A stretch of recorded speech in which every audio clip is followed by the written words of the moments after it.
In the 34th year of Konoha, in Sunagakure. Ouch, that hurts. A silver-haired youth with emerald eyes sat up in bed, cradling his head and gasping in discomfort. Despite having lost consciousness numerous times, the pain upon awakening is still overwhelming. Nevertheless, at least the experiment was finally successful. The boy cast his gaze towards a purple scroll on the bedside cabinet, and the anguish on his face softened considerably.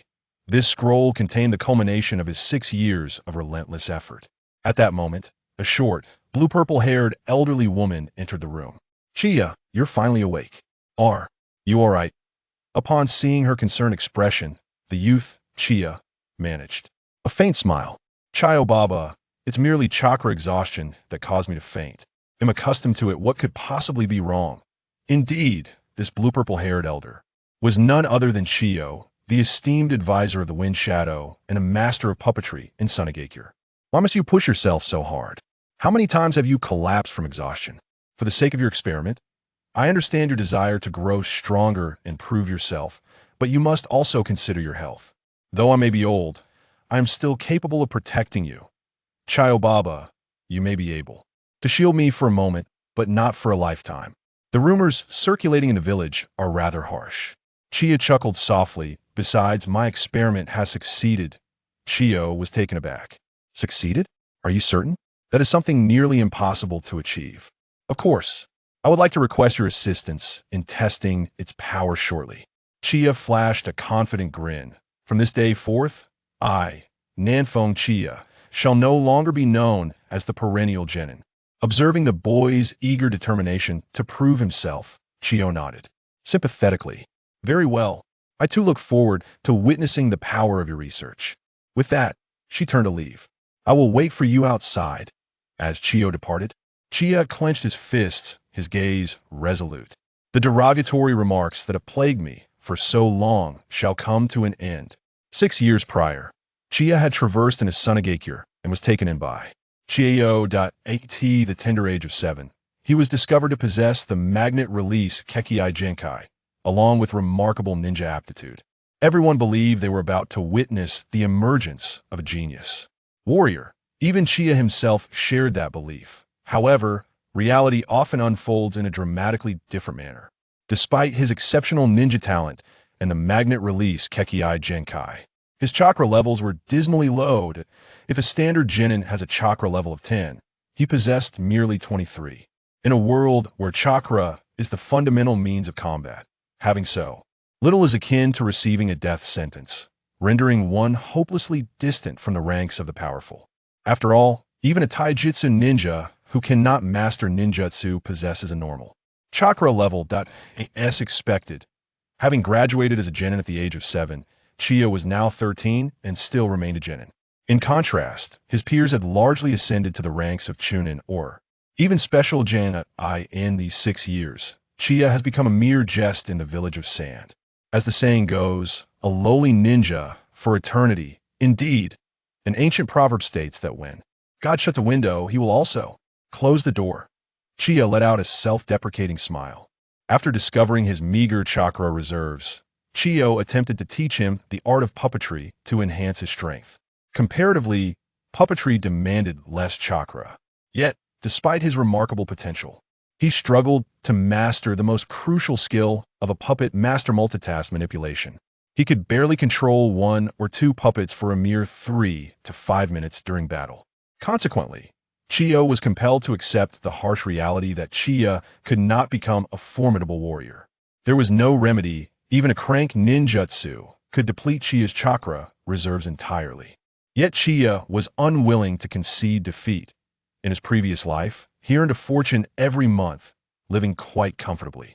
Now, having been granted a second chance at life, he could not bear the thought of enduring a lifetime carrying the label of a failure that he simply could not. After 6 months of profound contemplation, he discovered a potential solution to break free from his predicament. If he could develop a sealing array capable of storing chakra and embed it within a puppet, thereby granting the puppet a battery, he could manipulate the puppet in battle using minimal chakra. His low chakra reserves would not hinder him. He could input small amounts of chakra into the ceiling array repeatedly. Accumulating small quantities could enable him to store sufficient chakra for prolonged puppet combat. By integrating the techniques of firearms he mastered in his previous life, the puppets he created would surely be formidable. However, his ambition to merge puppetry with sealing techniques was quickly dismissed by Chiyo.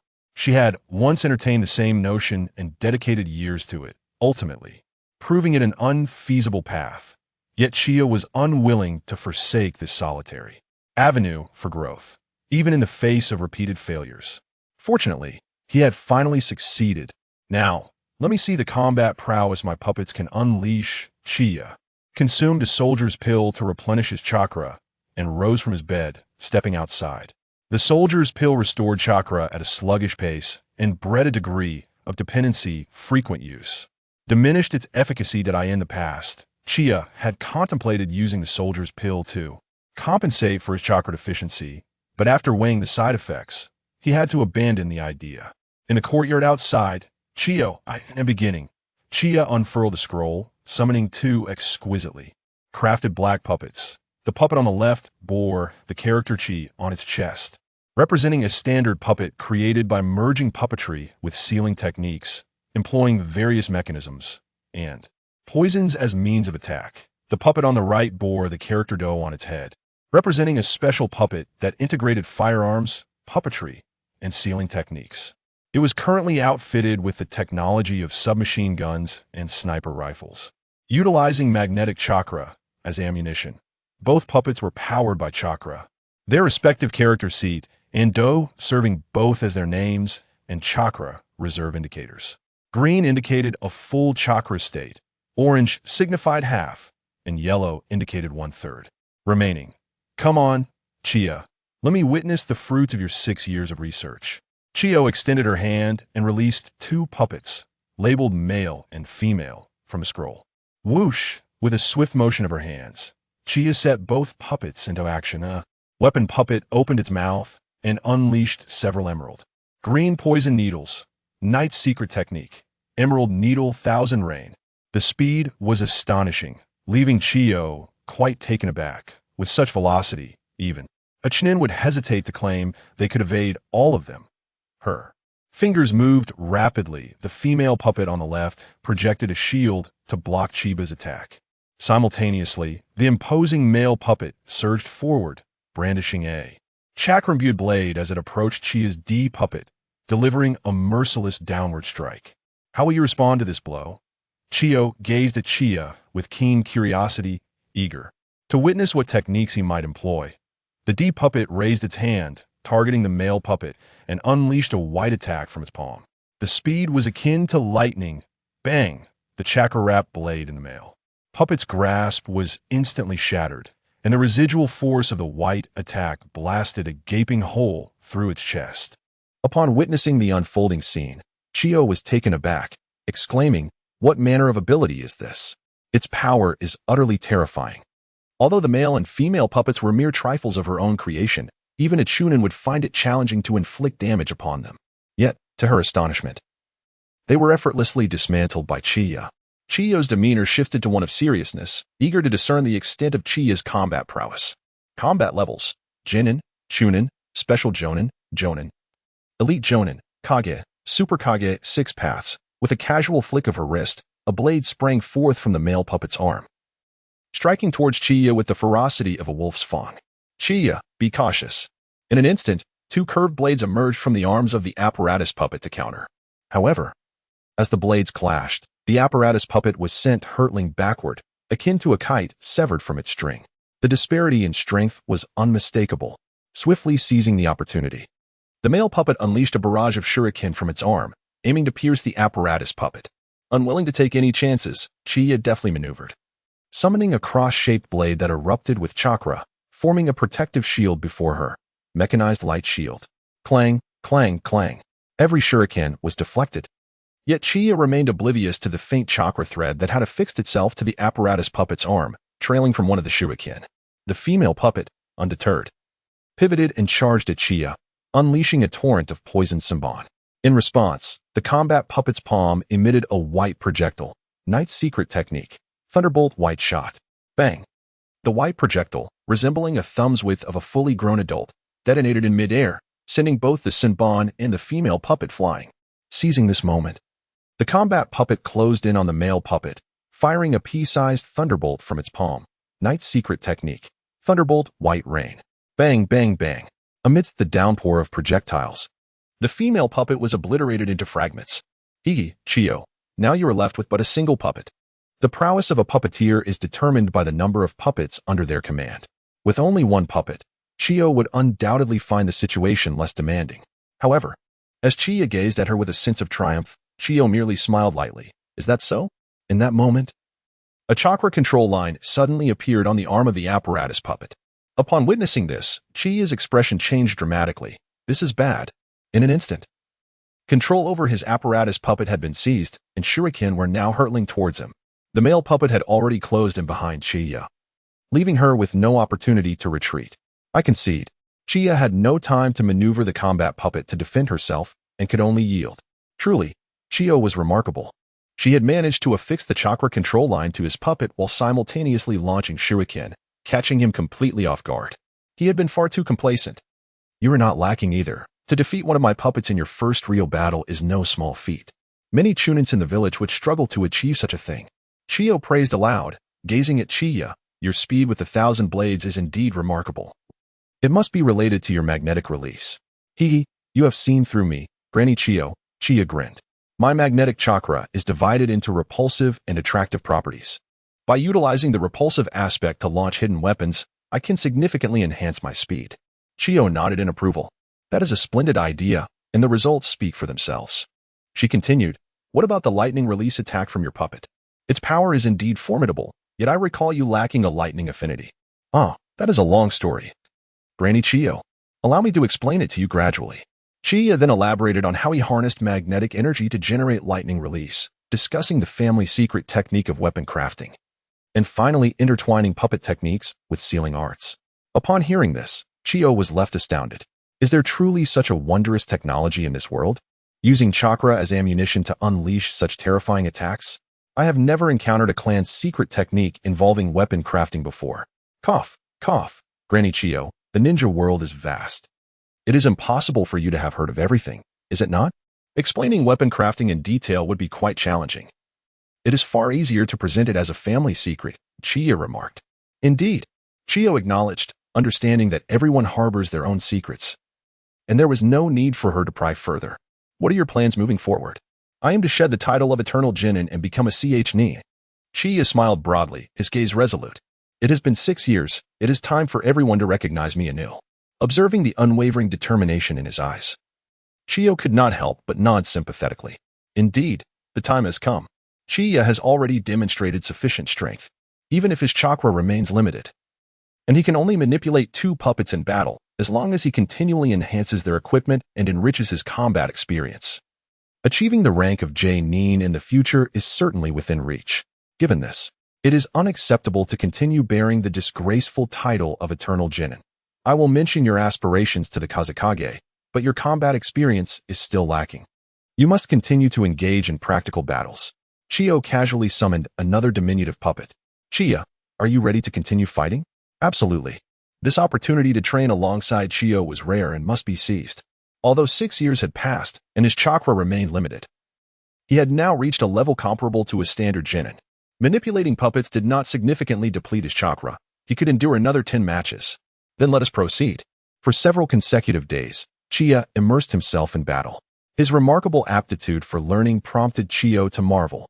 Had Chiyo possessed a greater chakra reserve, even if he could not control many puppets, he could still stand as a pillar of Sunagakure solely through his magnetic release. In just a week, his experience had become comparable to that of seasoned Nin. I have already informed the Kazekage of your ambition to become a Nin. Prepare for the assessment tomorrow. Another day of training has come to a close, and Chiyo has informed Chiyo of the news. At last it has arrived, Chiyo exclaimed, taking a deep breath, feeling a surge of excitement. Show your true prowess, for the opponents assigned to you are formidable, given that this is not the usual chūnin exam. After giving her reminder, Chiyo departed. Are they truly strong? I am quite eager, Chiyo thought, his eyes ablaze with anticipation as he made his way home. Upon arriving, He spotted a 6-year-old boy with crimson hair sitting at the doorstep, waiting for him.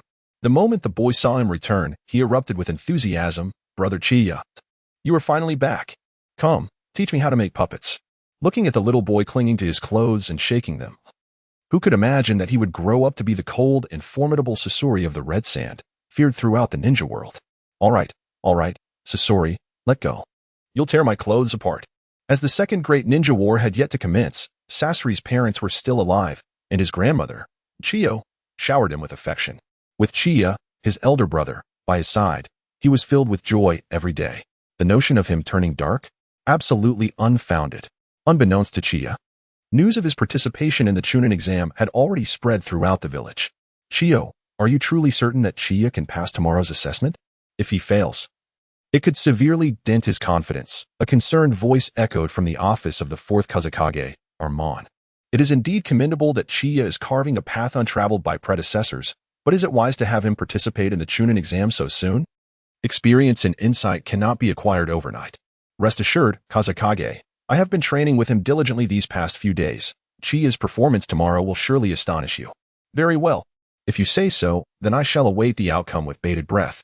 However, it appears that turmoil is brewing once more in the ninja world. He glanced at Chiyo. In recent days, Hanzo of the Salamander from the Rain Village has been amassing troops. I feel that the Second Great Ninja War is not far off. At this, Chiyo narrowed her eyes. Is he indeed provoking the Second Great Ninja War? That certainly seems like something that scoundrel Hanzo would do. We must remain vigilant. Since the conclusion of the First Great Ninja War, the economic disparities among the ninja nations have deepened, with various martial factions rising in an attempt to resolve the imbalance through territorial expansion. Hanzo, as a notorious figure in the martial world, has long sought to extend his dominion, aiming to elevate the Rain Village to the status of the Sixth Great Ninja Village and gain a voice in the ninja world. In the current climate, it is indeed plausible that he might instigate conflict to bolster his own power. I share your sentiments. Armand concurred with Chiyo's assessment. Yet, compared to the affairs beyond the village, the fact that Chiyo, a perennial genin, was set to participate in the chūnin exam tomorrow was undoubtedly of greater concern to the residents of Sunagakure. Haha. I am inexplicably looking forward to the spectacular expression on Nanfeng Chiyo's face if he fails. He is merely a perennial lowly ninja. Yet he dares to aspire to pass the chūnin exam? Indeed. Does he think the chūnin exam is something he can conquer? What delusions! The people of Sunagakure regard him with skepticism and even disdain. A person who has made no progress in 6 years surely cannot even defeat a genin. What audacity does he possess to participate in the chūnin exam? In response, Scorpion felt a surge of anger. How could this group speak so disparagingly of his elder brother? Such insolence cannot be tolerated. Alas, why waste my breath on these fools? Tomorrow, I shall let my undeniable prowess deliver a resounding rebuttal to their scorn. Chiyo spoke calmly. Meanwhile, in another part of the ninja world, having prepared meticulously, let us formally commence this grand ninja celebration. In the Rain Village, a man radiating an overwhelming aura spoke fervently, wailing and lamentation. This is the finest tribute to our Rain Village's ascension to the Sixth Great Ninja Village. Indeed, the ninjas before him responded with fervent zeal, kneeling in unison. The next day, in Sunagakure, the arena of competition, the participation of Chiyo, a perennial genin, in the chūnin exam has indeed become a topic of great interest, drawing a multitude of spectators. Curiosity, mockery, and derision filled the air. Upon arriving at the scene, Chiyo was taken aback by the grand spectacle.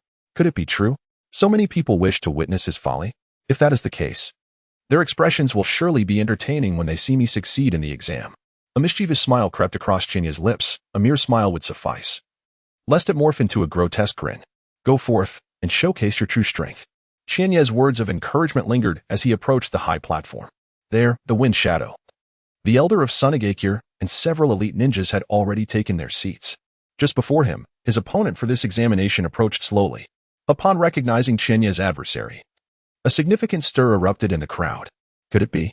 Nanfeng Chiyo is favored by fortune? He has drawn the formidable Asano Kinji. TSK, TSK, TSK. He is a monster capable of becoming a special jounin. Let us observe a moment of silence for Nanfeng Chiyo.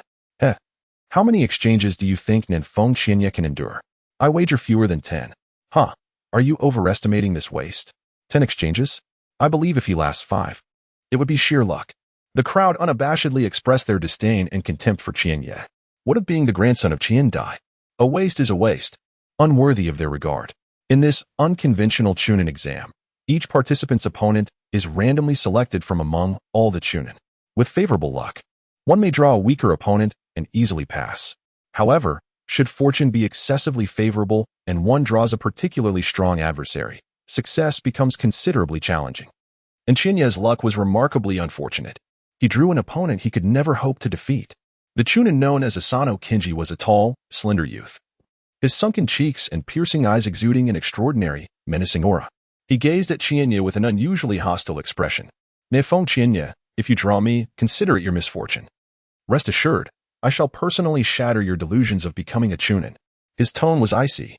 "I will never allow you to attain chūnin status and wreak havoc upon others."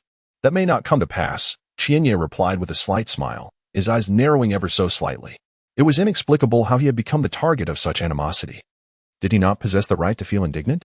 He was no mere plaything. Outside the arena, a female ninja with striking birch green hair and dual shades turned to her companion, a male ninja with faint dark circles under his eyes. "Luosha, do you think Chinya stands a chance?" Upon hearing this, the man named Luosha shook his head. "No, they are not even in the same league. How could Nefong Chinya possibly prevail?" Chinya was a Jinin with only 16 D-rank missions under his belt, while Asano Chinji was a chūnin with an impressive record of 51 B-rank missions, 68 C-rank missions, and 108 D-rank missions. The disparity was staggering. How could he hope to compete? I hope Chinya doesn't suffer too devastating a defeat," the female ninja sighed, her disappointment palpable. As if she were intimately familiar with him. These two were none other than the future 4th Kazekage, Luosha, and the renowned flame release master Yakura of Sunagakure. Meanwhile, as they conversed, Chinya and his opponent had already entered the competition arena. Begin. With the command of the special Jinin overseeing the assessment, Asano Chinji launched forward like a bolt from a crossbow. Nefong Chinya, prepare to understand the magnitude of our disparity. His speed was astonishing. In the blink of an eye, he stood before Chinya, delivering a powerful punch. Should this strike land, the assessment would likely conclude right there.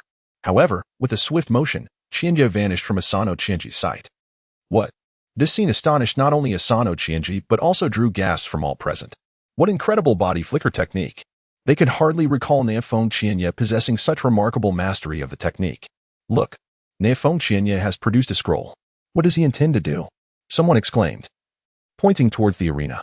In an instant, Chinya unfurled a purple scroll, forming hand seals to summon 2 jet-black puppets resembling mechanized warriors. They were exquisitely crafted, akin to works of art, prompting several onlookers to gasp in admiration. Could it be that Nefong Chinya has been lying in wait all this time? Some speculated aloud. What combat prowess can such beautifully crafted puppets possibly possess? Asano Chinji scoffed, viewing them merely as decorative trinkets. Your body flicker technique did indeed surprise me, allowing you to evade my strike just now. However, you shan't enjoy such fortune again. Asano Chinji charged once more, hands forming seals, wind release. Night secret technique, emerald needle ray. Chinya's right hand moved, and the instrument puppet opened its mouth to unleash a barrage of emerald sabon, rapidly closing in on Asano Chinji, nearly catching him off guard. Impossible. How can it be so fast? Asano Chinji could hardly believe the intensity of Chiya's assault.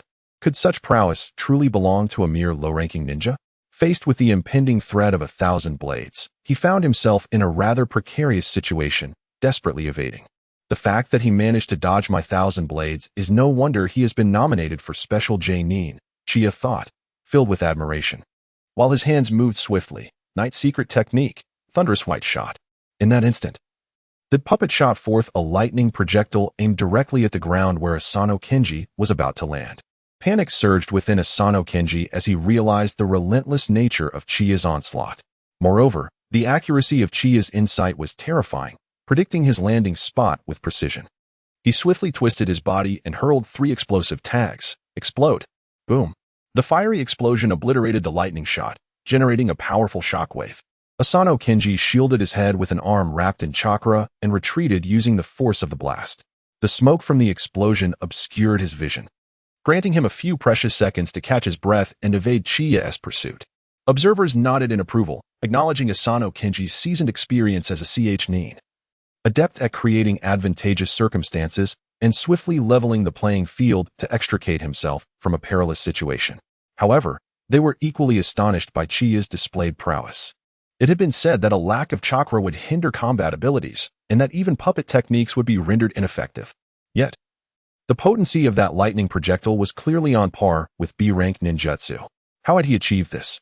The crowd's gaze towards Chiyo shifted significantly. This was no mere underachiever. He was clearly a wolf in sheep's clothing. Chiyo, the elder, was taken aback, followed by a surge of excitement and disbelief. Had Chiyo truly succeeded in merging puppet techniques with sealing techniques? She had heard him speak of his ambition to combine the two arts, initially deeming it an impossible feat, yet here he was, having accomplished it. Indeed, Chiyo beamed with pride. Let us not forget that this child has possessed extraordinary talent since childhood. It was merely that his remarkable gifts had been overlooked, with others focusing solely on his scant chakra. He has never been weak. At that moment, Yakura stood in astonishment, mouth agape. My goodness. Is this truly the same underachiever I once knew? When did he become so formidable? That recent lightning shot had sent chills down her spine. She knew she could never withstand such a force. Arsuna narrowed his eyes, feeling a surge of pressure. When did he develop such formidable abilities? As the smoke gradually dissipated, Arsuna's gaze fell upon the two puppets hovering beside Chiyo, instinctively clenching his fists. He felt the weight of danger. As the strongest prodigy of Chiyo's generation, that lightning projectile had instilled a profound sense of peril within him. Truly, he was a candidate for special J-nin. And it was astonishing that even the lightning shot had failed to subdue him. Observing Asano Kenji's somewhat disheveled, yet unscathed demeanor, Chiyo could not help but offer his praise. I acknowledge that I had previously misunderstood you. After experiencing the formidable prowess of Chiyo, Asano Kenji's expression softened considerably. With such strength, you are indeed qualified to participate in the examination to become a chūnin, and you will not become a burden to your teammates. Having come to this realization, he decided to unleash his full potential. His prior antagonism towards Chiyo stemmed from the belief that Chiyo was merely seeking attention, and thus he could not allow him to become a chūnin and endanger others. However, he now recognized Chiyo's genuine capability to achieve the rank. Consequently, there was no longer any intention of hostility. He drew forth a dagger from his back, the blade humming as it became enveloped in a layer of tempestuous wind chakra, indicating that he had approached the threshold of nature transformation.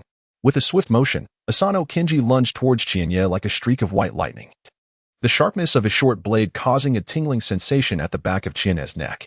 Close combat? Chiyo was indeed not proficient in this area. Yet a man must not admit defeat. Night Secret Technique, Thunderous Ray. The dough puppet's left hand opened, unleashing a barrage of small thunder projectiles.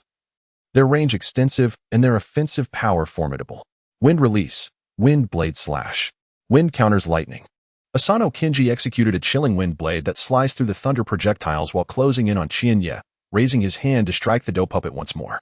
He discerned that the dough puppet posed a greater threat than the chi puppet. Had he already assessed the strengths and weaknesses of both puppets after a single encounter? Chiyo could not help but admire his keen insight, truly worthy of a monster capable of executing dozens of B-rank missions. However, dismantling the dough puppet would not be so simple. Night Secret Technique, Mechanized Shield of Light. The chi puppet interposed itself before Asano Kenji as its master swiftly retreated. Yet, just as they were about to make contact, Asano Kenji suddenly grinned. This is the moment I've been waiting for. He abruptly altered his trajectory, advancing towards the dough puppet amidst Chiyo's rapidly contracting pupils. This fellow, his true target, is the dough puppet. In an instant, Asano Kenji's short blade seemed to gleam with intensity, and he swung it with all his might. Forgive me, but this puppet shall temporarily withdraw from the fray. Wind release, void slash. Like the antlers of an antelope or the ephemeral moonlight, this frigid strike sent shivers through many present. However, with a sharp sound, this seemingly inevitable blow was thwarted. How is this possible? Asano Kenji exclaimed in disbelief, staring at the chakra shield of the dough puppet that had blocked his lethal strike, feeling as if he were in a dream. Night Secret Technique, Mechanized Shield Pull. Chiyo spoke softly, maneuvering the dough puppet to push Asano Kenji back, wiping the cold sweat from his brow. Fortunately, I was prudent enough to equip both puppets with defensive mechanisms. The defense of the chi puppet was a chakra shield, while the defense of the dough puppet was a gravitational gathering shield, providing double the protection of the mechanized shield of light. Thus, Asano Kenji's decisive attack had failed to inflict any damage. Otherwise, at this moment, he would have likely fallen into a disadvantage and faced defeat.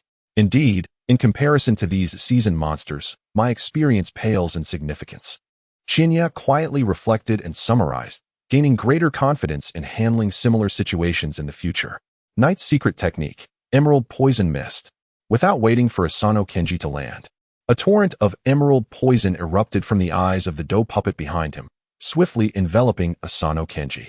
Wind release, wind blowing technique. Asano Kenji's expression shifted dramatically. It was well known that Chinya's puppet technique was taught by Chiyo. He was acutely aware of the potency of Chiyo's poison and knew he must not inhale even a trace of it. Knight's secret technique, Thunderstorm. Yet Chinya offered Asano Kenji no respite. Even though the chakra reserves of the chi puppet were running low, it would be foolish not to seize this opportunity. Just as the poison mist began to dissipate, he was met with an impending threat that weighed heavily on Asano Kenji. During his retreat, he faltered slightly, and 2 crimson wounds were grazed across his waist. Ugh!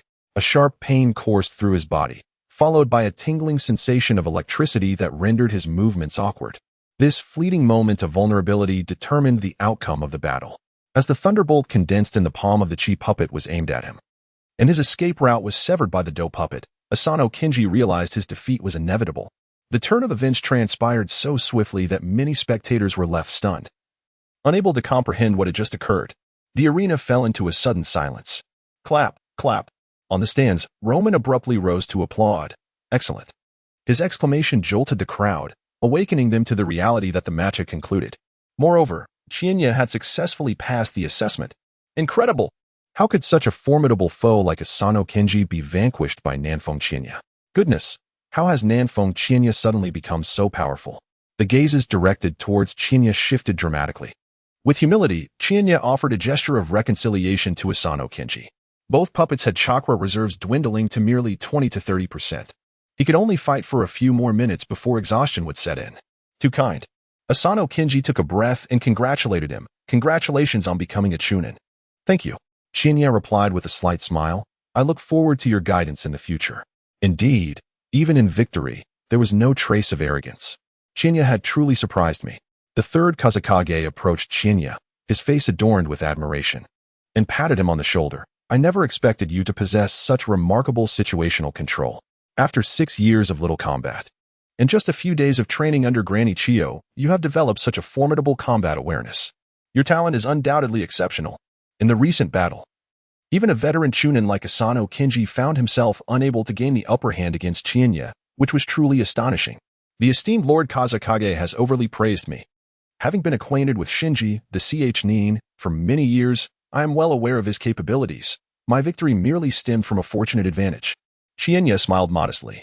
As a puppet master, if one cannot seize control of the situation, one would merely be at the mercy of others. Ha ha ha, young man, you are indeed too humble. Lord Luo laughed heartily, giving him a pat on the shoulder. I look forward to your future growth. Chiyo also nodded in approval at Chinya before departing. Many Jonin present cast deep glances at Chinya, their expressions a mixture of anticipation, contemplation, and wariness. Among the younger generation, a palpable urgency pervaded their faces. Someone they once deemed inconsequential had swiftly ascended to become one of the top talents among their ranks. How could they not feel a sense of urgency? Brother Chinya, I knew you would succeed. Only Scorpion, the young boy, rushed over with admiration, gazing up at Chinya. Brother Chinya, I too wish to become a puppet master like you. Very well, it is settled then. Chinya ruffled Scorpion's hair, marveling at its softness, more delightful than petting a cat. Rest assured, Brother Chinya, I will not fall short of your achievements. Scorpion, with his small stature, placed his hands on his hips, exuding an air of both arrogance and confidence. Ha ha, I await that day. After playfully tousling Scorpion's hair, Chinya took his leave. Not far behind him, Yakura contemplated Chinya's departing figure, musing, Chinya, let us see who grows faster. Just as we had in school when we competed to become genin first.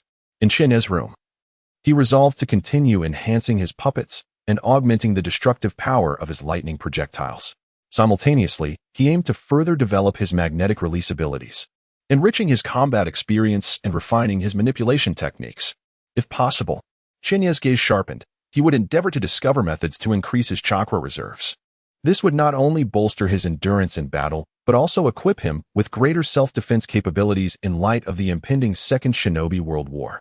As for whether he could enable his puppets to wield bloodline limit jutsu, such as the gravitational universal pull and the repulsive Shinra Tensei, as well as the electromagnetic force combining magnetism and lightning. That was a conversation for another day. Although Chiyo yearned to unleash a certain scientific electromagnetic cannon, he realized that he had yet to master the art of walking, let alone consider running. The path to resolving the issue of puppets utilizing bloodline limit techniques remained long and arduous. The following day, Chiyo, under the witness of Kazakage and numerous elders, was officially promoted to chūnin. At the same time, news of his victory over Asano Shinji spread rapidly throughout the village, and the moniker of Eternal Genin became increasingly rare. In the blink of an eye, it was March. Chiyo had just concluded another day of training. Young man Chiyo, it seems your days of tranquility are about to come to an end. The one training Chiyo is a strikingly handsome man in his 30s, with red hair reminiscent of Scorpion. Uncle Chihan, are you suggesting that the Rain Village is about to declare war on our Sand Village? Chiyo paused, then recalled that Chiyo had mentioned a fortnight ago the conflict between the Rain Village and the Land of Iron. With a slight mental leap, he grasped the implication of Chihan's words. This also aligned with his understanding of the original narrative, where the Rain Village, after vanquishing the Land of Iron, subsequently turned its aggression towards the Sand Village. Your guess is astute. Just 2 days ago, the Rain Village officially declared war on us, and they are now poised at the borders of the Land of Wind. Chihan, Scorpion's father and Chiyo's uncle, raised an eyebrow in surprise before adopting a playful smile. It seems you're about to step onto the battlefield. Feeling anxious? Who isn't afraid on the battlefield? Chiyo licked his lips, his eyes ablaze with fervor. People could die out there. Yet, observing his demeanor, Chihan could not help but jest. However, your expression reveals not a trace of fear. With utmost seriousness, he cautioned. Do not act recklessly. The battlefield is no child's play. Your current prowess is still insufficient for such an arena. I understand. I want to act rashly, Chiyo replied earnestly. Fully aware of his own capabilities, he would never dare to be reckless in the heat of battle. One must possess at least a shadow level of strength to even consider such folly. His fervent gaze was merely a reflection of his eagerness to hone his skills more rapidly amidst the chaos. However, this did not equate to a lack of prudence or an inflated sense of self-importance. In the midst of battle, such strength was commonplace. I hope you grasp the gravity of this. Chihan acknowledged Chiyo's earnestness with a nod. Well, the meeting of the Jonin is about to commence. Just as his words hung in the air, a series of urgent alarm bells echoed throughout the Sand Village. This was the signal summoning all Jonin, igniting a wave of tumultuous energy across the village. What has transpired? Why the sudden gathering of all Jonin? Could it be that the Rain Army has struck? Such speculations rippled through the crowd. News of the Rain Village's offensive against the Land of Iron had circulated in the Sand Village over the past few days, and this abrupt assembly of Jonin only fueled their apprehensions. As the elite forces of the village, the Jonin would not be summoned unless a dire situation arose. The most plausible scenario was an imminent invasion by the Rain forces, and for a moment, all eyes in the village were fixated on the impending meeting. Thus, the Jonin meeting stretched on until 9:20 in the evening. Typically, at this hour, many in the Sand Village would have succumbed to slumber, yet tonight, every household remained aglow with light, as all awaited a pivotal outcome. At 9:30, Chiyo returned. Chiyo, strive to survive, he urged, placing a reassuring hand on Chiyo's shoulder. You shall serve as the vanguard, confronting the Rain Army at the front lines. Listening to Chiyo's words, Chiyo felt a chill run down his spine. The Second Ninja World War has begun. I understand now. Chiyo took a deep breath. I will survive. As the return of the Jonin continued, the news of the imminent battle with the Rain Village spread rapidly throughout the village. In an instant, it ignited a storm of emotions. How audacious! A mere Rain ninja dares to invade our Sunagakure. They must be made to understand the strength of the 5 great shinobi villages. However, the leader of the Rain Village is none other than Hanzo of the Salamander, one of the pinnacle powers in the ninja world. Can Lord Wind Shadow truly balance against him? The Rain Ninja would not declare war on us without absolute confidence. We might not easily defeat them. How many lives will be sacrificed this time? Anger, worry, and lamentation were prevalent among the villagers. Yet, just as the declaration of war by the Rain Village triggered a chain reaction, the following day brought another heavy piece of news. The Cloud Village declared war on Konoha, simultaneously sending troops to the Land of Whirlpools. What? When did this happen? Luo Min stared in astonishment at the intelligence ninja presenting the report. The announcement of Cloud's declaration of war against Konoha and the Land of Whirlpools was utterly unforeseen. Just a day prior, after the Rain Ninja declared war on us, this news followed swiftly. This meant that the conflict had escalated beyond our battle with the Rain Ninja. The entire ninja world was now engulfed in the shadows of war. Luo Min furrowed his brow. If we could not swiftly conclude our fight with the Rain Ninja, who knows whether other ninja villages might seize this opportunity to attack. Especially with Konoha and Cloud already engaged in battle. At that point, Sunagakure would be unable to withstand any of the 5 great shinobi villages alongside the Rain Village, inevitably leading to our complete annihilation in the annals of ninja history. Truly, a storm is brewing. Luo Min sighed. But the most pressing matter now was to confront the invading Rain Ninja forces. Unlike the many in the village who optimistically believed they would swiftly conquer the Rain Ninja army, Luo Min did not share such sentiments. Although the Rain Ninja is not one of the 5 great shinobi villages, their leader, Hanzo, is a formidable figure at the pinnacle of the ninja world. Under his command, the overall strength of the Rain Ninja ranks just below that of the 5 great shinobi villages. For Sunagakure to withstand the Rain Ninja army, a significant cost must be paid. Who knows how many will return this time? After a brief sigh, Luo Min resolutely commanded, mobilize all village ninjas. Assemble in the village square. In war, there are no guarantees of survival. Compassion has no place in command. Yes, several Umbus swiftly departed to relay the orders. Soon, all ninjas from Sunagakure, except for the ungraduated Genin, were gathered in the square. The atmosphere was rife with noise and discussions. Just watch. This time I will slay 10 Rain Genin. Humph. Killing Genin is no great feat. I'll show you how to take down 10 chūnin. Me too. The audacious Rain Ninjas, how dare they invade our sand-hidden village? I am determined to make them understand the formidable strength we possess. After years of arduous training, the moment to showcase my skills has finally arrived. To eliminate these Rain Ninjas is an endeavor of utmost simplicity. Observing the excited discussions among my companions, who dismissed the Rain Ninjas entirely, I could not help but interject. Everyone, it would be wise not to underestimate the Rain Ninjas. Their strength may not be as feeble as we presume. Why do they assume that the men led by Hanzo the Salamander are as helpless as squirming shrimp? Is it merely because they are not from one of the 5 great ninja villages? Such underestimation of the enemy could lead to dire consequences. Yet, my words cut through the fervent atmosphere like a sharp knife. The crowd turned to me, some frowning in disdain, one scoffing. I thought it was someone important. It's just you, Namfeng Chiyo. What is this? Are you already afraid before the war has even begun? Afraid of mere Rain Ninjas? Don't you feel you are bringing disgrace upon Lord Chiyo? They had not witnessed the battle between Asano Kinji and me. They had only heard that I emerged victorious. Thus, they regarded my prowess as mediocre. They believed they could easily surpass me. Consequently, they held little respect for my abilities. Humph. I doubt he defeated Asano Kinji through anything but luck.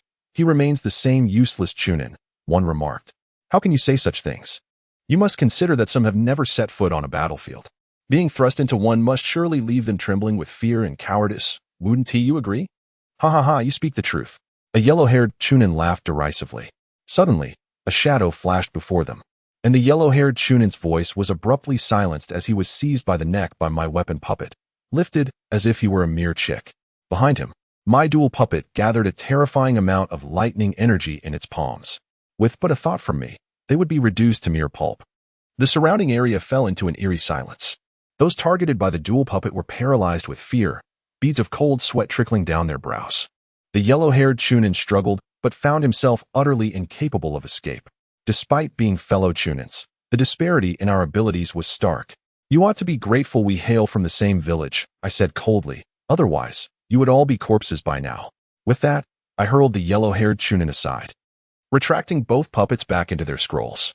The entire exchange took no more than 10 seconds, culminating in a swift execution of combat that left many faces etched with concern. Such astounding speed. They had barely comprehended my actions. Could it be that this individual possesses such remarkable strength?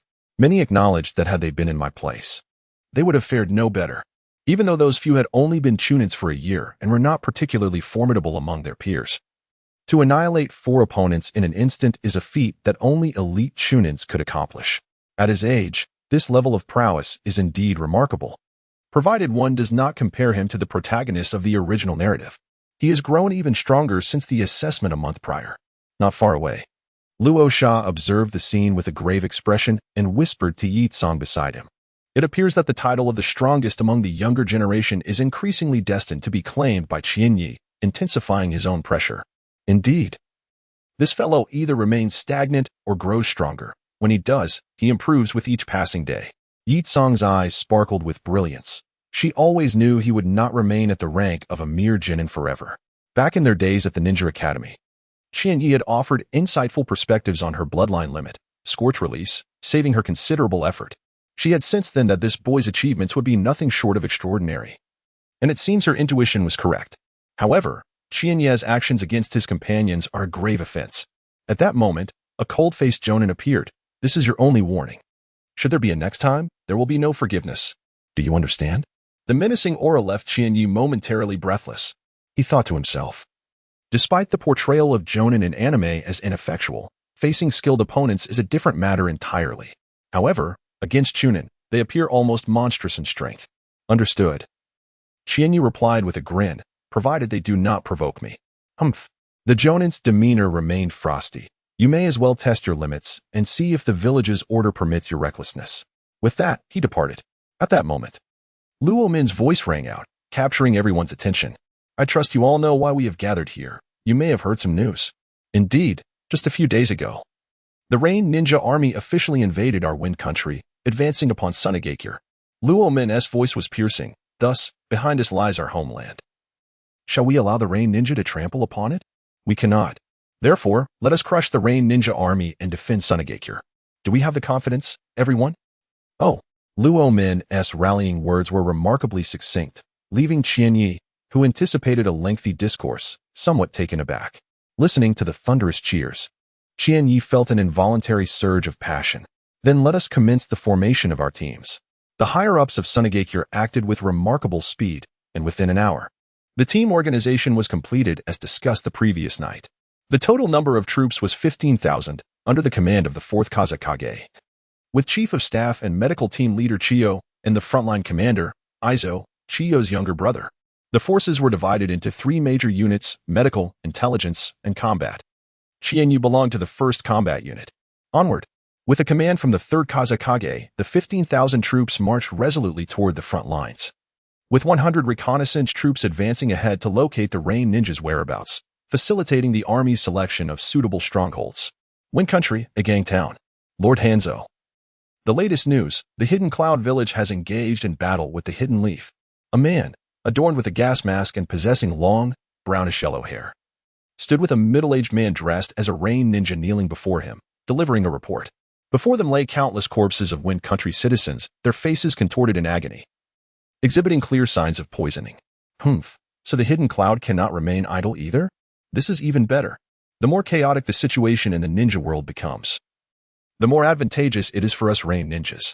It allows us to evade being besieged by the 5 great ninja villages and falling into despair. The man's voice emerged from beneath the gas mask, commanding and fierce. Indeed, this man is none other than Hanzo of the Salamander, one of the pinnacle powers in the ninja world, renowned as the demigod. However, the Rain Ninja behind Hanzo displayed signs of hesitation, but the battlefield lies within our Rain Country. In the end, our homeland will suffer devastation at their hands once more. This statement caused Hanzo's gaze to sharpen, his fists instinctively clenching. Yet, he quickly relaxed his grip. It matters not. Let these great nations revel in their triumph for a while longer. Once we have vanquished the Hidden Sand Village, it will be our turn for vengeance. Hanzo's eyes glinted with an icy resolve. At that time, as the 6th great ninja village, we shall no longer be a battleground caught amidst the strife of the wind, fire, and earth countries. It was precisely because, during the first great ninja war, the conflicts of the great nations turned their Rain Country into a battlefield, leading to its ruin and countless casualties, that Hanzo resolved to revitalize the Rain Country and restore peace to its lands. Is there any news from the Hidden Sand Village? Hanzo inquired of his subordinate. Although the sand's strength is relatively weaker, they still pose a formidable challenge for us. We must remain vigilant regarding their movements. Do you understand? The Rain Ninja replied, There has been no news yet. Rest assured, I would never dare to show any negligence towards the Hidden Sand Village. Hanzo nodded. Convey the message. Everyone must take this seriously. The Sand Ninja Army is not akin to the Iron Country ninjas we faced before. The true war is about to commence. Yes. The Rain Ninja nodded and withdrew. One day later, at the border of the Wind Country, we must set up camp here. The Rain Ninjas are now less than 100 miles away, and we cannot advance any further. Upon receiving the report from the advance team, Roman immediately issued the order to establish a camp. He dispatched ninjas to scout the surrounding area for several kilometers to ensure that the location of their base remains undisclosed. The choice of the camp's location did not necessarily need to be close to the enemy, but it certainly had to be concealed and convenient for the transport of supplies. However, Roman did not notice that several butterflies quietly flitted overhead at their halting point. Only Chiyo seemed to sense something unusual as he glanced at the butterflies, a slight frown creasing his brow. What is it? Is there something wrong with those butterflies? A girl with long, orange-blue hair, Yakura, asked curiously upon seeing Chiyo's expression. No. It's just that these butterflies give me an odd feeling. They don't behave like normal butterflies, Chiyo replied, watching the butterflies disappear into the distance, shaking his head. Perhaps I am simply too tense. In the past month, he has made a modest advancement in the development of magnetic repulsion. The effect of magnetic field scanning has been achieved, albeit with a limited range of merely a few meters. However, nothing within this vicinity escapes his sensitivity. Just moments ago, he sensed a hint of chakra magnetic field from the butterfly. I believe you are simply too anxious, Yitsong remarked, observing the butterfly fluttering away. These are perfectly ordinary butterflies. How could there be any issue? Indeed, Qianyi chuckled, prompting a disdainful glance from Luo Sha beside him. You're making a fuss over nothing. Following the onset of war, both Yitsong and Luo Sha were assigned to the first combat team.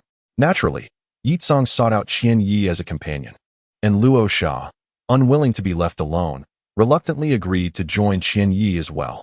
Unbeknownst to Qianyi, these butterflies, after traversing several dozen kilometers, landed in the hands of a woman with a mesmerizing mark upon her face.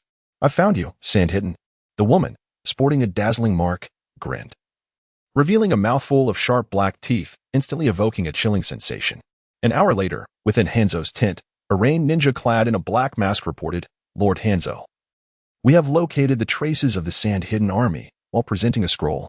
Excellent, Hanzo exclaimed, taking the scroll and examining the map, his eyes gleaming with intense delight. He noted the marked position of the Sand-Hidden forces and commanded, launch a surprise attack on the Luochuan plain at midnight. Yes, he continued. Let the Amano Zone clan's ninjas continue to monitor the movements of the Sand-Hidden.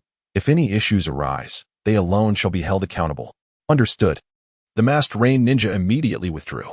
The Amano Zone clan is the very family to which the woman with the mesmerizing mark belongs, known for their expertise in manipulating butterflies and flying ants. Alongside the Oil Woman clan, adept in controlling various insects, and the Kamashui clan from Awagakure, specializing in bees. They represent the three remaining insect user clans in the ninja world. However, they pale in comparison to the Oil Woman clan's grandeur and strength, being merely a small to medium-sized family in the land of rain. In the deep of night, within the Sand-Hidden encampment, Qianyi quietly refined his chakra, a faint magnetic field emanating from his surroundings. Yet, a frown lingered upon Qianyi's brow, as if troubled by some disquieting thought. Why had he felt an ominous premonition since the moment they set up camp? This unsettling feeling had not diminished. Instead, it intensified with the passage of time. Opening his eyes, he exhaled softly and stepped out of the tent. The moonlight was strikingly bright, yet it inexplicably cast a sense of oppression. What's wrong? Why are you out here instead of resting? Came the voice of Qian Yan from the adjacent tent. He emerged, observing Qian Ye's furrowed brow, and could not help but smile. What's the matter? Are you feeling apprehensive about the impending war? He patted Qian Ye's shoulder and spoke reassuringly. It's all right. Everyone undergoes such a process. With your abilities, you will adapt swiftly. In his mind, even though Qian Ye had shown no fear before the onset of war, appearing almost eager, he believed that once on the battlefield, the true nature of individuals would inevitably surface. Just like now, when Qian Ye had stepped out for fresh air, consumed by uncertainty. He was all too familiar with this feeling, having experienced it himself the first time he faced war. However, Qian Ye shook his head in response. I do not feel much unease about the impending conflict. I merely sense an ominous premonition, as if danger is approaching. Upon hearing this, Qian Yin couldn't help but laugh heartily. You claim you're not wavering? Your current demeanor is the epitome of uncertainty. As for the danger, Qian Yin spoke with confidence. Do you think Yurin is that formidable? If they discovered our stronghold on the very first day, they might as well be gods. Moreover, even if Yurin possesses reconnaissance methods, our scouts are not to be underestimated. Any attempts to probe our position will not escape their keen eyes. He patted Qianya's shoulder. You're overthinking. Before he could finish, a sudden blaze erupted in the distance, followed by a thunderous explosion that reverberated through the air. Simultaneously, A warning cry from the scouts pierced the atmosphere. Woo! The urgent and shrill sound echoed throughout the stronghold, awakening countless individuals. Chinya appeared utterly aghast. Yet, before he could utter any words to Chinya, the brilliant moonlight was abruptly shrouded in darkness. Countless kunai and shuriken, laden with explosive tags, descended like a torrential downpour. This is bad. Chinyan's expression changed drastically as he swiftly unfurled a scroll inscribed with the character yen, summoning a crimson puppet. The puppet sprang forth, brandishing two shields infused with chakra, protecting the two of them. Boom. The next moment, a deafening explosion erupted. Damn it. Where did these enemies come from so suddenly? My hand is gone. No, I refuse to die like this. The entire stronghold was engulfed in a fiery inferno, the screams of sand ninjas echoing incessantly. Chaos and carnage reigned. It was not until a pitch-black dome suddenly rose, blocking all incoming attacks, that the cries began to subside. Sand Iron Domain. Sand Canopy. The third Kazekage descended onto the battlefield, standing upon a floating mass of sand iron. However, his expression was particularly grim. In mere moments, the stronghold had become riddled with destruction, and numerous sand ninjas had fallen. His heart felt as though it were bleeding. Meanwhile, beneath the night sky, a towering man clad in a gas mask, flanked by an endless army of ninjas, slowly advanced. Hans of the Salamander and the Urin army had arrived. Gazing upon the imposing figure before him, our men gritted his teeth and muttered, "Hanzo of the Salamander, you are courting death." Courting death? Hanzo stood proudly, arms crossed, a cold laugh escaping his lips. "Our men, if you possess the capability, then come and test your strength. Allow me to witness just how formidable your sand iron has become." As one of the pinnacle powers in the current ninja world, he held a position of superiority. Even when faced with the leaders of the 5 great ninja villages, he would not yield in the slightest. You shall see. Our men's aura surged forth. And behind him, Chiyo appeared. "Chiyo Baba, I implore you to command the troops. I shall confront this Hanzo. I shall accompany you. The poison of Hanzo is not to be underestimated. You would be at a disadvantage alone." As the wife of the first Kazekage, Chiyo possessed a profound understanding of Hanzo's prowess. Our men would undoubtedly struggle to prevail against Hanzo alone. "In that case, I shall oversee the entire army," Chiyo declared. "This is indeed my duty as the frontline coalition commander." Behind Chiyo, a middle-aged man with long eyebrows and small eyes interjected, his presence equally formidable. This was her brother. "The master of puppetry, HC. Very well, I shall rely on you, HC." With this reassurance, our men cast aside his concerns. Raising his hand to summon a multitude of sand iron that coalesced into solid projectiles, launching forth like iron shards, sand rain. These iron-like clumps of sand iron flew with such velocity that they left afterimages in their wake, arriving before Hanzo in the blink of an eye. However, Hanzo merely flickered and vanished before the oncoming barrage. This was one of the reasons for his dominance in the ninja world, his unparalleled speed, water body technique. It is said that aside from the second Hokage's Flying Thunder God technique, none could surpass Hanzo in speed. In the instant they clashed, Chiyo also withdrew her puppets. Though the encounter was rather chaotic, they both emerged unscathed, grateful for their timely responses. Is this truly the battlefield? It is fraught with peril, where one could face life and death at any moment. Had it been merely Chiyo alone in that situation, she likely would not have survived. She began to comprehend the immense destructive power that could be unleashed when a ninja reached a certain level. This is merely the beginning. You have yet to witness the truly terrifying scenes, Chiyo chuckled. The battles among the leaders of the ninja villages are nothing short of cataclysmic. Once you have witnessed the confrontations between the shadows or the beasts of tales, you will realize that this is child's play.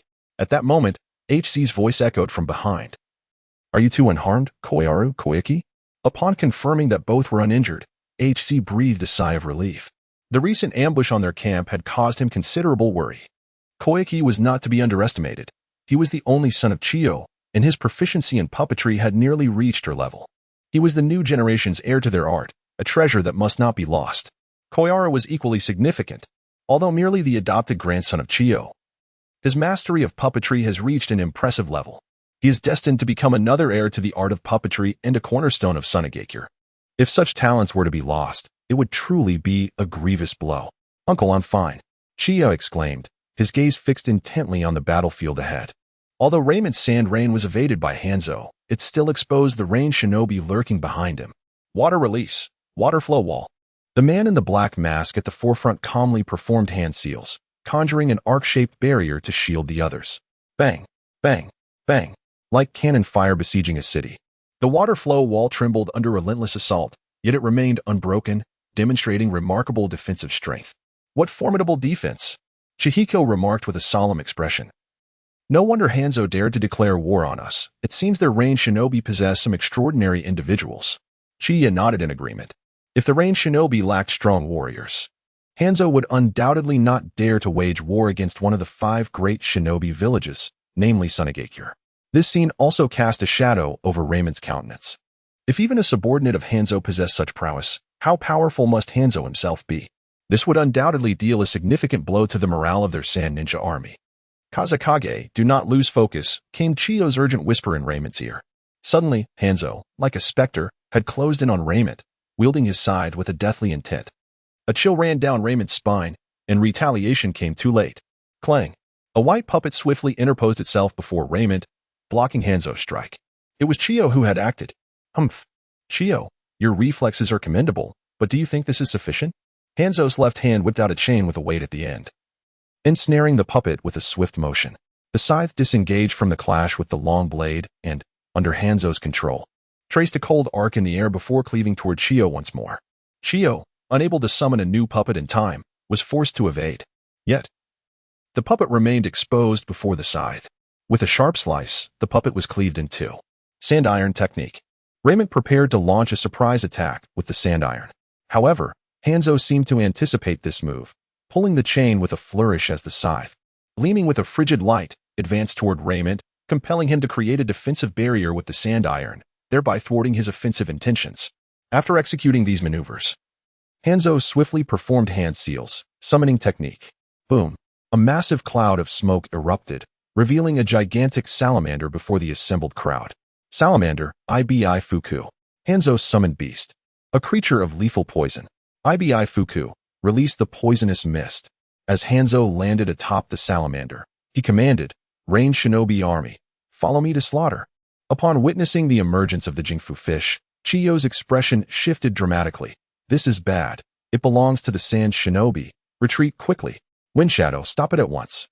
The venom of Jingfu is indeed extensive. Once the toxic mist envelopes the stronghold, the sand shinobi will undoubtedly suffer grave losses. Sand iron domain technique. Armand was acutely aware of the gravity of the situation. During the brief skirmish with Hanzo, he and Chiyo had failed to gain the upper hand. The title of demigod that Hanzo bore was not without merit. With a resounding rumble, countless sand iron spikes erupted from the ground, resembling a forest of steel, piercing relentlessly towards the ranged shinobi army. It was unstoppable. Like the march of divinity, it sent shivers through the very souls of those present. Just how terrifying is the shadow of a village? At this moment, everyone on the battlefield comprehended the answer. Jingfu, Earth Release. Even Hanzo felt a shiver run down his spine as he issued orders to the ranged shinobi. The 4 of ranged shinobi, scatter with the army. Do not enter this creature's attack range. This is beyond your capacity to handle. The 4 of ranged shinobi were his most trusted bodyguards, each possessing strength far surpassing that of AJ Nin. Understood. The 4 of ranged shinobi responded immediately, and soon, the ranged shinobi army divided into 4 groups, avoiding the onslaught of this steel forest from a distance. Yet, despite their timely evasion, a significant number of ranged shinobi were still affected. With a single scream, they were pierced through the chest and met their demise. Target sand shinobi, attack. However, the 4 made no effort to halt their advance. As if the fallen were not their comrades, charging directly towards the sand shinobi army. Their objective was clear, to ambush the sand shinobi and swiftly diminish their living forces. As for the casualties, they were of no concern. Sand shinobi, prepare for battle. Faced with the approaching enemy, KIs naturally could not retreat. While the strength of the ranged shinobi army should not be underestimated, the sand shinobi were no pushover either. Are you ready? As the combat commenced so swiftly, Chikich felt a twinge of disbelief and turned to Chiyo beside him. He had to admit that Chiyo possessed remarkable composure. First time on the battlefield, and facing the surging ranged shinobi army, I feel no hint of anxiety. Chiyo replied confidently, always prepared. With a smile, he summoned 2 puppets to guard him. In that case, don't you dare fall. Once the war began, he would have no time to look after Chiyo. Ultimately, life and death would hinge on personal performance. I want to die. The ninja world is vast, and I haven't explored it yet. I can't bear to perish, Chiyo grinned, his gaze unwavering from the approaching range shinobi for even a moment. Die, puppet-playing brat. A man with a long scar across the right side of his face charged forward, half of his visage concealed by a yellow mask, wielding a serrated greatsword. Before the rain ninja, whose height barely reached his chest, Chinya smiled cruelly. Little imp. In your next life, do not be born into the shinobi world. This merciless place is not meant for weaklings like you. However, the rain ninja's strike was easily thwarted by the instrument puppet. Observing the look of astonishment on the rain ninja's face, Chinya beamed. Uncle, that remark should have been directed at you. With a flick of its right index finger, the instrument puppet launched 3 sharp, poison-laced senbon into the rain ninja's chest. In your next life, do remember to be reborn in a good place, and refrain from returning to the shinobi world. The rain ninja, struck and horrified, staggered backward, only to feel a sudden weakness enveloping him. His vision began to blur, and he struggled to maintain his footing. To his comrades, it appeared as though his complexion swiftly transformed to a ghastly shade of purple before ultimately becoming a deep violet. In a mere 4 to 5 seconds, he collapsed to the ground, frothing at the mouth and convulsing. Witnessing this scene, the rain ninjas, who initially lamented the loss of such a splendid prey, now recoiled in terror as if confronted by a ghost. What is the matter, everyone? Are you leaving? Shinya's gaze swept across the group of rain ninjas as he licked his lips, resembling a villain as he shook his head. That simply won't do. Since you've arrived, you ought not to depart. The more rain ninjas I eliminate, the less burden my companions will bear. As his words fell, the instrument puppet surged forward, unleashing a thick plume of purple poisonous mist, night secret technique, verdant poisonous fog. The toxic mist spread rapidly, enveloping an expansive area within mere moments. Quick, hold your breath. Do not inhale the poison, but before the warning could be fully voiced, a rain ninja suddenly sensed something amiss. A sharp pain coursed through his face. When he wiped at it, his hand came away stained with blood. It appeared as though his face were rotting, flesh beginning to dissolve and threatening to fall away. No. The rain ninja screamed in despair. This mist is highly corrosive. Do not allow it to touch you. His words, however, came too late as the instrument puppet silenced him with a swift strike to the throat. Yet the warning had already been uttered. All those who encountered the poisonous fog found their flesh beginning to disintegrate, collapsing from the effects of the toxin. Moreover, the mist continued to spread. While its corrosive potency diminished, its toxicity remained, and none dared approach it. They had charged in with such eagerness, yet now they all retreated in fear. This behavior vexes me. Shinya commanded both hands simultaneously, and the dual puppet rose from the ground, brandishing 2 long blades as it advanced towards the group of rain ninjas. The instrument puppet once again opened its maw, releasing a flurry of senbon like a rainstorm upon the frightened ninjas. Be careful. Do not let his senbon strike you. As Chinya launched yet another assault, offering no respite, the rain ninjas felt a profound sense of despair. The toxicity of the mist was overwhelming. Even inhaling a small amount left them dizzy, rendering them unsteady on their feet. Consequently, many rain ninjas, fully aware of the danger posed by the senbon, found themselves rendered powerless to evade, their bodies betraying them in their moment of need. One could only watch helplessly as fine needles pierced through the body, followed by a puppeteer swiftly slitting the throat. How infuriating. No, I refuse to perish here. Curse it, how did I fall to such a petty foe? It is truly disheartening. Within the reach of the poisonous mist, survival seems nearly impossible. The fog obscures the vision, rendering the circumstances within unclear, but it matters not. With magnetic field senses combined with puppet techniques, these poison rain shinobi are akin to fish on a chopping board, helplessly awaiting their fate. Could this fellow be a reincarnation of a god of slaughter? From a distance, Yutsong felt as though this scene was unreal. Why did this individual, on their first foray into battle, exhibit no discomfort whatsoever? She was meticulously controlling herself to avoid the nausea that could arise from witnessing blood, lest she be seized by a rain shinobi and meet her demise. Yet, how could Qianyi remain so composed? Even Luo Sha, at this moment, felt a tinge of powerlessness. Several corpses of rain shinobi lay beside him. With the ability of magnetic release, manipulating gold dust, he believed his speed in dispatching enemies was commendable. However, in the presence of Qianyi, his achievements seemed rather trivial. Wait. Is it possible that this individual truly languished for 6 years at the bottom? Could someone so unremarkable possess such a fierce spirit? Perhaps his soul was seized by a formidable figure from the shinobi world. Even among the younger generation of Sunagakure's ch nin, disbelief washed over them. Many of them prided themselves as geniuses within the village, never once doubting their superiority. Yet now, while many grappled with the abrupt onset of war, Qianyi had already amassed such terrifying accomplishments. The disparity became glaringly apparent. Most crucially, the strength of the range shinobi was not to be underestimated. It contradicted their preconceived notions of weakness. Any lower-ranking range shinobi could contend with their Sunagakure counterparts, while groups of 4 or 5 could compel even their chūnin to exert maximum effort, lest they suffer injuries. Yet, these formidable range shinobi were rendered utterly ineffective against Qianyi, completely trampled underfoot.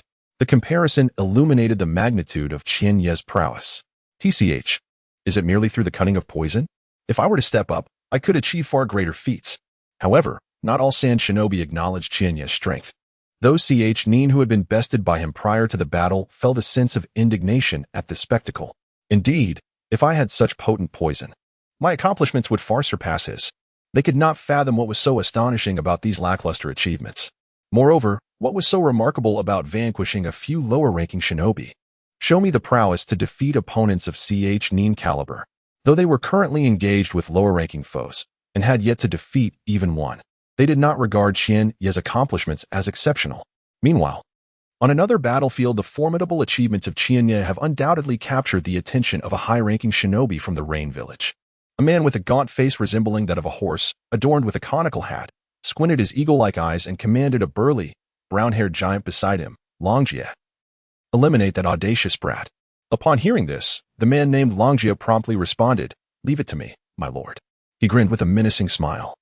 "I will make that little imp regret his arrogance." This scene did not escape Qianyin's notice, yet he merely acknowledged it momentarily before refocusing entirely on the individual before him. Truly, as one of Han's guardians, his strength was remarkable. In response to Qianyin's praise, his opponent, a rotund middle-aged man with notably large hands, smiled slyly. "Indeed. You are the renowned colorful ninja, Qianyin. Defeating you will not be an easy feat." Before Qianyin stood 10 puppets arranged in vibrant colors: red, orange, yellow, green, blue, indigo, violet, white, black, and gray, creating a dazzling display. "Yet, it seems you are particularly concerned about that brat." The rotund man continued, "In that case, I must impede you. You shall not have the opportunity to assist him. I sense that child possesses the aura of a formidable warrior. He must be stifled to prevent him from becoming a bane to our Rain Village." I doubt that is something you need to worry about, Qianyin thought to himself. While externally he revealed no concern for Qianyi, he understood well that worry breeds chaos. As he manipulated his fingers, the colorful puppets surged forward once more. "Qianyi, damn it. Don't approach that guy. We are no match for him," they cursed. "Ugh, let him revel for a moment longer. Once our chūnin notice you, it will be your end. Just a mere genin. Let's see how long you can act tough." Realizing they were no match for Qianyi's genin level, the range shinobi quickly retreated, avoiding a direct confrontation with him. Instead, they sought out other sand shinobi they deemed easier to bully. Coincidentally, they targeted those few chūnin who had a grievance with Qianyi. This immediately provoked their ire. "You range shinobi, open your eyes and see clearly." "I am a chūnin. One of them seethed. "Do you really think we are easier to deal with than that rascal, Nafeng Qianyi? This infuriates me. You shall pay the price." The most agitated was a chūnin with yellow hair, who had previously been humiliated by the instrument puppet in a single strike. Now that these range shinobi had crossed his path, he resolved to use them to redeem his honor and showcase his true prowess. Wind release, 1,000 faces of wind. He formed hand seals and unleashed several whistling wind blades that caused the air to tremble slightly. "Not bad. As expected of a chūnin," another remarked. "This guy is a chūnin. Let us all attack together." Upon witnessing this, the group of range shinobi quickly formed hand seals in unison. Water release, water flow barrier. Torrents of water surged forth, clashing heavily with the incoming wind blades. Bang, bang, bang. However, after several dull explosions, the wind blades failed to breach the defensive wall of water. This left the yellow-haired chūnin utterly astonished. Ninjutsu, Rain Dew Needle 1000. Upon witnessing this, the rain ninjas swiftly drew their black umbrellas from their backs, pressing the advantage. In an instant, a barrage of lethal needles, resembling fine raindrops, shot forth, rendering defense nearly impossible. Hiss. As the needles approached, the yellow-haired chūnin felt his body tense involuntarily, hastily wielding his kunai to fend them off. Seizing this opportunity, 2 rain ninjas flanked him from either side, each brandishing a slender bamboo-like object. blowing into them. Ft, ft. Two steel needles, clearly laced with venom, soared through the air. You think that will catch me off guard? The yellow-haired chūnin, being a seasoned ninja, transformed into a puddle of sand just as the poison needles were about to strike him. Sand clone. Wind release, vacuum sphere. The yellow-haired chūnin reappeared behind the two rain ninjas. Drawing in a considerable amount of air, he unleashed a barrage of condensed wind bullets from his mouth. The compressed air rippling with intensity.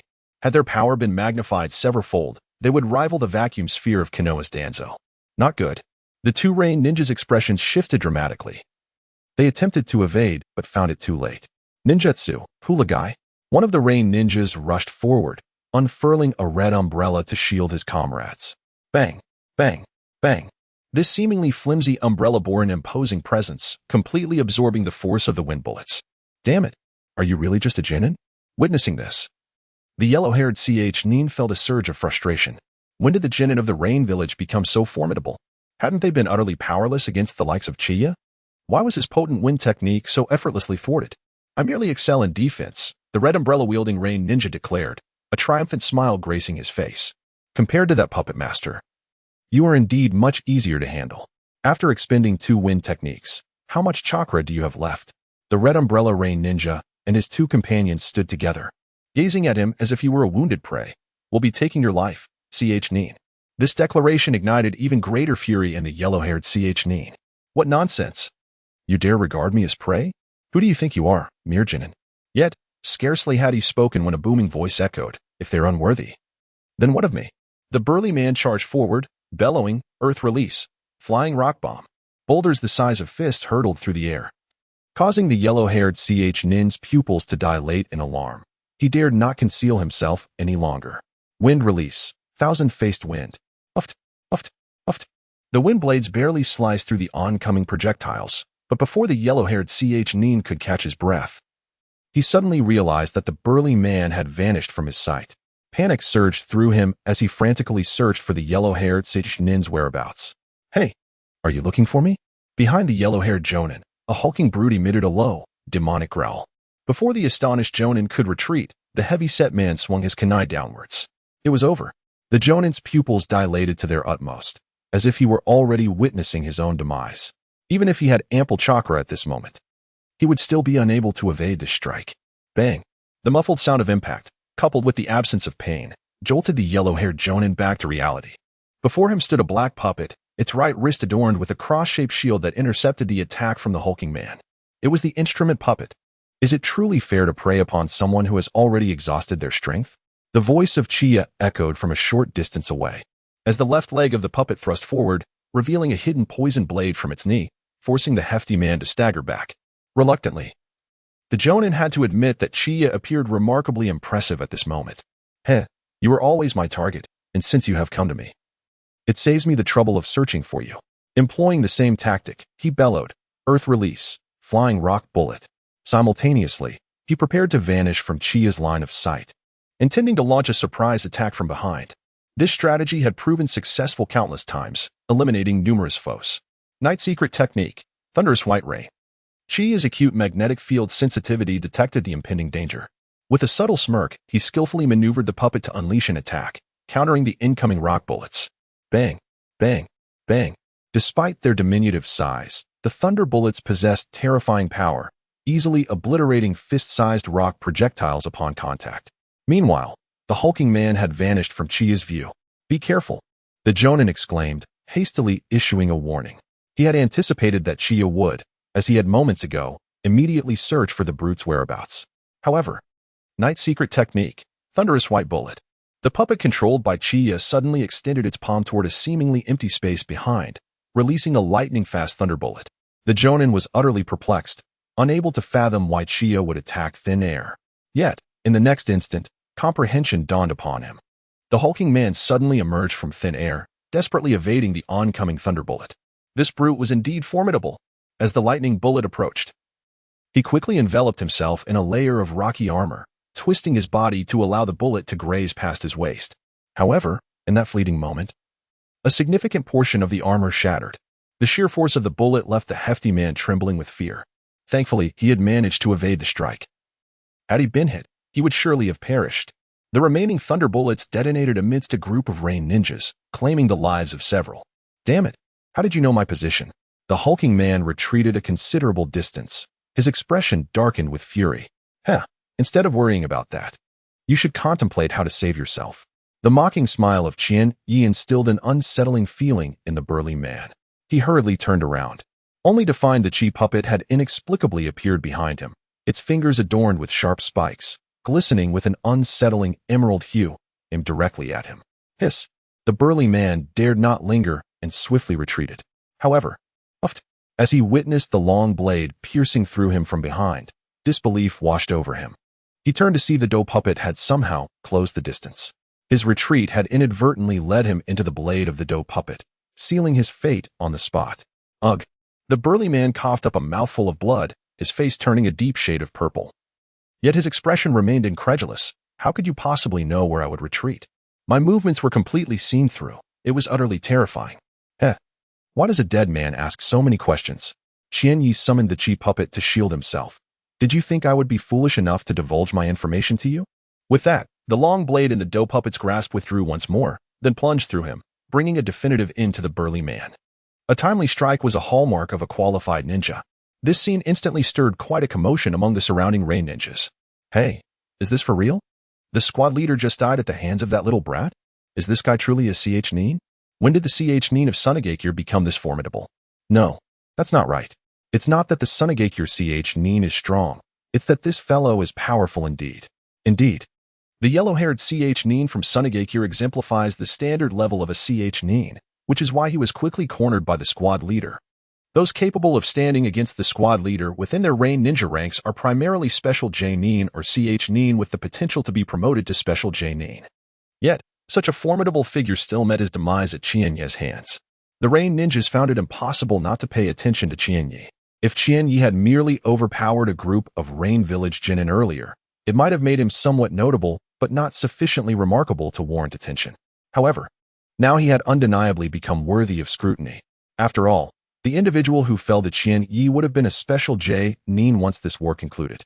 And possessing the capability to eliminate a special J-nin makes Qian Yi a significant threat. Nearby, the chūnin and special J-nin all shifted their targets, declaring, "Eliminate that brat." An order to pursue was issued by a nearby J-nin of the Rain Village. Instantly, many Rain Village chūnin turned their gazes towards Qian Yi. Nearby, Sunagakure ninjas gathered to support Qian Yi. Observing the Rain ninjas planning to surround Qian Yi, he would not remain passive. Although Qian Yi's achievements had garnered considerable attention, they were not as discreet as he had wished. However, the battlefield operates on its own terms. One cannot simply choose to remain inconspicuous. When the enemy approaches, one cannot afford to hold back in a bid for subtlety, ultimately leading to one's own downfall. Understood. Numerous chūnin from Sunagakure responded in unison, hastening towards Qian Yi.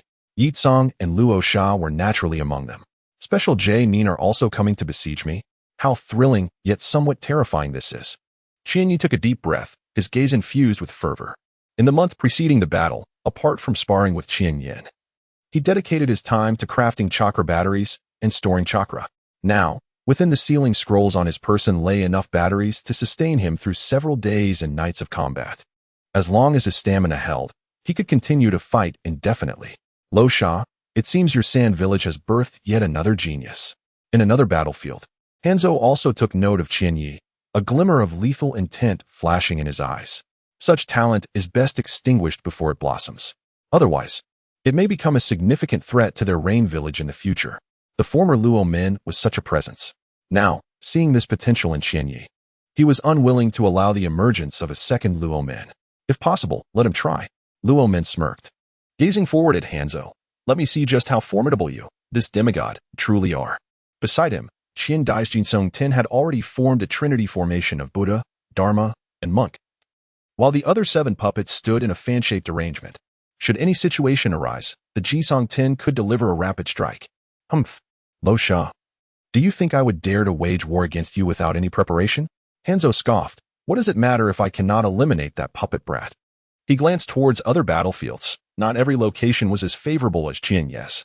As long as the overall situation remained advantageous for the Rain Ninjas, that sufficed. In fact, due to their surprise assault, the The Sand Ninja army had already suffered losses, and their morale was not particularly high. Many Sand Ninjas found themselves bewildered and rushed into battle, achieving no optimistic outcomes against the equally matched Rain Ninjas. Moreover, Hanzo had thoroughly prepared for this conflict. Nearly 20,000 Rain Ninjas had mobilized. Under prolonged combat, the Sand Ninjas might not enjoy any inherent advantage. Furthermore, tonight's battle was merely the beginning, aimed at crippling the Sand Ninjas' effective forces while gauging their strength. Now, his objectives had been met. This left Luo men at a loss for words. Hanzo was not mistaken. In this battle, they were indeed at a disadvantage, and they had been forced to expose all their intelligence to Hanzo. Conversely, he remained largely ignorant of the Rain Ninja situation. One could say he had already lost once in terms of strategy. Kazekage, do not doubt yourself. Noticing Luo Men's despondency, Qiandai quickly spoke.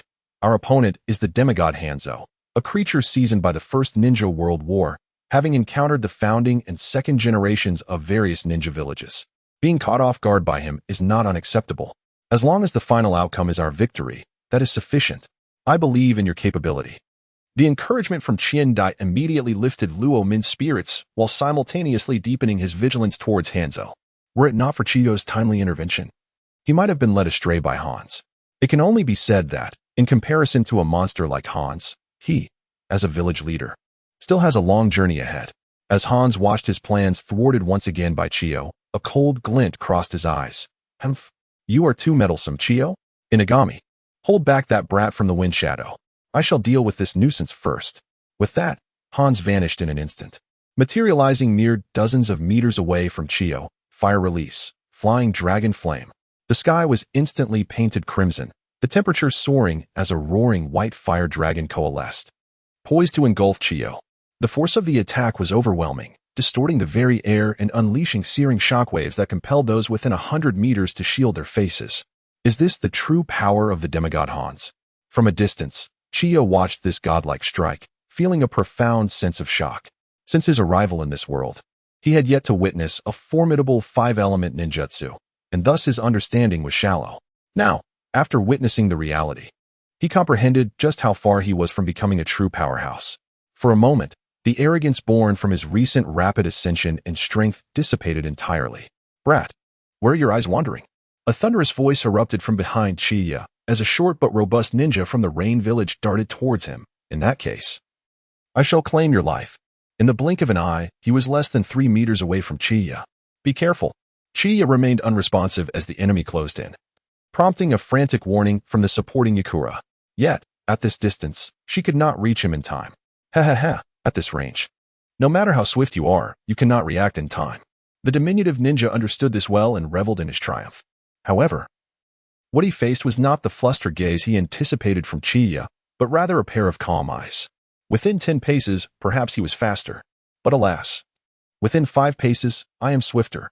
Knight's secret technique, Thunderbolt White Pellet. As a lightning projectile erupted from the palm of the puppet, the grin on the diminutive ninja's face froze.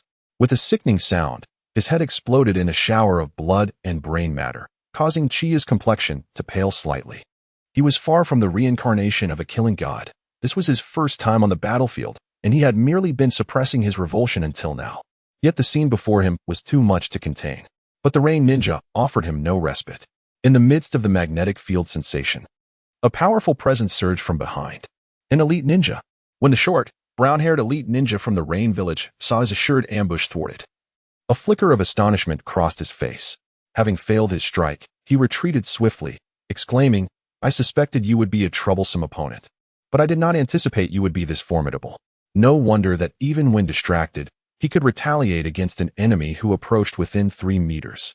Your prowess in puppet techniques is remarkable, and your perceptive abilities are equally formidable. Upon hearing these words, many of the surrounding Rain Ninjas couldn't help but narrow their eyes. The combination of puppet mastery and heightened perception would render any ninja a formidable adversary, let alone when both skills resided in a single individual. I appreciate the flattery. But no matter how you praise me, I shall grant you no favors. That is unnecessary.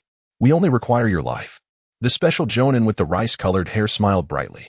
And in an instant, he and the surrounding Rain Ninjas launched an assault on Chiyo. In a heartbeat, Chiyo found himself besieged by adversaries from all directions. This is bad. Witnessing this scene, The sand ninjas rushing to aid Chiyo could not help but exclaim in alarm. Secret technique of the night, thunderous white rain, whirlwind. Yet, Chiyo's face bore no trace of panic.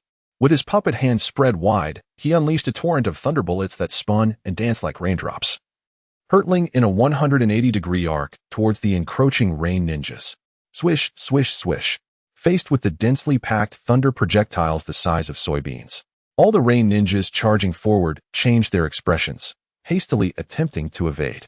The power of this thunder bomb is formidable, its terrifying aura palpable even from a distance. No one wishes to experience its might firsthand unless absolutely necessary. Suddenly, as if sensing an impending threat, the instrument puppet soared into the air, brandishing a long sword in a decisive slash. Clang! An unexpected rain ninja appeared above Chiyo, poised to launch several explosive kekkei, only to be interrupted by the swiftly approaching instrument puppet, which forced him to evade the descending blade. Yet, the instrument puppet relentlessly pursued, unleashing a cloud of toxic mist from its mouth. The rain ninja was instantly struck with horror. Having previously witnessed the puppet's venomous nature, he had no desire to become a victim. However, evading in midair proved to be no simple task, especially as the mist spread with alarming rapidity. A desperate scream escaped the rain ninja's lips as his complexion darkened, plummeting to the ground like a dumpling tossed into water. In mere moments upon landing, his face had turned a ghastly shade of purple, a testament to the toxin's swift advance. Seeing this, a particularly formidable Jonin with a Zongfa hairstyle barked orders. Do not approach him. Do not hesitate to expend chakra. Engage him from a distance with ninjutsu. Although the reason behind Chiyo's toxin lacking corrosiveness remained unclear, its sheer potency was enough to instill caution even among seasoned Jonin. Water release, water severing wave. Water release, water iron bullet. Wind release, wind cannon. It must be noted that several chūnin collaborating to unleash ninjutsu wielded impressive power. At the very least, Chiyo recognized that countering them would require considerable effort. Knight's secret technique, thunderous white bullet, explosion. The fighting puppet launched an attack that detonated mid-air. Boom. The powerful shockwave repelled all incoming ninjutsu. However, Chiyo could not withstand the destructive force of the blast. Knight's secret technique, mechanical sealing light shield. The instrument puppet activated its defense to shield him. It seemed increasingly imperative to consider allowing the puppet to employ bloodline limit ninjutsu. His magnetic release was currently underutilized for the effects it could exhibit. Let us not dwell on that. Once the two pivotal skills of repulsion and attraction are developed, he would no longer find himself in such a passive stance against mass ninjutsu attacks. Yet, prior to that, perhaps he could first focus on researching a particular technique. Enhancing his self-preservation abilities was crucial, as the barrier for the puppet to utilize bloodline limit ninjutsu was substantial, and developing it would take time. An idea sparked in his mind, an attack formed from gathered chakra, potent in its own right. The Rasengan. It shall be you. Should he succeed in mastering the Rasengan and combine it with his magnetic release chakra, its potency would undoubtedly surpass that of chakra used in isolation. Furthermore, the Rasengan does not fall under the category of bloodline limit ninjutsu, rendering its study comparatively less challenging. Yet, just as Chiyo indulged in these aspirations, an acute sense of danger surged through the magnetic field, jolting him back to the present. Amidst the tumult of exploding dust, a chilling blade of light surged forth, akin to a maggot clinging to bone. The wielder of this lethal gleam was none other than the special Jonin with the distinctive Zongfa hairstyle.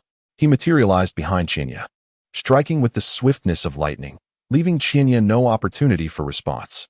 The veil of dust proved utterly ineffective in obstructing his vision as he aimed directly for Chiyo's heart.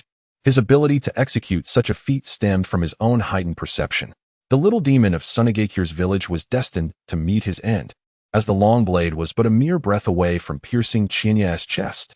Even the Zongfa Jonin felt a slight quickening of breath.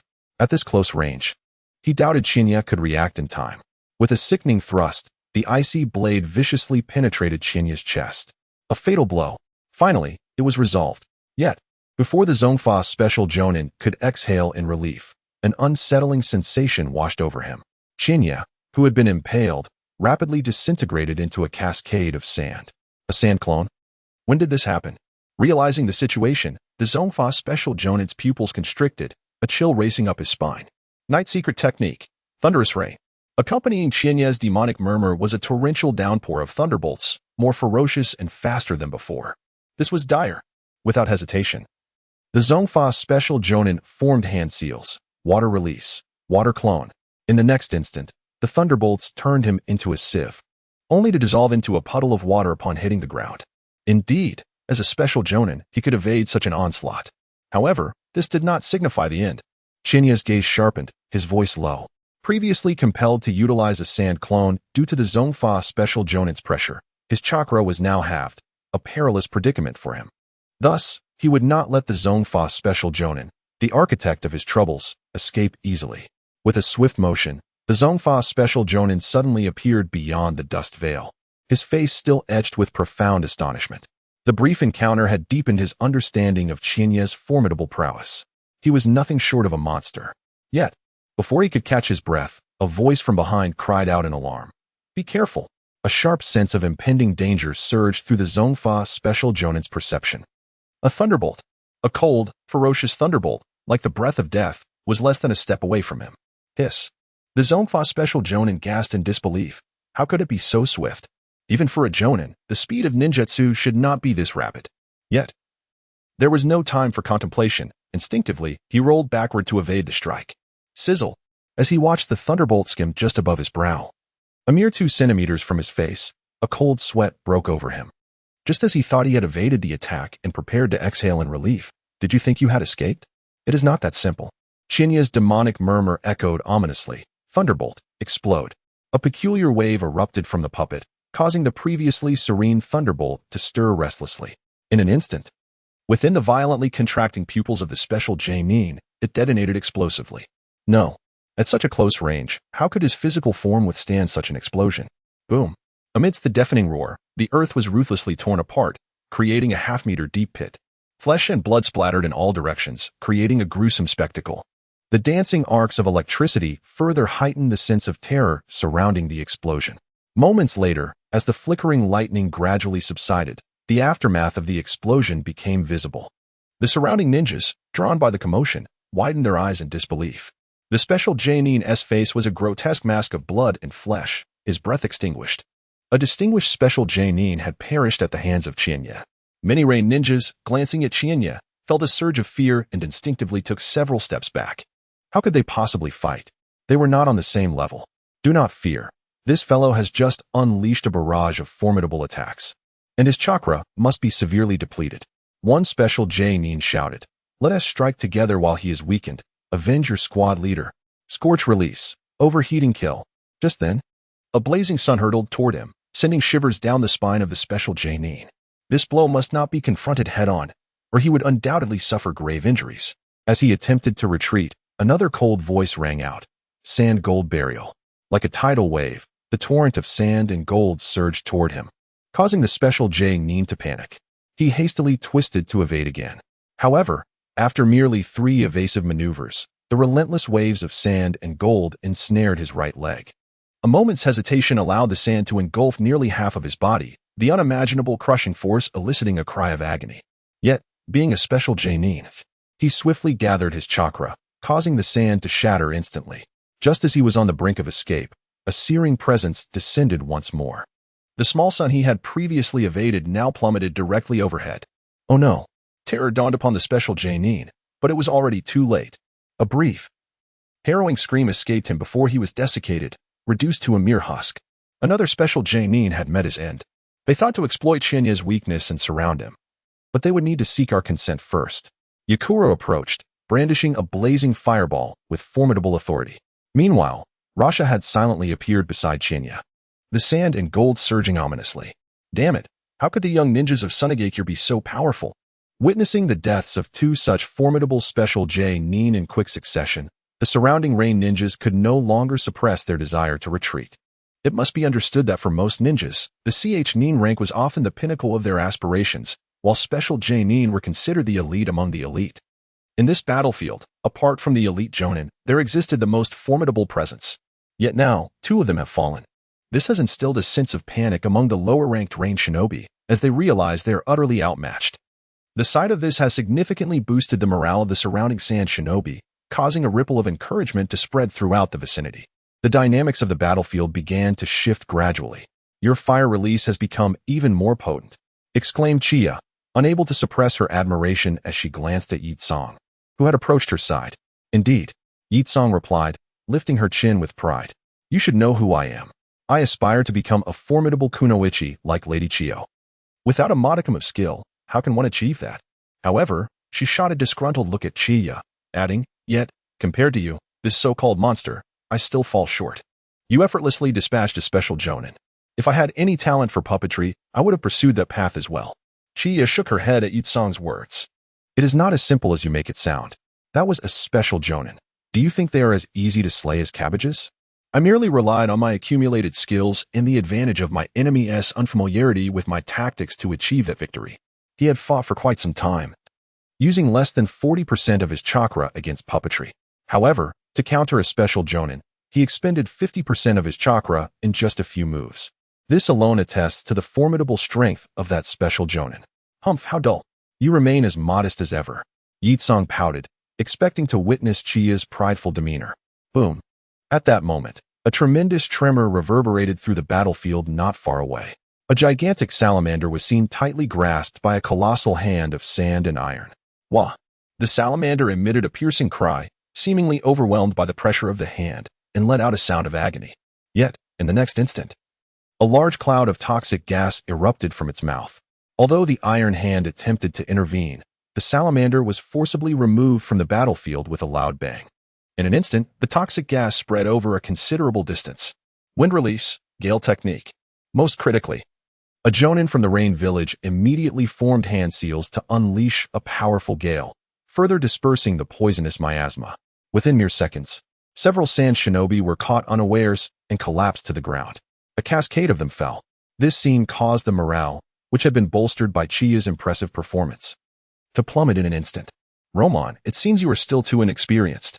Half-Song, who was locked in fierce combat with Chiyo, laughed mockingly at the unfolding events.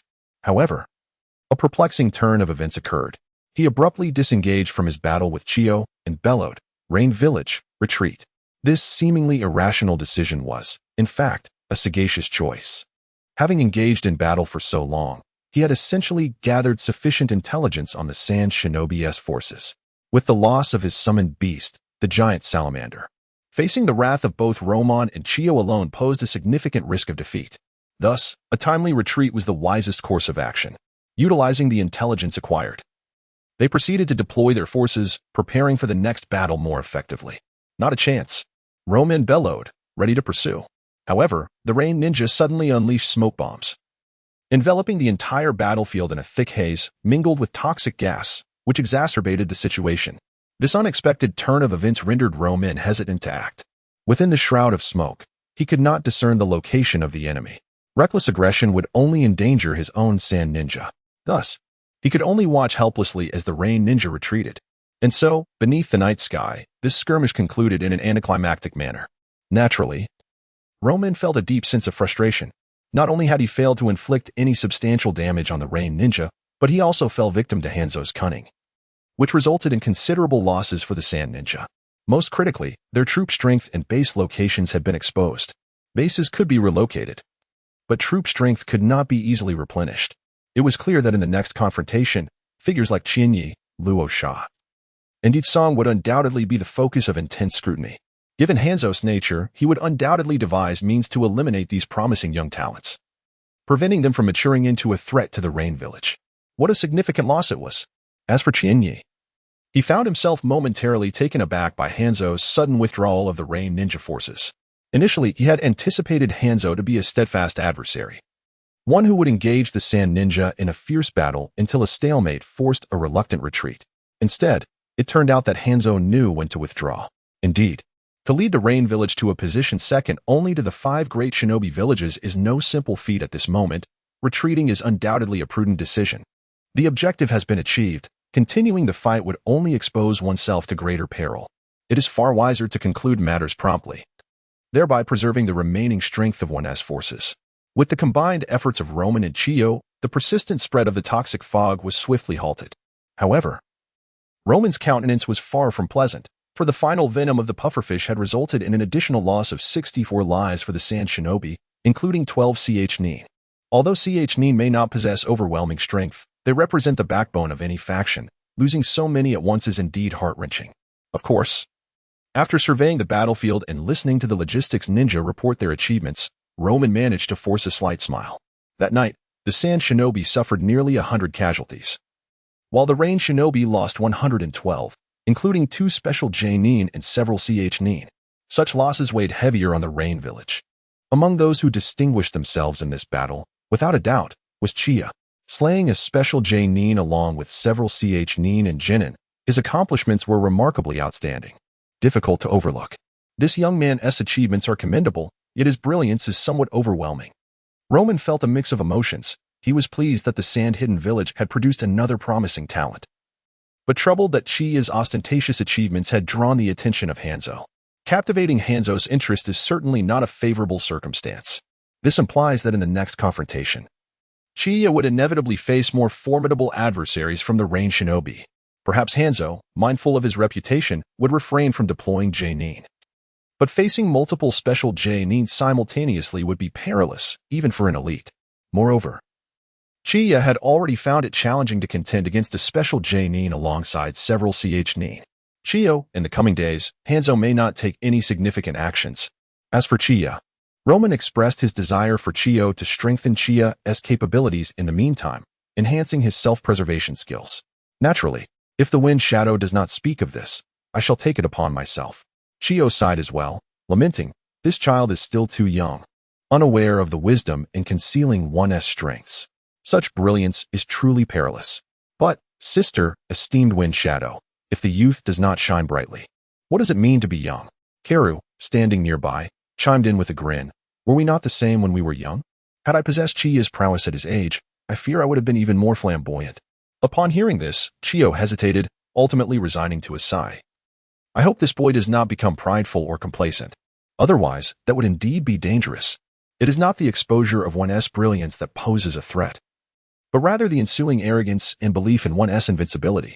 The ninja world is rife with such examples, and she fervently hoped that Chiyo would not meet a tragic fate marked by an untimely demise. As for Chiyo, ultimately, my strength remains insufficient. Otherwise, I would not have found myself ensnared by a particularly formidable jonin and several chūnin. I sighed, reflecting on my limitations. There was no room for arrogance or complacency.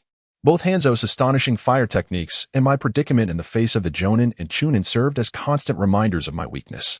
In this perilous battlefield, I must continue to grow stronger. Thus, when Chiyo devoted considerable time preparing to persuade Chiyo, acknowledging the commendable achievements secured, she realized that pride must not prevail. To her astonishment, Chiyo had not squandered the opportunity to enhance her abilities. Instead, she had begun to delve into the art of puppetry. Lady Chiyo? The ninjas in the tent rose promptly at her arrival, bowing respectfully. Chiyo, what brings you here? Chiyo set down her brush and stood to greet her. What are you sketching? Chiyo inquired, glancing at the scroll behind Chiyo, her surprise evident. Are you planning to upgrade your puppets? Chiyo nodded, shrugging helplessly. What can I say? I feel so weak. If I don't strengthen myself a bit more, I truly lack any sense of security. This statement caused many faces to twitch in disbelief. Goodness, have you heard yourself? At 15, you can defeat a special jonin, yet you remain dissatisfied? If you consider yourself weak, what does that make us? Who barely managed to contend with chūnin. While it was true that Chiyo's strength was not yet formidable, it was equally important not to underestimate oneself. Even Chiyo found it difficult to contain her disbelief. At your age, possessing such strength is already impressive. Am I truly considered capable now? Chiyo replied, a cheeky smile gracing her lips. Thank you for the compliment, Lady Chiyo. I shall not become arrogant and will continue to strive for improvement. Seeing Chiyo's playful demeanor alleviated Chiyo's concerns. In the coming days, Hanzo is unlikely to take any action. The Kazekage suggests that we utilize this time for training to bolster your abilities. She patted Chiyo's shoulder. However, since you already have ideas in mind, I shall await your refinement before you seek me out. Her expression was one of eager anticipation. I hope you continue to surprise me. Should you require anything regarding puppetry, do not hesitate to seek assistance from me or from Kais and Chihiko. Chiyo nodded, grinning. I shall surely trouble you elders in the future. Once Chiyo departed, many turned their gazes toward Chiyo's scroll, though regrettably, they could not comprehend it. They refrained from inquiring about such confidential matters pertaining to puppetry, instead pondering how they too could enhance their own strengths. For Chiyo, This battle had revealed two critical issues. First, as a puppeteer, my mobility is severely lacking. Should I be targeted by a stronger ninja, defeat becomes all too likely. Second, my strategies for countering multiple assailants are insufficient. Relying solely on puppetry for defense renders one susceptible to enemy advantage.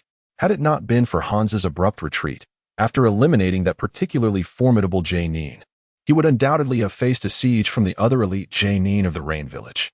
At that juncture, his predicament would have been exceedingly perilous. Even with the support of Yakura and Rasha, the enhancement of his puppets is an imperative necessity. Yet, when it comes to improvement, Chiyo cannot help but let out a sigh. Given his current mastery of technology, he could significantly amplify output, enabling the combat puppets to unleash powerful lightning cannons.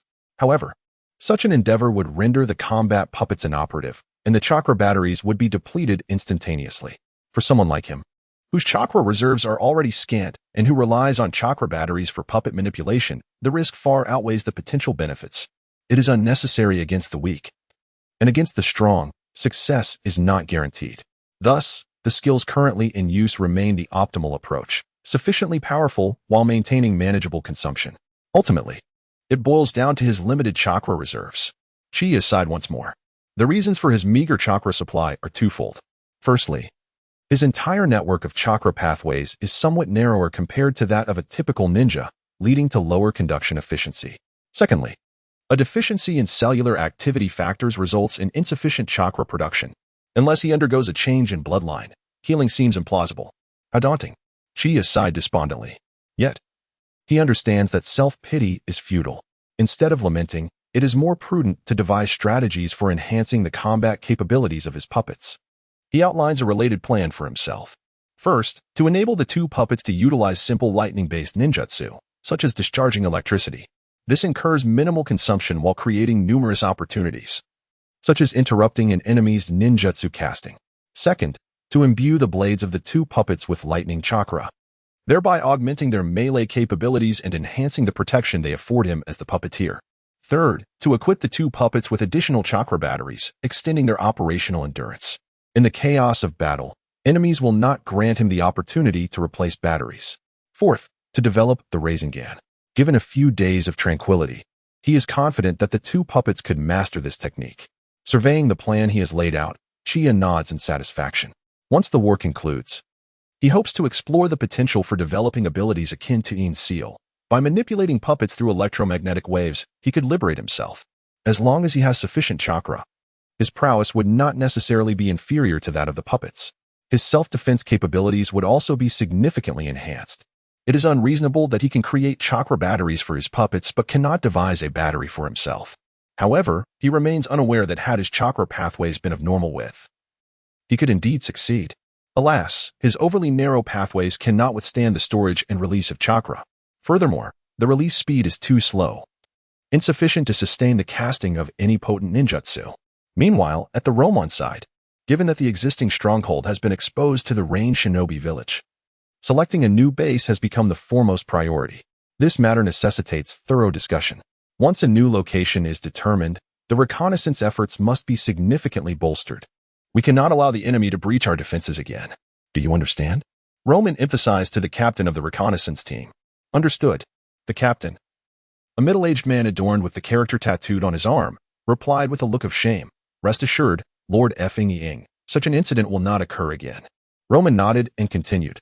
While vigilance is crucial, it is of paramount importance to ascertain how the Rain Shinobi village evaded your reconnaissance and located our base. Understanding the cause of our exposure is more critical than merely increasing patrols. Yes, the captain of the patrol team replied earnestly before departing. This time, not even a fly shall infiltrate our ranks.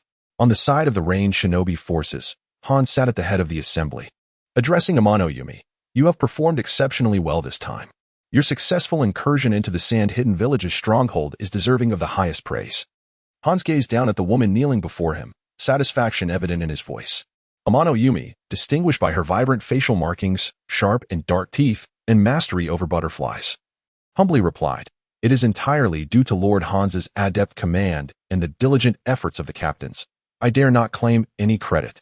Her family's current decline necessitated such humility, for overt pride could render them targets of resentment and hostility, detrimental to their future prospects. Enough, your contributions cannot be denied. Hans acknowledged Yumi's modesty but would not overlook her achievements. In this engagement, several young talents have emerged from the sand-hidden forces. At this, a flicker of malice crossed Hans's eyes. If all goes as expected, these individuals will undoubtedly pose a threat to our ranged shinobi village in the future. Thus, he turned to the gathered jonin.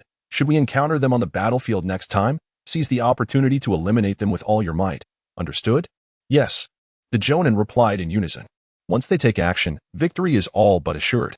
Hans then proceeded to describe the characteristics of Chiyo, Rasha, and Yakura, designating them as primary targets of concern for the ranged shinobi forces. Whoever succeeds in eliminating these three will earn the privilege of becoming his personal guard.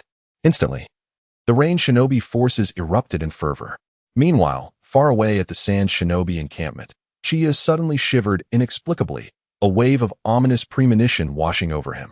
This sensation was unsettling. Chiyo's expression grew grave. Such dreadful feelings do not arise without cause. Could it be that Hans has issued some sort of assassination order against me? Chiyo could not help but think that his remarkable performance on the battlefield would not go unnoticed by Hanzo. However, it seemed that Hanzo's regard for him was even more intense than he had anticipated. Truly, Hanzo, who in the original narrative acted decisively to eliminate threats from the Akatsuki, was living up to his reputation. Chiyo felt that his choice to diligently enhance his own strength without a trace of arrogance was undeniably the right decision. Had he succumbed to pride, he would surely meet a dire fate upon encountering a Rain Ninja again. It was time to devote himself fully to developing the Rasengan. He recalled that in the original story, Konohamaru and Naruto had only two key principles for mastering it: compression and rotation. By ensuring a sufficient concentration of chakra and inducing rotation, one could achieve formidable destructive power. If memory served him correctly in Boruto combined lightning chakra with the Rasengan to create the Rasen Shuriken. He pondered. Even sensory ninjas could not detect the trajectory of this technique. Though small in size, its destructive capability was remarkable, making it quite suitable for his current circumstances. With this, he could possess two forms of the Rasengan, both equally potent. In comparison, other plans seemed significantly less challenging. The most difficult task would merely involve wrapping lightning around his puppet's blades. This would only require a day to refine the conversion device and control mechanisms. As for why he did not employ lightning release ninjutsu, it was primarily due to his inadequacies in puppet techniques. His seal speed was too slow for combat. Therefore, when Yakura arrived, hoping to practice and enhance their strength while also fostering camaraderie, she found Chiyo engrossed in improving his puppets. His earnestness was rather charming. "Ah, Yakura, you're here. What brings you?" Upon hearing footsteps, Chiyo raised his head, only to lower it again upon recognizing her, which left Yakura feeling somewhat displeased. "What gives? Am I not worthy of your attention? Chiyo, is it so wrong for me to seek you out without a specific reason? As comrades, how can you utter such hurtful words?" Yakura huffed, stamping her foot in frustration. "You make it easy to end up friendless. Is that so? I'll certainly keep that in mind," Chiyo replied, observing Yakura's flustered demeanor, which he found rather delightful. No wonder a literary figure from his past had remarked that a woman's blush surpasses countless breathtaking sights. Whatever. Yakura pouted, clearly harboring significant discontent towards Chiyo. "All right, calm down. I truly did not mean to offend," Chiyo said, scratching his head. Having been single in his previous life, he was at a loss on how to handle such situations. "I'm quite anxious about this." "Fine, I'll trust you this time," Yakura relented. Seeing this, Yutsang could not help but smile faintly, though she concealed it well. Such a version of classmate Chiyo was rather endearing. "Yutsang, have you come to seek my assistance?" Chiyo promptly shifted the topic. In response, Yutsang pouted slightly. "I merely thought I could find you to practice and enhance my skills, given that I had no pressing matters. What do you say, esteemed puppet master? Am I fortunate enough to have you personally engage with me?" "Ah, well, I happen to be upgrading my puppets and seem to lack the time." "Very well." Then, Yutsang's initially hopeful expression swiftly transformed into one of disappointment, yet she forced a smile. "When you do find the time, you mustn't refuse me." Hearing this, Chiyo could hardly bring himself to utter the word refuse. After a moment's contemplation, he replied, "Let us see, I should be able to finish most of the upgrades by tomorrow. At that point, I will be available." Though he had spent over 20 years single in his past life, lacking experience with girls, he was not devoid of emotional intelligence. Noticing the despondence on her face without remaining indifferent, Really? Yitsong's face lit up with surprise, nearly causing her to leap with joy. Then it is settled. Observing her exuberance, Qianyi nodded earnestly. Of course, a gentleman's word is his bond. He refrained from mentioning that this was a perfect opportunity to test the strength of the upgraded puppets. Soon enough, under Yitsong's inability to keep secrets, many came to learn about the upcoming match between Qianyi and Yitsong. This news particularly captivated the younger generation, eager to witness the prowess of Qianyi, who had recently been dubbed the strongest among the youth following the battle the previous day. They were keen to ascertain whether he truly deserved the title of the strongest among the young. Luo Sha was especially intrigued, as he was the one most eager to understand the extent of the gap in strength between himself and Qianyi. The Wind Shadow Luo sect and Chiyo welcomed this development, recognizing that healthy competition among the youth would greatly benefit their overall strength. In their own youth, they had experienced the same dynamic. However, with everyone now aware, Qianyi found himself in a bit of a predicament. Initially, he had intended to engage in a solitary battle with Yitsong to evaluate the efficacy of his puppet upgrades. He anticipated some spectators, but the turnout far exceeded his expectations. Given the current situation, he would undoubtedly face challenges from others as well. The reason was, naturally, the title of the first among the young, which had stirred up envy and ambition. They were all around 15 or 16, an age brimming with youthful exuberance. Why should Nanfeng Qianyi be deemed the first? I firmly believe my strength rivals yours, and I must challenge you to see if you truly surpass me. With a sigh, Qianyi resumed his work on modifying the puppets. First, he decided to install additional batteries to enhance their stamina. This required improvements to the control, output, and conversion mechanisms, enabling them to accommodate a greater utilization of chakra. In the meantime, I shall enhance the performance of the launching device. Previously, after 3 consecutive discharges of the thunderous white projectile, the device required a cooling period of 3 seconds. After 9 shots, 1 chakra battery would be depleted. Until now, he had been fortunate that this flaw had gone unnoticed. However, he did not believe this vulnerability would remain undetected indefinitely. Seizing the opportunity to make improvements would ensure that he would not find himself ensnared when confronted with stronger adversaries. This was an act of self-responsibility. By the time the chakra battery upgrades were completed, night had already fallen. The corresponding upgrades had also been finalized. Qianyi stepped out of the tent, his left hand deftly manipulating the controls, causing the puppet to unleash a dazzling arc of lightning that spread outward. With a crack, a fist-sized stone exploded violently.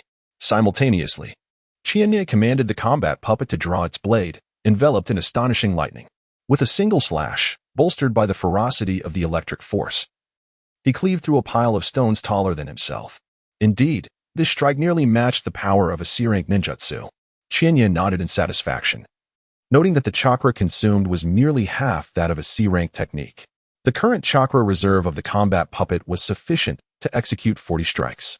Should he encounter a special J-nin and several CH-nin in a siege, he would undoubtedly not be reduced to detonating explosive projectiles in self-defense. Thus, the only remaining challenge was the research on the spiral sphere. Qianyi exhaled, hoping that the research would proceed smoothly. After Qianyi departed, Qianyin suddenly appeared at the very spot where Qianyi had stood moments before. Gazing at the cleaved stone, a flicker of astonishment crossed Qianyin's eyes. This lad, how does he make the modification and upgrade of puppets seem so effortless?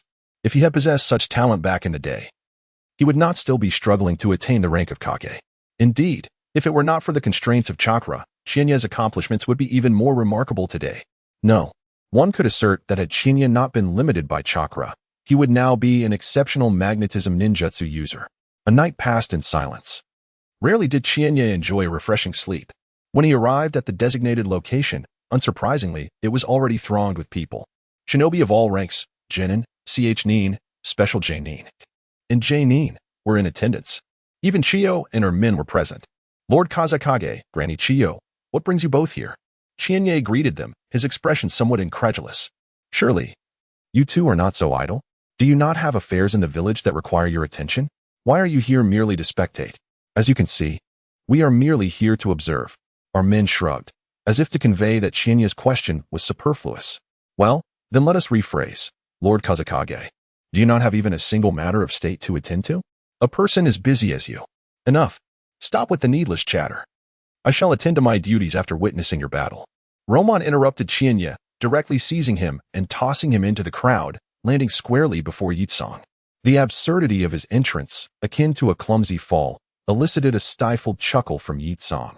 I, too, had wished for a more graceful entrance. Rising to his feet, Chiyo shrugged in resigned amusement. It appears there is no choice. Lord Phonin could no longer wait, and simply threw me in. He produced a purple scroll from his person. Addressing Yi Tsong, if there are no objections, shall we commence? Observing the sudden seriousness in Chiyo's demeanor, Yi Tsong nodded, taking a deep breath, his gaze intense with fervor. In this battle, I shall unleash my full strength. Let me ascertain the extent of our disparity. This statement drew the attention of the young ninjas present, all eager to witness the prowess of the one capable of defeating a special jonin like Chiyo, and to see if he could exhibit a level of power that would earn their respect, thus affirming Chiyo as the strongest among the younger generation of Sunagakure. Very well. Then, I shall not hold back. Chiyo activated his puppet, casting chakra threads from his hands to establish a connection, initiating the magnetic field sensing technique. The chakra consumption for this technique was minimal, and with Chiyo's current reserves, he could sustain it for an entire day and night, at a particular moment. As both combatants focused, they moved simultaneously. Yi Tsong raised his hands, conjuring two blazing spheres of fire, jutsu, scorch release, over steaming kill. In an instant, Yi Tsong closed the distance to Chiyo, sending the spheres hurtling towards him. So fast, gasped the young ninjas in attendance. Even with this single maneuver, the gap in their abilities was palpable. As the fiery orbs approached, Chiyo felt the searing heat threatening to drain his chakra, causing his puppet's evasive maneuvers to falter slightly. This exposed a significant opening. Seizing this opportunity, Yi Tsong unleashed another fireball, launching an assault from both sides, leaving Chiyo with no respite to breathe. Was this how it would end? Many spectators thought, given the terrifying temperature of Yi Tsong's flames, that the puppet could not withstand such an onslaught. Even Chiyo grew curious. Will you employ any defensive measures, Chiyo? Surprisingly, Chiyo did not instruct his puppet to defend. This bewildered many. Was he truly resigning himself to defeat? The answer would soon be revealed. With a sudden flash, both the puppet and Chiyo drew their blades, a chilling arc of lightning slicing through the air, cleaving the fireballs in twain, causing them to dissipate. What? Yi Tsong's expression was one of disbelief as she witnessed the fireballs split and disperse. She had no recollection of Chiyo's puppet possessing such formidable close combat capabilities. Had she known, she would never have dared to approach so recklessly.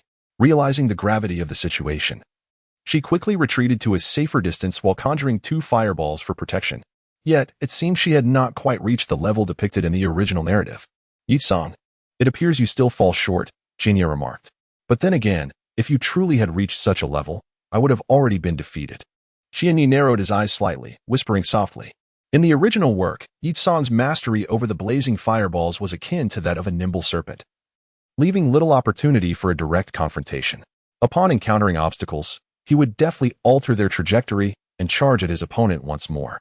In a situation like the previous one, had it been the original Yi Tsong, he would undoubtedly have split into 4 fireballs to launch a coordinated attack rather than allowing them to dissipate. However, this brief encounter had profoundly shocked the young ninjas present.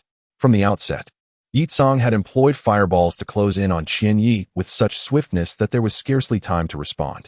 Indeed, just as one contemplated forming seals, another fireball would come hurtling in, forcing continuous retreat. Yet Chiyo, as a puppet master, who was ostensibly most vulnerable in close combat, swiftly dismantled the crisis posed by the fireball assault. Remarkable.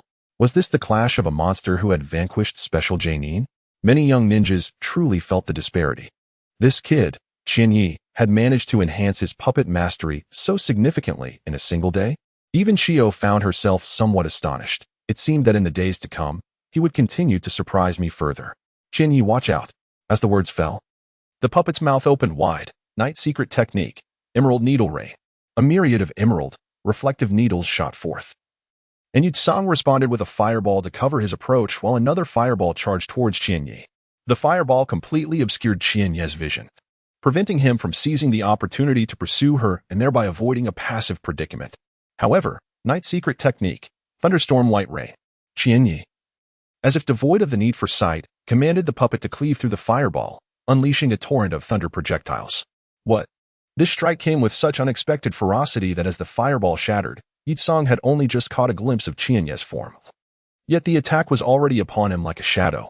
In a hurry, he maneuvered the fireball that had just blocked the poisonous needles to explode before him, shielding himself from the thunder projectiles while swiftly retreating to avoid injury. Yi-tsang, be careful. Yet no sooner had he begun to withdraw than Qianye's warning echoed once more. Whoosh! A cold long blade descended from above, cleaving downwards toward him, sending a chill racing up Yi-tsang's spine. So fast. Faced with the puppet so close at hand, Yi-tsang's immediate instinct was to distance himself. In a swift motion, he evaded several meters back. In doing so, he ensured that regardless of whether the puppet unleashed poisonous needles or toxic mist, he would have ample distance and time to respond. One must commend the swiftness of his reaction. Yet, a sudden crackle reverberated as the puppet emitted a dazzling lightning bolt. The speed was so astonishing that it left no room for response. Confronted with the lightning that had appeared before him in an instant, Yi-tsang felt a surge of dread. It was over. How could he have forgotten that the puppet could also unleash lightning as a form of ranged attack? Despite his utmost effort to twist his body in an attempt to evade the incoming lightning, he found himself in dire straits. Yet, she was struck by a bolt of lightning, and an immediate sensation of numbness enveloped her body. In that fleeting moment of paralysis, Yi-tsang understood that it was all over. Indeed, the battle puppet had halted behind her, its cold blade poised against her throat. The confrontation concluded swiftly and abruptly, leaving many spectators still in a state of disbelief. Was this truly the end? Surely Yi-tsang had once collaborated with Luo Sha to vanquish a particularly formidable jonin. How could she have lost so quickly? Yet, the prowess she had just displayed was by no means insignificant. The younger generation was left in a state of agitation. To be fair, a considerable number of them harbored doubts about their ability to defeat Yi-tsang. Nevertheless, she had succumbed so easily to Qianye. Was Qianye truly this formidable? In the arena, Yi-tsang found herself struck by the realization of the vast chasm that lay between her strength and his. She felt a sense of despondency wash over her. Until now, she had believed her abilities to be on par with Qianye's. To her astonishment, the disparity was far greater than she had anticipated. Had it been yesterday, victory would have come far more swiftly, primarily because she had just upgraded her puppet, enhancing her strength. Qianye scratched his head, remarking, "In truth, you are already quite strong. When I was your age, I was still considered a mere lowly genin." Seeing him attempt to comfort her with such a gesture, Yi-tsang couldn't help but chuckle.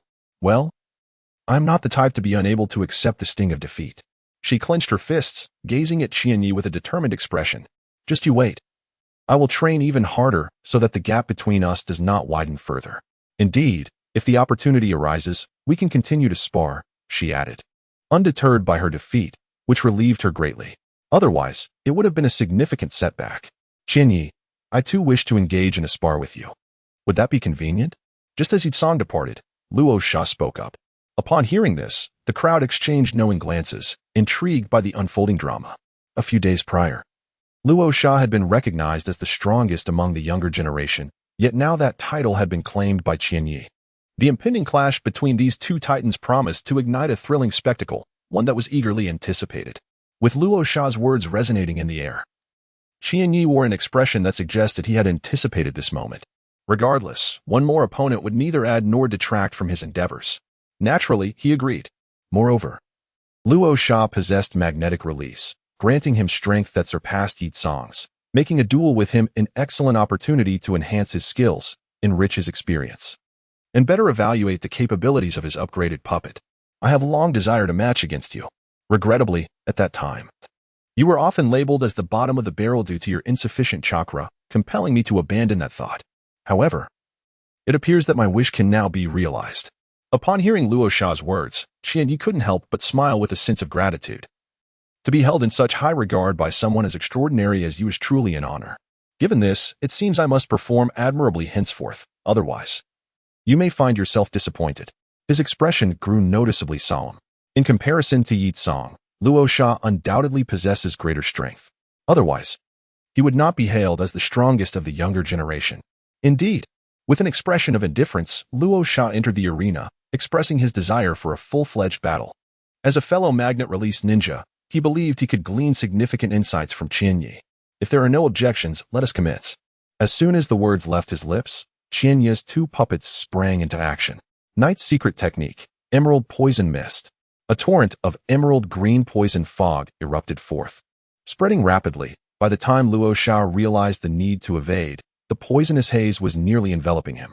How swift! Only when confronting Qianyi did he truly grasp the extent of his formidable prowess. For the first time, Luo Sha felt an overwhelming pressure from a peer.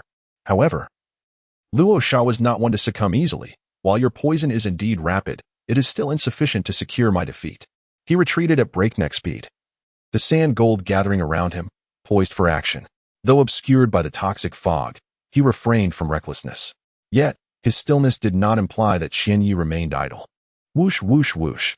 Suddenly, piercing sounds sliced through the poison mist, emanating from either side. Luo Sha's focus shifted entirely, the sand gold bracing itself, dividing into two to shield him. However, as the piercing sounds broke through the fog, Luo Sha's countenance shifted dramatically. This was not good.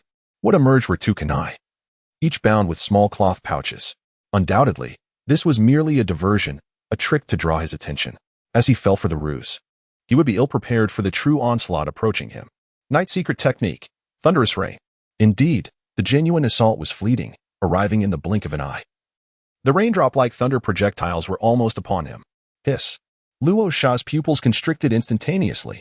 Yet, just as the thunder projectiles were about to strike him, a surge of sand gold erupted from the ground, intercepting the oncoming bolts. Bang, bang, bang. The arena reverberated with explosive sounds, the very ground trembling beneath the tumult. This spectacle left many in awe. It was Luo Sha who managed to defuse such a dire situation. Had it been anyone else, they would have likely succumbed. Qianyi is truly terrifying. However, having just deflected the thunder projectiles, the mechanical puppets continued their relentless assault. Luo Sha concentrated, and the sand gold surged forward. Yet, just as it was about to make contact with the two puppets, it suddenly veered sharply, hurtling straight towards Qianyi, the puppeteer. Clearly, Luo Sha aimed to seize the leader. It must be said, this strategy was quite astute. The puppeteer possesses little combat strength. Once approached with ranged attacks, they would find themselves in peril. But, night secret technique, flashing thunder. The mechanical puppet suddenly unleashed a torrent of astonishing lightning, and the sand gold, being conductive, surged back towards Luo Sha. Not good. Luo Sha gasped, and the sand gold immediately levitated beneath him, lifting him into the air. However, he overlooked that amidst the recent flash of lightning, the puppet had suddenly soared into the sky with remarkable speed, closely shadowing Luo Sha. Taking refuge in the heavens would prove futile. Qianyi's eyes sparkled, and the puppet unsheathed its blade with audacity. Hiss. Luo Sha could only witness a chilling streak of lightning rapidly magnifying before him, sending a shiver through his entire being. There was no escaping. Absolutely no evasion. With a piercing sound, a massive gash was torn open across Luo Sha's chest. This scene compelled many onlookers to instinctively shut their eyes, unable to bear the gruesome sight. Even several upper ninjas felt that Qianyi's strike was excessively severe. Since Luo Sha could not evade that blow, it should have been delivered with restraint. If Luo Sha were gravely injured, he would require an extensive period for recovery. Should a conflict arise in the interim, Luo Sha's weakened state could easily lead to unforeseen calamities, potentially resulting in the downfall of such a prodigy. Yet, Qian Dai and Luo Men exchanged glances, each perceiving tranquility in the other's eyes.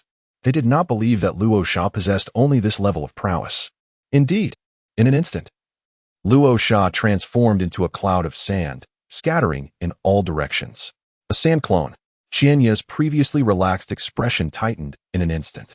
Within the magnetic field, danger loomed once more. In the next moment, he commanded the puppet to strike again, delivering a fierce blow to the air behind him. Suddenly, a golden sand tendril wrapped around Qianyi from behind, leaving him no opportunity to respond. With a crack, the golden sand tendril was cleaved in two, and Qianyi, aided by the puppet, swiftly retreated. As expected, in the next instant, from the very spot where Qianyi had stood, golden sand tendrils surged forth from all directions. Had he not vacated that position, he would have surely found himself ensnared. The golden sand tendrils did not dissipate after failing to ensnare their target. Instead, they merged amidst their collisions, transforming into a tumultuous wave that relentlessly pursued the retreating Qianyi. Meanwhile, Luo Sha reappeared, albeit with a shallow wound adorning his chest and a pallor to his complexion. He gazed at the retreating Qianyi and clapped his hands forcefully. Channeling chakra with all his might, magnetic release, golden sand tide. Boom.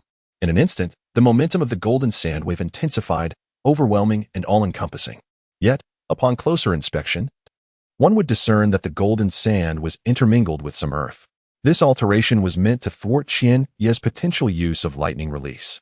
Has he unleashed his ultimate technique? It seems that unless I unleash more ferocity, I shall be unable to evade this onslaught. Faced with this seemingly all-consuming golden sand wave, Qian Ye's expression grew solemn. Many present recognized that the pivotal moment for a decisive victory had arrived. The might of this technique was indeed astonishing, and it appeared that Qian Yi would suffer a setback. Indeed, his puppet technique did not possess the same finesse as Lord Qian Dai's, and constrained by his limited chakra, he found himself ill-equipped to counter such a formidable jutsu. It appears that in terms of overall strength, Luo Sha indeed surpasses the rest. Amidst the discussions of the crowd, Qian Yi took action once more. The fighting puppet's right hand gathered a ferocious chakra at an astonishing speed, transforming into a small, tailed beast orb resembling a lightning projectile, crackling with electric energy. Qian Dai's expression changed as he urged, "Wind Shadow, be prepared." Luo Min nodded in astonishment, exclaiming, "I never expected the battle between these two youngsters to escalate to such intensity." At Qian Ye's side, the fighting puppet's palm faced upwards, aimed directly at the roaring tide of sand and gold descending upon them, unleashing the condensed super lightning projectile, Night Secret Technique, Thunderous White Orb, Tiger's Roar. With a roar reminiscent of a fierce tiger echoing through the mountains, a chilling energy orb shot forth, distorting the very air around it. In an instant, the egg-sized lightning orb detonated mid-air. Boom. In that fleeting moment, it was as though the heavens unleashed their fury, a blinding light enveloping the scene entirely. The earth trembled and shattered uncontrollably, the surging tide of sand and gold disintegrating in an instant, leaving Luo Sha utterly exposed to the explosion. "It's over." A chill ran through Luo Sha's heart. He had no time to organize a defense. Sandiron flying wings. Just as he braced himself for the impending doom of the explosion, Luo Min appeared before him, his pair of black wings acting as a steadfast barrier against the oncoming shockwave. Meanwhile, on Qian Ye's side, witnessing the protective barrier of the fighting puppet shielding Qian Yi, Qian Dai couldn't help but breathe a sigh of relief. He had feared that this young man would require his protection. Yet he was astonished to discover that the fighting puppet could unleash such formidable defense. What typically resembled a basin-sized shield had now transformed into a massive barrier, securely guarding Qian Yi. As the commotion subsided and the dust settled, Luo Sha observed Qian Yi, who was dismissing the fighting puppet's defense. He was compelled to acknowledge a harsh reality. Qian Yi was indeed stronger than him. Yet, disbelief lingered in his mind. Just a month prior, during the chūnin exam against Asano Kenji, Qian Yi's strength was merely a notch above Asano's. This battle had spurred Luo Sha to train fervently, and within a month, he believed he could contend with the special Nin of the village. At that time, he had thought his strength had surpassed that of Qian Yi. However, the battlefield revealed Qian Ye's terrifying capabilities. Back then, he had attributed Qian Ye's prowess to the advantage of poison, convinced that his true strength could not exceed his own. Yet, today's combat had unveiled the reality that Qian Yi's strength had indeed surpassed him by a significant margin. Was he a monster? Even a prodigy like Luo Sha, merely 14 or 15 years old, possessing strength comparable to a special Nin, felt a deep sense of helplessness. How could anyone's power grow so rapidly? Simultaneously, as this outcome settled upon the arena, a considerable uproar erupted among the spectators. No way, it ended so quickly? Is it possible that Nan Feng Qian Ye's true strength is this formidable? At present, his prowess likely rivals that of the specially ranked Jonin in the village.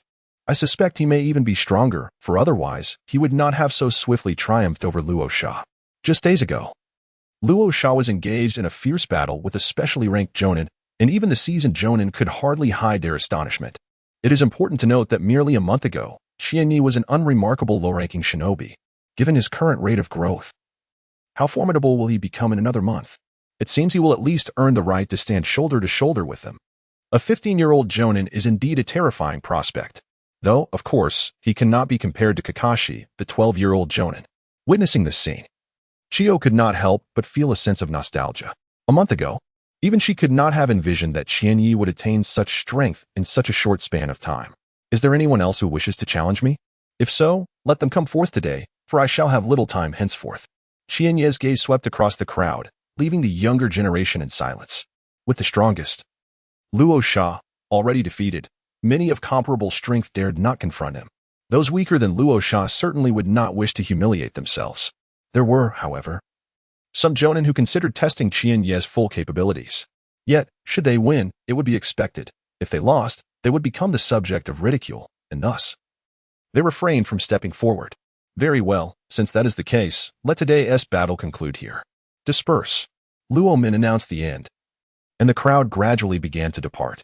As for Qianyi, from this day forth, whether facing long-range ninjutsu attacks or being singled out, he now possesses ample means to respond, rather than relying solely on detonating explosive tags to manage. Undoubtedly, his enhancement of the puppetry technique has proven exceedingly successful. His lack of mobility is of little concern, as the puppet can carry him away. Faced with long-range ninjutsu attacks? Not an issue. The puppet now incorporates lightning techniques, capable of disrupting the enemy's release of ninjutsu to the greatest extent, even should he be unable to prevent long-range assaults entirely. The puppet's chakra battery capacity has significantly increased, allowing for stronger defenses that he can withstand. Of course, once the spiraling sphere is fully developed, he shall become even more formidable. With grand aspirations, Qianyi mused, at that time, will he be capable of contending with Jonin? He believed that only practice could provide the answer. Thus, he began preparing additional chakra batteries for his puppets, ensuring they would have extended operational longevity, greatly enhancing his self-preservation capabilities. War could erupt at any moment. He dared not be complacent. As for the chakra batteries, they are a product of his fusion of sealing techniques and energy modules from his previous life. By utilizing the properties of chakra metal to store and release chakra, combined with the sealing techniques that allow for greater chakra retention, he has created a battery large enough to store an average low-ranking shinobi's chakra. The challenge lies in the fact that each chakra module releases chakra with different properties. The final chakra formed was a chaotic amalgamation, rendering it completely unusable. Chiyo succumbed to this very dilemma. However, after several years of diligent research, Chiyo successfully devised a system for output, conversion, harmonization, and output, thereby resolving the issue. That very afternoon, everyone at the camp received notification of an impending relocation. The new stronghold was situated 100 kilometers away, at another border of the Land of Wind. This time, the reconnaissance ninjas from Sunagakure had established a comprehensive sensory network around the stronghold, offering omnidirectional perception. Any life form approaching would be detected by them, ensuring that the location of the stronghold would remain concealed. Following his personal inspection, Roman expressed his profound satisfaction. Even from his vantage point, the most elite intelligence ninjas of Konoha would find it impossible to discreetly ascertain their location amidst such layers of surveillance.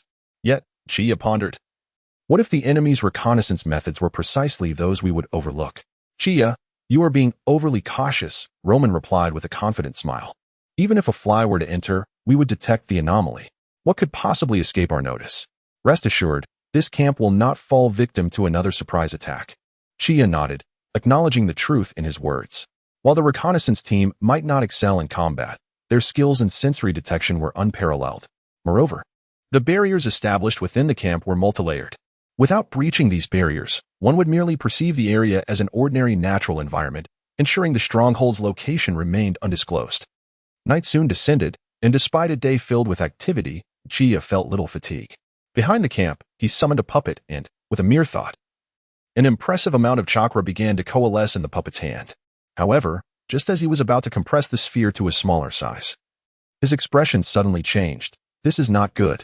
With a resounding bang, the chakra sphere became alarmingly unstable and exploded, sending half of the puppet's arm flying. The commotion immediately attracted attention.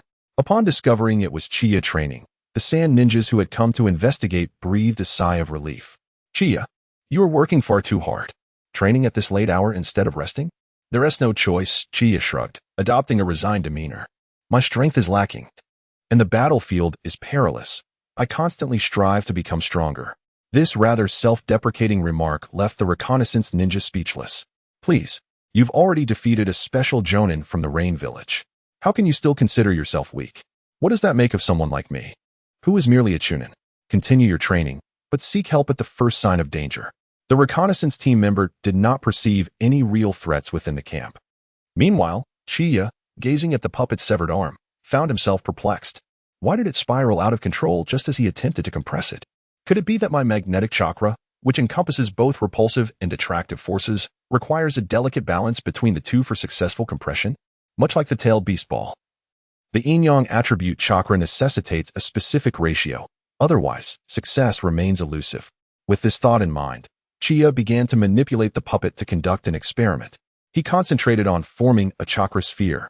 However, this time he aimed to reduce the repulsive properties while enhancing the attractive ones. Cautiously, Chiyo refrained from injecting too much chakra, fearing that an explosion would obliterate the puppet. Once he completed the chakra input, even he felt a wave of tension wash over him. Was his hypothesis correct? The moment to witness a miracle had arrived. Taking a deep breath, Chiyo initiated the compression. Buzz. Yet, as soon as the chakra sphere began to compress, it erupted into violent motion, emanating a fierce aura. Chiyo's expression shifted. This was not good. Just as he anticipated another explosion, the chakra sphere abruptly shrank, stabilizing to the size of a ping-pong ball, its interior spinning rapidly and radiating a dazzling light, quite a sight to behold. Success. What? Witnessing this scene, Chiyo momentarily stood in stunned silence before erupting into ecstatic joy. It truly was a matter of proportions. My hypothesis was correct. With this success under his belt, Chiyo felt a surge of confidence and motivation. He immediately attempted to increase the chakra input. However, no sooner had he intensified the chakra flow than the sphere in the puppet's hand became wildly unstable once more, resulting in another explosion. What was happening? Chiyo found himself at a loss. He had maintained the balance of repulsion and attraction, so why did it still detonate? Undeterred, he resolved to try again. Bang! Another explosion. Again! Another blast. Damn it. Chiyo couldn't help but curse, 1,000 expletives racing through his mind. Yet, when he reverted to the chakra quantity that had previously succeeded, he achieved another victory. Chiyo was perplexed. What was going on? Could it be that an increase in chakra quantity introduced additional factors, beyond merely the relationship between repulsion and attraction? He endeavored to adjust the balance of these forces. Bang! Bang! Bang! After enduring numerous explosions, with the chakra battery of the puppet nearly depleted and the puppet itself resembling a wreck, he still found no clues. What could be causing this incessant failure? Chiyo was genuinely baffled. Gritting his teeth, he declared, I refuse to believe there won't be a moment of success. He had prepared several chakra batteries and was determined to continue. Repairing the puppet wasn't overly complex. If he could merely develop the Rasengan, he would possess greater confidence when facing higher-ranked ninjas. It would be worth it. Boom. Bang. Kaboom. The cacophony of explosions persisted throughout the entire night. The following morning, seated on the ground, Qianyi appeared disheveled, his puppet resembling a heap of scrap metal, utterly devoid of its former grandeur. It was unexpected that as the chakra increased, the balance between repulsion and attraction required adjustment, and the method of combination also needed alteration. No wonder I have been failing repeatedly. Qianyi extended his hands, channeling all of his remaining chakra. A resonant hum filled the air as a rapidly spinning chakra sphere, roughly the size of an orange, emanated a menacing aura. This was the maximum volume he could condense from his residual chakra. As for its power, Qianyi aimed at a towering boulder ahead and, with a swift motion, pressed the spiraling sphere against it. Boom! Like the sudden crack of thunder, the massive stone erupted, creating a vast pit, while the sphere relentlessly penetrated further. In merely 2 seconds, the boulder, more than a meter thick, was completely perforated, leaving behind a spiral cavity of half a meter in diameter. The power was indeed impressive. Retrieving his hand from the hollow, Qianyi nodded in satisfaction. Most importantly, using one spiraling sphere consumed only the chakra equivalent to 2 lightning projectiles. Yet its potency was 3 to 4 times greater. This was quite advantageous. Due to the necessary conversion of magnetic chakra into lightning, significant loss occurred, making the consumption of a lightning projectile non-negligible. In contrast, the spiraling sphere directly compressed the magnetic chakra, incurring minimal loss. Thus, 2 lightning projectiles equated to 1 spiraling sphere the size of an orange. With the current chakra capacity of the puppet, it could unleash 12 spiraling spheres in a fully loaded state. Just as he was contemplating this, a cracking sound emanated from the boulder. Several fissures suddenly appeared on its surface, multiplying swiftly. Finally, with a resounding crash, the towering 3-meter-high, 1-meter-thick boulder shattered and collapsed to the ground. Witnessing this scene, even Roman, who had rushed over in response to the noise, was momentarily taken aback. He pointed at the scattered debris, struggling to believe what he saw. That jutsu you just performed. Was it developed by you? He was certain that he had never encountered such a technique before. How astonishing that Qianyi, at such a young age, had already created a ninjutsu of such formidable strength. Were the youth of today truly this extraordinary? That technique had felt somewhat perilous even to him. Should it strike? Would it not shatter bones? Indeed. I have named it Spiraling Dance of the Azure Radiance, first form. What do you think? Quite a splendid name, is it not? Hearing the whimsical tone in Qian Ye's declaration, Roman couldn't help but feel exasperated. Speak plainly. All right. Qian Yi instantly donned a cheeky grin. Then let us call it the Spiraling Sphere. How about that? Sounds rather melodious, doesn't it? Roman finally nodded. That name is more fitting. According to my assessment, the ninjutsu you have just developed should already fall within the A-rank category. Such matters are best left to Lord Kazakage to decide. I have no objections. Ultimately, one can discern the rank of the corresponding ninjutsu at a mere glance. Very well.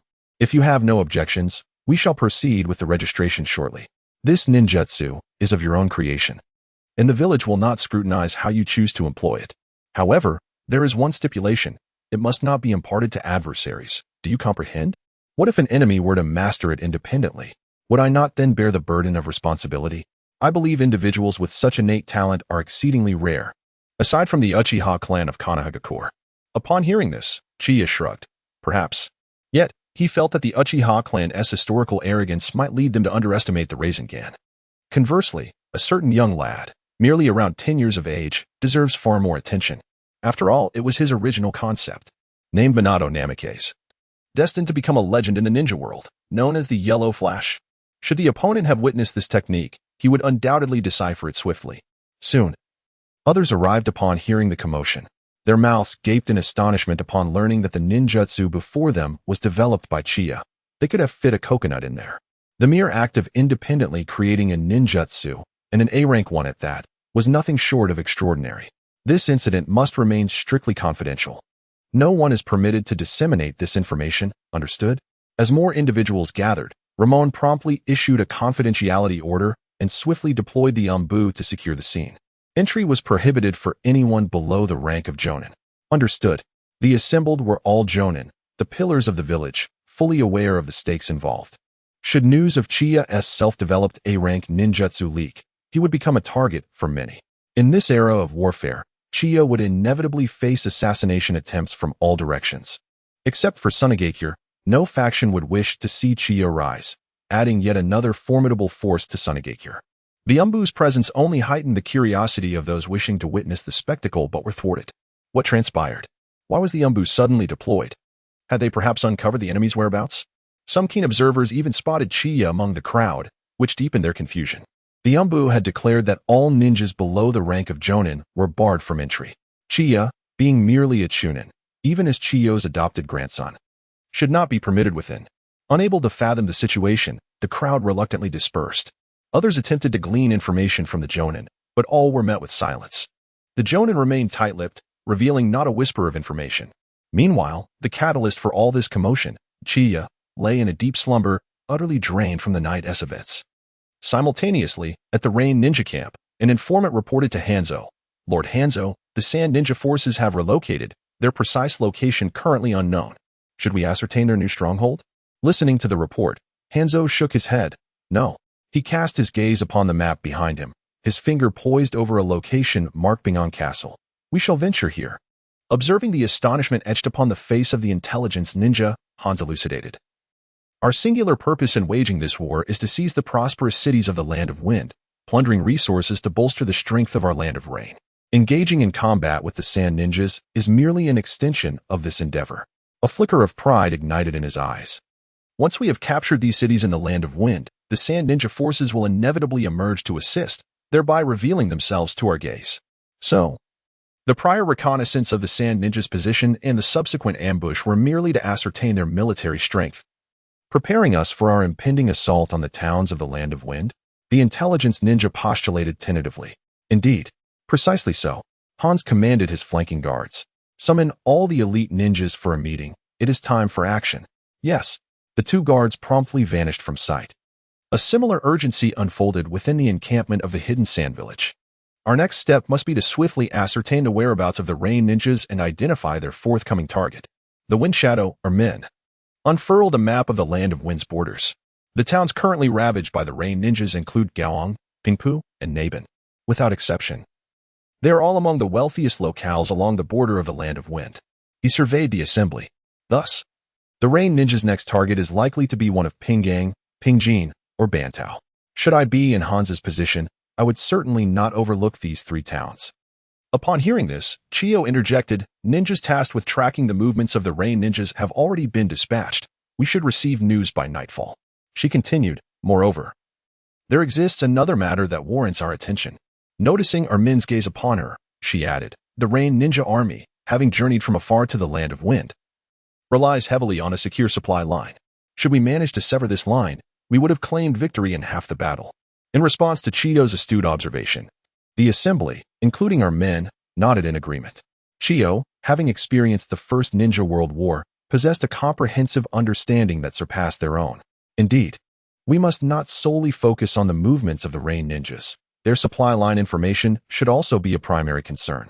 Pointing to the map, Chiyo continued, there are but a few routes capable of transporting supplies at the border between the Land of Wind and the Land of Rain. Therefore, I propose we dispatch several teams to ascertain which route the Rain Ninjas utilize for their supplies and subsequently destroy it. Her words elicited further nods of affirmation from those present. Chiyo, do you have any candidates in mind for this task? Armin inquired, aware that Chiyo typically devised corresponding strategies when presenting suggestions. The candidates have indeed been decided upon, though I fear you might perceive this as favoritism towards my own. Chiyo chuckled lightly, embodying a playful spirit reminiscent of a mischievous elder. Armin couldn't help but raise an eyebrow, asking, are you implying that Chiaken should go? It aligned perfectly with Chiyo's earlier statement. In his estimation, the only one capable of executing the mission to sever the Rain Ninja supply line was none other than the Jonin, Chiaken. If it is Jonin Chiaken, then we have no objections, he remarked. Indeed, Elder Chiyo, we have all witnessed Jonin Chiaken's prowess. It is most fitting for him to undertake this task. Echoed several Jonin in agreement. Chiaken's abilities placed him among the elite of Jonin, and even in a brief encounter with the Wind Shadow, he would not falter. There was indeed no issue with him executing this mission. However, Chiyo slowly shook her head, revealing a smile that hinted at deeper thoughts, not just Chiaken. At this revelation, many present could not help but conjure the image of another individual in their minds. Elder Chiyo, are you suggesting that Chai should also partake? Armin asked incredulously. This was also the person others had envisioned. Precisely. Chiyo responded with a grin. Though still young, his strength has proven commendable. He is perfectly suited for some practical experience. What do you all think? Armin furrowed his brow, expressing concern. While that may be true, this will be Chai's first battle, and he lacks any experience. Is it not a bit premature to assign him such a perilous task? Several Jonin nodded in agreement, sharing his apprehensions.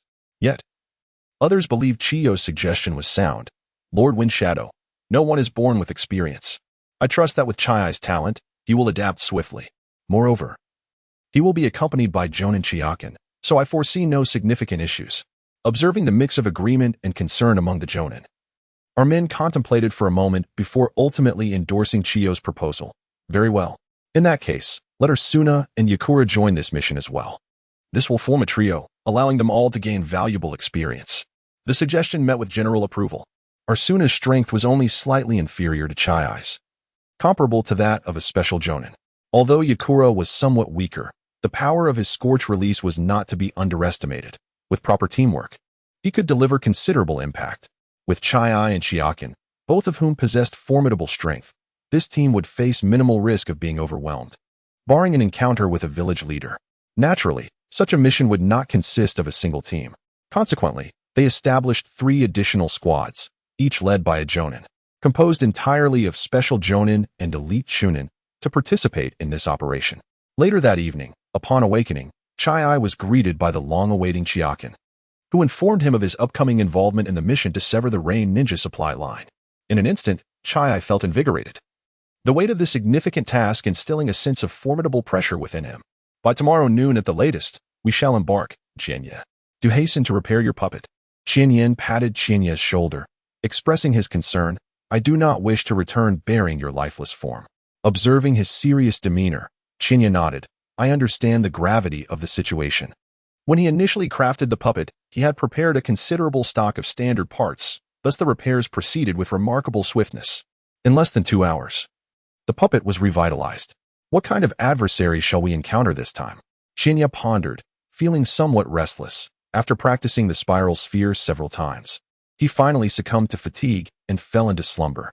Meanwhile, within the Rain Ninja encampment, although it was unnecessary to pay particular attention to the Sand Ninja's location, it did not imply that their movements could be disregarded. Hanzo gazed at Amano Yumi, who knelt before him, maintained vigilant surveillance over all activities of the Sand Ninja. The Chiyo of Sunagakure is not to be underestimated. We must guard against her attempts to disrupt our newly established supply routes. As a ninja from a generation half a step behind Chiyo, Hanzo fully comprehended her perilous nature. She was formidable, strategic, and skilled in medical arts. Caution was imperative. Yes, Lord Hanzo. Amano Yumi responded before departing. It is time to set forth. Sand Ninja, prepare to trail behind me. A glint of mockery flickered in Hanzo's eyes. Let us see if you can withstand the scrutiny of the daimyo of the Land of Wind. Chinya here. This marks my first venture away from the village to the borders of the Land of Wind. What a breathtaking landscape. As he journeyed, Chinya marveled at the scenery that passed him by, unable to suppress his admiration. Proximity to the Land of Rain had altered the environment, rendering it less arid than before.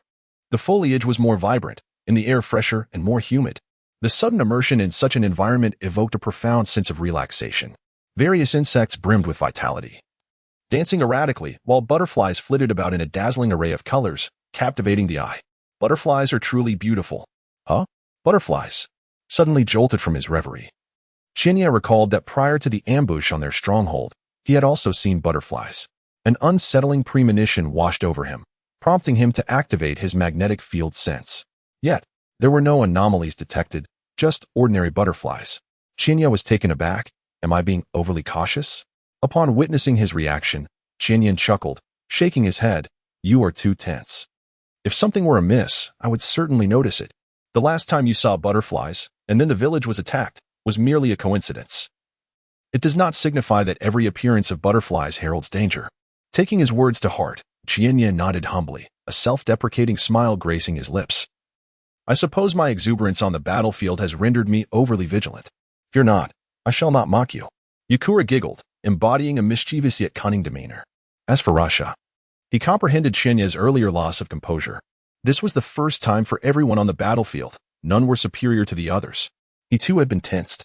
The group continued onward, yet the prior incident had evidently eased the expressions of Chinya and his companions. Unbeknownst to them, shortly after their departure, a vividly colored butterfly gracefully descended among the blossoms. The surrounding butterflies flocked towards it, bowing their wings as if in homage to their sovereign. Subsequently, the butterflies previously examined by Chinya took flight, landing before the resplendent butterfly, fluttering their wings as if reporting something. In less than half a minute, the magnificent butterfly suddenly soared into the air, darting away at great speed. An hour later, it alighted upon a woman with jet-black nails, flapping its wings to convey the information it had just received. It seems my luck is quite favorable. I merely chose a direction to investigate and have already discovered the traces of the Sand Ninja. This woman was none other than Amano Yumi. In that case, I cannot allow you to escape so easily. She immediately employed the butterfly as a messenger, signaling to the Rain Ninja camp. By evening, Chinya and his companions reached a secluded spot within a forest, selecting a hidden place to rest. After a half-day-ish journey, their minds had been taut. And upon finally relaxing, an overwhelming fatigue washed over them. In response, Chinya simply smiled and offered them some rice balls to replenish your strength and then rest well. I shall keep watch tonight. For the moment, he felt that Chinya and his companions had performed admirably. Thank you. The three expressed their gratitude as they accepted the offering, which tasted exceptionally delightful at that moment. Suddenly, Chinya shot his head up, and Chinya mirrored the action. Under the dusky light, two vividly colored butterflies silently glided through the high skies. That was. Chinyan's pupils constricted as he glanced at the similarly raised head of Chinya, seemingly seeking confirmation. Chinya focused and nodded, already retrieving a scroll to summon his puppet. Witnessing this scene, Rasha and Yakura were equally startled, swiftly rising to remain vigilant.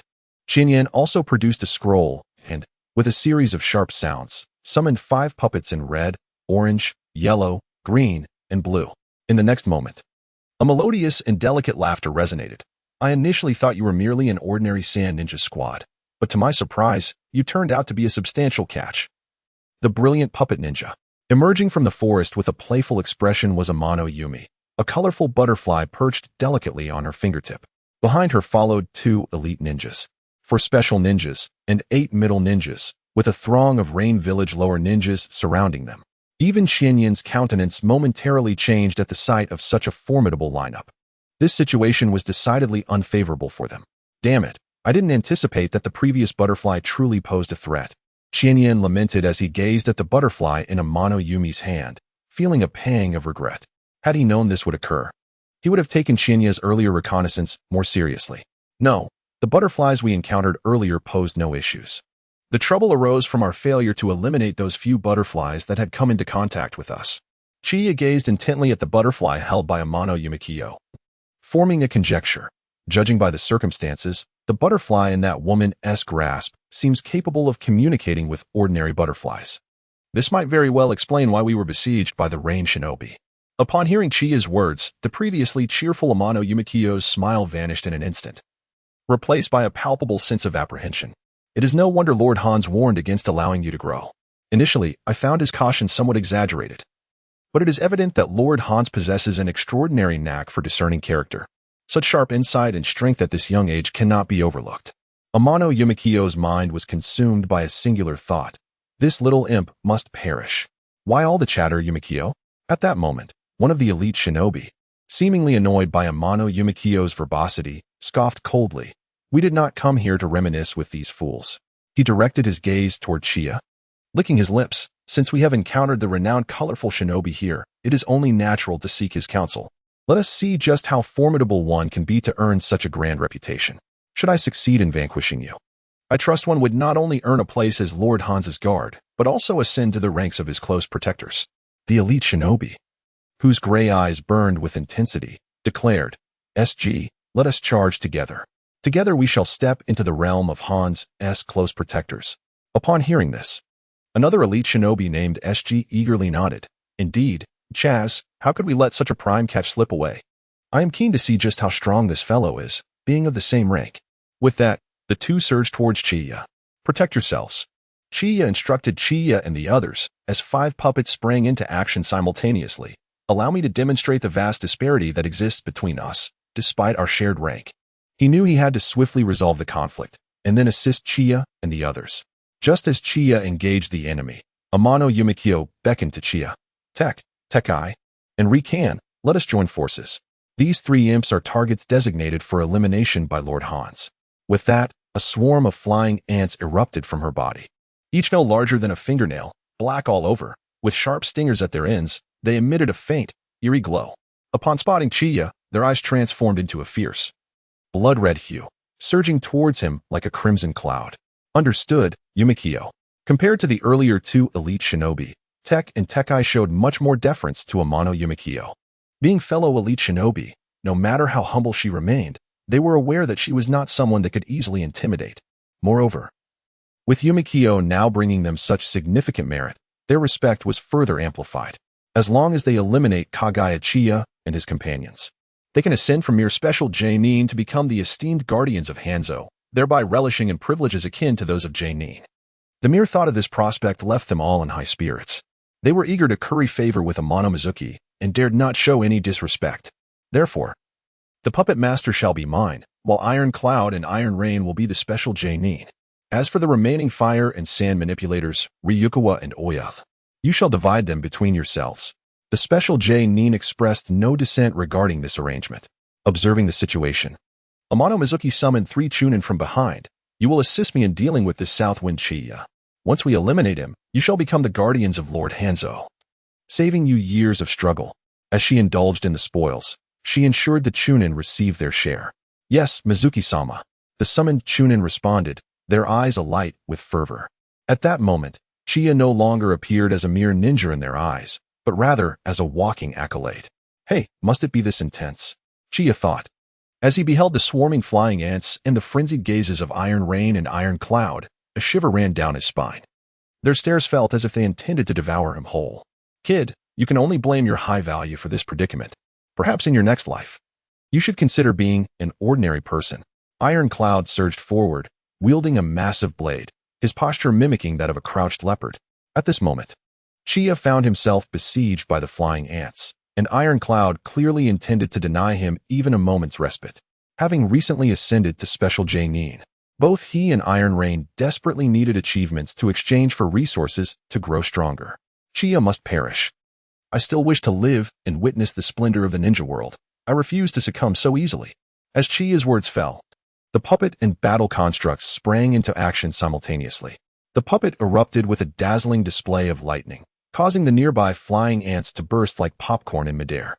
Yet, several managed to evade the lightning. Seemingly enraged, they shot forth their stinger tails. With swift precision, the puppet wielded its blade, deflecting the barrage of stingers. Meanwhile, the battle construct closed in on the attacking Iron Cloud, drawing its blade, enveloped in lightning. The moment their weapons clashed, Iron Cloud could not suppress a pained grunt as the electric surge coursed through him, leaving his arm numb. He hastily retreated. However, just as he withdrew, the battle construct unleashed a chilling lightning bullet. Knight's secret technique, thunderous white rain. Faced with this seemingly accelerated assault, Iron Cloud felt a wave of dread. Damn. Isn't this guy a chūnin? How can he possess such strength? Yet, as the lightning approached, he did not attempt any defensive maneuvers, not due to a lack of time to react, but rather because he deemed it unnecessary. Water release, water barrier. The slightly shorter Iron Rain unleashed a torrent of water, shielding Iron Cloud just as the lightning bullet was about to strike.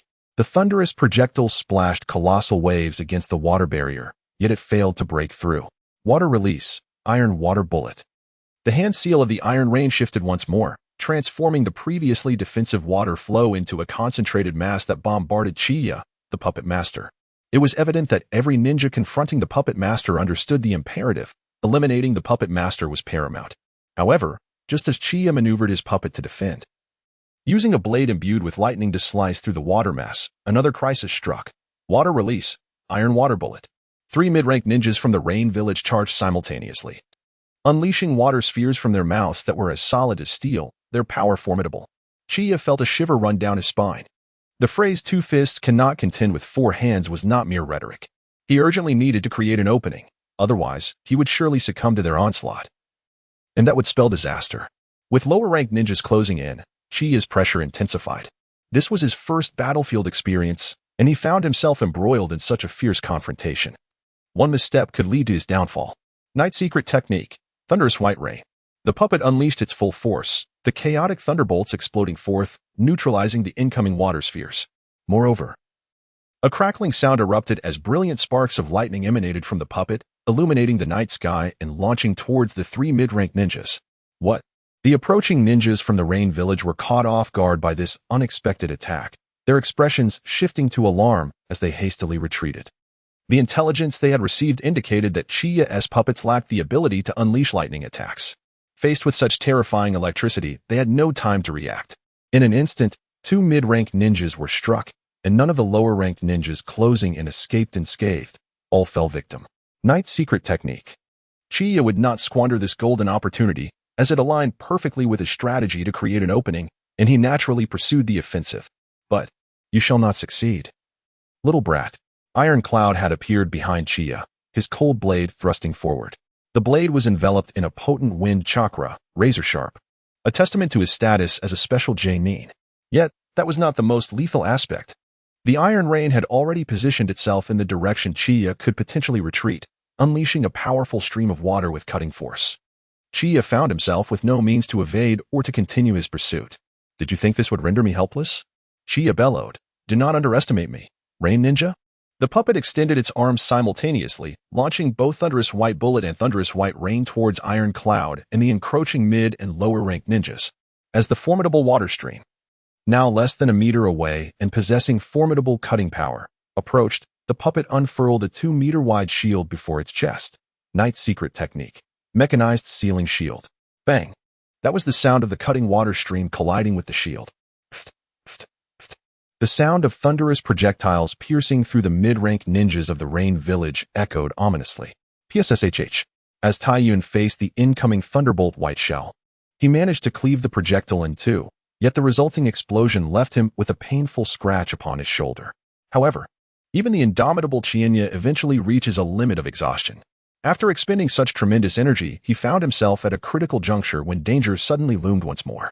A swarm of pitch-black butterflies descended from above, showering him with shimmering scales.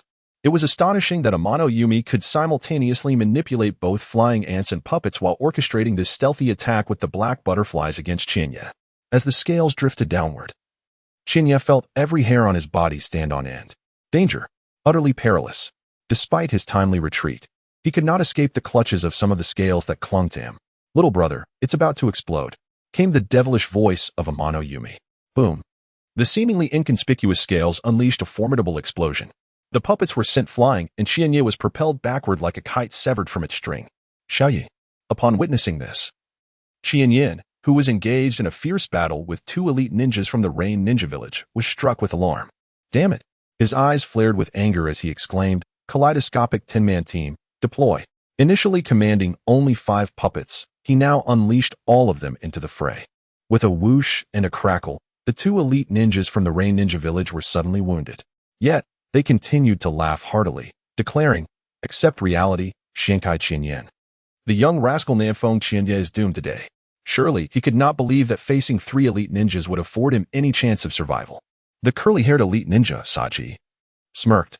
"Once they deal with Nanfeng Qianya, your demise will not be far behind." This scene also caused Rusha and Yekong, who were locked in a grueling battle, to lose focus momentarily.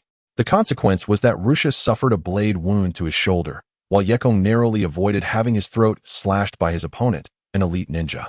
The situation was decidedly in favor of the Rain Ninja. Not far away, Taiyin, touching the wound on his shoulder, felt a pang of shock. The intelligence provided by Hanzo had clearly stated, Nanfeng Qianya is suspected to possess powers equivalent to that of an elite ninja. The Chi puppets employ poisonous mist and needles, lacking melee skills, while the Do puppets utilize thunderous electronic projectiles, warranting extra caution. Yet, reflecting on the recent battle, Taiyun could only lament that the reality was far from what had been described. He, along with Tieyu and Amano Yumi, 3 elite ninjas working in concert, supported by 3 chūnin, had been bested by Qianya, who had dispatched 2 chūnin and several jinin, with himself sustaining injuries as well. Moreover, the offensive capabilities of Nanfeng Qianya's 2 puppets were astonishingly diverse. In close combat, they wielded a massive blade crackling with electricity. At mid to long range, they unleashed a barrage of lightning, alongside rain-like thunder projectiles. Even at a distance, he had been struck by thumb-sized armor-piercing shells. Not only that, the defensive capabilities displayed by Qianya's puppets were nothing short of remarkable. Tiyu's most potent penetrating water technique had failed to breach the opponent's defenses. How could this possibly be the strength of an elite ninja? This was undeniably on par with that of a J-Nin. Some J-Nin may not exhibit strength comparable to that of Chiyo. Just as he pondered this, a loud warning cry of beware pierced the air. To his astonishment, Chiyo suddenly materialized behind him, wielding a chakra energy sphere the size of an orange, spinning at high velocity and exuding an aura that made his heart race. The J-Nin named Taiyin sensed the imminent danger Chiyo posed. The speed of his lightning projectiles was so formidable that evasion required immense effort. Yet this individual effortlessly cleaved through them with a single strike that he must eliminate first. Gasp! Taiyun's pupils constricted in terror. He could hardly fathom that the Chiyo, struck by an explosion, could reappear and launch a surprise attack against him. It was over. A wave of despair washed over Taiyun. He was about to perish at the hands of this mere child. How utterly unwilling he was. In that critical moment, the voice of Amano Yashiki echoed, "Ninjutsu, flying ant armor." A dark armor rapidly enveloped Taiyun's chest, orchestrated by her flying ants. Bang! Taiyun felt as if he had been struck by a heavy hammer, his sternum cracking under the force. Yet, compared to the excruciating pain that surged through him, the lingering sense of impending doom was far more chilling. This level of defense is insufficient to withstand a Rasengan. Chiyo raised his head, revealing an exceptionally radiant smile, and thrust his arm forward once more. In the next instant, Taiyun heard a tearing sound as the armor composed of flying ants shattered before him. No. Despair engulfed Taiyun once again, but this time, no one could come to his rescue. At the moment of his ambush, Taidai rushed to provide assistance, only to be thwarted by Chiyo's controlling puppet. Amano Yashiki did manage to intervene in time, but regrettably, her assistance lacked the necessary strength. Faced with the shattering of the flying ant armor, she barely had time to react, let alone counterattack. With a violent crack, the flesh of Taiyun's chest was grotesquely contorted, and he was ensnared within the exploding Rasengan, transformed into a massive energy sphere that rumbled away into the distance. In an instant, Taiyun felt as if every fiber of his being was being torn asunder. Amidst this excruciating agony, his life swiftly approached its end. Moreover, the colossal energy sphere resulting from the explosion affected the Rain Nin, both Nin and Jinin, who were fiercely battling with Yajong and Luosha. The slow response cost 2 Nin and 3 Jinin some of their limbs, leading to a chorus of anguished cries. Yet, Amano Yashiki and Taidai had no time to dwell on the chaos surrounding them. The puppet and Taidai were locked in a furious clash. The blade, enveloped in lightning, was wielded like a tempest, forcing even Taidai to tread cautiously. Following the obliteration of Taiyun, Chiyo promptly redirected his focus towards Amano Yashiki. A shot of thunderbolt white bullet seemed to transcend space itself, appearing before her and compelling her to retreat hastily. In that fleeting moment, however, the puppet's other hand unleashed a torrential barrage of lightning projectiles aimed at Tai Tai, who was still engaged in combat. How infuriating! Iron Rain felt a chill run down his spine, prompting a hasty retreat. In that instant, the puppet was liberated. Night secret technique, verdant poison fog. A staggering cloud of toxic mist rapidly spread forth, pressing towards the retreating Iron Rain. Simultaneously, a surviving chūnin behind Chinya launched a sudden attack. Earth release, ground spike. Understanding the peril of approaching Chinya too closely, he opted for a ranged assault. However, the puppet wielded its blade, severing every advancing earth spike effortlessly. Concurrently, the puppet's poison needles shot forth from its palm, forcing the chūnin to retreat in alarm. Yet, as he withdrew, the dual puppet lay in wait, poised with its blade. With a piercing sound, the long blade pierced through the chūnin's chest, his eyes widening in disbelief. How is this possible? He could not fathom when the dual puppet had appeared behind him. Yet, his questions would remain unanswered. The dual puppet withdrew its blade and lunged forward, colliding once more with Iron Rain, who had escaped the clutches of the poison fog. Meanwhile, the other puppet advanced menacingly towards Amano Yoshimi. As the two puppets exchanged foes, Chinya found himself faced with these two adversaries alone. The chakra reserves of the puppets still stood at 60%, sufficient to sustain prolonged combat. In contrast, Chinya's chakra was diminished to 40%, compounded by significant injuries sustained from the recent explosion of scale powder, which he had only partially evaded. The longer the battle dragged on, the more his condition deteriorated. However, for Amano Yoshimi and Iron Rain, the situation appeared vastly different. They perceived Chinya's state as remarkably robust. That damn little brat. How can he be so strong? Iron Rain seethed, his eyes bloodshot. Yet even so, I shall kill you. His closest companion, Iron Cloud, had perished at Chinya's hands, and he could not remain indifferent.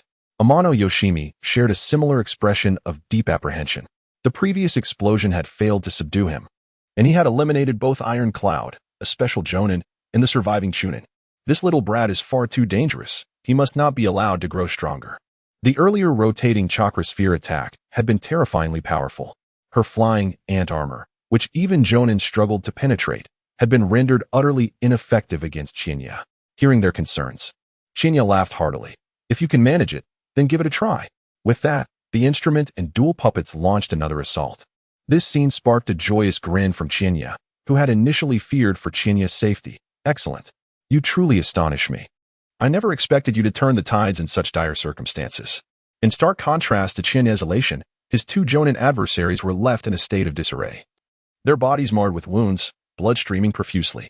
Hey, you should consider yourselves fortunate that I am not skilled in the art of poison. Otherwise, had I possessed Chinya's expertise, you would have perished long ago. Chinya mocked the two Jonin, shaking his head. It seems my life is not yours to take. How infuriating. Do not revel in your triumph. Confronted by the formidable Qian Yan, the two elite shinobi finally grasped the extent of his strength. They found themselves utterly suppressed, struggling to seize any opportunity to strike back, forced to respond defensively. A chilling realization dawned upon them. They might perish here today. Qian Yi's impressive combat record only served to alleviate some of the pressure felt by Luo Sha and Yi Tsang. The two swiftly rejoined forces to confront the remaining two special Jonin, 5 chūnin, and a dozen Jinin. Although still at a disadvantage, they at least no longer felt completely powerless, as they had moments earlier when they were relegated to mere defense. However, when they glanced at Qian Yi, Luo Sha felt an even deeper sense of helplessness. How could his strength have increased so dramatically? Despite his relentless training, the gap between them had only widened. An absurd notion flickered in Luo Sha's mind. He should not have been born in the same era as Qianyi. Yizong shared this sentiment, pondering how, in just a day or two apart, Qianyi had grown even stronger. Was it possible that he could gain power even in his sleep? It felt utterly despairing to coexist with such a prodigy. Meanwhile, Qianyi unleashed a fierce downward slash with the long blade held by his puppet, forcing Amano Yumi to retreat step by step. She was not adept at close-quarters combat, just as she intended to command her flying ants and butterflies to engage. A bolt of lightning erupted from the puppet, interrupting her and forcing her to evade once more. Night secret technique, emerald poisonous miasma. The puppet exhaled a cloud of toxic mist. Just as it threatened to envelop Amano Yumi, she narrowly managed to form a defensive barrier with her flying ants, allowing her to escape the noxious fumes. Yet, just as she cleared the mist, an urgent cry from Iron Rain pierced the air. Watch out. A rapid sound of slicing air reached Amano Yumi's ears, causing her hairs to stand on end. A thumb-sized thunder bomb was hurtling toward her from the direction of the puppet engaged with Iron Rain. Startled, Amano Yumi's flying ants swiftly coalesced into a thick shield to intercept the thunder bomb, granting her precious moments to evade. Simultaneously, her butterflies fluttered forth, their scales exploding to obstruct the oncoming puppet assault. It must be said that Amano Yumi possessed commendable strength. She was capable of both control and independent combat, arguably the most battle-savvy among the three special Jonin. However, she overlooked two crucial points. First, a puppet master can manipulate more than just puppets. Second, one must always remain vigilant to the movements of all puppets. As Amano Yumi prepared to land after her evasive maneuver, a kunai that had fallen to the ground suddenly shot up. What? She gasped, instinctively twisting to avoid the strike. Yet in the next moment, her eyes widened in horror. The puppet, armed with a long blade, stood before her as she landed, offering her no opportunity to react. The blade thrust forward, piercing her heart. With the attack executed flawlessly, the puppet retreated swiftly, leaving Amano Yumi with no chance to retaliate as she faced her impending demise. Such a bitter end was truly unacceptable. To my astonishment, my movements have been completely discerned. Amano Yumi clenched her teeth, never anticipating that she would meet the same fate as that chūnin from earlier. It was utterly frustrating. Yet, the swift extinguishment of her vitality was causing her sensory perception and physical strength to fade rapidly. She found herself powerless to act. Moreover, Chiyo felt it was still precarious. Manipulating the puppet, he unleashed several toxic kunai to ensure Amano Yumi could no longer summon any strength to retaliate. As a competent ninja, delivering the finishing blow is an essential skill. However, this only intensified the pressure on Tetsu. With over half of his chakra depleted, he was entirely lacking in confidence to contend with the puppet. When a ninja loses their fighting spirit, death becomes an imminent fate. Secret technique of the night, verdant poison mist. Secret technique of the night, thunderous white projectile. In less than 2 minutes, due to a single misstep, he was enveloped in the poisonous fog. Just as he managed to escape, a lightning projectile pierced through his heart. Thus, all of Chiyo's adversaries met their demise. Well done, Chiyo. Hurry and assist her Sha and the others. Witnessing this scene, Chihiko felt elated. Initially, he believed Chiyo was merely stronger than a special Jonin, but not quite on par with a regular Jonin. However, from the recent battle, it was evident that this young man had fully demonstrated the caliber of a Jonin. As Chiyo joined the fray alongside her Sha and Yakura, even if he merely utilized the puppet to create disturbances from the periphery, the balance of the battle began to shift decidedly in favor of our Sha and Yakura. Once her Sha seized a moment to breathe, the formidable nature of his sand manipulation became apparent. He swiftly divided the battlefield. Separating the two special Jonin and isolating the chūnin and genin, he orchestrated their individual defeats. Yakura's blazing release was perfectly suited for such tactics. The rain ninjas remained oblivious upon breaking free from the obstruction or pursuit of the sand. They would soon find themselves facing either Ursha's onslaught or Yakura's searing death proclamation. In a mere 5 minutes, the two of them resolved the battle. In the arena, only 2 Jonin from the Rain Village remained. For Chihiko, these 2 Jonin posed no insurmountable challenge. Even if Chiyo and his companions merely stood by without intervening, their mere presence was sufficient to instill trepidation in the 2 Jonin, further constraining their performance. 1 minute. In just 1 minute, the 2 Jonin from the Rain Village found themselves with no opportunity to escape, succumbing to Chihiko's prowess. This experience profoundly impressed upon Chiyo the formidable might of elite Jonin. You've done well. As the battle concluded, Chihiko could not help but praise Chiyo, his satisfaction evident on his face.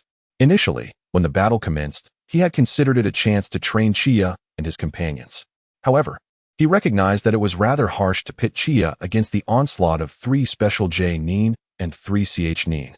Even the J-nin from their sand village would find such a situation exceedingly daunting, knowing that inflicting substantial injuries would be unavoidable to vanquish their foes. Thus, upon witnessing Chiyo struggling and becoming engulfed in the explosion, he immediately adopted a serious demeanor, just when he thought his intervention was necessary to turn the tide. Chiyo suddenly unleashed his ferocity, swiftly dispatching a particularly formidable J-nin opponent. Following that, he rapidly eliminated the remaining adversaries, aiding Yukura and Rasha in reversing the situation. He was undoubtedly the star of the moment. The progress in Chiyo's strength astonished even him. Just a few days prior, on the battlefield, he could only retaliate against 1 notable J-nin and a handful of ch-nin under duress. Alas, he had nearly met his demise earlier as well. Without pushing himself, he would have remained oblivious to his own latent capabilities. Chiyo feigned humility, prompting Chiyin to quip, "You know, being this modest might cost you friends, right? You're already impressive. Why not acknowledge it? You're making it hard for the rest of us." Yukura chimed in with a playful tease. While Rasha had grown accustomed to both Yukura's banter and Chiyo's modesty, finding that the absence of their typical exchanges would render the entire affair somewhat lacking. Of course, after a brief interlude of merriment, Chiyin quickly regained his composure. He approached the 2 deceased J-nin. "Let me see if I can extract any valuable information from their minds." As a puppet master, he lacked any particular talent in toxins but excelled in memory retrieval. In the blink of an eye, half an hour passed. Upon concluding his search, Chiyin bore an unusual expression. Noticing this, Chiyo curiously inquired, "What did you discover? Why the odd look?" Chiyin regarded Chiyo and the others, his expression still peculiar. "I have good news and bad news. Which would you prefer to hear?" After a brief exchange of glances among Chiyo, Rasha, and Yukura, they quickly reached a consensus: bad news. Chiyin's response was one of complete expectation. Tamiya Yoshimi, the kunoichi, who controls butterflies, has already relayed our presence here to the Rain Ninja headquarters. Hans is now aware of it and is hastening towards us. We must retreat immediately, or we will face dire consequences. The gravity of this news rendered Chiyo and the others solemn. And the good news? The good news pertains directly to our current mission. Chiyin's eyes gleamed with intensity. "I gleaned the supply transport routes from the minds of these 2 J-nin." "What?" The trio gasped in unison, immediately pressing for details. "In which direction?" Chiyin revealed a knowing smile. "What do you think, Chiyo?" Chiyo quickly realized. "Is it along our route?" Chiyin nodded, inhaling deeply before addressing Chiyo and the others. "Thus, I have a bold idea. Our current trajectory has been discerned by Hanzo. Once he realizes that these range shinobi have been eliminated, he will immediately understand that their supply transport route has been compromised and will undoubtedly make swift adjustments. Given this, a glimmer of madness flickered in Chinyin's eyes. Why not seize the opportunity before Hanzo fully reacts and, during the adjustment of their supply routes, obliterate their transport lines and all their resources in one fell swoop? This way, in conjunction with our sand shinobi forces engaging the rain shinobi, we can sever their ability to plunder in the towns of the Wind Country, swiftly leading them into a state of desolation. At that point, internal strife is bound to arise, allowing us to conclude this war more rapidly." Upon hearing Chinyin's somewhat frenzied plan, Chinyin, Yukura, and Luosha exchanged glances, each detecting a spark of madness in the other's expression, and then nodded in unison. "Very well, let us proceed." Chinyin could not help but lick his lips, his gaze ablaze. "Although we may face even greater dangers, should we succeed, this war will soon come to an end. It is a risk worth taking." Yukura and Luosha shared this sentiment. If there exists a means to expedite the conclusion of the war, why not embrace it, even if it carries substantial risks? "All right. Since you all agree, I shall relay this message to the Kazekage and the other 3 teams executing the mission. Should Hanzo dare to come, perhaps we can even capture him this time, thereby hastening the end of this conflict." However, Chiyin perceived this as somewhat unrealistic. Hanzo is immensely powerful. Capturing him would not be an easy feat nonetheless. As long as there is a possibility, it is worth a try. Chiyin swiftly summoned a few hamsters to carry the message away. After a brief respite to tend to their wounds, Chiyin and the others resumed their advance. Yet, less than 2 hours after their departure, a towering man clad in a gas mask, wielding a chain sickle, arrived at the scene accompanied by a cadre of elite shinobi. "Lord Hanzo, look!" A masked man beside him pointed to a nearby area where a multitude of corpses lay in disarray, each meeting a different fate. These individuals were none other than the rain shinobi who had come in response to the message from Amano Yumi. That is, Yumi's corpse. Hanzo's gaze narrowed.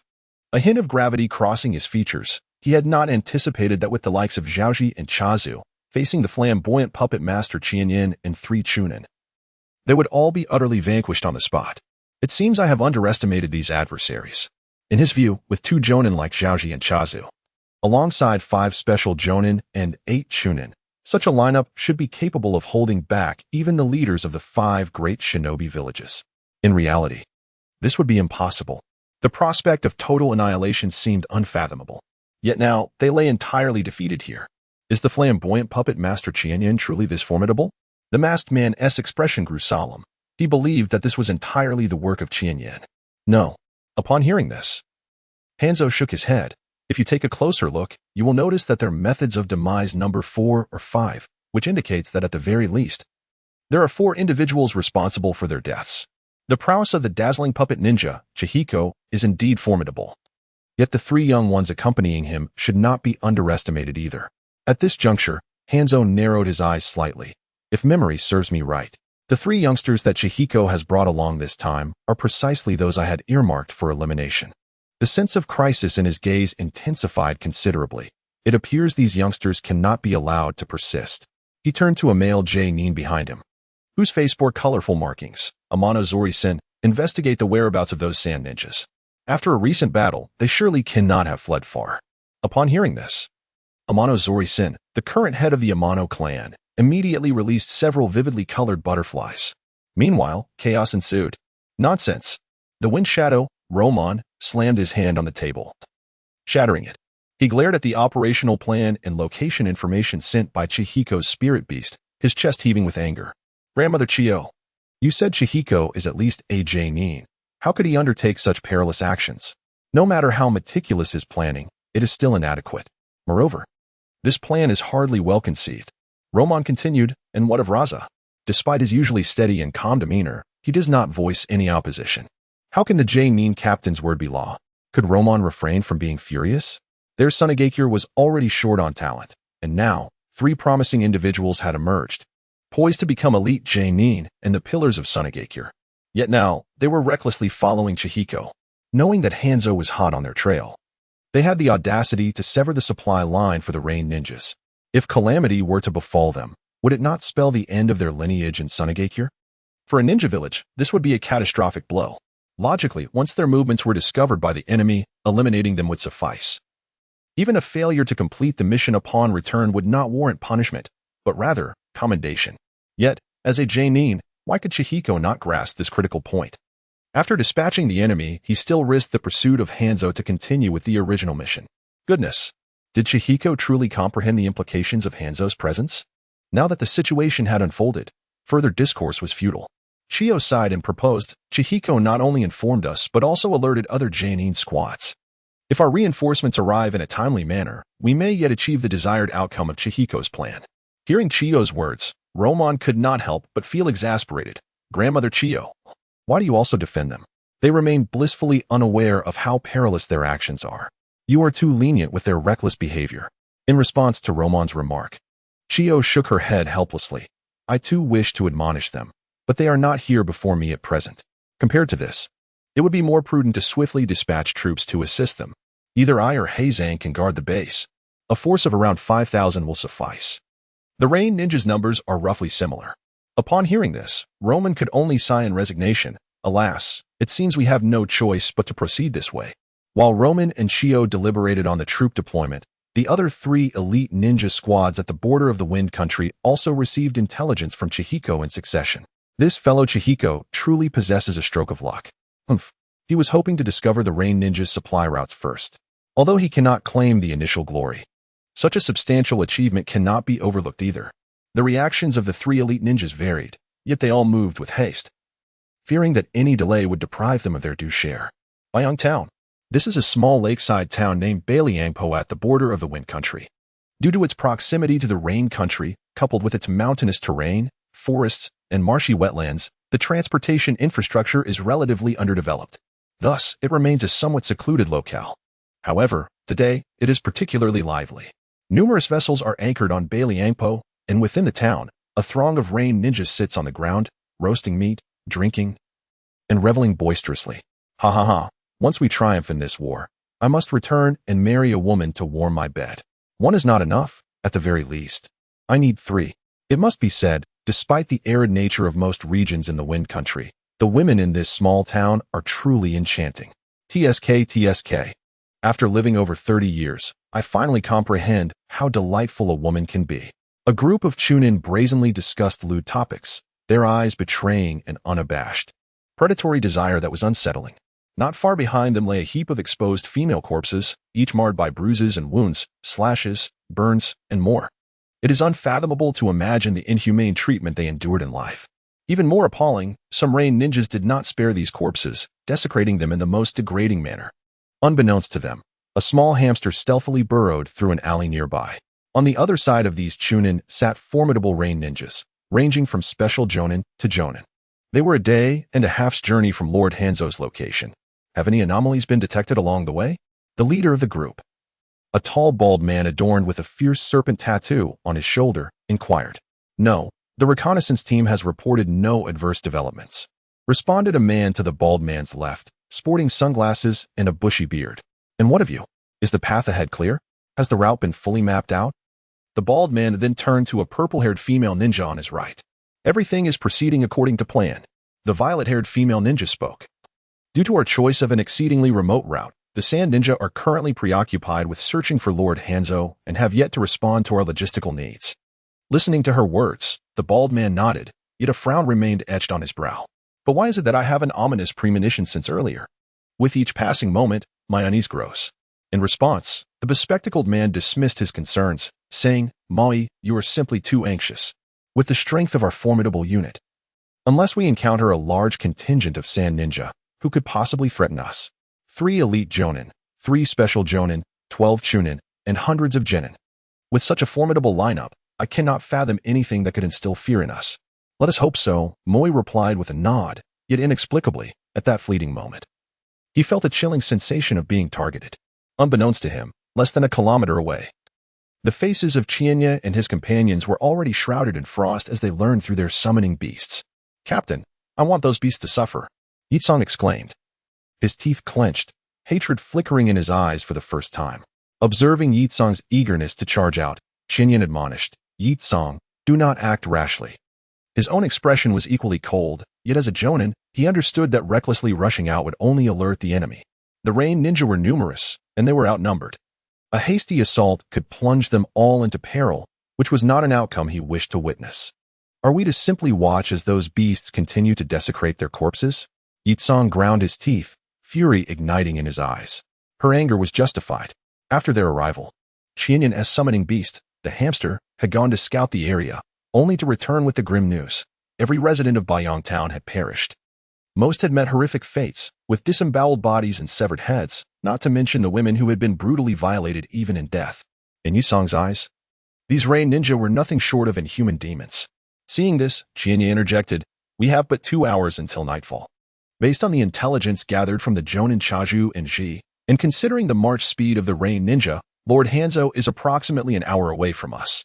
Although we initially had a 2-hour lead over Hanzo, we spent an hour dealing with the reconnaissance team outside Bayong City. He inhaled deeply, feeling a slight tug on his wound, yet a wave of pressure washed over him. We cannot afford to wait any longer. We must act before night falls. Otherwise, we will face an assault from Hanzo and the Rain Ninja Army. The timing of their arrival is merely an estimate, and we cannot predict any significant deviations. Thus, prompt action is our best course of action. Upon hearing these words, Chiyo's expression turned grave. 10 minutes earlier, the GG from the other 3 elite shinobi teams had conveyed that they were approximately 30 minutes away from our location. Given this, we would wait another 30 minutes until everyone had gathered, then launch a swift offensive to resolve the conflict before retreating to rendezvous with the approaching Sand Ninja army, which was also about an hour away from us. Hearing this, Yitsong managed to suppress his impulsive desire to rush out and regained his composure. 20 minutes later, the first elite shinobi team arrived, and upon learning of the current situation within the city, they too were filled with fury. Among this team was a familiar face to Chiyo, Asano Kenji. The two exchanged nods as a form of greeting. 5 minutes later, the other 2 teams arrived in succession. Chiyo, disregarding any desire for pleasantries, briefly outlined the situation in the city and the enemy's troop strength before commencing with the battle plan. We would act separately. 3 teams would engage the enemy directly while 1 team infiltrated the Rain Ninja's supply depot to swiftly dismantle all of their resources. Time was of the essence. In 10 minutes, the Rain Ninja reconnaissance team was scheduled to provide their next report. If this time frame was exceeded, suspicions would inevitably arise within the city. Upon hearing this, the other 3 elite shinobi nodded in agreement, voicing no objections. However, none of them anticipated that although the Rain Ninja army was indeed half an hour away, Hanzo could reach Baoyang City in just 15 minutes. He had entrusted his forces to his subordinates and set off in pursuit. The slanting sun gradually descended into the mountains, casting the small lakeside town into darkness earlier than other places. After indulging in their revelry, the Rain Ninjas began to prepare for rest, organizing various patrols and security measures. Yet, under the cloak of night, an unforeseen crisis descended from above. Boom, boom, boom. Small iron projectiles detonated upon striking hard surfaces, unleashing billowing clouds of emerald-green toxic mist that spread rapidly. What is this? A surprise attack.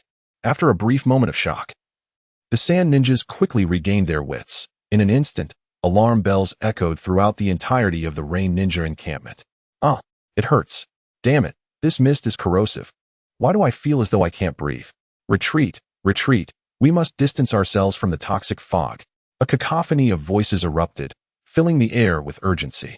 In the central area, where the Rain Ninja leaders were resting, the bald commander had just completed his tasks and sat down for merely 3 minutes when the piercing alarm sounded from outside, followed by frantic cries. He immediately realized that something was amiss. Upon stepping outside, he found chaos reigning around the entire camp. The other captains, naturally, did not require his notification and swiftly gathered. Upon witnessing the chaos outside, each bore a countenance of disbelief. What transpired? Where did the sudden enemy come from? Why was there no prior indication? However, they understood that this was not the time to dwell on such questions. The imperative was to swiftly quell the turmoil and restore order. The bald man immediately addressed those behind him, stating, "The enemy is instigating chaos. We must promptly restore stability." However, the defense of the supply depot also warrants significant attention. I suspect the enemy is targeting the supply depot. He directed 2 of the elite shinobi behind him. Hasten to the supply depot and guard it to prevent any unforeseen incidents. If anything were to happen to the supplies, neither of us would be able to atone for the transgression, even with our lives. Upon hearing the bald man's words, the purple-haired kunoichi and the bearded man nodded in agreement, just as they prepared to depart. Suddenly, several shuriken was toward them. Who goes there? The group swiftly evaded the incoming attack, and the bald man turned to face the source of the assault. It would be wise for you to remain here, otherwise, our comrades tasked with sabotage at the supply depot will be most distressed. Qian Yan emerged from the shadows, controlling 10 puppets, followed closely by Qian Yi with 2 additional puppets, as well as Luo Sha and Yi Tsang. On the rooftop behind the bald man stood 1 elite shinobi and 3 mid-level shinobi. Sand shinobi. The bald man's pupils involuntarily constricted. How did you come to know of this place? His first thought was that there had been a leak of intelligence. But how could that be possible? He was perplexed. Who could have betrayed them? Yet he was acutely aware that this was not the moment to ponder such matters. How we know is of no concern to you. You merely need to understand that none of you will live to witness the moon tonight. With that, Qian Yin charged toward the bald man, proclaiming, "Execute the previously devised plan. Engage with speed." Understood. In unison, Qian Yan's words were echoed by Qian Yi and the others. The members of the 2 elite shinobi squads surged toward the mid-level shinobi area with a clear objective. At this moment, only 3 elite shinobi and 3 special shinobi from the Rain Village remained on the scene. Their adversaries were Qian Yan, the other 2 elite shinobi captains, and Qian Yi. It seemed that today would not conclude peacefully. The bald man gazed gravely at Qian Yin and his companions. "Be cautious. Do not fall," he cautioned his 2 companions. Before locking eyes with Qian Yin, as the strongest of the Rain shinobi, he was the only one capable of confronting Qian Yin. "Rest assured, we shall not perish," the bearded man declared with confidence, glancing at the elite shinobi atop the left rooftop, licking his lips. "Since you dared to come, be prepared to remain here. Do not underestimate our strength." Meanwhile, on Qian Yi's side, upon realizing that their opponents were merely 3 mid-level shinobi, the 3 special shinobi from the Rain Village could not suppress their disdainful laughter. They had not participated in the war a few days prior. Although they were aware that Hanzo had issued warnings regarding 3 notable chūnin from the sand-hidden village and had been advised to exercise utmost caution should they encounter them. The distinct features of the 3 individuals before them aligned perfectly with Hanzo's description. However, who were they? They were special chūnin. When did they need to be wary of mere chūnin? No matter how formidable a chūnin may be, could they truly match the prowess of a special chūnin? It was rumored that among them was a certain Nanfeng Qianyi, who had once vanquished a special chūnin on the battlefield. Come forth. Who dares to show themselves? One of the blue-haired range shinobi, with a lewd glint in his eye, scanned Yitsong's figure and smirked. Little sister, once I eliminate this so-called Nanfeng Qianyi, I shall treat you with utmost affection. This remark instantly chilled Yitsong's gaze. You were courting death. Yet, Qianyi remained unmoved. To heed the range shinobi's taunts would only make him appear foolish. Observing Qianyi's in action, the blue-haired range shinobi's disdain grew even more pronounced. Ha ha ha. What is this? The renowned Nanfeng Qianyi, capable of defeating a special chūnin, turns out to be a coward? I suspect he merely stumbled upon a hapless fool who had just been promoted to special chūnin. His eyes narrowed, and a sinister, arrogant smile crept across his lips. Next, I shall demonstrate to you chūnin brats what true special chūnin strength entails. Upon hearing this, Qianyi smiled in anticipation. Is that so? I am most eager to witness just how much stronger you are than those previous special chūnin. With that, his puppet opened its mouth, unleashing a torrent of emerald samban, night secret technique, emerald needle thousand. Although fewer in number than the emerald needle rain, their speed was equally formidable. Qianyi had seldom employed this technique before. Swish. Despite the blue-haired special chūnin's contemptuous words, he was keenly aware of the threat Qianyi posed. The moment Qianyi's attack surged towards him, he immediately evaded. Nevertheless, he was still taken aback by the astonishing speed of the samban. It was as though the very fabric of space had been traversed, closing in on him in the blink of an eye. Had he not reacted swiftly, he might have been struck. No wonder Lord Hanzo had cautioned against underestimating him. He indeed possessed considerable skill. The blue-haired special chūnin could not help but express admiration. But if you think that, yet, before he could finish his sentence, a chilling bolt of lightning surged dangerously close. Your words are excessive. The strike arrived with such swiftness that the blue-haired special chūnin barely had time to react. In a desperate attempt to evade, he still suffered a crimson gash along his waist, blood splattering. Astonishingly, he felt no paralysis from the lightning. You have provoked my wrath. The blue-haired special chūnin seethed, flames erupting from him. Fire release, dragon fire technique. His hand seals were formed with remarkable speed, completing the technique in a mere second. The power exhibited was indeed astonishing, as the searing flames illuminated the night sky, causing the air to shimmer slightly. It must be acknowledged that those who rise to the rank of special chūnin possess remarkable skills. However, as the combat puppet deployed its shield to protect Chiyo, the weapon puppet swiftly approached the blue-haired special chūnin, its electrified blade descending with ferocity. Hiss. The blue-haired special chūnin had just landed, expecting Chiyo to have a moment of reaction time after being struck by his fire technique. To his surprise, his flames had not impeded Chiyo in the slightest. Yet, did he believe this would be sufficient to vanquish me? The blue-haired special chūnin drew a kunai from his waist pouch. Boldly engaging in combat, let me demonstrate the professional prowess of a special chūnin. In both ninjutsu and taijutsu, I am by no means inferior to any chūnin. Clash, clash, clash. In merely 2 seconds, he exchanged dozens of blows with the weapon puppet, sparks flying brilliantly. Remarkably, he remained unscathed by the electric blade. As the lightning surged toward him, he entwined his hands with fire chakra, dissipating the electricity. Within the magnetic field, Chiyo's keen observation narrowed his eyes. This adversary possesses an impressive wealth of combat experience. Clearly, he is not comparable to those newly elevated to the rank of special chūnin, such as Tetsu and Tetsu. However, if the blue-haired special chūnin remained focused solely on countering the weapon puppet, he would soon find himself in a perilous situation. For the combat puppet was ready to strike. Clash. The weapon puppet's blade suddenly surged with increased force, causing the blue-haired special chūnin to be jolted back. Before he could regain his composure, a bullet, crackling with violent lightning, rapidly magnified in his vision. A mere half-meter distance was a matter of life and death. In just 1/10 of a second, his head would be obliterated. The blue-haired special chūnin felt as if he were falling into an icy abyss. There was no escape. No time to react. Despair and reluctance flashed across his face, ultimately morphing into a fierce madness. Damn it, I refuse to perish so easily. With a thunderous roar, he unleashed his chakra, propelling himself into motion and narrowly avoiding a fatal blow to his head. Yet, the lightning bullet grazed his face, tearing through his earlobe and crashing into the building behind him. The intense pain in his ear turned his vision crimson. You wretched brat. I will ensure your demise.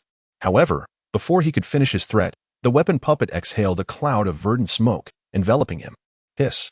A chill ran down the blue-haired special Jonin's spine, forcing him to suppress his desire to eliminate Chiyo and hasten his escape from the toxic mist to avoid succumbing to its poison.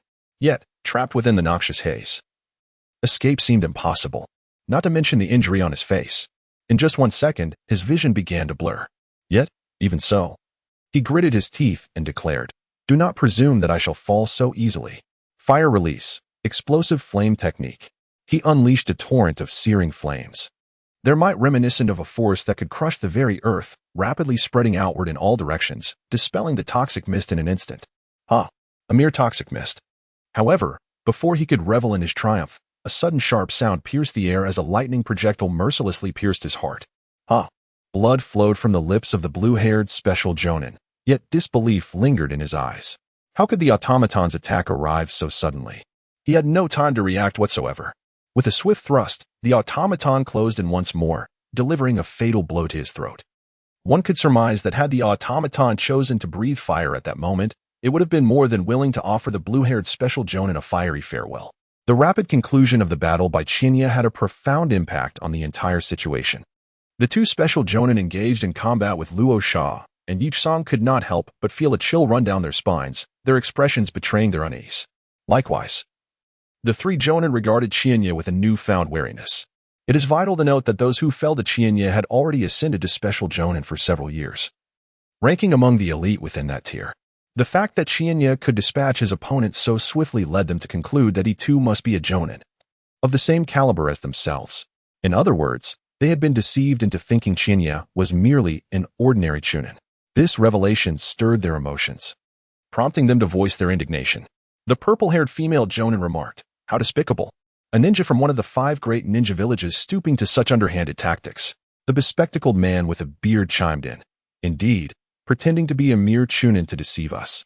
How shameless." Hearing the accusations from the Rain Village Jonin, the two adversaries could not help but laugh heartily. "Are you still asleep? Or have your eyes been crusted over? Open your eyes wide and see clearly. This is an authentic chūnin from our Sunagakure. Exactly. If you lack the skill to match us, do not accuse us of deceit. Is it so strange for a chūnin to best a Jonin? Yet here you are, special Jonin, slain by our chūnin. Shouldn't you feel a sense of shame? Goodness." The verbal sparring of these two Jonin truly opened Chiyo's eyes. It appears that the Jonin possess such sharp tongues. Chiyo. Go and eliminate the scattered lower and middle ninjas in the city. You need not worry about the situation here. Witnessing this scene, Chiyo could not help but laugh heartily. Understood. He turned and departed, leaving no room for hesitation. On the streets. Damn it. Who has the audacity to attack us Rain ninjas? Do they not value their lives? Let's talk. What if we attract someone formidable? We still wish to survive and enjoy the pleasures of other towns in the land of wind. Would you not wish to continue tormenting these delicate, yet strikingly beautiful women? At a certain street corner, 2ch Nin from the Rain Village, donning gas masks, cautiously advanced. The sudden onset of the toxic mist had inflicted heavy casualties upon the Rain ninja forces, particularly among the lower-ranked ninjas tasked with specific transport missions, as more than half had perished within the poisonous haze. 2ch Nin, unfortunate enough to find themselves in the heart of the toxic outbreak, succumbed to the poison before they could react. They had been fortunate to be equipped with gas masks, which allowed them to be dispatched to ascertain the situation. The formidable figures have surely been entangled by the captains. What chance do we have of encountering any notable individuals? The ch Nin on the left, whose temperament was relatively volatile, scoffed. Even if there are indeed formidable figures, with our strength, we are more than capable of handling them, are we not? Together, the two of us could easily withstand even a special Nin for a time. What is there to fear? Yet, what one dreads most often comes to pass. No sooner had the words left his lips than a playful voice echoed from ahead. "Oh, is that so? I am quite curious to test that. Let us see just how formidable the two of you truly are. Who goes there?" The two instantly became alert, swiftly retreating a considerable distance. Emerging from the shadows before them were two black puppets, and behind them stood a silver-haired youth with emerald eyes, an enigmatic smile gracing his features. Though he emanated a faint and somewhat frail aura, there was an undeniable strength that permeated his presence. The two rain ninjas stared at the boy for a moment before their eyes widened in unison, pointing at him, silver hair, green pupils. You are Nanfeng Qianyi from Sunagakure, the chūnin specifically warned about by Lord Hanzo, known for his capacity to eliminate special chūnin? Indeed. The silver-haired youth was none other than Qianyi. Oh dear, I've been recognized. Qianyi feigned surprise, adopting a troubled expression, if that is the case. May I request that you allow me to eliminate you? Upon hearing Qianyi's jest, laced with an unsettling undertone, both ninjas bristled with anger. You fool. What nonsense is this? There is no way we would allow you to do so. We have yet to fully embrace life. How could we simply meet our end? The two glared at Qianyi, their expressions hardening.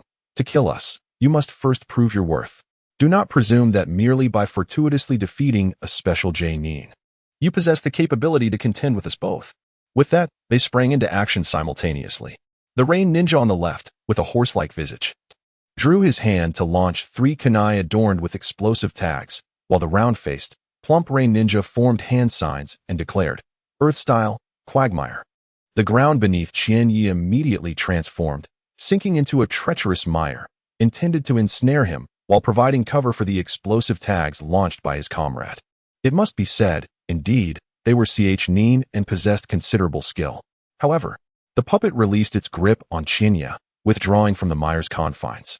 While the mechanical puppet shot forth shurikens from its chest, enveloped in crackling lightning that detonated mid-flight, intercepting the shuriken aimed by the horse-faced chūnin. Subsequently, the mechanical puppet unleashed a barrage of fine, venomous needles, disrupting the round-faced chūnin's attempt to cast another jutsu. Damn it! The round-faced chūnin cursed, unable to stifle his frustration at the interruption. Yet, before he could utter another word, the mechanical puppet loomed larger in his line of sight, coming at him with chilling speed.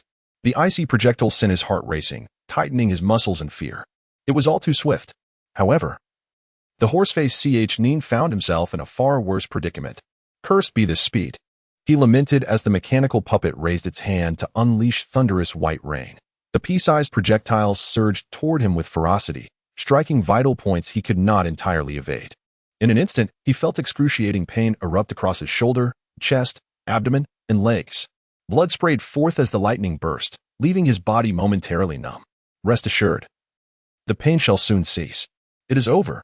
The mechanical puppet advanced deliberately, while Qianyi wore a radiant smile. The horse-faced chūnin gazed in horror at the blade in the puppet's grasp, aimed directly at his heart. No. Panic-stricken, he shook his head in desperate denial. Please, do not kill me. Yet, the mechanical puppet remained unmoved, and with a swift thrust, the blade pierced through him. Those women you tortured once begged for mercy. Yet you showed none.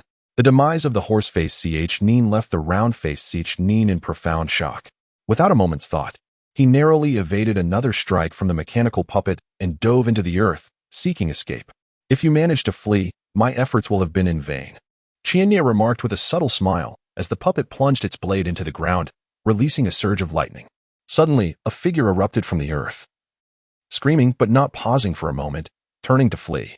Hey, even in flight, one must not turn their back to the enemy. Such recklessness is perilous. Qianyi's voice, cold as death, echoed, yet the round-faced chūnin dared not alter his course, focused solely on his desperate escape. If I run fast enough, perhaps I can survive. I can do this. I must live. I do not want to die. His face bore an unrealistic hope as he sensed no imminent danger closing in, nor the sound of swift pursuit. Yet, just as these thoughts surfaced, a long blade suddenly pierced through his chest, crackling with frigid, chaotic lightning. The mechanical puppet maintained its stance, icy and resolute. The round-faced chūnin let out a desperate scream, feeling as if his very cells were being torn apart. Yet, as vitality swiftly wanes, pain diminishes at an astonishing rate. In merely 3 seconds, the chūnin's life was extinguished entirely. After all, being a chūnin, it is not so easy to be vanquished. Manipulating the puppet to retract the long blade, Chiyo remarked. At that moment, a sudden blaze erupted before Chiyo. It appeared to emanate from the Rain Ninja supply depot. It seemed the other chūnin had also completed their tasks. Observing this scene, Chiyo commented. But suddenly, Chiyo shouted fiercely into the distance. Who is there? Show yourself. The puppets, the battle puppets, instantly shielded Chiyo on either side, their chakra beginning to surge. Within Chiyo's magnetic field perception, he sensed a formidable chakra presence. To his astonishment, in just a few days, one's strength had escalated to such heights. Emerging from the shadows was Asano Kenji, his expression rather complex. Just days prior, Chiyo had exerted considerable effort to overcome him. Yet now, eliminating 2 chūnin felt as effortless as drinking water or eating. Conversely, Asano Kenji required substantial effort to defeat 2 chūnin. Pure luck, perhaps. Upon recognizing Asano Kenji, Chiyo exhaled a slight sigh of relief. Perhaps an enemy could assume Asano Kenji's form, but the essence of his chakra remained unchanged. Chiyo was well aware of the distinct nature of Asano Kenji's chakra. Thus he confidently confirmed that the figure before him was indeed Asano Kenji. Judging by that blaze, it appears your supply destruction mission is nearly complete. We are approaching the final stages. We must hasten our departure. Time is of the essence. We must evacuate this town before Hanzo and the Rain Ninja Army arrive. Chiyo nodded, noting that 11 minutes had elapsed since they initiated their assault. Their time for retreat was limited. Just as he was about to leave with Asano Kenji, an unexpected turn of events unfolded. Having destroyed so many resources of our Rain village and taken the lives of countless, you little wretches think you can escape? A formidable aura, accompanied by a thunderous roar of fury, surged toward them. It was as if the gods themselves were wrathful. Even the earth trembled slightly, and faint cracking sounds echoed, as if unable to withstand the pressure.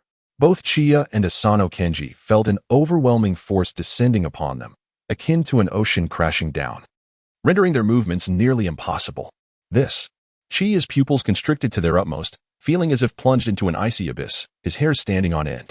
Before them loomed an enormous brown salamander, and atop its head stood a man clad in Rain Ninja battle attire, adorned with a metal gas mask featuring long ventilation tubes. His sandy blonde hair cascading down. Grasping a black scythe bound with chains, his icy gaze bored down upon Chiyo and Asano Kenji. It was as though an unparalleled beast was fixated on 2 doomed prey, sealing their fate and leaving them no chance of escape. It was Hanzo the salamander. Asano Kenji's voice trembled, tinged with a hint of fear. He could hardly help but feel terrified. In the entire ninja realm, there were likely very few who could maintain their composure in the presence of such a figure. Similarly, Chiyo felt a shiver run down his spine, his body instinctively tensing up. It seemed that only those at the level of the 5 Kage could remain unperturbed when faced with this man. How could he have arrived so swiftly? Wasn't the Rain Ninja Army supposed to take at least another 10 minutes? Suddenly, Chiyo was struck by an incredulous realization. Feeling his lips go dry and cold sweat breaking out in an instant. This man had actually detached himself from the group and come alone. In his mind, this was the only plausible explanation. This assumption was promptly confirmed by Hanzo. Kid, your name is Nanfeng Chiyo, isn't it? By your expression, it seems you have already deduced how I managed to arrive here so quickly. Hanzo's voice was exceedingly indifferent, yet it brimmed with an ominous intent. Since that is the case, you may as well comprehend your fate. Even as his words echoed, an unimaginable sense of crisis surged within Chiyo's sensory perception. In a flash, Hanzo appeared before him like a specter, his black scythe hovering ominously less than half a meter from Chiyo's neck. So fast, Chiyo felt a chill wash over him, unable to react in time. The suffocating despair of being powerless to alter one's fate was overwhelming. Truly, Hanzo's water instantaneous technique was legendary within the ninja world.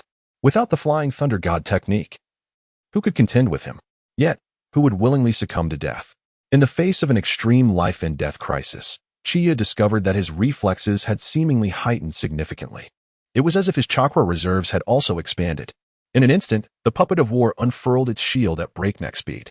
With a sharp clang, sparks flew as Chiyo was sent hurtling away. Observing the puppet that had withstood his strike, Hanzo's eyes flickered with surprise. Chiyo was indeed the first chūnin capable of blocking his attack head-on. Thus, he resolved to eliminate him, ensuring that Chiyo would not have the chance to grow stronger. Hanzo retreated swiftly, forming hand seals as he slammed his palm to the ground. Fire release. Exploding flame formation. Immediately, the puppet's legs were ensnared by a flurry of explosive tags, primed to detonate. Concurrently, he hurled 3 kunai bound with explosive tags at Asano Kenji, forcing him to dodge. Knight's secret technique, lightning perception. However, Chiyo would not allow the puppet to be damaged. With a flick of his right hand, lightning surged forth from the puppet, shattering the explosive tags and freeing itself. Well, I must concede that you possess some skill, Hanzo remarked. Surprisingly acknowledging Chiyo, to be able to contend with a special chūnin is indeed commendable. But, in an instant, Hanzo flashed again, reappearing before Chiyo. His murderous intent palpable. Unfortunately, you are not a talent of my Rain Ninja Village. Therefore, you must die. The side of death swung down once more. But this time Chiyo felt less caught off guard. With both hands in motion, he commanded the puppet of war and the lightning puppet to unleash their electric assaults. Such mere lightning is of no consequence. After Hans forcefully kicked Chi-ny away, he skillfully hooked the other end of the scythe's weight with his foot, driving it into the ground. He then pivoted, swinging the scythe in a decisive upward strike. The Iajutsu cut. In an instant, a fierce sword intent erupted. A sharp crack echoed as deep gashes were cleaved into the chests of two puppets, their intricate parts and mechanisms shattered, rendering them powerless as they collapsed to the ground. The unleashed lightning coursed through the chains, directly channeling into the earth, causing no harm whatsoever to Hans. All of this transpired in the blink of an eye. When Chi-ny rose from the distance, spitting out a mouthful of blood, he beheld this scene of utter despair, leaving him momentarily numb. Little demon, it's over. Hans retracted his scythe and charged forward once more, closing in on Chi-ny. Meanwhile, Asano Kenji had only just freed himself from the peril of the explosive shuriken when he was confronted with this dire spectacle. No. Faced once again with such hopelessness, Chi-ny's face twisted with madness. Even if I die, I will take a piece of you with me. A tempestuous surge of chakra exploded from his hand, compressing and swirling, until a spiraling sphere the size of a coconut manifested and surged forward. This represents the pinnacle of his remaining 80% chakra. At this moment, even Hanzo felt an overwhelming sense of crisis, his eyes widening in disbelief. This was soon replaced by an even more intense wariness and murderous intent. A child so young, yet already mastering such perilous ninjutsu, he could not be allowed to live. Abruptly, he deviated from his intended path and leapt backward. But that was precisely what Chiyo had been waiting for. A brilliant light suddenly ignited in Chiyo's eyes, spiral double ball. The previously fallen puppet, the fighting puppet, was once again manipulated, conjuring a basketball-sized spiral ball that surged forward towards the retreating Hanzo. Hiss. In that instant, even Hanzo could not help but feel the hairs on his body stand on end. With a thud, he collided fully with the spiral ball, which tore him apart in an instant. Yet, upon witnessing this scene, Chiyo's expression revealed no trace of joy. Instead, he felt a profound chill. Indeed, in the next moment, the torn Hanzo transformed into a puddle of water, utterly obliterated. The real Hanzo emerged from behind the fighting puppet, taking a deep breath that swelled his chest dramatically, before erupting into a frenzied stream of flames. Fire release, great flame technique. Roaring forth like a dragon of fire, the night sky was instantly painted crimson, enveloped in an unparalleled destructive force that turned the surroundings into a hellish furnace. The puppets were engulfed in mere seconds, completely incinerated. The floor shattered, and the air warped grotesquely. The might of a top-tier ninja truly instilled terror. Chiyo was nearly swept away by the onslaught of heat, and if not for Aoyama's timely grasp, he would have suffered injury once more. Yet, facing this dire predicament, it seemed the only path left for both was death. You are impressive, little brat. As the flames subsided, Hanzo's somewhat disheveled figure was revealed, his battle attire tattered, blood trickling down his back, his eyes ablaze with fury. You are the first chūnin capable of injuring me. I acknowledge your strength. Thus, I bestow upon you the gift of immediate death. Only Chiyo's demise could cleanse Hanzo of his humiliation. Whoosh. Confronted with the approaching Hanzo, Chiyo could not suppress a self-deprecating scoff. TCH. Is this where it ends? I suppose I am not so remarkable after all.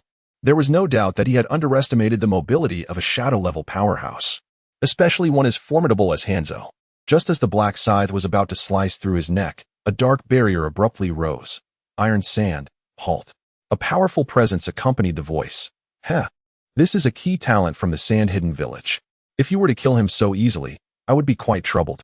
As the figure of Hanzo loomed behind him, the third Kazekage, or men, approached with measured steps, a vast expanse of black sand and iron hovering ominously beside him, exuding an unspoken aura of power. What brings you here? Upon sighting her men, Hanzo's expression shifted, for he understood that the likelihood of eliminating the talented Chiyo today had significantly diminished, while our men might not possess the strength to vanquish him. Safeguarding Chiyo was undoubtedly within his capabilities. Furthermore, within the city, several elite sand shinobi were present. Should they join forces, they could pose a considerable threat to him. What an intriguing question.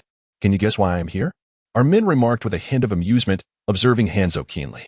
I believe a formidable ninja of your caliber can deduce it swiftly. Meanwhile, as the two engaged in their verbal duel, both Chiyo and Asano Kenji simultaneously exhaled in relief.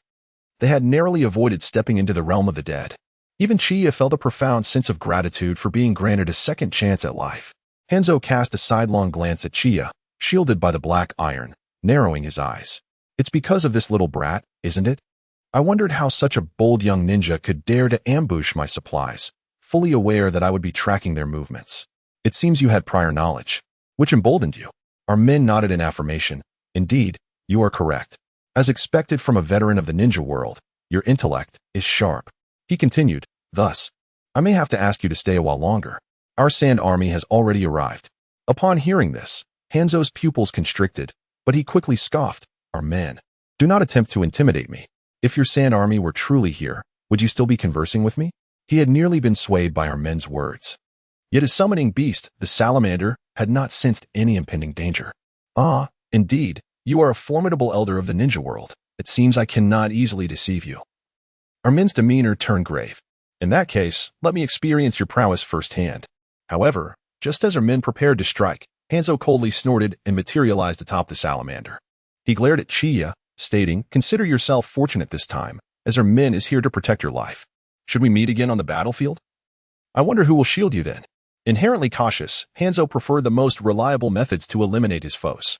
If the odds were not in his favor, or if a task seemed arduous, he would choose to retreat. Presently, he could not swiftly dispose of Chiyo with Armin's presence. And the looming threat of being besieged by other elite shinobi compelled him to withdraw, even if this meant sparing a significant threat for the future. He recognized the necessity of caution in the precarious position of a small ninja village, where a single misstep could lead to annihilation. In response to Hanzo's grave warning, Chiyo's lips curled into a defiant smile as he proclaimed, next time, I shall grow stronger. Until the day I can stand equally with you. Even Roman could not help but be astonished, bursting into proud laughter.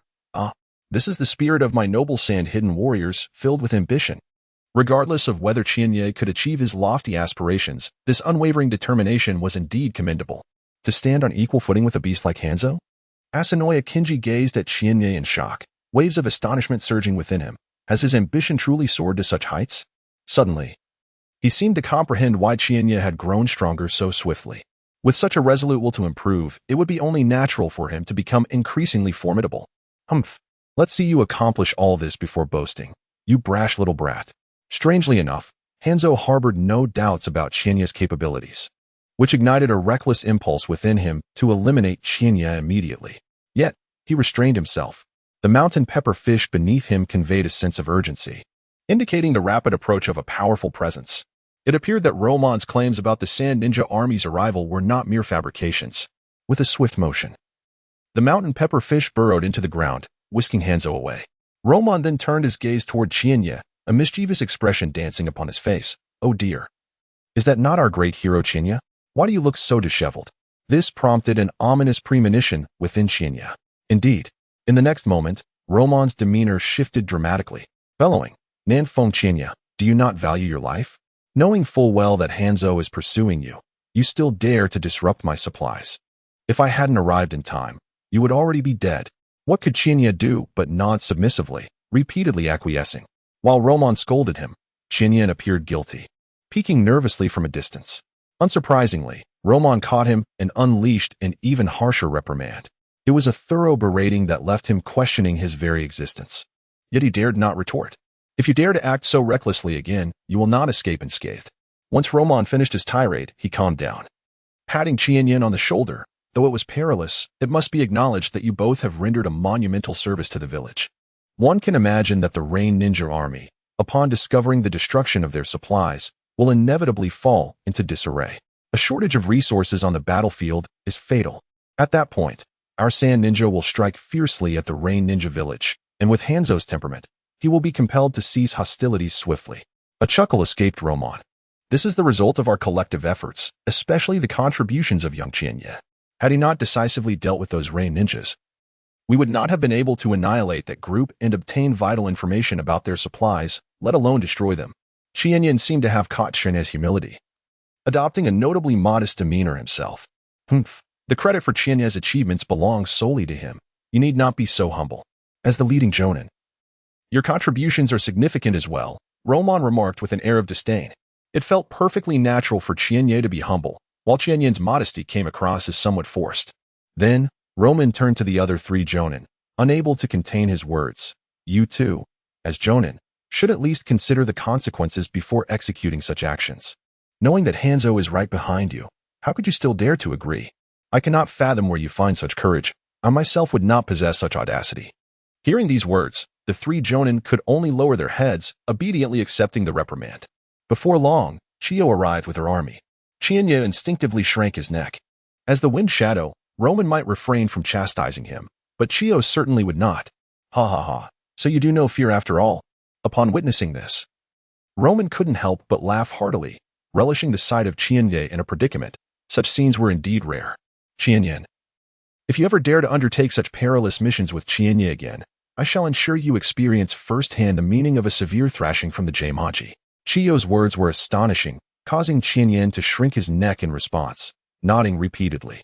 Chienye, when we return, you must reflect on your actions. You haven't even mastered puppetry yet dare to follow along recklessly. Do you think I am incapable of wielding a staff? Faced with Chiyo's admonition, Chienye had no recourse but to mimic Chienye, nodding incessantly. By the way, we encountered the Rain Ninja army on our way, just as we were about to engage. Hanzo the Salamander appeared and led the Rain Ninja forces in retreat. His losses this time were considerable. Thus we must remain vigilant and strengthen our defenses in the border towns. The daimyo is quite dissatisfied with our failure to halt the Rain Ninja. As several towns have fallen, Chiyo's expression turned grave. He said that if we lose another town to the Rain Ninja, he would have our budget for next year. Upon hearing this, Roman clenched his fists in frustration. Tsh, always so quick to cut funding, that miserly fellow. The Rain Ninja had launched a surprise attack. Given their passive situation, it was remarkable that they could stabilize their position on the battlefield. How could one expect to establish a robust defense in an instant? Does reconnaissance and troop deployment not require time? Not to mention that the enemy was the renowned powerhouse, Hanzo the Salamander. Were they to be treated as if they were easily dealt with? However, with economic authority in others' hands, he could only comply despite feeling aggrieved. What is the situation within the city? Roman inquired of Chienye for specifics. There are no surviving civilians left. All resources of the Rain Ninja have been destroyed. And we have captured 2 jonin alive. We have 2 injured chūnin, 1 severely wounded, while the rest are merely fatigued. Good. Well done. Roman could not help but praise upon hearing this. One must concede a point. Although Chienye's actions were exceedingly reckless, the benefits were manifestly evident. The Rain Ninja had swiftly transitioned from a position of advantage before the battle to one of disadvantage. As long as their subsequent supply lines faltered, they would soon be compelled to concede. Naturally, Roman would not allow Hanzo the opportunity to establish a continuous supply route. Starting from Bayong City, he will establish a complete defensive line along the border between the Land of Wind and the Land of Rain. The Rain Shinobi can no longer easily transport supplies. Soon after, the army settled in Bayong City, repairing the relevant defensive structures and beginning to forge the first stronghold. Meanwhile, Chienye had suffered a complete fracture of his sternum. With his internal organs severely damaged, exhausted of chakra, he honorably fell into a deep unconsciousness. The following morning, when Chienye awoke, he found himself tightly bound, resembling a dumpling. Any slight movement felt as though he might fall apart, causing him to gasp in pain. Now he understood the cost of pain. Was he quite brave during the mission? At this moment, Chidai entered, exasperated yet amused. Hee, Grandma Chidai, I simply couldn't let such a great opportunity slip away. Chienye grinned, only to wince as the action tugged at his wounds. Haha, a great opportunity you couldn't let go of. Is that referring to your 2 meticulously crafted puppets being utterly destroyed and nearly losing your own life? If it weren't for the timely arrival of the Wind Shadow, you all would have perished at Hanzo's hands last night. While Chidai applied healing techniques to expedite Chienye's recovery, she inquired, what are your plans next? A puppet master without puppets is rendered utterly powerless. After careful contemplation, Chienye replied earnestly, I wish to develop more formidable puppets. More formidable? Just how formidable? Chidai's interest piqued at the mention of puppets. Knowing Chienye was always brimming with ideas, she was eager to hear his thoughts and see if she could offer any counsel. Those that can utilize bloodline limit ninjutsu. Chienye articulated each word with conviction. This battle made me realize I am still too weak. I wish to create stronger puppets.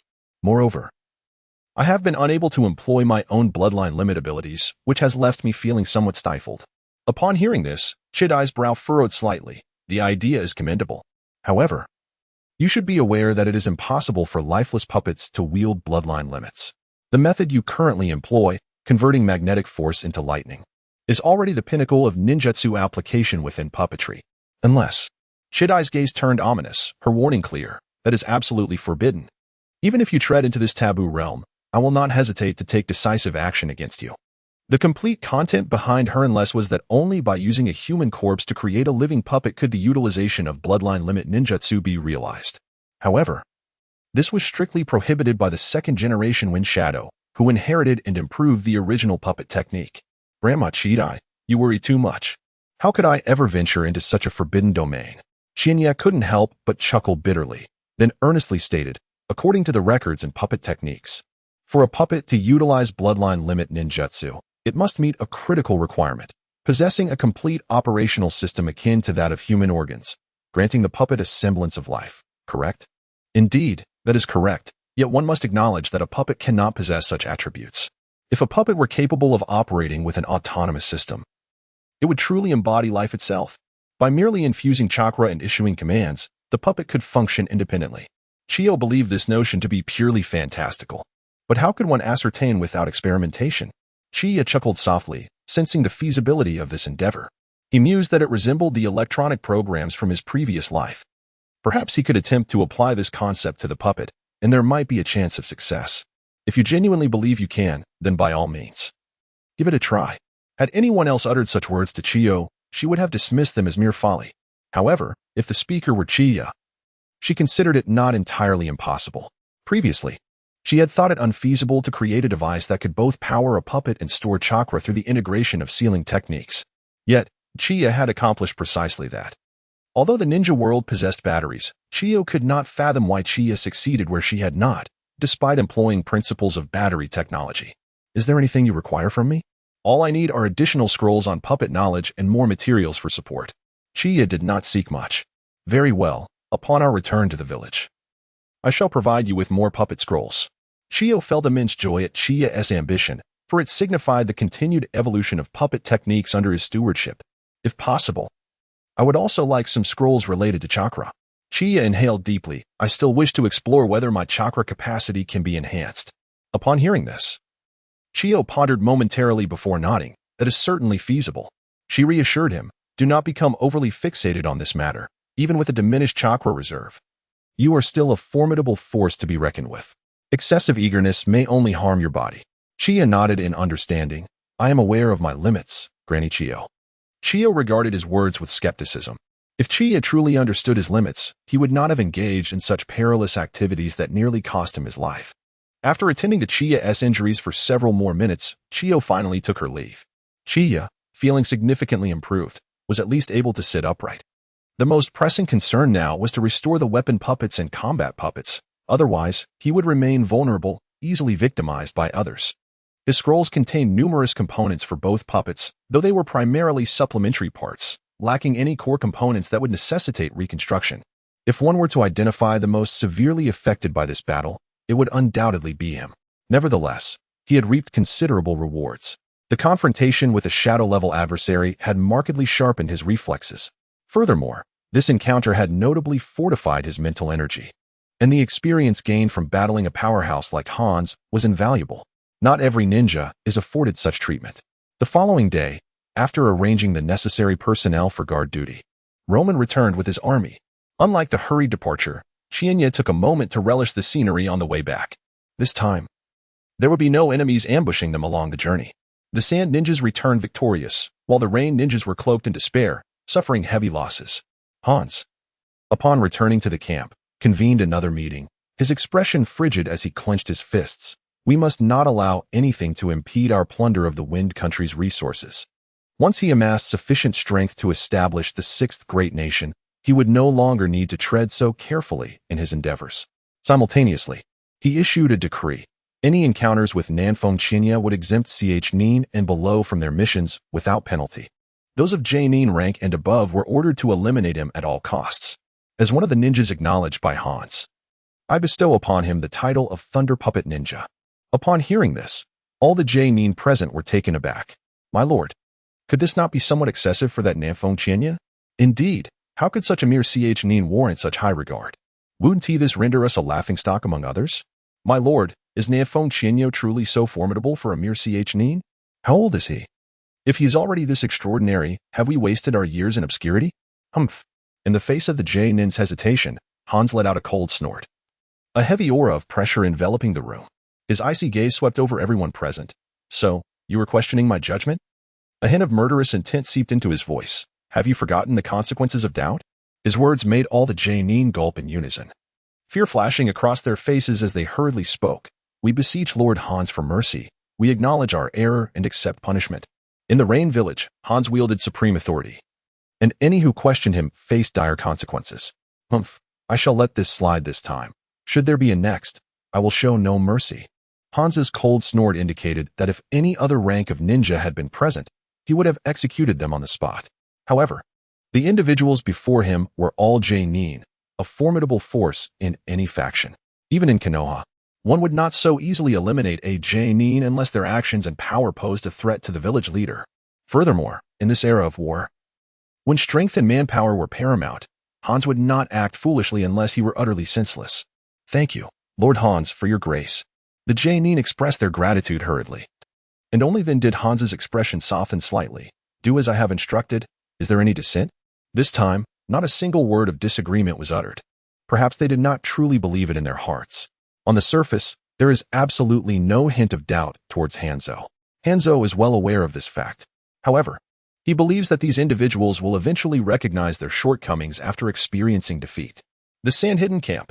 When the news of Chihiko and Chiya's successful raid on the Rain Ninja's supplies spread, the entire Sand Ninja army erupted in a frenzy of excitement and exhilaration. Many felt that victory was already within their grasp. Those senior officials like Roman and Chiyo understood that Hanzo was not one to easily concede. This did not hinder them from allowing the army to revel in their joy. Who would miss such a splendid opportunity to bolster morale? Likewise, all the ninjas involved in this mission were heralded as heroes of the sand, especially after Chiya's significant accomplishments became known.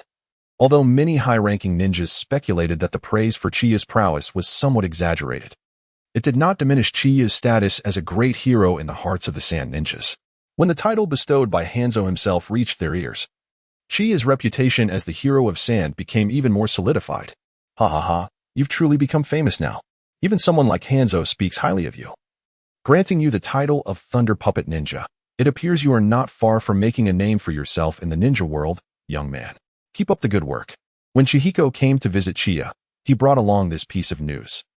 This doesn't seem like particularly good news." Observing Chihiko's joyful demeanor, Chiya could not help but wipe the sweat from his brow. The tall poppy gets cut. Fame brings danger. Suddenly being bestowed such a grand title, one could easily imagine that Chiyo would face many more formidable foes in the future. Many ninjas yearn for a title and yet struggle to attain one. Here you are, receiving a title personally conferred by Hanzo, one of the strongest in the ninja realm, and you regard it as a nuisance. Chihiko looked exasperated.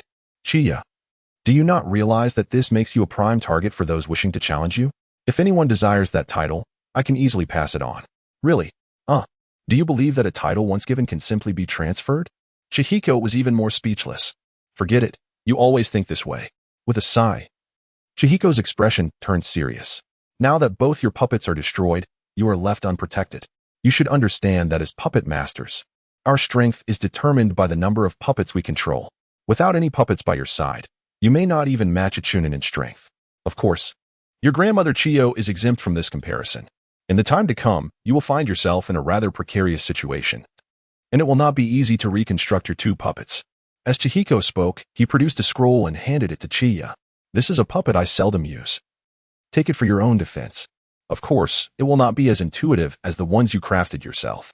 As Chiya accepted the scroll, he felt a warmth in his heart. It was truly comforting to know that someone cared for him. "In that case, I extend my gratitude to Brother Qianyan." Qianyan, not one to be overly sentimental, addressed his uncle as brother because Qianyan expressed a desire not to be called so old. He insisted he was merely a young lad and not yet ready to assume the title of an elder. "Very well, take good care of your injuries. And I shall not intrude further," he remarked before taking his leave. Shortly thereafter, Qiandai also arrived, echoing sentiments similar to Qianyan's, and handed Qianya a scroll, saying, "Take this for self-defense." Qianya's expression turned somewhat peculiar. It was evident that mother and son shared a striking similarity in their actions. "Hee, I must thank you, Grandmother Qiandai.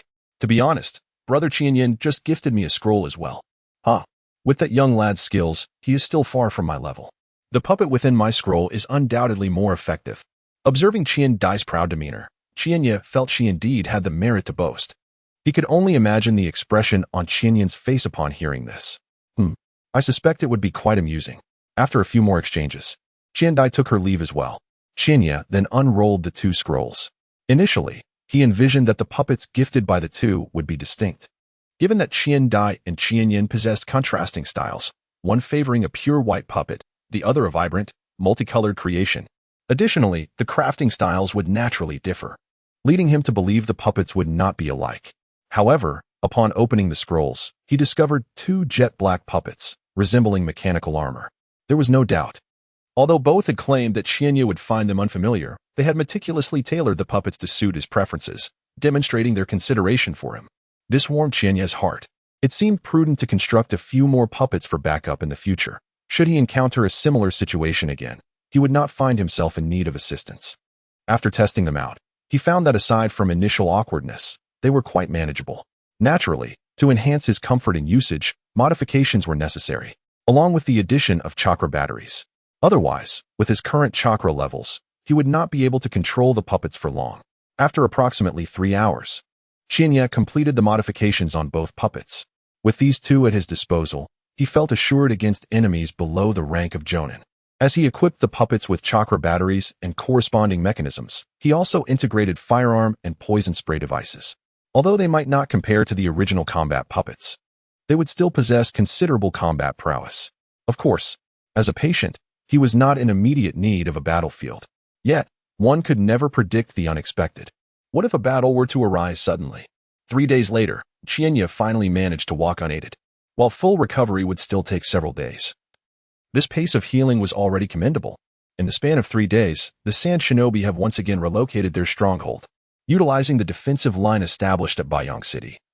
They have advanced significantly, establishing a third new base in Sandhao Town, which lies 200 kilometers from Bayong City, and securing it as their own. Consequently, not only has the supply route for the Rain Shinobi been severed, but their momentum has also been effectively halted. The Sand Shinobi have achieved a strategic encirclement of the Rain forces, anticipating that Hanzo and the Rain army might, in a desperate bid, attempt to break free when cornered. Roman declared the highest state of alert today. The atmosphere in the Sand Shinobi in the vicinity of Sandhao Town has become palpably tense and oppressive. Based on my understanding of Hanzo, it is likely that the Rain army will mobilize their forces again within these few days. During the Sand Hidden War Council, Chiyo remarked thus, causing a solemn demeanor among many of the attending upper ninjas. If he dares to come, he must be prepared for a confrontation in Sandhao Town. The days of leisurely responses to Rain's assaults are long gone. We shall no longer be caught off guard.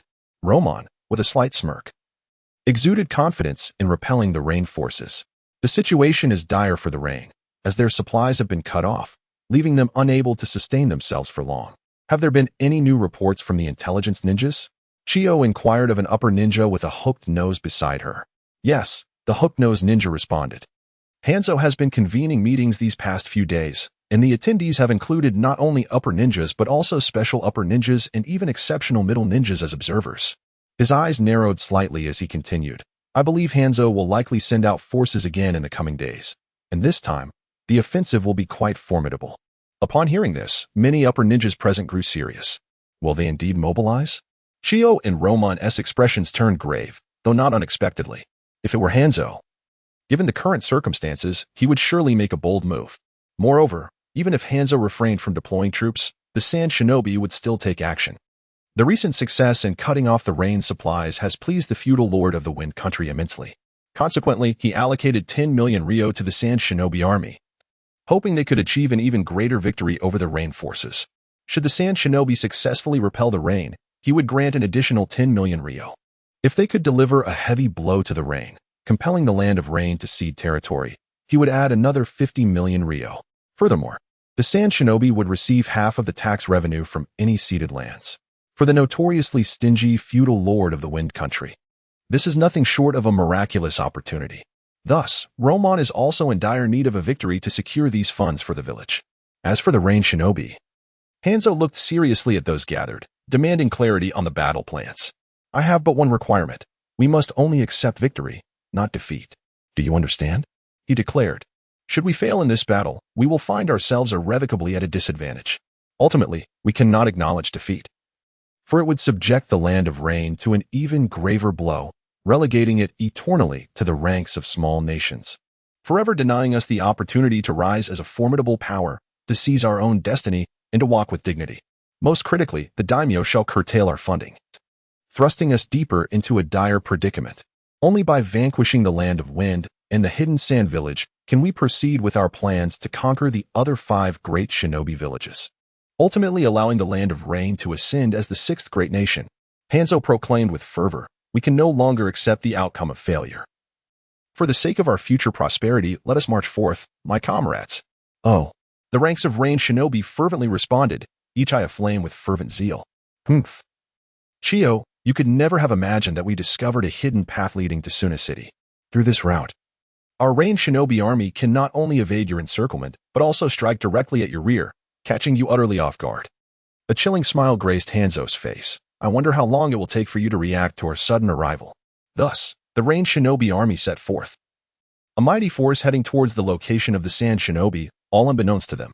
In the Sand Shinobi camp, the medical department was established in a quiet area of the city, nestled against the mountains to accommodate the patient's need for tranquility. At last, the reconstruction of the D puppet was complete. Gazing upon the more exquisite black puppet before him, Chiyo inserted the last chakra battery. He extended the chakra threads to connect with the puppet, relishing the familiar and natural sensation. Indeed, the puppets he crafted himself were the most intuitive to operate. Chiyo stored the puppet in a scroll and ascended to a high ground behind the camp to test the effectiveness of the reconstructed D puppet. Lightning strike white bullet. Lightning strike white rain. Spiraling sphere. The chakra attacks were executed flawlessly. Zzz. A brilliant surge of lightning erupted from the puppet. Upon closer inspection, one would notice that the speed and power of the lightning had significantly increased compared to before.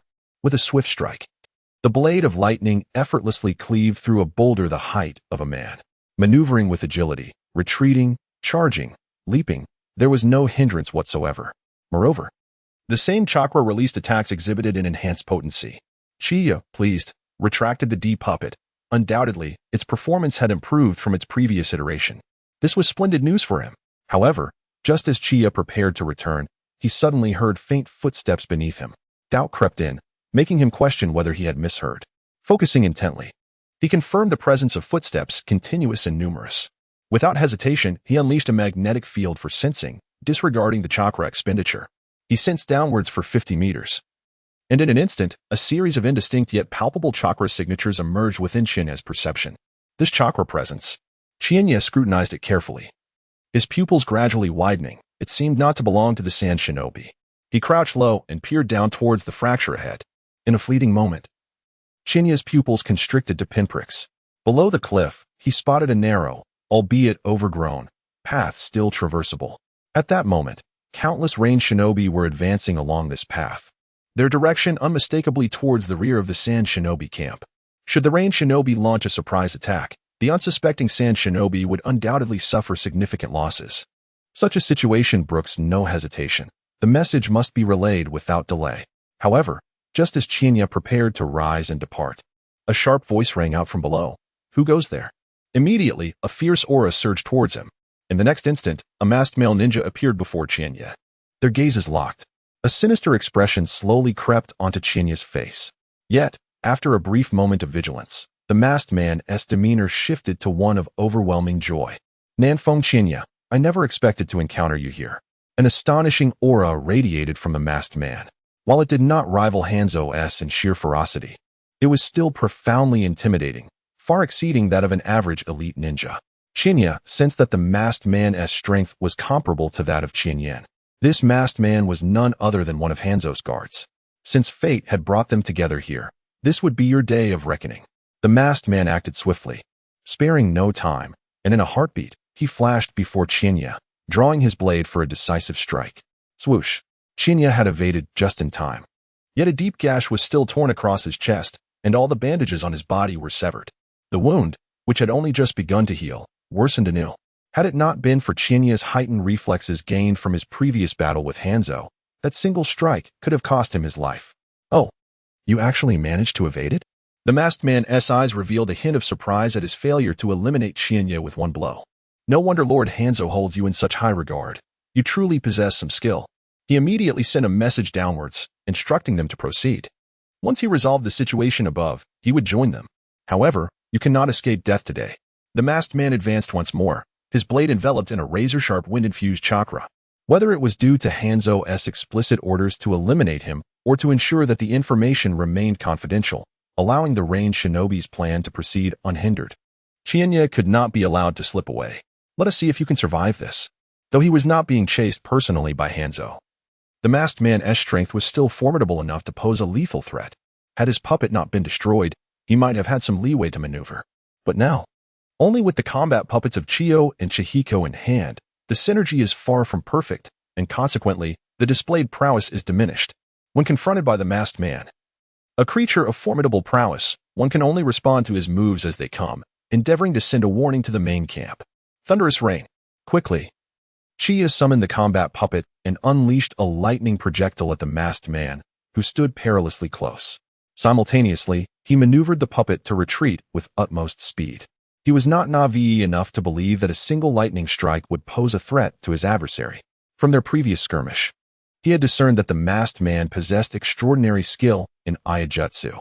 If he did not seize this opportunity to withdraw, he would soon find himself on the receiving end of another devastating slash. As it turned out, Chiyo's instincts were impeccably accurate. The masked man deftly sidestepped the incoming lightning bolt, only to follow up with yet another Iajutsu strike. The very air seemed to part in response, sending a chill down Chiyo's spine. He was grateful for his quick evasion. He had no desire to engage in prolonged conflict with the masked man, but rather wished to deploy a signal flare to alert the main camp. However, did he truly believe such an opportunity would present itself? The masked man scoffed. Taken aback by the fact that his previous strike had failed, Chiyo had anticipated his movements. The more he pondered this, the more resolute he became in preventing Chiyo from advancing. Wind release. Great breakthrough. What does a gale of level 10 feel like? Trees are uprooted, buildings are toppled. The very earth is upheaved, roaring with fury. And now, Chiyo found himself facing such a ferocious storm. Even the puppets felt increasingly difficult to control. Is this the might of an elite jonin? Chiyo had yet to witness the legendary elite jonin in action, yet he surmised that this masked man, akin to Chihiko, must embody the very essence of those spoken of in legends. Night secret technique, mechanized shield. With deft finger movements, the puppet suddenly unfurled its shield. Bang! It felt as though a colossal hammer had struck, the terrifying force causing faint cracking sounds to emanate from the puppet's limbs. Yet this was not the gravest danger. Within Chiyo's magnetic field perception, he abruptly lost sight of the masked man.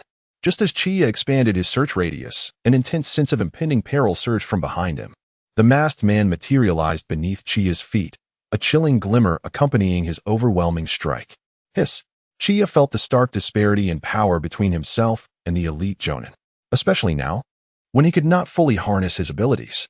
With the storm still raging ahead and an enemy advancing from behind, he found himself in a dire predicament. Little brat. This is where it ends. The masked man's expression was frosty, and his icy blade tore through Chiyo's back with a sickening hiss. Humph. For someone so highly regarded by Lord Hanzo, you are rather lacking. Yet before he could finish his taunt, the masked man's brow furrowed, a shadow of uncertainty flickering in his gaze. Before him, Chiyo had inexplicably transformed into a multitude of grains of sand. Sand clone. Swish.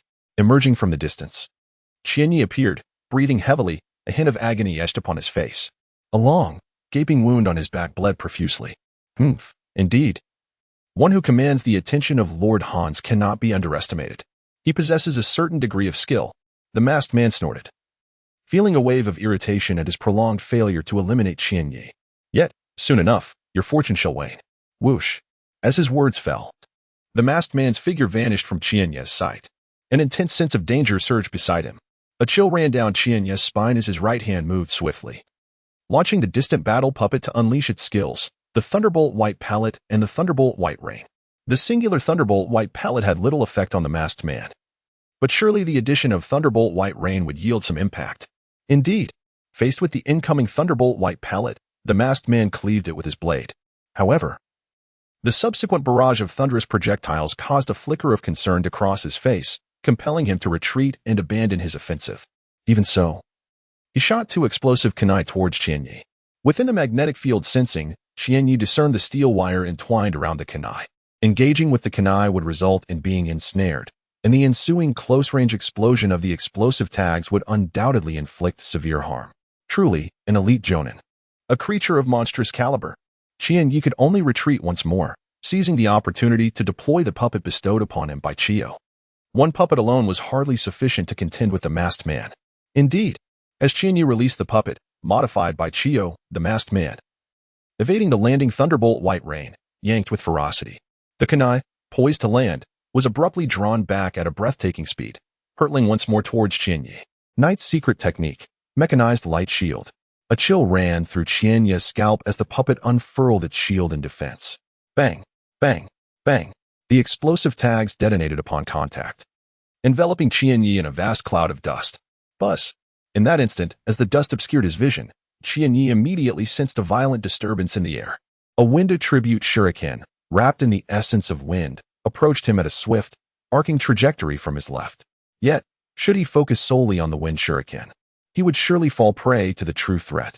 For on his right, the masked man advanced with the speed of a leopard, being an elite jonin.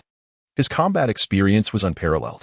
Qianyi felt a tightening in his chest, realizing he had been cornered, with not even a moment to signal for aid. Moreover, his chakra reserves were running low.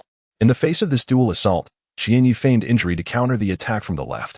In truth, he maneuvered the battle puppet to ensnare the seemingly triumphant masked man.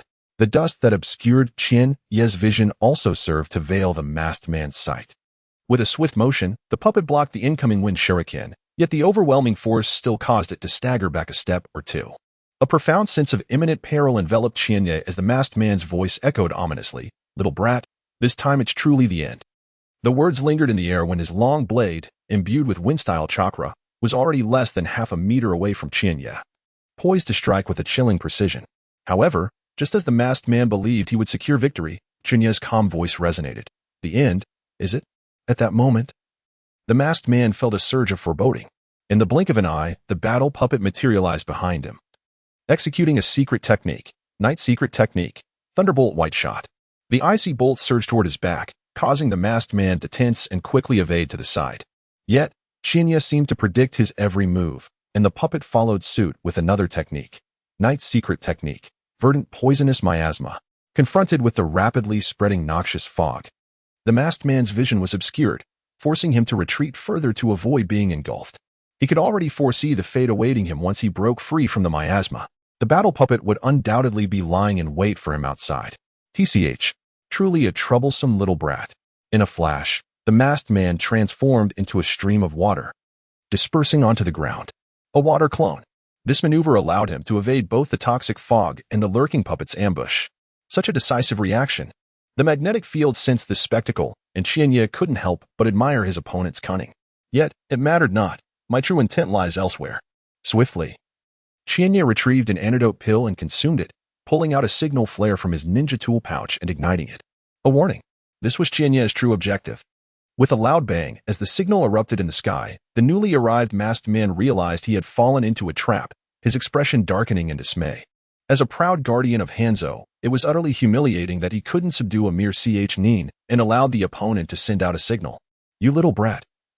You've done well to outmaneuver me. I will make your death agonizing," he sneered. "Is that so? Yet I have no intention of dying just yet." Qianyi inhaled deeply, uncertain of how formidable an elite nin could be. Nevertheless, he understood that he could not hold out for long. The military camp. Oh, the medical facility in the back mountains. Why was there a warning signal emanating from there?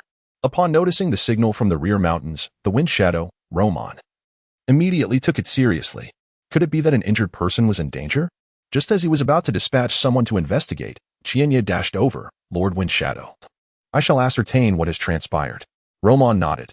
Qianyi's initiative saved him the trouble of sending someone else, thus conserving precious time. The sudden warning necessitated heightened defenses to avoid being caught unprepared by any impending danger. Roman quickly directed the approaching Umbu members to inform the intelligence personnel, disseminating news of the reinforced defenses and increased patrols. As for Chinya, wind release, thousand-faced wind. The masked man unleashed a terrifying blade of wind, slicing through the earth as he approached Chinya. With a swift motion, a cut appeared on Chinya's face even before the attack drew near. Night Secret Technique, Mechanized Light Shield. Night Secret Technique, Mechanized Guidance Shield. Faced with such an onslaught, Chinya could only resort to passive defense. With a resounding clash, the wind blade struck the shield, the immense force causing the automaton to stagger back. However, the situation worsened as a faint cracking sound emerged. In the blink of an eye, the wind blade cleaved a visible fissure into the automaton's shield, which began to widen ominously. Chinya's pupils contracted in alarm. He had never encountered such a predicament, except when facing Hans. Just as he managed to evade behind the automaton, the shield shattered, and the furious wind blade reduced it to countless fragments. The automaton, which he had painstakingly summoned, was thus obliterated. Despite the automaton's resilience, the continuous barrage produced subtle cracking sounds from its arms, casting a heavy pall over Chinya's heart. He was left with but one backup puppet, should the one gifted by Chiyin be destroyed. He would be left to contend with the masked man with nothing but a solitary automaton. The previously careless masked man had already forced him into a perilous position with just one puppet. Now, his plight would only worsen. You possess some defensive capability, yet you are still powerless against such an assault. The masked man sneered, once again forming seals. But you may underestimate the strength of a Janin, especially one like myself. Earth release, rock layer displacement. As the wind blade's potency waned, before Chinya could react, he felt the ground surge forward violently, propelling him toward the masked man, whose katana was enveloped in wind chakra and lunged forward. Danger. An overwhelming sense of peril. Chinya could scarcely maneuver his automaton in time. With a piercing thrust, the blade pierced Chinya's chest. Had he not shifted slightly to the right, it would have pierced his heart, claiming his life. Yet, even so, he was gravely wounded.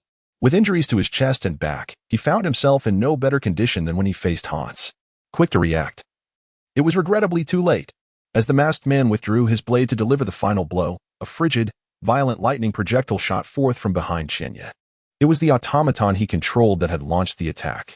However, the masked man cleaved through it effortlessly, providing Chinya little respite. As the masked man advanced once more, Chinya felt the weight of the elite Janin's strength bearing down upon him. Thus, he realized he had no choice but to fight with everything he had. Brat, your time has come. Observing the strained expression on Chiba's face, the masked man couldn't help but feel a sense of triumph. Chiya maneuvered the puppet to counter the assault from the masked figure. However, in a single encounter, the long blade enveloped in lightning, wielded by the puppet, was effortlessly severed by the opponent's strike. Just as the masked man thought he could seize this opportunity to obliterate the puppet and finish off Chiya, the puppet's other hand suddenly thrust forward. With a resounding hum, an astonishing amount of chakra rapidly coalesced, compressed, and spun into a chakra sphere the size of an orange. What? The masked man's breath hitched, utterly unprepared for Chiya's hidden lethal technique. He swiftly leaped backward, creating a finger's breadth of distance between them. Yet, just as he believed he had evaded the impending attack, he witnessed the spiraling sphere in the puppet's hand suddenly swell at an alarming speed, akin to an inflating balloon, instantly closing the gap and crashing into him. With a sharp crack, the masked man felt a chilling sensation in his chest, swiftly followed by excruciating pain. Even as he experienced the acute agony, he unleashed his chakra and retreated with haste. However, upon observing the splattered remnants of flesh in the air and the grievous wound exposing bone on his chest, he could not help but break into a cold sweat. But after the initial shock, a fierce anger surged within him. As a seasoned elite from the Rain Village, serving as Hans's close bodyguard, it was a profound humiliation that he had failed to subdue a mere Nin and was injured in the process. Such disgrace. Earth release. Groundquake. He swiftly formed hand seals and struck the ground. Little brat, perish beneath the earth. The ground beneath Chiya suddenly cracked open, leaving him no chance to react as he plummeted into a massive square pit. This is bad. Chiya's expression changed drastically as he anticipated the impending doom. Indeed, before he could reach the bottom, the square pit began to close rapidly. The might of the earth was not something a single ninja like Chiya could withstand. This is truly dire. Even if he could manipulate the puppet to unleash a spiraling sphere and create a niche in the rock wall to shelter himself at the moment of closure, the masked man would undoubtedly strike again, using the power of the earth to swiftly fill the cavity. At that point, he would be reduced to mere pulp. Rain Ninja. You dare. In this perilous moment, a furious roar erupted, causing the closing earth wall to halt abruptly. Chiyo dared not linger, maneuvering the puppet to hastily escape the perilous spot. As he burst forth from the surface, he beheld two puppets, one red and one orange. Having already forced the masked man into retreat, without question, this was the timely arrival of Chiyo. Chiyo, are you all right? After repelling the masked man with the two puppets, Chiyo turned to glance at Chiyo. However, upon noticing the severe injuries adorning Chiyo's form, his expression darkened ominously. Rain Ninja, you shall pay for this. Chiyo was the most promising young puppet master in their clan, the future bearer of their puppet techniques, and he had nearly been slain by the masked man. He could not remain calm. Humph. If you think you can kill me, then by all means, give it a try. The masked man wielded his blade, forcing back the crimson and orange puppets, and with a smug smile declared, we are all Jonin here. I concede that perhaps I cannot defeat you, but I do not believe you possess the power to slay me. To him, the overall strength of these crimson and orange puppets seemed comparable to that of Chiyo's battle puppets. Ah, it appears you fail to comprehend the disparity in our strengths. Chiyo retorted, his laughter tinged with exasperation. It seems that throughout these years, I have failed to achieve any notable victories, leading the ninja world to perceive my abilities as merely that of a Jonin. He continued, since you are so intent on courting death, I shall oblige you. Bang, bang, bang. Amidst a cloud of smoke, 8 puppets, yellow, green, blue, purple, white, black, and gray, materialized. Chiyo observed as each puppet clutched a weapon, a katana, a broadsword, a spiked whip, a scythe, among others. Most importantly, each puppet's body was adorned with intricate black patterns, their weapons enveloped in a layer of chakra. Chiyo gazed at the patterns on Chiyon's puppets, puzzled. What is this? Why is it absent from the puppetry techniques I have learned? Sensing Chiyo's confusion, Chiyo, while maneuvering the puppets forward, elucidated, those are the Vajra array patterns, granting the puppets a durability akin to that of adamantine wood, preventing them from shattering under even the most potent strikes. However, they are most vulnerable to slashing attacks. This is my original technique in puppetry. Your grandmother Chiyo preferred to envelop her puppets in chakra, achieving a similar effect. As he spoke, 10 puppets simultaneously launched an assault on the masked man. Each puppet showcased exceptional close combat prowess, their speed remarkable and angles deviously sharp. Chiyo was left bewildered, scarcely daring to miss a moment. Initially, the masked man managed to counter with his rapid reflexes and swordsmanship. However, after a minute of engagement, he began to falter. Puffed. Sizzle. Increasingly numerous wounds appeared on his body. Damn it, do not presume I shall fall so easily. The masked man swiftly extricated himself and formed hand seals at an astonishing speed. Earth release. Quake core. He intended to employ the same trick against Chiyo. Yet, just as a massive pit began to form beneath Chiyo, the crimson and orange puppets swiftly seized him, propelling Chiyo into the air. Ah, just what I was waiting for. Seeing this, the masked man grinned triumphantly. Wind release. Thousand-faced gale. In an instant, a fierce wind surged forward, sharp wind blades hurtling towards Chiyo and Chiyo. Haha. Let's see how you evade this. Yet, facing the masked man's maniacal laughter and the impending onslaught of the sharp wind blades, Chiyo displayed no change in expression. Evade? There is no need. With a swift motion, 3 puppets, black, white, and gray, ascended to shield the pair, forming a triangular formation as they simultaneously performed hand seals, ninjutsu, heaven and earth isolation. A massive transparent barrier rapidly expanded. The wind blades collided against it, causing only violent vibrations in the air, yet failing to inflict any damage upon the barrier. What? Upon witnessing this scene, the masked man was taken aback. However, he was given no respite as the 5 puppets, yellow, green, blue, and purple, launched another assault. A toxic mist enveloped the area, and a barrage of projectiles surged forth. The masked man felt a chill run down his spine, swiftly wielding his blade to block while leaping into the air. Yet, it was precisely what they had anticipated. Above him, the crimson puppet, its fist imbued with chakra, descended with tremendous force, the puppet crushed fist. In the face of this strike, the masked man exhibited extraordinary prowess. He twisted in midair, drawing his sword to parry the blow once more. However, behind him, the orange puppet had already arrived. With a swift thrust, a cold blade pierced through the masked man's heart. Gasping in disbelief, The masked man wondered when the orange puppet had appeared. More astonishingly, he marveled at the strength of Chiyo. You, the illustrious ninja, aren't you merely a jonin? How could you possess such formidable power? You are clearly on par with a village leader. According to intelligence reports from the ninja world, your most notable achievements amount to the slaying of a few ordinary jonin at best. How can you be this formidable? This exceeds the capabilities of a typical jonin. I have yet to reach the strength of a village leader myself. Chiyo and Chiyo landed gracefully, with a subtle smile playing on Chiyo's lips. Well, in truth, I am but a step away from that level. You may consider me the strongest among jonin. Upon hearing this, the masked man's eyes widened in disbelief. How infuriating. The intelligence was so grossly inaccurate. To think you could easily dispatch even an elite jonin like myself. I truly wish to relay this information to Lord Hanzo. Noticing the masked man's unwillingness to accept defeat, Chiyo couldn't help but chuckle derisively. Come now, perhaps you overestimate yourself. In the Rain Ninja Village, you might be regarded as an elite jonin, but in Sunagakure, or even among the 5 great ninja villages, you would merely be considered a somewhat formidable jonin. At this remark, Chiyo was taken aback. If a mere comparison of jonin could reduce him to such a state, how powerful would true elite jonin be? Were they all as terrifying as Chiyo?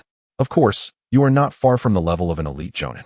If it were anyone else, they might indeed struggle against you. But alas, you have encountered me. This statement seemed more directed at Chiyo than the masked man. With a swift motion, the yellow puppet struck once more, decisively ending the masked man's existence. What is wrong, Chiyo? You appear quite astonished by my strength. Observing the lingering surprise on Chiyo's face, Chiyo felt a sense of gratification. After all, witnessing Chiyo's astonishment was a rarity. Indeed, I am astonished. I never anticipated you to be this powerful. I always believed you were on par with Kakashi, but it appears you surpass him by a significant margin. Haha. I simply had revealed my full capabilities in your presence. That doesn't imply my strength is limited to what you've witnessed. Chiyo chuckled, intending to pat Chiyo on the shoulder. Upon witnessing Chiyo's injuries, he decisively withdrew his hand. You can still walk, right? Good. Let us hurry back. Your wounds are far too severe. I have a feeling you might collapse at any moment, just as they were preparing to return. A resounding explosion erupted from the direction of the main camp. Hearing the blast, Chiyo suddenly recalled that the warning signal had been initiated by him. What is happening? He inquired.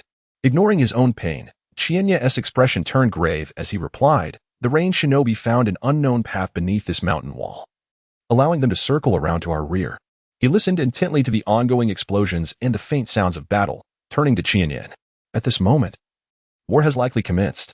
As soon as he finished speaking, a member of the Umbu rushed over. Upon discovering Chiyo's presence, he visibly relaxed. Jonin Chiyo, the Rain Shinobi have launched a surprise attack on our medical facility. The ninjas there are unable to hold out any longer. We urgently require your assistance.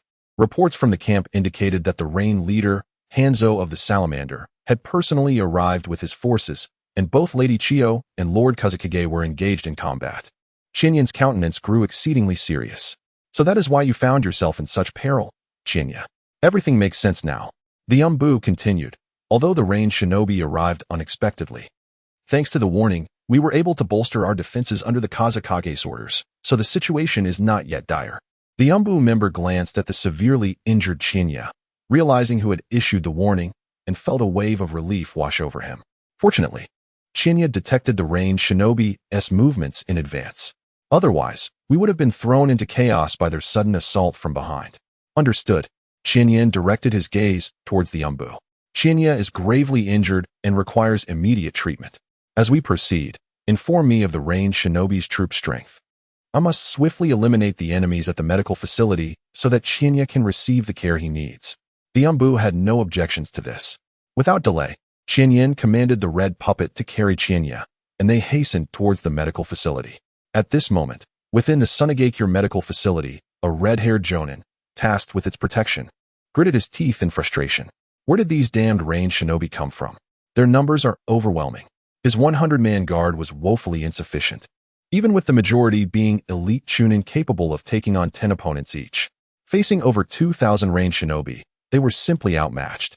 Such a formidable force could rain down lethal projectiles, even if each individual merely threw a single shuriken. The resulting barrage would be enough to instill dread in even the most seasoned jonin. Only those of a Kaga-level caliber could effectively counter such overwhelming numbers. Ha ha ha. Sunagakure, brace yourselves. Once we obliterate your medical ninjas, let us see how you treat your wounded in the ensuing war. Taunted the Rain Shinobi's explosive-haired Jonin with a cruel grin. The Rain Shinobi are led by two Jonin. One is a Jonin with an explosive hairstyle, commanding a contingent primarily skilled in ninjutsu. The other, with somewhat effeminate, beige long hair, leads a group adept in the use of ninja tools and techniques. These two strategists intertwine their tactics, employing ninja tools to assist in powerful ninjutsu assaults, swiftly depleting the forces of Sunagakure. Amidst the chaos, the red-haired Jonin from Sunagakure, witnessing the medical ninjas being mercilessly slaughtered by the Rain Shinobi, felt his vision blur with rage. Gritting his teeth, he was filled with indignation. Yet his priority remained the protection of elite medical ninjas. For the ordinary medical ninjas, he could only offer what protection he could. Those he could not save would be mourned with heavy hearts. No, I do not wish to perish. Please, save me. I beg you, do not harm my brother. I am willing to offer my life in exchange. I'm sorry, Chiyo, but I fear I may never return to wed you. As he observed the valiant yet futile efforts of his fellow Sunagakure ninjas struggling to save their comrades, despair overwhelmed the red-haired Jonin. Ah, Rain Shinobi. I shall avenge this grievance. The Jonin with the explosive hairstyle reveled in his adversary's anguish. Are you enraged, Sunagakure? That is precisely how it ought to be.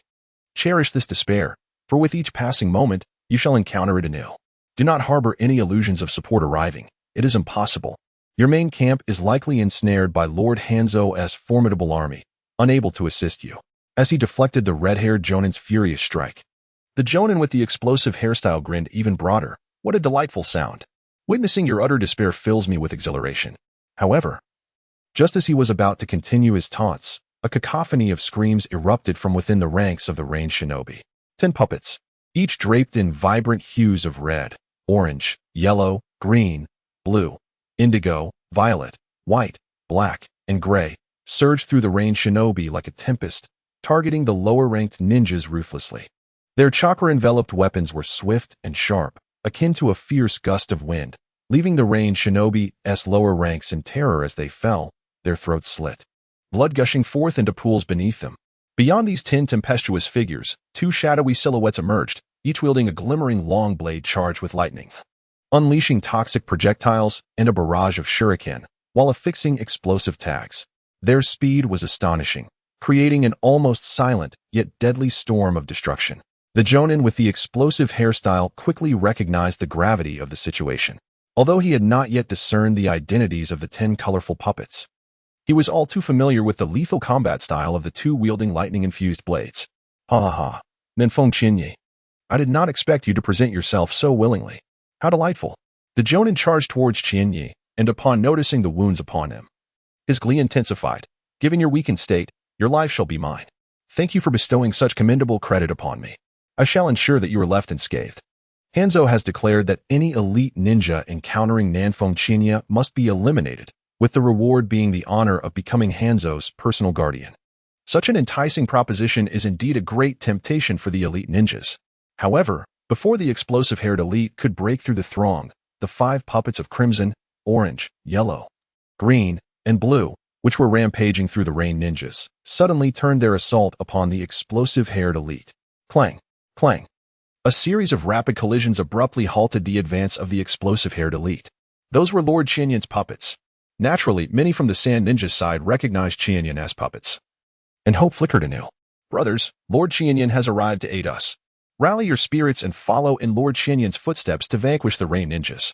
With the encouragement of several middle ninjas, the morale of the Sand Ninja side surged once more. Humph! The beige-haired elite scoffed disdainfully, a desperate struggle. It is merely one illustrious puppeteer, Chinyan. How much can he alter the course of battle alone? He bellowed, Rain ninjas, kill. Surround the illustrious puppeteer. He reasoned that with only 2 arms, facing the onslaught of so many, Chinyan's fate was sealed. Yes, the Rain ninjas roared in response, shaking the very earth. Upon witnessing this, Chinyan exchanged a glance with Chinya, then summoned his chakra, shouting, all Sand Ninjas, converge upon me. Without hesitation, the Sand Ninjas complied with Chinyan's command, even though gathering together made them more vulnerable to the Rain ninjas' assault, rendering their precarious situation even more perilous, potentially leading to their utter annihilation. Being closer to Qian Yin instilled a sense of safety within them. Ha ha, how foolish. A derisive laugh escaped.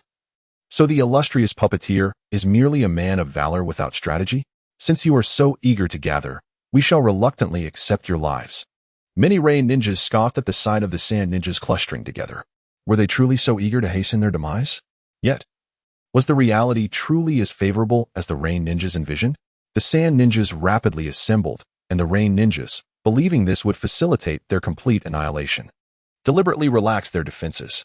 Observing this scene, Qianyin beamed brightly. Rain ninjas, I extend my heartfelt gratitude for your assistance. In light of this, I shall grant you a more comfortable demise. In the next moment, the three puppets of white, black, and gray simultaneously formed hand seals, ninjutsu, earth and sky isolation. Three dark red triangular barriers rapidly expanded, converging into a conical barrier formation that sheltered all sand ninjas and medical ninjas within. Yet, only Qiande remained outside this protective enclosure. Upon witnessing this scene, the explosive-haired Jonin and the beige-haired Jonin suddenly seemed to realize something, their expressions shifting dramatically. This is bad. The rain shinobi are here. Retreat quickly. However, Chiyo smiled whimsically. Only now do you think of retreating? It is far too late. With a flourish of his left hand, Chiyo commanded the puppet, modified by Chiyo from the one given to him by Chi-Han, which opened its mouth to unleash a vast cloud of poisonous mist. Upon closer inspection, one would notice an intricate array of sealing patterns etched upon the tongue of the puppet, containing a copious amount of liquid poison crafted by Chiyo, abundant in toxins. Chiyo had long awaited the opportunity to reveal this arsenal fully. In an instant, the poisonous fog spread across half the battlefield, enveloping many rain shinobi before they could react. At this moment, the red-haired Jonin emerged from the barrier, his face alight with delight as he formed a series of seals. Chiyo, I shall lend you my strength. He gazed at the rain shinobi, his voice dripping with malice. Rain shinobi, it is time to collect the interest. Wind release, gale technique. With a thunderous roar, a tremendous gale surged forth, causing the already rapidly dispersing poisonous mist to engulf all the rain shinobi. Ah, it hurts. How is this poison so corrosive? No. The gas masks cannot withstand the erosion. I refuse to die in such a suffocating manner. Within the mist, cries of agony and defiance erupted. Yet, several rain shinobi retaliated, shielding themselves with chakra and forming counter-seals. Among them, the two Jonin from the rain village responded with remarkable speed. Fire release, great flame technique. Fire release, dragon flame technique. Like dawn breaking through the night, two terrifying torrents of flame surged forth, swiftly dispelling the encroaching poisonous mist. Of course, those caught within the fog were also consumed by the flames, facing either death or grievous injury. They were already poisoned, rendering any possibility of salvation moot. Thus, it seemed merciful to grant them a swift end. The air was filled with anguished wails and desperate cries. When the flames finally subsided, the number of rain shinobi had dwindled by a third, with half of that toll attributed to the fire techniques of the two Jonin. The expressions of the rain's Jonin turned particularly grim at this sight. To slaughter their own kin was an unbearable burden for anyone to bear. Yet, they did not perceive this as their fault. Instead, they felt it was the sand shinobi who compelled them into such a fate. Therefore, they resolved to make the sand shinobi pay a bloody price to absolve their sins. Sand shinobi, you shall pay for your recent actions, the explosive-haired Jonin declared ominously. Ha. Pay the price? Shion, maintaining the barrier, scoffed at the explosive-haired Jonin. If you possess such capability, by all means, try. Let us see if the blade in my puppet's hand is not sharp. Humph. You are but 100 strong, and with so many wounded to care for. I fail to see from where you draw your confidence. The explosive-haired Jonin's gaze was frigid, a derisive smile gracing his lips. You might deceive others with such words. But do you truly believe you can fool me? No matter how formidable the puppet master ninja may be, can they truly possess the might to single-handedly contend against a multitude? In terms of military strength, the rain ninja hold an undeniable advantage. I cannot fathom a loss. The treachery I experienced earlier, being poisoned, shall never be repeated. Yet, who can say for certain? Qian Yin ordered the medical ninja to attend to Qian Yi. Addressing the other ninjas, my comrades, the rain ninja have slain many of our sand-hidden brethren. We must avenge our fallen kin. A resounding chorus of cheers erupted from the crowd, their eyes ablaze with vengeful fervor. If that is the case, let us charge forth. With those words, the barrier dissipated. And except for the healing Qian Yi and the medical ninja, everyone surged forward. Leave those two Jonin to me. You take care of the chūnin among the rain ninja. Qian Yin instructed the red-haired jonin beside him. Understood. The red-haired jonin found this strategy commendable. As a jonin, he possessed an absolute advantage over the chūnin. By neutralizing the chūnin, the remaining sand-hidden chūnin could effectively contend with the lower-ranked rain ninja and chūnin. In this manner, the pressure on each individual would be considerably alleviated. Furthermore, he cast a glance at the healing Qian Yi. Once he joined the fray, he would undoubtedly inflict greater devastation upon the rain ninja. This battle was crucial. If they maintained their composure, a reversal of fortunes was possible. Dream on, puppet master ninja. Do you think I would allow you to obstruct me? His primary target was undoubtedly Qian Yi. Would he not seize the opportunity to strike? Rather than allow Qian Yi to recuperate and wreak havoc upon the rain ninja, did he truly believe he could accomplish such a feat? Since Qian Yin dared to formulate a plan, he was unperturbed by the potential disruption from the two rain ninja jonin. If I say I can do it, then I shall. The explosive-haired jonin bellowed, his cheeks swelling as he unleashed a cataclysmic inferno. Fire release, dragon fire technique. Like a blazing laser, the flames surged forth, obliterating all in their path. In the face of the oncoming fire, the black and white puppets advanced rapidly, hand in hand, conjuring a chakra shield before them. Boom. The astonishing flames collided with the barrier, causing it to tremble violently, but failing to penetrate. What? The explosive-haired jonin gasped in astonishment at this sight. However, the ensuing shockwaves of fire shattered the defenses of several nearby chūnin, sending them flying. The surrounding rain ninja hastily retreated, clearing a space for the duel. Qian Yin wasted no time allowing the explosive-haired jonin to further marvel. The orange and yellow puppets soared through the air, swiftly reaching him, their blades slicing fiercely. Clang. In that instant of collision, the explosive-haired jonin's expression shifted once more. The strength of the puppet was overwhelming, forcing him to stagger back several paces. Behind him, two puppets, one black and one white, descended with a series of ominous clicks, each wielding a blade from either side. The explosive-haired ninja felt an unsettling prickling at the nape of his neck, prompting him to twist away in a desperate attempt to evade, yet in that fleeting moment, his waist was torn open with two crimson gashes. A cry of anguish escaped his lips, but he dared not linger. With a swift motion, he unleashed two explosive talismans. Exclaiming, "Detonate!" He retreated at breakneck speed, forming hand seals once more. Earth release, hidden fish technique. In an instant, he vanished from his original location, only to materialize from the shadow behind Chihiko, drawing his blade for a decisive strike. His speed was akin to lightning, offering Chihiko barely a moment to react.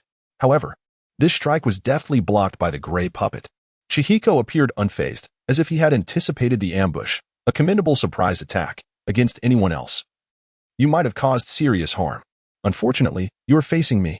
Yet, while Chihiko's focus remained on the explosive-haired ninja, the beige-haired ninja had stealthily approached from behind. He hurled two wind-infused shurikens, each enveloped in lightning chakra. For a seasoned jonin, the adept use of multiple chakra types is commonplace. At such close quarters, there was scarcely time to react, let alone defend.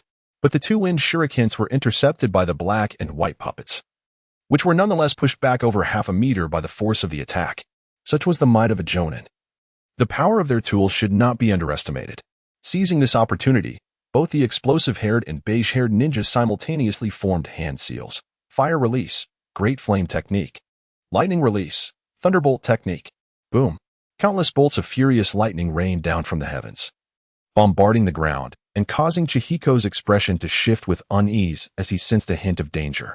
The black and white puppets immediately formed a defensive barrier above him, while a wall of flames surged forth, prompting the orange and yellow puppets to project shields, merging them into a protective wall around Chihiko. The thunder crashed down, and even the defense created by the black and white puppets showed signs of cracking. The sheer power was evident. The surrounding earth erupted with gaping craters, and numerous sand and rain ninjas were caught in the chaos, their cries echoing as they succumbed to incapacitation. The other ninjas could not help but retreat once more. The clash between jonin was terrifying beyond their comprehension. Bang! The flames collided with the shield, yet the barrier held firm. Still, the explosive force of the flames surged forth, inundating the land and threatening the rain ninjas, forcing 3 or 4 of them to hastily form water release seals to mitigate the onslaught. Damn it! How is this possible? How strong is this guy? The explosive-haired and beige-haired ninjas gritted their teeth in frustration at the sight. But before they could take further action, the green and blue puppets, one wielding a massive axe and the other a spiked whip, charged at the explosive-haired ninja with alarming speed. The azure and violet puppets simultaneously unleashed a thick steel cable, tipped with a sharp cone, from their chests, akin to the deadly arrow that shot towards the beige-haired shinobi. Surrounding the gray puppet guardian Qianyan, the white, black, orange, and yellow puppets collaboratively formed a seal, the earth and sky law cover. With a swift motion, a pale blue barrier arose, enveloping an area of several meters. However, this was not the crux of the matter.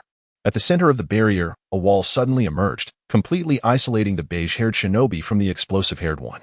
A sense of dread washed over them as they witnessed this scene, their expressions transforming in alarm. The explosive-haired shinobi immediately attempted to escape via earth release, only to discover in horror that such an escape was futile. Did you think I would neglect such an obvious weakness in the ground? Qianyan chuckled. As the blue and violet puppets, originally intended for the beige-haired shinobi, now appeared in the vicinity of the explosive-haired shinobi. Though there was some obstruction in controlling them through the barrier, the beige-haired shinobi was still ensnared and unable to break free. It seemed prudent to first concentrate their efforts on eliminating the explosive-haired shinobi. Faced with the 10 vividly colored puppets, the explosive-haired shinobi felt a shiver run down his spine. 3 minutes later, while the red-haired sand shinobi was still diligently slaughtering the rain ninjas, the barrier suddenly dissipated. Qianyan emerged with an air of nonchalance. And behind him lay the explosive-haired shinobi and the beige-haired shinobi, both lifeless in a pool of blood. The sight elicited starkly contrasting reactions from the sand and rain ninjas. Led by the red-haired shinobi, the sand ninjas erupted in joyous exclamations, unable to contain their elation. 2 elite shinobi, those capable of altering the course of battle, have been vanquished. With their removal, the threat posed by the remaining rain ninjas had diminished significantly. The sand ninjas felt a renewed hope of overcoming their adversaries. Conversely, the rain ninjas were engulfed in disbelief, swiftly succumbing to panic and dread. What a joke! Our captain has been defeated so swiftly. Many lower and mid-ranking ninjas from the rain village swallowed hard, their faces etched with terror. At that moment, Qianyan and his 10 vibrant puppets appeared insurmountable in their eyes, and thoughts of retreat began to take root in their minds. Even some special elite shinobi felt a sense of despair. Do not panic. A tall, formidable elite shinobi stepped forward, his expression fierce. The dazzling puppeteer may have eliminated our 2 elite shinobi, but what of it? They were but 2 shinobi, and the puppeteer must have incurred significant costs for such a feat. A cold smile crept across his lips as he continued. How much chakra could he possibly have left now? He is surely at his wit's end. Do not let him intimidate you. Charge with me. Can one man truly withstand us all? At these words, many elite shinobi began to rally, realizing the truth in his proclamation. Indeed, even if Qianyan is exceptionally strong, defeating 2 jonin would undoubtedly come at a cost. Perhaps he is already running low on chakra. Appearances can be deceiving. In reality, he could crumble at any moment. Indeed. Humph, the dazzling puppeteer, do not presume you can intimidate us. Brothers, charge with me and annihilate the sand ninja. The exemplary conduct of the special jonin immediately restored some courage among the chūnin. Such is the nature of the battlefield. A fierce soldier inspires the entire troop. As long as there is a valiant leader, the army can engage in relentless combat. This is why the jonin serve as commanders on the battlefield. Only at this level can one face most enemies without fear or hesitation. Ha ha ha. If you think my chakra is depleted, then come and test it. With that, Qianyan rallied the sand ninja. Everyone, follow me into the fray. Oh, the sand ninja had already witnessed Qianyan's prowess, and thus offered no resistance. Most of them were chūnin, and in a situation where only 2 jonin remained, they felt invincible. Hey, count me in on this. Qianyan had finished his treatment from the medical ninja, and his wounds had nearly healed. The remaining chakra in his 2 puppets was sufficient for him to engage in battle. Ha ha ha, splendid. Young Qianyan, let us fight side by side. Qianyan welcomed this. He appreciated the spirited, fearless nature of the youth. He would also keep an eye on Qianyan, ready to provide support should danger arise. Damn brat, what are you doing here? Upon seeing Qianyan join in, several special jonin from the rain ninja side felt irritated. Does he truly believe himself to be significant? Yet, someone suddenly recalled. Wait a moment. This kid truly seems to be quite remarkable. He has even taken down special jonin. Jean Village, come, let us together eliminate this troublesome brat. A special jonin with pronounced dark circles called out to his blonde companion. No problem. The blonde special jonin, named Jean Village, smirked coldly. If I cannot defeat Qianyan, can I not handle you, little brat Qianyan? Just what kind of puppeteer will you be when faced with the onslaught of two special Jonin? You have underestimated him. Young Xianyan appeared to relish the unfolding drama, stoking the flames of conflict. Two special Jonin joining forces must be a sign of respect, not disdain. Xinya feigned humility, yet the blazing fire in his eyes starkly contrasted with the modesty on his face. Whoosh! The puppets charged forth. One puppet against one opponent was a fair match. Clash! The long blade in the puppet's hand met the dark-circled special Jonin and the blonde special Jonin, creating a spectacular shower of sparks. Is this all you've got? The so-called lightning puppet ninja appeared to be nothing remarkable. The dark-eyed special Jonin initially intended to utter some taunts to unsettle Chiya's mindset. Yet before he could complete his thoughts, the puppet sprang into action, unleashing a dazzling barrage of shimmering shurikens, the secret technique of the night, Emerald Needle Rain. The close-range shurikens, propelled at an extraordinary speed, elicited a cold sweat from the dark-eyed special Jonin. He hastily retreated, grasping a kunai from his waist pouch to defend himself. However, just as he attempted to block the shurikens, the puppet closed in once more, releasing a cloud of toxic emerald mist. Having observed Chihiko's battle just moments before, Chiyo had gleaned much knowledge, making his control over the puppet increasingly agile and swift. The close-quarters techniques he executed now were far more rapid and steady than ever before. Alarmed, the dark-eyed special Jonin's expression shifted as he retreated with great urgency, unwilling to risk exposure to the noxious mist. He had witnessed its potency firsthand and understood the peril it posed. Yet, at that very moment, an intense sense of danger surged from his side. The puppet had seized the opportunity to flank him, its electrified blade slicing through the air with chilling intent. With a gasp, the dark-eyed special Jonin's countenance paled, and he raised his kunai defensively. The moment of impact, however, rendered him aghast. The force emanating from the puppet was overwhelming. He could not fully withstand it and was violently pushed back. Be careful! Suddenly, he was startled by the cry of the golden-haired special Jonin behind him. The puppet, previously engaged with him, unleashed a ferocious lightning bolt towards the dark-eyed special Jonin. What? A surge of dread coursed through him, causing his hair to stand on end. With a sickening thud, the dark-eyed special Jonin was ruthlessly pierced, only to dissolve into a puddle of water upon impact. His true form materialized a short distance away, bearing an expression of trepidation while gasping for breath. Having missed its target, the puppet immediately re-engaged the golden-haired special Jonin, while the other puppet charged once again towards the dark-eyed special Jonin. Furious, he resolved that he would not afford his opponent another opportunity for close combat. The dark-eyed special Jonin had come to realize that in hand-to-hand combat, he was indeed outmatched. Yet, he remained undeterred. His strength lay in ninjutsu.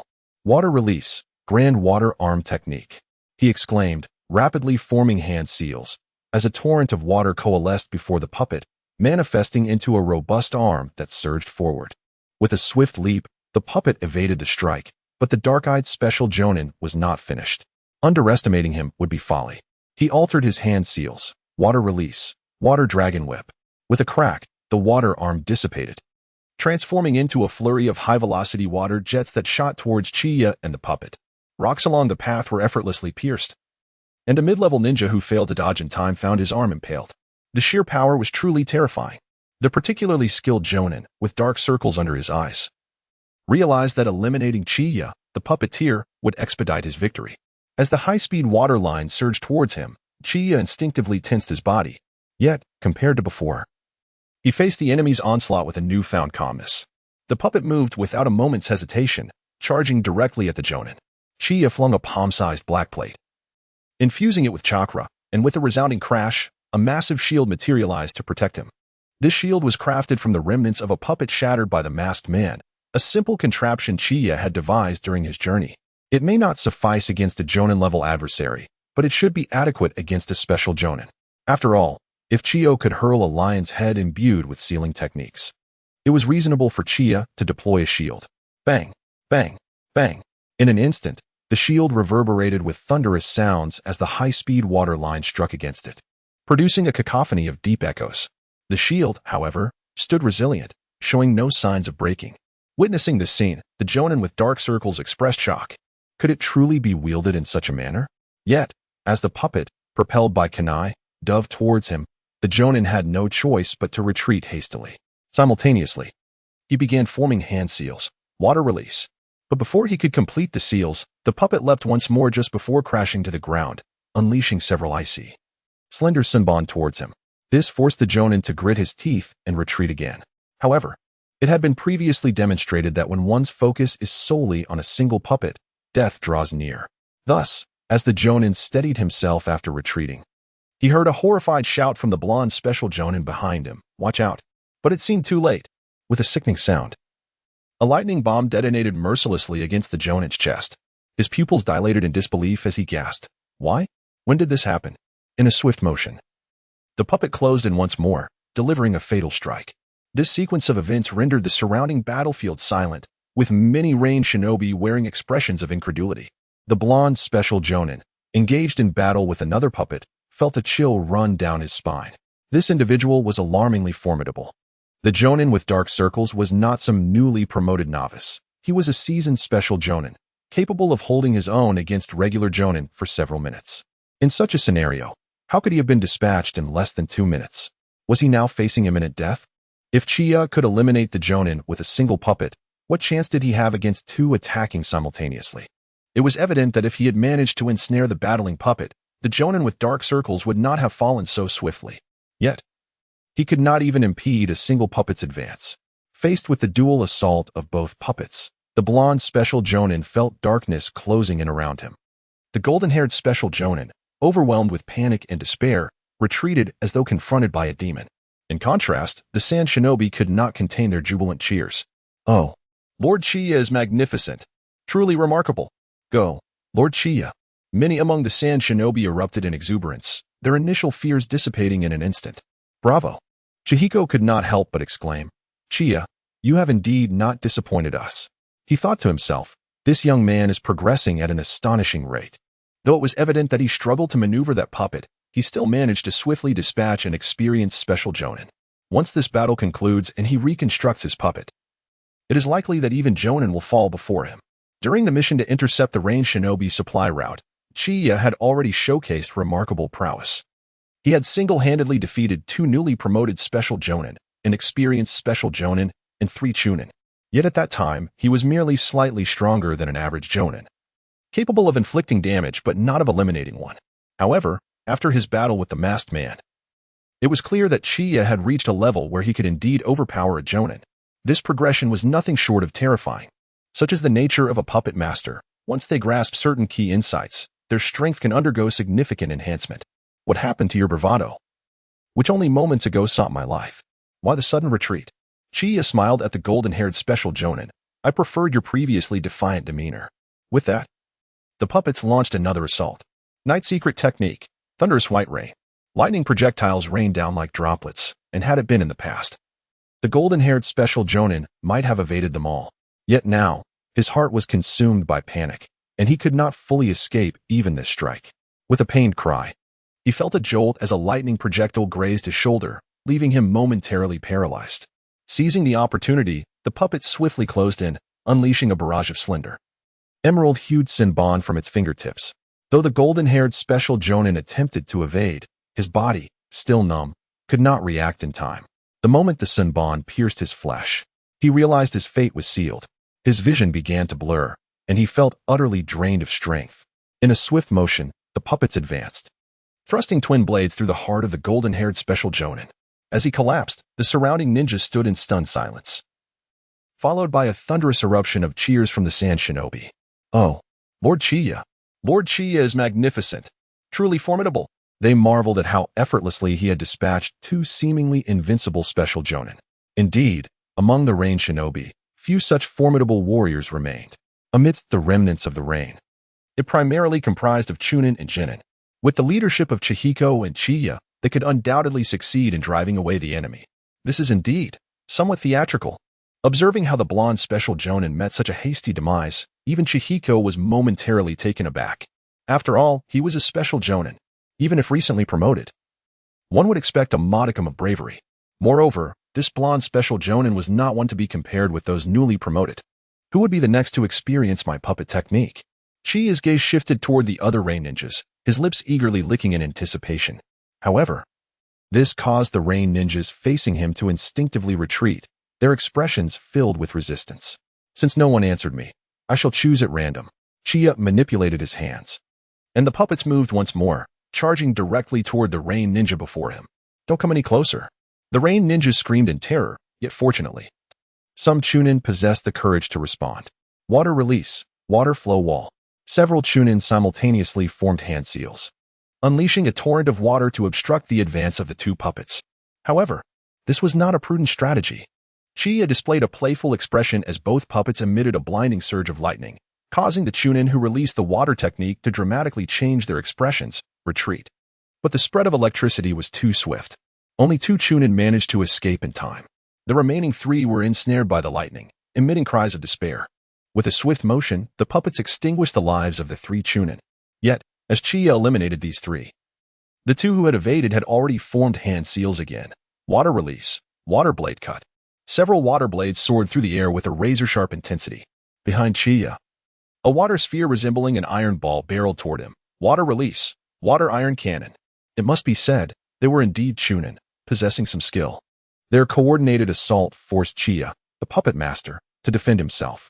In doing so, they managed to buy themselves considerable opportunities for further attacks. Yet, these 2 chūnin were merely somewhat skilled. In the face of such an assault, Chiyo needed not rely on his puppets for defense, his own abilities sufficed to evade. After dodging, his 2 puppets had already approached the 2 chūnin. A cold blade swept forth, prompting the 2 chūnin to hastily retreat. However, just as they believed they had evaded the strike, both puppets erupted with lightning. This is bad. The 2 chūnin felt a chill run down their spines. But it was of no consequence. Their cries only hastened their demise. With a swift cut, the icy blades severed their necks. This time, Chiyo refrained from delivering a finishing blow. As for the reason why, this crafty Chiyo had poisoned the blades. Thus, 5 chūnin fell swiftly at the hands of Chiyo. This scene undoubtedly left a profound psychological impact on the remaining rain ninjas. Chiyo proved to be remarkably powerful, effortlessly eliminating numerous chūnin with every gesture. How can we hope to endure this war? Keenly aware of this reality, Chiyo's gaze swept across the faces of the sand shinobi. Ladies and gentlemen, the advantage now lies with us. His smile radiated warmth, yet his voice carried an icy edge. Let us unite and vanquish these rain shinobi, avenging our fallen comrades. After a brief moment of silence, the sand shinobi erupted into fervent cheers. Yes, Lord Chiyo. Follow in Lord Chiyo's footsteps, charge. Kill. The sand shinobi, invigorated as if infused with energy, launched into a fierce battle against their rain counterparts. The rain shinobi felt an immediate surge of pressure, and a wave of despair quickly engulfed them, causing their morale to plummet drastically. How could this young man, still in his youth, possess such an understanding of morale and the dynamics of warfare? Chiyo observed the scene with admiration, realizing that soon this youth would carve out a formidable reputation on the battlefield. He eagerly anticipated how far this boy would grow. After many years, a remarkable talent had finally emerged in their village of Sunagakure. Chiyo even speculated that the position of Kazekage might one day belong to this young man. Soon, he exchanged a glance with the red-haired jonin, and both joined the fray. The slaughter continued for half an hour, and by the end, the hillside was drenched in blood, littered with the bodies of the rain shinobi. Amidst the sea of corpses, a fatigued Chiyo collapsed to the ground, gasping for breath before retching violently. Despite having taken lives before, the sight of such a blood-soaked battlefield, the relentless crimson and the pervasive stench of death, overwhelmed him, stirring his stomach and prompting him to vomit. Just moments ago, he had issued cold orders for slaughter, yet now he found himself unable to contain his nausea. Growth is an inevitable process. One cannot face such scenes for the first time without a reaction. Ha ha, what is the matter? You weren't like this just a moment ago, Chiyo teased, approaching Chiyo as he struggled to regain composure. This isn't quite in line with your earlier persona as a harbinger of death. Brother Chiyo, I'm not the reincarnation of a god of slaughter. This is my first encounter with such a scene. It's quite reasonable to feel sick, isn't it? Chiyo retorted, exasperated. After all, he was merely a 15-year-old boy. Ha ha ha, it's nothing. You'll adapt after a few more experiences, Chiyo said, patting Chiyo on the shoulder as he sat beside him. Medical ninjas soon arrived to treat the two and replenish their chakra. Before long, a member of the Umbu approached, bowing slightly as he stood beside Chiyo. How's the situation with the Kazekage? What is the status? The current situation remains in a stalemate. We have sufficient strength at the higher levels, and with timely defenses, we have yet to allow the rain shinobi to widen the gap. However, the rain ninjas, having launched a surprise attack, have gained an undeniable home field advantage, and the current situation remains in a stalemate. Neither side has achieved a definitive advantage, and both are awaiting news from the medical institute. Upon hearing this, Chiyo nodded. It seems that the ones who can alter the course of this situation are you and I. I believe that once the news from the medical institute reaches us, the dynamics will shift immediately. He waved his hand, sending the umbu with the message away. After calming his mind, Chiyo began to maintain the puppets, for a fierce battle awaited, and he needed to be thoroughly prepared. Simultaneously, he retrieved the fragments of the damaged puppet's battery, extracting the undamaged modules to recombine them. This would yield a considerable amount of additional chakra, sufficient for an extended fight. He attached the reassembled battery to the combat puppet and consumed a military ration pill to restore his chakra. In the sand-hidden camp. Hey, Roman, do you still hold out hope that your medical ninjas will survive? Hanzo stood proudly atop a salamander, arms crossed over his chest. I have dispatched 2,000 troops for this mission. Do you truly believe that the meager forces of your medical institute can protect those medical ninjas? With that, the Rain Ninja army erupted in triumphant laughter, causing the Sand Ninjas to feel a twinge of despair. Without medical ninjas, who would tend to their wounds in the ongoing conflict? Humph. Hanzo, are you so certain? What if my Sand Ninjas perform a miracle? Seeing this, Roman immediately countered, unwilling to let Hanzo continue to demoralize them. A miracle? Hanzo chuckled at Roman's words. Do you not find your statement naively amusing? In the face of 2,000 troops, you speak of miracles? Unless you or Chiyo descend personally, I wonder upon whom this miracle might fall. I have meticulously calculated this surprise attack. Although I am unsure why the Sand Ninjas maintain such rigorous vigilance, it has not yielded the results I anticipated. Yet, I do not foresee any unforeseen circumstances arising from the Medical Institute. With 2 elite Jonin leading, accompanied by numerous special Jonin and a host of chūnin, totaling 2,000 troops, how could such a force fail to capture a mere medical institute? In all my years, I have yet to witness such a thing. Just then, an umbu swiftly approached from behind the Sand Ninja army, arriving before Roman and producing a scroll from his chest to present it to him. Observing this scene, Hanzo spoke again. Information truly arrives at an opportune moment, does it not? Roman, open it and see for yourself. It will surely crush your hopes entirely. His words dripped with malice, further darkening Roman's expression as he felt the weight of the information in his hands. He was reluctant to open it, fearing it would reveal devastating losses or even the total annihilation of the Medical Institute. The arguments he had just made were merely the last stubborn defiance of a wind shadow. However, as the scroll gradually unfurled and the contents became clear, the gloom and worry that had clouded Roman's face dissipated entirely. Even the somber feelings within him vanished. He now yearned to laugh heartily and to convey to Hans, apologies. But indeed, a miracle has transpired within the Sand Shinobi. What did the intelligence report, Wind Shadow? Chiyo couldn't help but feel a surge of curiosity as she observed the transformation of Roman's expression. Ah, dear Chiyo, this is splendid news. Roman promptly handed the scroll to Chiyo. Now we can engage in battle with confidence. That lad, Chiyo, has truly rendered a tremendous service to the village. As Chiyo unfurled the scroll, she discovered the message, to the esteemed Wind Shadow. The enemy at the rear medical facility has been completely annihilated thanks to the efforts of Jonin Chihiko, Chūnin Chiyo, and the remaining 100 Sand Shinobi. Our side suffered 64 casualties, with 6 medical ninjas surviving, all of whom are seasoned veterans. Even though Chiyo felt a pang of sorrow for the 64 lost lives, the sight of the elite medical ninjas remaining unharmed brought a smile to her face. The harsh reality of their world could not be denied. Only those of exceptional talent received special treatment. In an era devoid of the concept of medical ninjas and lacking systematic training programs, each medical ninja was invaluable, especially the elite among them. The cultivation of elite medical ninjas required an investment of resources 4 to 5 times greater than that for ordinary ninjas, not to mention a training period spanning over a decade. Their worth was beyond dispute. This was precisely why Hans sought to strike at the Sand Shinobi medical facility. Medical ninjas wield immense power on the battlefield, yet they are few in number and challenging to cultivate, while their individual combat strength remains relatively weak. Eliminating medical ninjas is a task that entails minimal effort for substantial rewards. How could Hans possibly let such an opportunity slip away? Upon concluding her reading, Chiyo tucked the scroll away, chuckling softly. Wind Shadow, this is indeed monumental news. Roman nodded enthusiastically. Indeed, now I can fight with assurance. Yet, observing the expressions of Chiyo and Roman, Hans couldn't help but furrow his brow. What news had the umbu brought that stirred such excitement in them? An unsettling feeling crept over him. But soon, he would find out. Roman suddenly proclaimed with a booming voice, "Attention, all Sand Shinobi. Just moments ago, we received news from the rear medical facility. The invading army of 2,000 range shinobi has been completely eradicated through the combined efforts of Jonin Chihiko, Chūnin Chiyo, and the remaining forces." At this point, Roman paused dramatically, then amplified his voice to resonate across the battlefield. "They have been entirely annihilated."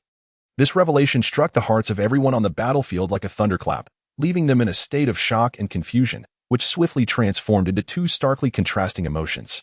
Sand Ninja Army. Oh, splendid. Rain Ninja Army. How is this possible? Even Hanzo would be momentarily stunned. His first reaction is disbelief. After all, it is a force of 2,000 troops led by 2 elite Jonin. Such a formidable assembly could easily decimate several smaller nations multiple times over.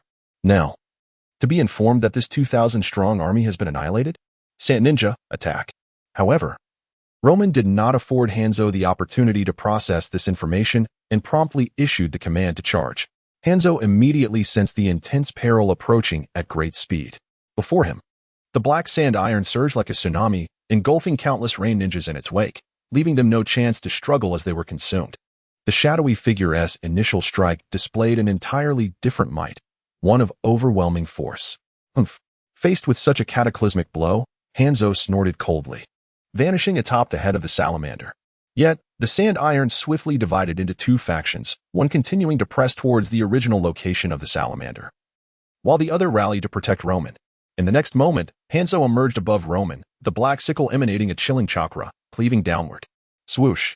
Even with the protection of sand iron, this strike resonated with a thunderous sound, sparks flying as the sand iron defense cracked slightly. Such might from mere swordsmanship, truly. He is the man known as the demigod, Hanzo. However, Hanzo was not satisfied. He intended to retreat. Yet, since he had arrived, let me truly experience your strength. The so-called demigod. Even Roman eagerly anticipated a confrontation with such a powerful adversary. After all, this is an existence standing at the pinnacle of the ninja world. It would greatly benefit his own prowess.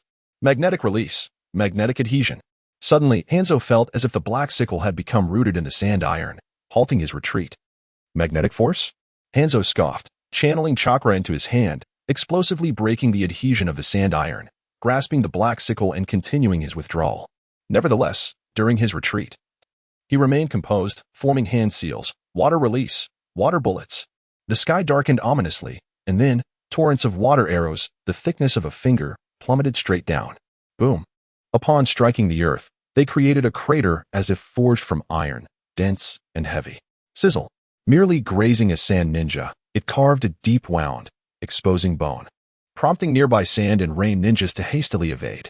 Bang! A chūnin attempted to conjure a wind wall for defense, but it was utterly futile. The water arrows pierced through the wind wall, impaling the chūnin directly into the ground. Such powerful water arrows now fell like a torrential downpour. Truly, a terrifying spectacle. Roman immediately unfurled his sand iron wings, shielding himself, while simultaneously extending protection to the surrounding sand ninjas. Boom, boom, boom. Even with the refinement of sand iron, it was being shaken violently, fissures appearing incessantly. While defending, the sand iron of Roman launched another assault. The portion of sand iron attacking the pufferfish had already burrowed underground, clashing with the enemy beneath the surface. Meanwhile, the sand iron on the ground split into 2 streams, one for defense and the other, like tentacles, reaching out towards the descending Hans. The young ninjas of the sand village displayed considerable skill, yet it was insufficient. Hans let out a grunt, unleashing a surge of turbulent chakra beneath his feet. He leapt onto the sand iron as if he were a cheetah, charging towards Roman. This time, he did not employ a scythe. Instead, he removed his mask, releasing a plume of purple toxic mist from his mouth. One of the reasons he was revered as a demigod was his unparalleled poison in the ninja world. Compared to Chiyo's poison, Hans's was far more terrifying. The toxicity may have been similar, but Hans's poison spread with alarming speed. Given Roman's reaction, he barely had time to form a complete defense with the sand iron before he found himself enveloped in the toxic fog. Surrounding ninjas also succumbed within a second, collapsing in agony. Within the mist, Hans donned his gas mask once more, darting towards Roman like a specter, delivering a lethal strike with his scythe. In the midst of the poison, Roman felt a chill sweep over him. Truly, Hans deserved his title as a demigod. However, Roman was no mere novice. With a hiss, streams of sand iron surged forth, separating Hans from Roman, while another stream transformed into tentacle-like appendages, swiftly withdrawing Roman to safety. Simultaneously, the sand iron that had blocked the scythe morphed into a barrage of concentrated sand iron projectiles, hurtling towards the now vulnerable Hans, a technique known as iron sand shower. Hans would not dare to withstand such a terrifying assault of iron bullets. Utilizing the body flicker technique, he vanished from sight just as the projectiles approached. When Roman and Hans reappeared, their gazes towards one another had shifted. In just a few days, Hans was astonished by Roman's growth and his enhanced command over the sand iron. "You have improved remarkably," Hans acknowledged, though his tone remained chilling. Just days prior, Roman had relied on Chiyo's support to compete with him. Yet now, he possessed the strength to stand toe-to-toe with Hans. "Thank you for the praise," Roman replied with a grin. "As the wind shadow, I must also strive for progress." A vast array of sand iron floated behind him, enhancing his imposing presence. "Acknowledging your strength does not imply you can face me directly," Hans retorted with a cold snort, his gaze sharpening. "Next, I shall unleash my full power. Feel the disparity between us, Wind Shadow Brat." As he spoke, the ground trembled violently beneath Roman. Suddenly, a massive maw erupted from the earth, not to devour Roman, but to expel an even more concentrated cloud of toxic mist. It is the summoning beast of Hanzo, the salamander. The combination of the salamander and Hanzo is truly the embodiment of supremacy within the shinobi world. Without the salamander, Hanzo's power is diminished by at least 30%. While the speed at which the salamander releases its toxic mist may not surpass that of Hanzo, it excels in its refinement. Moreover, the salamander's size is truly formidable. Consequently, the actual diffusion rate of the toxic mist is no slower than the earlier mist emitted by Hanzo, but its range is significantly larger. Furthermore, due to its greater refinement, it is exceedingly difficult to dispel. In an instant, numerous sand ninjas clutched their throats in agony, collapsing to the ground, their faces turning a ghastly shade of purple. Faced with such toxic fumes, Roman swiftly maneuvered the sand iron to create a barrier. However, his expression suddenly changed as explosive tags surged from the ground, rapidly entangling his entire lower leg and continuing to ascend. Fire release. Explosive flame formation. Not only that, the explosive tags had ignited and were on the verge of detonating. Under such circumstances, even Roman felt the weight of pressure mounting upon him. He rapidly transformed his body into sand, as this was the only means of extricating himself unscathed. Boom. Within the toxic mist, a deep rumble reverberated, dispersing much of the noxious cloud. Whoosh. At the mist periphery, Roman emerged, barely catching his breath, when an acute sense of danger surged from behind. Hanzo wielded his black scythe, closing in with a chilling blade mere inches from Roman's neck. Whoosh. Yet again. This strike was thwarted by the sand iron. Not only that, but the sand iron immediately lashed out, transforming into tendrils aimed to ensnare Hanzo.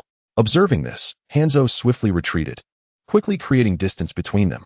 Nevertheless, the sand iron relentlessly pursued him, and under Roman's command, another mass circled around to strike Hanzo from the side, heading straight for his back. This maneuver compelled Hanzo to feel a measure of pressure. Roman's mastery over the sand iron had grown immensely since their first encounter, which boded ill for Hanzo. Furthermore, there was Chiyo, who, despite directing the sand ninjas, could join the fray at any moment. After all, Hanzo is Hanzo. Faced with a two-pronged assault, he vanished from his position in an instant. The next moment, he reappeared at a distance. His speed was indeed astonishing. Roman beamed with a smile, pondering how long Hanzo could maintain such velocity. As he spoke, a veritable tsunami of sand iron surged towards Hanzo, engulfing the sky and casting an overwhelming sense of dread upon all who beheld it. Humph. Wind Shadow Brat, it seems you were rather too pleased with yourself. In the face of the roaring tide of sand iron, Hanzo's eyes blazed with fury. Fire release. Flying dragon flame. A terrifying chakra coalesced, transforming into a blinding, scorching white dragon that roared forth. The surroundings were entirely consumed by flames, the air warped in ripples. Even the earth appeared as if it would melt, as all life was extinguished in its wake. Boom. The moment they collided, the torrent of sand and iron shattered, breaking through at an astonishing speed. In less than 3 seconds, the relentless tide was on the verge of being completely breached. This fire release technique was truly a sight that instilled terror with every glimpse. Roman could not help but tense his body, just as he was about to coalesce the sand and iron to elevate himself above this impending strike. Hans's voice pierced through the chaos once more. Wind Shadow Brat, Do you truly believe you still possess the ability to act? The ensuing attack was a jutsu that only the third Hokage could withstand. Behold, what it means to reach the pinnacle of the ninja world. He inhaled deeply, drawing in the surrounding air, his throat surging with an overwhelming torrent of wind attribute chakra, which erupted into a violent tempest of wind blades, wind release, wind blade breakthrough. Moreover, this storm was laced with Hansa's toxic gas. With a resounding crash, like a Category 12 hurricane sweeping across the land, the atmosphere shifted dramatically, and all present on the battlefield felt as though they had plunged into an icy abyss. Death was imminent. Even confronting the residual force would leave them utterly annihilated. Surely he cannot be intending to. Roman's expression shifted drastically as he discerned Hansa's intentions. The towering torrent of sand and iron surged forth, coalescing before him into an immensely thick wall. Meanwhile, Chiyo, who had been orchestrating the sand ninja forces, promptly unleashed her 10 puppets, with Buddha law monks racing to assist Roman. Deploying the heaven, earth, and man-triad formation, ninjutsu, 3 treasures absorption. The remaining 7 puppets hastily erected shields, positioning themselves before the sand ninja army. Roaring. As Hansa's tempest met the flames, it ignited like oil on fire, transforming the already terrifying fire dragon into a sweeping inferno, surging forth with explosive momentum. The wind blades, now engulfed in flames, wielded an even more dreadful power, slicing through all directions. In an instant, the entire battlefield morphed into a realm of flames, searing and desolate. Had the flames not consumed the toxins, the threat would have been exponentially greater. With a thunderous impact, the sand and iron barrier collided with the fiery dragon, akin to celestial bodies colliding, causing the entire battlefield to tremble violently under an unimaginable force that threatened to shatter the earth. A sharp crack echoed from the sand and iron shield. Soon after, it began to teeter precariously, as though on the verge of collapse. Yet, this level of defense could not even be breached by Shikaku, the One-Tail. However, Roman soon felt a lightning of pressure. The Buddha law monks, 3 puppets, voraciously consumed the rampaging flames. Yet, as their rate of absorption slowed, it became evident they could not endure much longer. Indeed, they were monstrosities at the pinnacle of the ninja world, fearsome beyond the bounds of reason. But to defeat me in such a manner? That is insufficient. Roman's chakra erupted with astounding intensity, causing the surrounding sand and iron to coalesce once more, mending all fractures. In an instant, he stood resolute against the flames, unwavering. The thunderous assault of fire persisted for a full 10 seconds. 10 seconds later, the battlefield had transformed into a shattered wasteland, scorched and unbearable. The number of those who could still stand had diminished by at least 10%.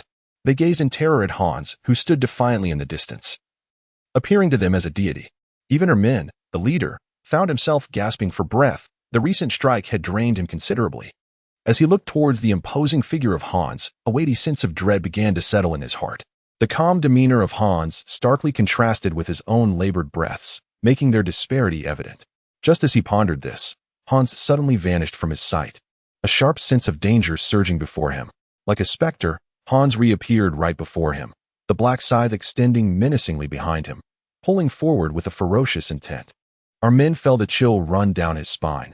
He had anticipated Hans's assault, believing he could counter the swift strikes. Yet, with the scythe looming behind him and Hans blocking any chance of escape, he found himself ensnared in a deadly circle formed by the two. Evading this was nearly impossible. There it was, Hans's death circle. It was said that no one had ever evaded this lethal strike unscathed. What a mere wind shadow, nothing more, he thought, eager to show Hans's prowess. Many from the Rain Ninja side displayed eager anticipation, hoping to witness the downfall of such a formidable opponent. With a sickening sound, Armin seemed to have no means of escape as he was cleaved in two. Hans's brow furrowed slightly. This strike had inexplicably missed its mark. Even the expectant Rain Ninja were taken aback, questioning how the illustrious Wind Shadow could be so easily vanquished. Rustling sounds heralded Armin's transformation into a pile of sand scattered across the ground. A sand clone. Indeed, as a Wind Shadow, he had evaded the blow. However, this mattered little, for Hans maintained a significant advantage. The Wind Shadow could not evade for long. The Rain Ninja watched with bated breath, and sure enough, Hans, as if sensing something, shot forth like a released arrow towards a specific direction. Before him, Armin re-emerged, and it was noteworthy that a wound had appeared at his waist. Clearly, even with the aid of the sand clone, he had not entirely escaped Hans's lethal intent. This fact was swiftly noted by ninjas on both sides of the battlefield. The rain ninja wore expressions of smug satisfaction, their pride swelling as they glanced at the sand ninja. Conversely, the morale of the sand ninja, which had just been bolstered by news from the medical unit, plummeted upon witnessing our men's injury. Such is the courage of soldiers. This saying held particular weight on the battlefield. What is there to panic about? A sand ninja called out confidently, the Wind Shadow has merely sustained a minor injury. It does not signify his defeat. Moreover, we still have Chiyo present. No matter how formidable Hanzo may be, the ultimate advantage lies with us. His gaze is piercing, and his demeanor is stern. Upon closer inspection, one might notice his resemblance to the furious wind assassin Maki from the original work. Indeed, this esteemed Jonin is none other than Maki's father, the Jonin of Sunagakure, Maki.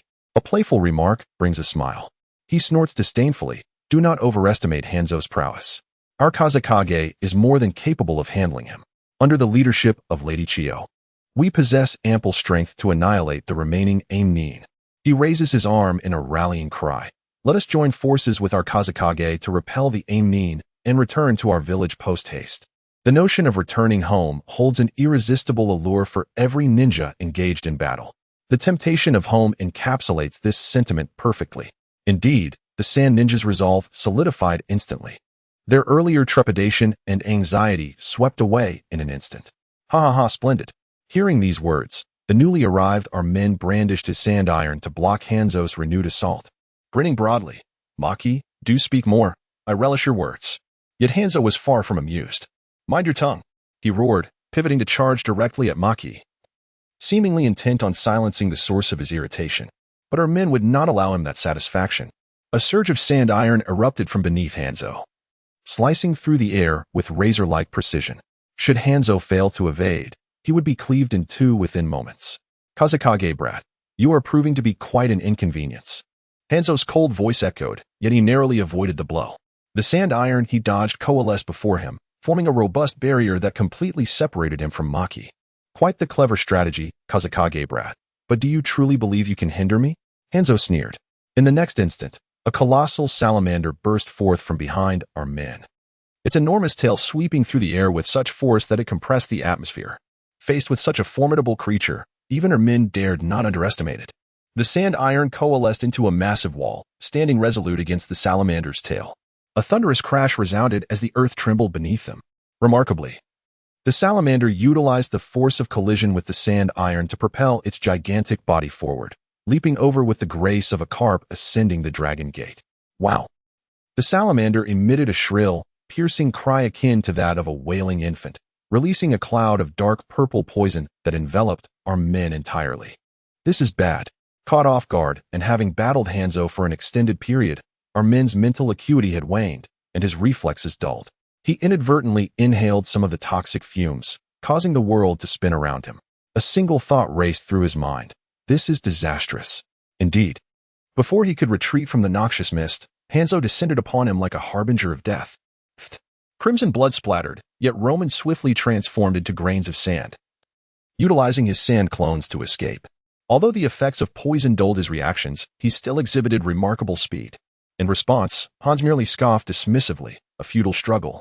With a swift motion, he vanished into the toxic mist, while the salamander charged into the ranks of the sand shinobi like a colossal beast. The sudden turn of events caught the sand shinobi off guard. In the next moment, they beheld a sight they dreaded even more. Roman appeared, his complexion a deep shade of purple, with a severe wound on his chest bleeding profusely, his breath significantly weakened. What? The sand shinobi gasped in disbelief. Had Roman been defeated? The Wind Shadow's little imp, has this come to an end? Behind Roman, Hans re-emerged, wielding his black side with icy precision, forcing Roman to grit his teeth and retreat.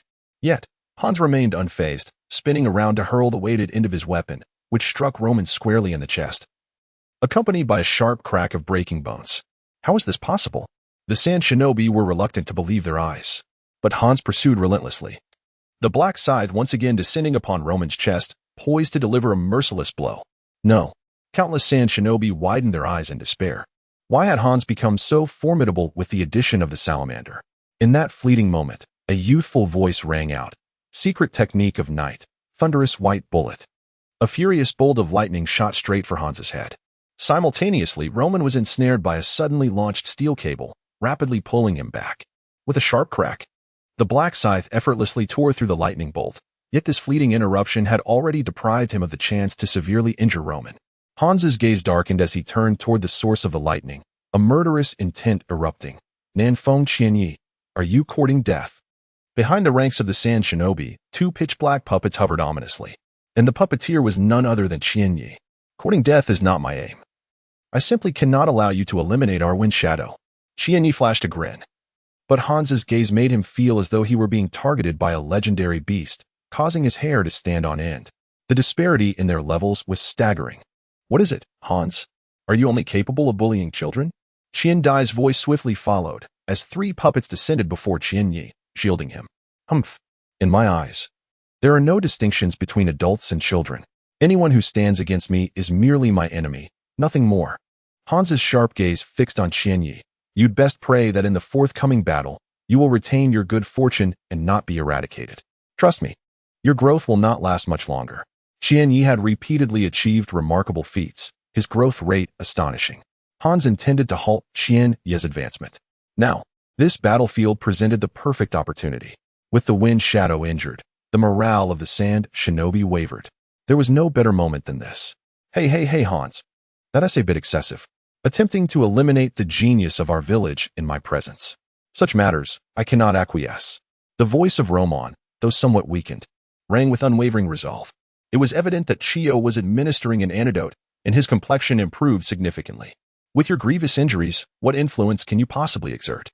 Even at your peak, you were hardly a match for me. In your current state, you stand no chance of thwarting my intent to eliminate Nanfeng Qianyi. This is not a matter of disdain from Hans towards Roman. It is simply the truth.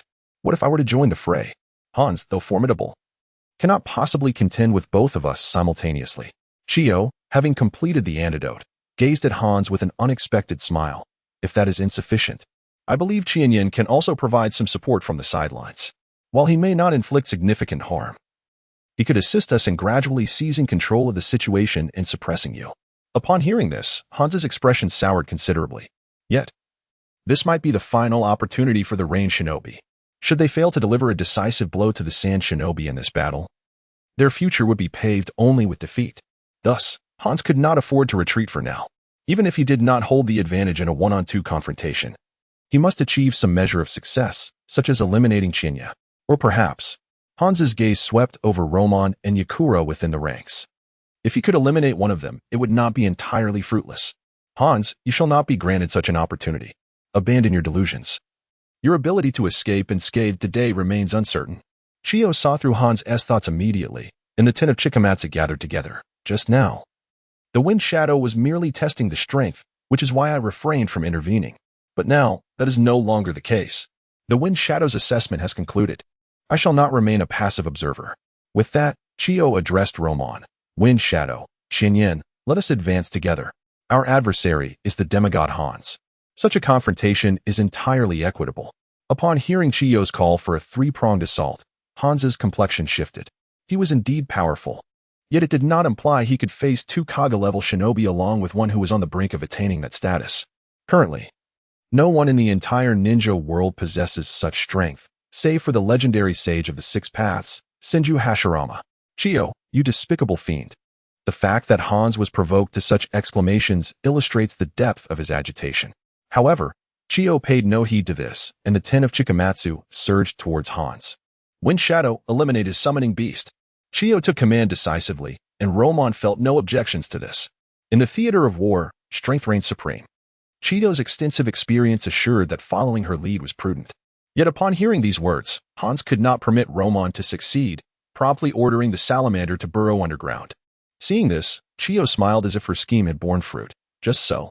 Hans, without your salamander, your threat diminishes considerably. Wind Shadow, seal off the ground. Do not allow the salamander any opportunity to emerge. Upon hearing this, Roman immediately sprang into action. The earth trembled violently, as if awakened from slumber. And countless black iron sands surged forth from the ground, coalescing tightly in one area to solidify the land completely. The sands heralded a funeral. Roman clenched his fist. And immediately, a sharp cry of pain echoed from beneath the surface, followed by a resounding thud before silence fell. Yet, almost instantaneously, blue-violet blood began to seep from the depths, igniting a blaze of fury in Hans's eyes. Chiyo, you seek death. He lunged towards Chiyo with such speed that the air erupted with a piercing crack. The simple black scythe exuded an extraordinarily sharp aura, instilling terror in all who beheld it. There was barely a moment to react before the scythe arced towards Chiyo's neck. Even Roman only realized the peril at that very moment. He mused that had the attack been directed at him, he would have stood no chance of defense. However, Hans's adversary was Chiyo. With a swift motion, a puppet adorned with the character on its chest intercepted the lethal strike. The puppet, marked with, retreated rapidly alongside Chiyo. The remaining puppets surrounded Hans, each wielding a variety of weapons, all enveloped in chakra. The air crackled as the blade-wielding puppets cleaved through it, exuding a faint aura reminiscent of swordsmanship. A resounding thud followed as a chakra-imbued puppet struck, creating a dull explosion that reverberated in the atmosphere. Even Hans found himself momentarily taken aback, narrowly avoiding the sharp blade that sliced a lock of his hair. Then, with the black scythe raised defensively, he was forcefully propelled backward by a puppet marked with. Observing Chiyo maneuver her puppets with an elegant fluidity that repelled Hans, Chiyo's mind echoed a singular thought. This is the true mastery of puppetry. After all these years, your puppets remain as infuriating as ever, Chiyo. Hans, his countenance darkened, emerged from the distance, yet Roman would not afford him a moment's respite. He proclaimed with chilling authority, "Magnet release, Iron Sand World technique."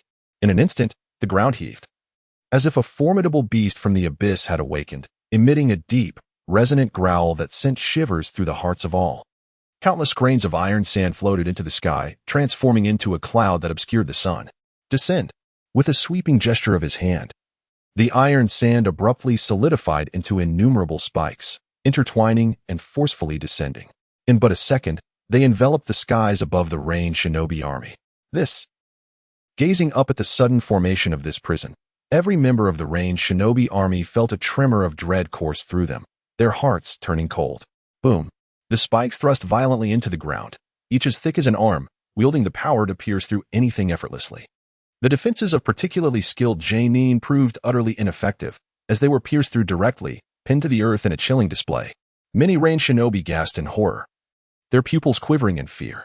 They could not afford to be struck. The collective thought resonated among them. They had no desire to meet such a tragic end. The vision may be beautiful, yet reality is starkly brutal.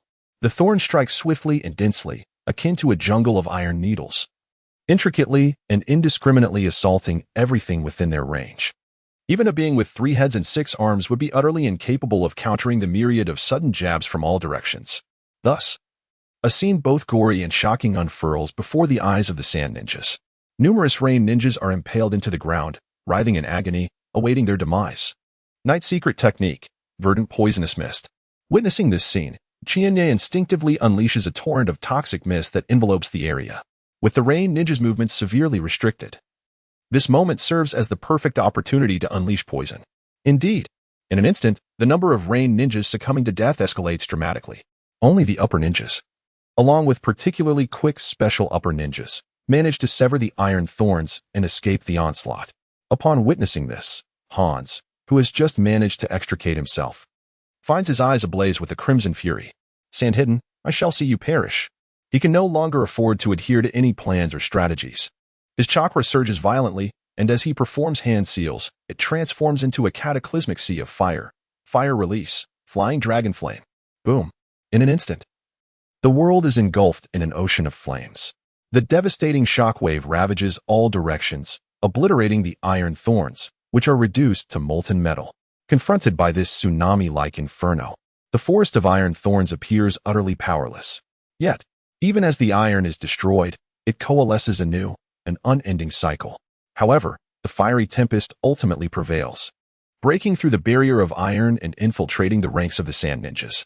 All the corpses of the rain ninjas who perished within the iron thorns are likewise consumed by the flames. Boom. Facing the now diminished power of the fiery storm, Roman manipulates the iron to form a towering wall to absorb the impact. Meanwhile, Chiyo and Chihiko each command their puppets to launch yet another attack on Hans, denying him even a moment's respite. Damn it, do not presume that I will succumb so easily. Simultaneously confronted by the onslaught of Chiyo and Chihiko, Hans, already somewhat fatigued, begins to feel the pressure. However, he swiftly identifies an opportunity for counterattack. At a certain moment, Hans intentionally presents an opening, luring the two puppets, Chi and Orange, to close in for an attack. Just as the puppets approach, Hans suddenly sidesteps, brushing past the puppet's blade, and with a swift draw, he executes a cutting strike that cleaves the two puppets in half. But that is not the end. He rapidly affixes explosive tags to the puppets and sends them hurtling toward the others. Observing this, Chihiko immediately maneuvers the remaining puppets to retreat, while Chiyo positions her three puppets in a defensive formation to prevent Hans from launching a surprise attack amid the impending explosions. Boom! The explosive tags detonate, unleashing a torrent of heat and a cloud of smoke that envelopes Chihiko and Chiyo's puppets. Chihiko, well aware that visibility is obscured by the smoke, understands that this is the perfect moment for a sneak attack. Thus, he hastily withdraws all puppets to shield himself. However, just as Chienya, who has been observing this climactic battle, senses a sudden premonition, he leaps forward with great speed. In that very moment, a dark side slices through the air. Hans unexpectedly emerged from the shadows. Earth release, technique of the fish reflected in the earth, had Chiyo been just a moment slower, he would have suffered a grievous blow. Earth release? Chiyo was astonished. Isn't Hans only adept in water, fire, and wind release? He gazed at Hans, who had materialized before him, with two puppets poised to strike. You're quick to react, little one, but it matters not. Before he could finish his words, Hans loomed larger in Chiya's vision, the black side swinging menacingly toward his head. Just once more will suffice. In that instant, no one was prepared to respond. None anticipated that amidst the battle with Chiyo and Chihiko, Hans would launch a sudden assault on Chiya. No. Chiyo and Roman cried out in despair. Yet they were unable to provide support in time. They could only watch as Hans's scythe drew ever closer to Chiya's neck, claiming his life. Was he to die again? Faced with the inexorable approach of death, Chiya's body tensed, his consciousness seemingly solidifying. But how could he simply halt here? A fervent will to survive surged within him, compelling him to move swiftly and evade the impending strike. In that moment of determination, he felt as though a binding had been shattered within him. A peculiar force began to bloom forth like spring shoots of bamboo. His awareness instantly revitalized, and he summoned the newfound power within him. Magnetic release, heavenly pull. The air seemed to shatter, rippling outward in waves as it expelled from Chiya's center. Hans, taken aback, had not anticipated Chiya's sudden counterattack. The overwhelming repulsive force struck him, leaving him bewildered and stunned as he was forced back. Chiyo and Roman were equally astonished by the spectacle. However, they quickly regained their composure and moved to protect Chiya. What was that just now? Roman inquired, looking at Chiya with tentative curiosity. Has your bloodline limit awakened once more? Otherwise, how could one explain what just transpired? No. It feels even more remarkable. Chiya sensed his body with the magnetic field. The cells that had previously appeared gray now shimmered with hints of blue. This indicated the presence of active factors within the cells, a decisive element in determining chakra quantity. In the past, such a strike would have depleted all his chakra. Yet now, he retained half of it. What could be considered better?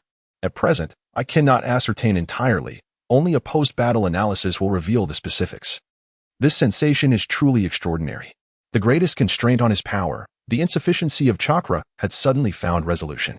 He had numerous ideas for developing magnetic release, but had always been hindered by a lack of chakra to manifest them. It appears that he may now explore the creation of new techniques. If previously he possessed merely the chakra level of a genin, now, having narrowly escaped the clutches of death, his chakra has surged to the level of a nin. At present, his chakra is at least double what it once was. This signifies that even if his chakra reserves were to deplete entirely, he could continue to fight for an extended period relying solely on his innate chakra. Furthermore, when confronted in close combat by adversaries, he can face them with greater composure. As he gradually enhances the quality of his chakra, he will be capable of unleashing more formidable attacks with less chakra expended. In a word, this is an extraordinary boon. To think that this little brat possesses such an ability. After being momentarily staggered, Hans quickly regained his footing, yet his expression towards Chiyo was laden with intensified malice. How could a mere nin remain unscathed in the face of his deadly assault? Such a prodigy is destined to become a significant threat to the hidden rain village. I must indeed express my gratitude to you, Lord Hans. Chiyo flashed a radiant smile, stating, were it not for your assistance, I would not have achieved my current standing. This statement was truly a dagger to the heart. Hans's gaze instantly turned frigid. You little brat, are you becoming too complacent?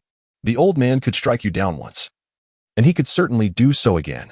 Hans unleashed his oppressive aura without restraint, causing the very heavens to shift in hue, the clouds swirling ominously. Chiyo felt an immense force, akin to 1,000,000 tons, crashing down upon him, threatening to shatter his bones. I shall not yield beneath your pressure. Chiyo gritted his teeth, his expression a mask of ferocity as he roared, releasing all of his chakra to counter this terrifying weight. Humph!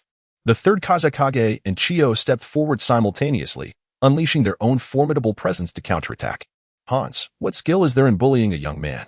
Chiyo sheltered Chiyo behind her, deriding Hans. Hans, if you have the ability, unleash your pressure upon me. Roman's reckless provocation gnawed at Hans's patience. Humph, Roman, Chiyo, do you think you can protect him for long?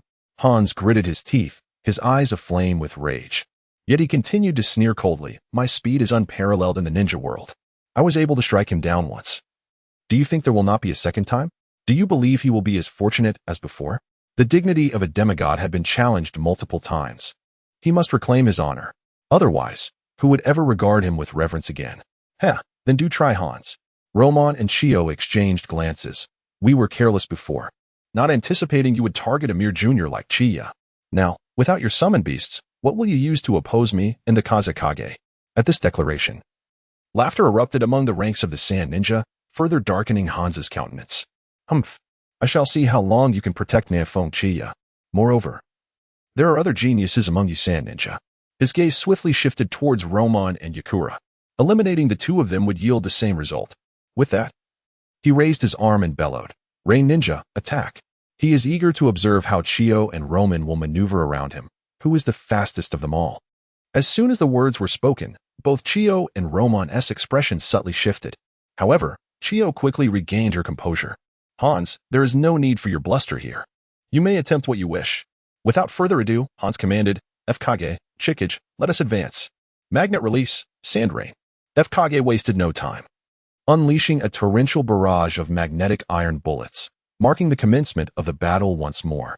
The elite Rain Ninja focused their assault on the trio of Nafong Chiyo, Rasha, and Yakura. Should they eliminate any one of them, a week of personal instruction from me would be their reward. If one could vanquish Nafong Chiyo, the tutelage could extend to half a month.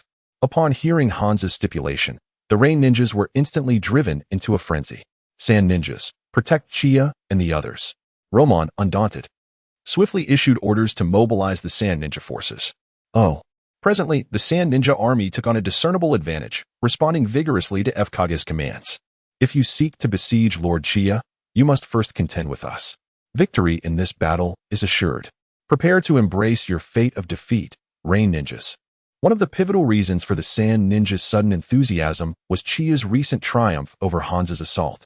Until that moment, Hans loomed in their minds like an insurmountable mountain. Yet now, witnessing even Chiyo evade a lethal strike from him, the mythic veneer surrounding Hans began to wane considerably. With a clash, the battle commenced. The puppet and combat puppet simultaneously wielded their blades against two elite ninjas. Influenced by Hans's words, many Rain Ninjas succumbed to frenzy, particularly among the elite and special elite ranks who surged forth. They were the most likely to encircle Chiyo. Moreover, the rewards for eliminating Chiyo were simply too enticing to resist. Facing the onslaught of two elite ninjas, it would be disingenuous for Chiyo to claim he felt no pressure. Nevertheless, following his recent awakening, his strength had subtly increased due to the enhancement of his chakra, allowing him to confront the prowess of elite ninjas with relative ease. In contrast, Rasha and Yakura found themselves receiving only the focused attention of special elite ninjas. Even so, they dared not exhibit the slightest hint of complacency. They were not like Chiyo, capable of drawing the attention of elite ninjas at such a tender age. Knight's Secret Technique, Emerald Poison Miasma. Knight's Secret Technique, Emerald Needle Rain. Knight's Secret Technique, Reprimanding Thunder White Rain. Owing to the amplification of his chakra, Chiyo's attacks became increasingly relentless. Previously, due to limited chakra, he had to conserve his energy, resulting in less sustained offensives. Now, he could afford to unleash his abilities more liberally. The consequence was that the two elite ninjas from the Rain Village found themselves in a predicament, being forcefully repelled by Chiyo's onslaught. This spectacle, of course, instantly invigorated the morale of the surrounding Sand Ninjas. Lord Chiyo is magnificent. Chinya, the young prodigy, is truly formidable.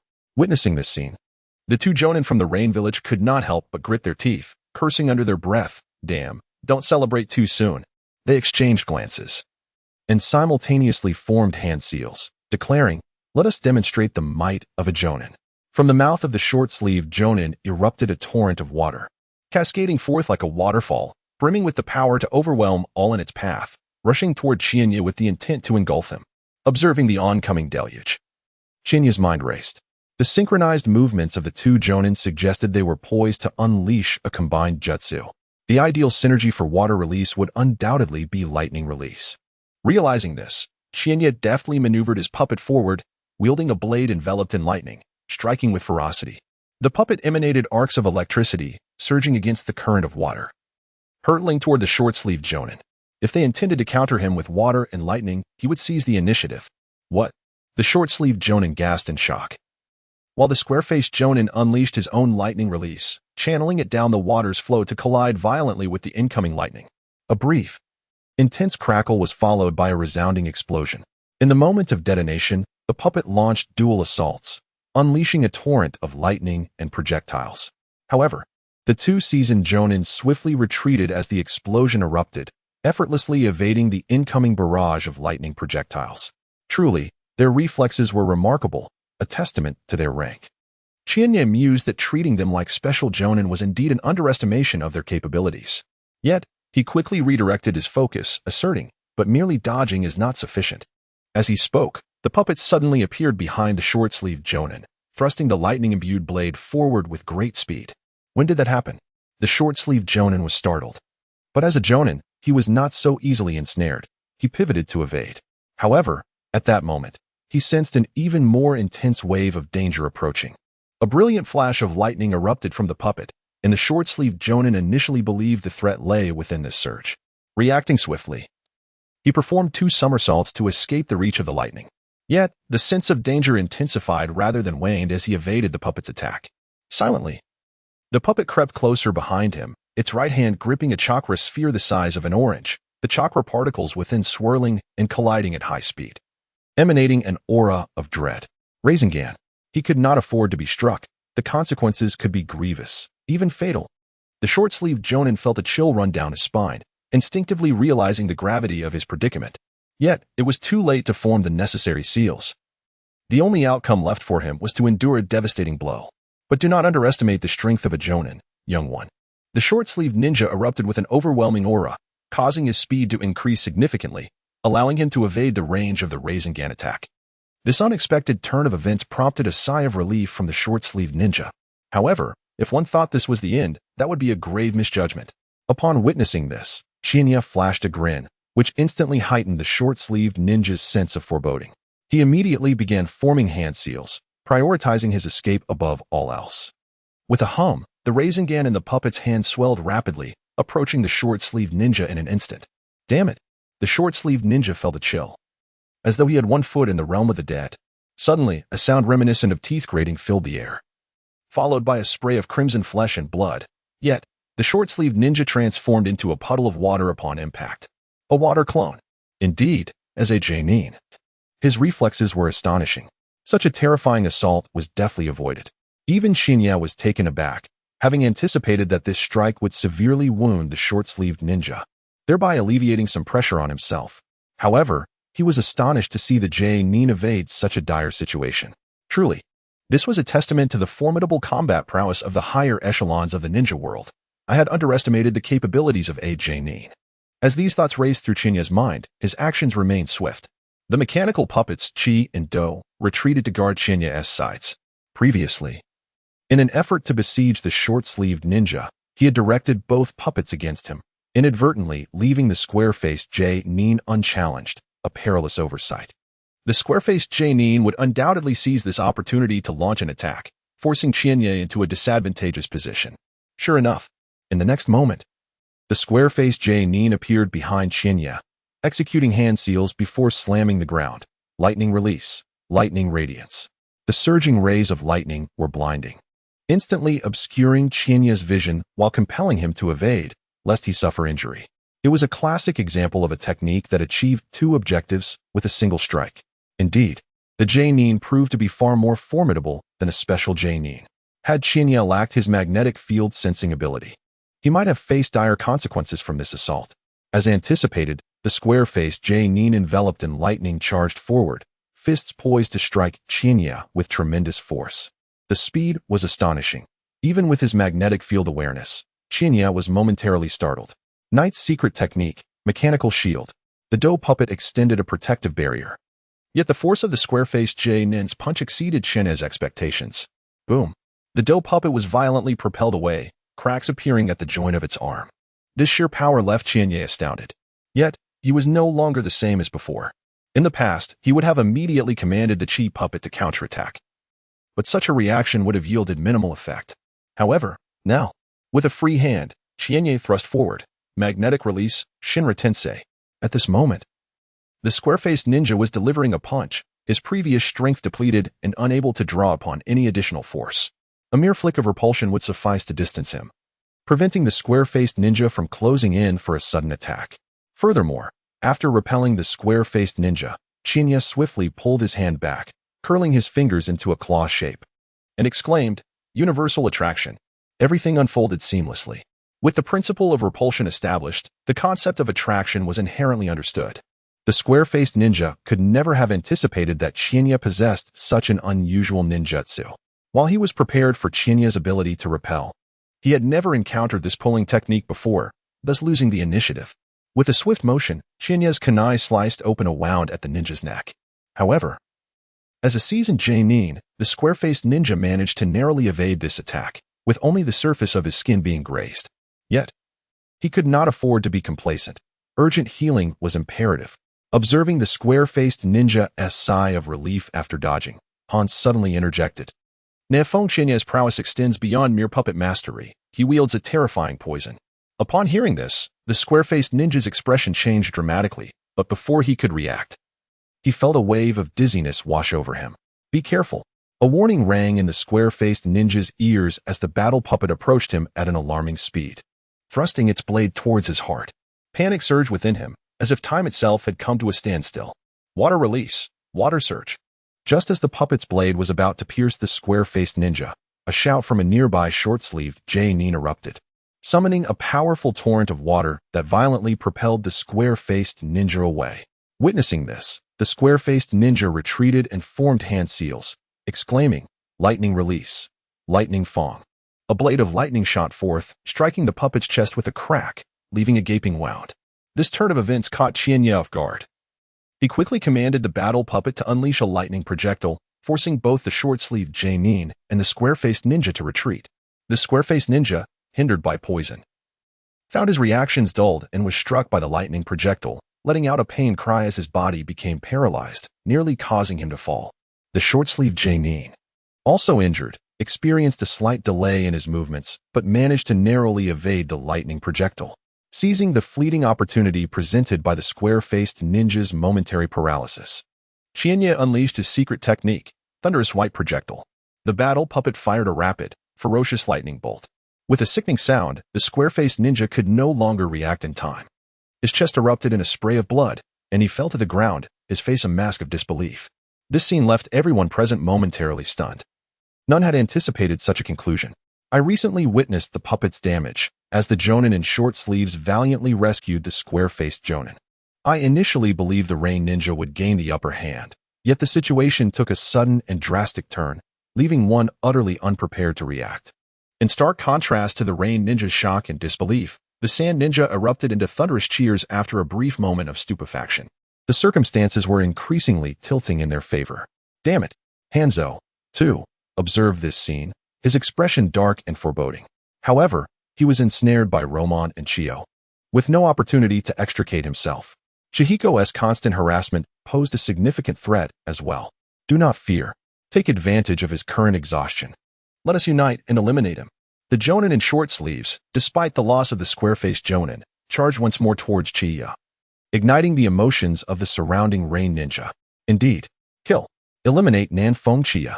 The Rain Ninja found profound sense in the words of the Jonin. In their prime, they struggled against Chiyo. Now, they had a rare opportunity to vanquish him during his moment of weakness. This is not good. Chiyo exchanged glances with Romon and immediately turned to Chihiko, who, without command, disengaged from the battle with Hanzo and rushed to support Chiyo. Taking advantage of my weakness?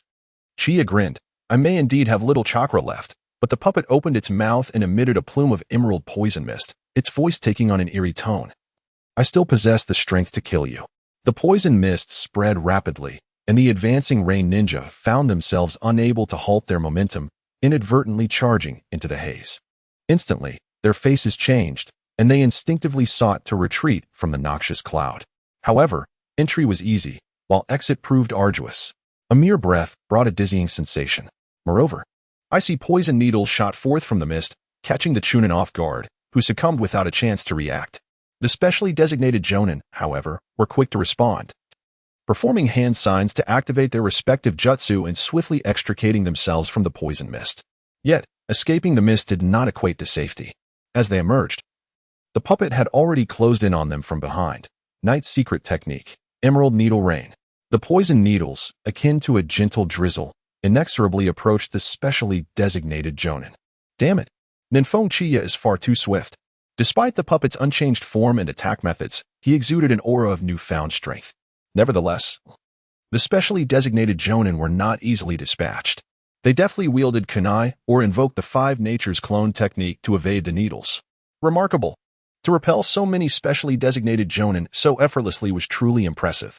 Yakura, witnessing this scene, could not help but exclaim in admiration. For someone like her, it required complete concentration to fend off even a single specially designated jonin. She found it impossible to keep pace with him. Roman, too, felt a sense of helplessness. Chiyo shone with unparalleled brilliance. The rapid advancement of strength has surpassed the realm of mere ninjas. This scene has also provided a unique experience for the Sand and Rain ninjas. The Sand ninjas were undoubtedly invigorated, while the Rain ninjas could not help but grit their teeth in frustration. However, the notion of surrounding Chiyo was far from realistic. The Sand ninjas were also equipped with numerous jonin, particularly elite jonin and chūnin, who effectively blocked adversaries of similar rank. Consequently, the number of Rain ninjas available to assist was limited, not to mention Chion's arrival to support Chiyo. Chiyo had now become one of the few variables on the battlefield, possessing the potential to influence the entire course of the conflict. Hey, Hans. It seems your plan to besiege Chiyo is futile. Chiyo chuckled at the unfolding scene. Chiyo, do not be so smug. Hans barked with an expression of deep-seated anger. Yet, he was compelled to acknowledge that what he had anticipated to be a significant strike had ultimately failed.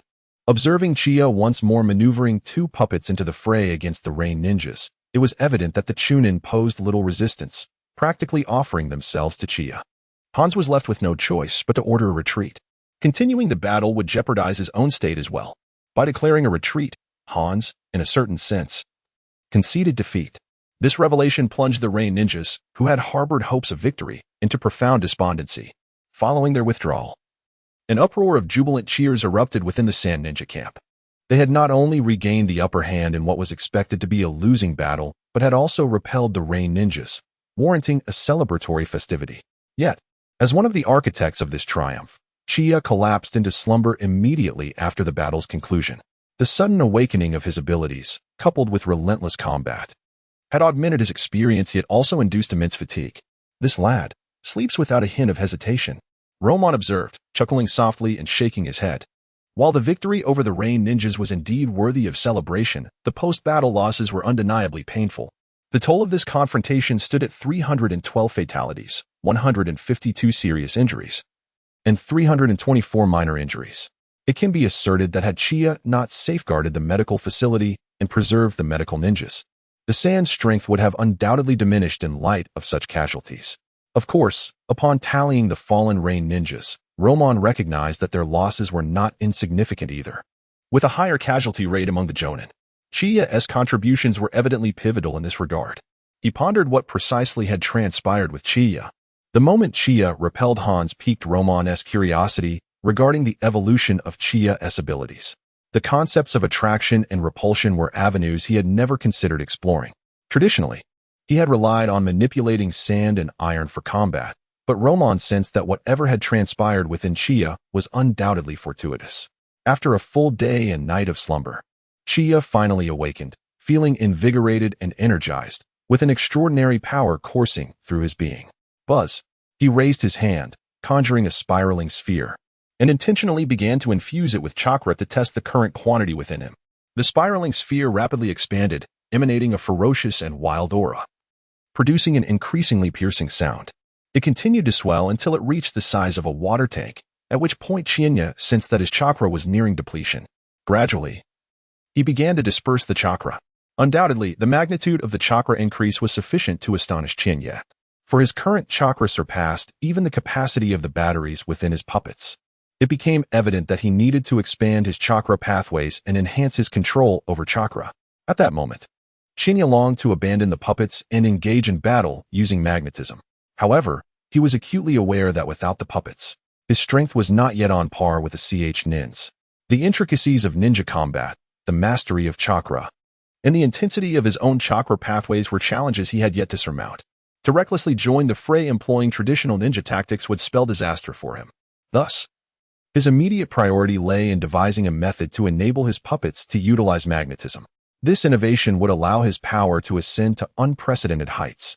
As he contemplated this, a ripple emanated from him, causing the earth beneath to levitate. Kunai and shuriken were drawn toward him as if by an invisible magnet. I can imbue non-magnetic earth with magnetism, transforming it into a magnet. Naturally, I can bestow magnetism upon living beings as well. A glint of brilliance flashed in Chiyo's eyes. By imparting opposing magnetic forces to the ground, he could severely restrict his adversary's mobility. Furthermore, should he incorporate some metallic, poison weaponry, his strikes would become nearly infallible, wielding a terrifying lethality. This notion had been conceived when he first awakened his magnetic prowess, but at that time, his chakra was far too feeble to realize such plans. However, he believed that the transformation of this idea into reality was not far off. For now, it was imperative to expand his chakra pathways and enhance his control over chakra swiftly. He needed to upgrade his puppets to accommodate his now more refined chakra and to fuse the spiraling sphere with lightning to develop the spiraling hidden sphere. Moreover, it was essential to refine the techniques of the Thunderbolt White Bullet and Thunderbolt White Ring. The Thunderbolt White Bullet proved effective against opponents below the rank of Jonin, yet often fell short against Jonin-level foes who could easily cleave or defend against it. Although the Thunderbolt White Rain boasted a wide range, its flower-like dispersal of attacks diluted its potency. A continuous fire technique would allow for the amplification of individual power, resulting in a more formidable barrage that could relentlessly pursue enemies.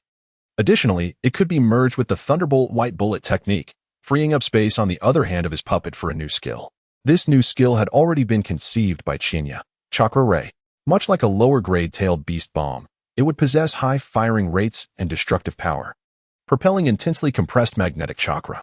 The power remains uncertain for now, but Chiyo believes it will not be inferior to the spiral sphere. Without hesitation, he set out to gather suitable materials. This upgrade for the puppet required a considerable amount, as it pertained to his safety, hence, Chiyo dared not be careless. However, just as he exited the tent, he spotted Wind Shadow Romon approaching. Chiyo, where are you off to? Just awake? Observing Romon's teasing demeanor, Chiyo nodded. I'm going to see Granny Chiyo to procure some sturdier raw materials for upgrading essential components of the puppet. Romon replied, in that case, I'll accompany you. I have a few questions to ask as well.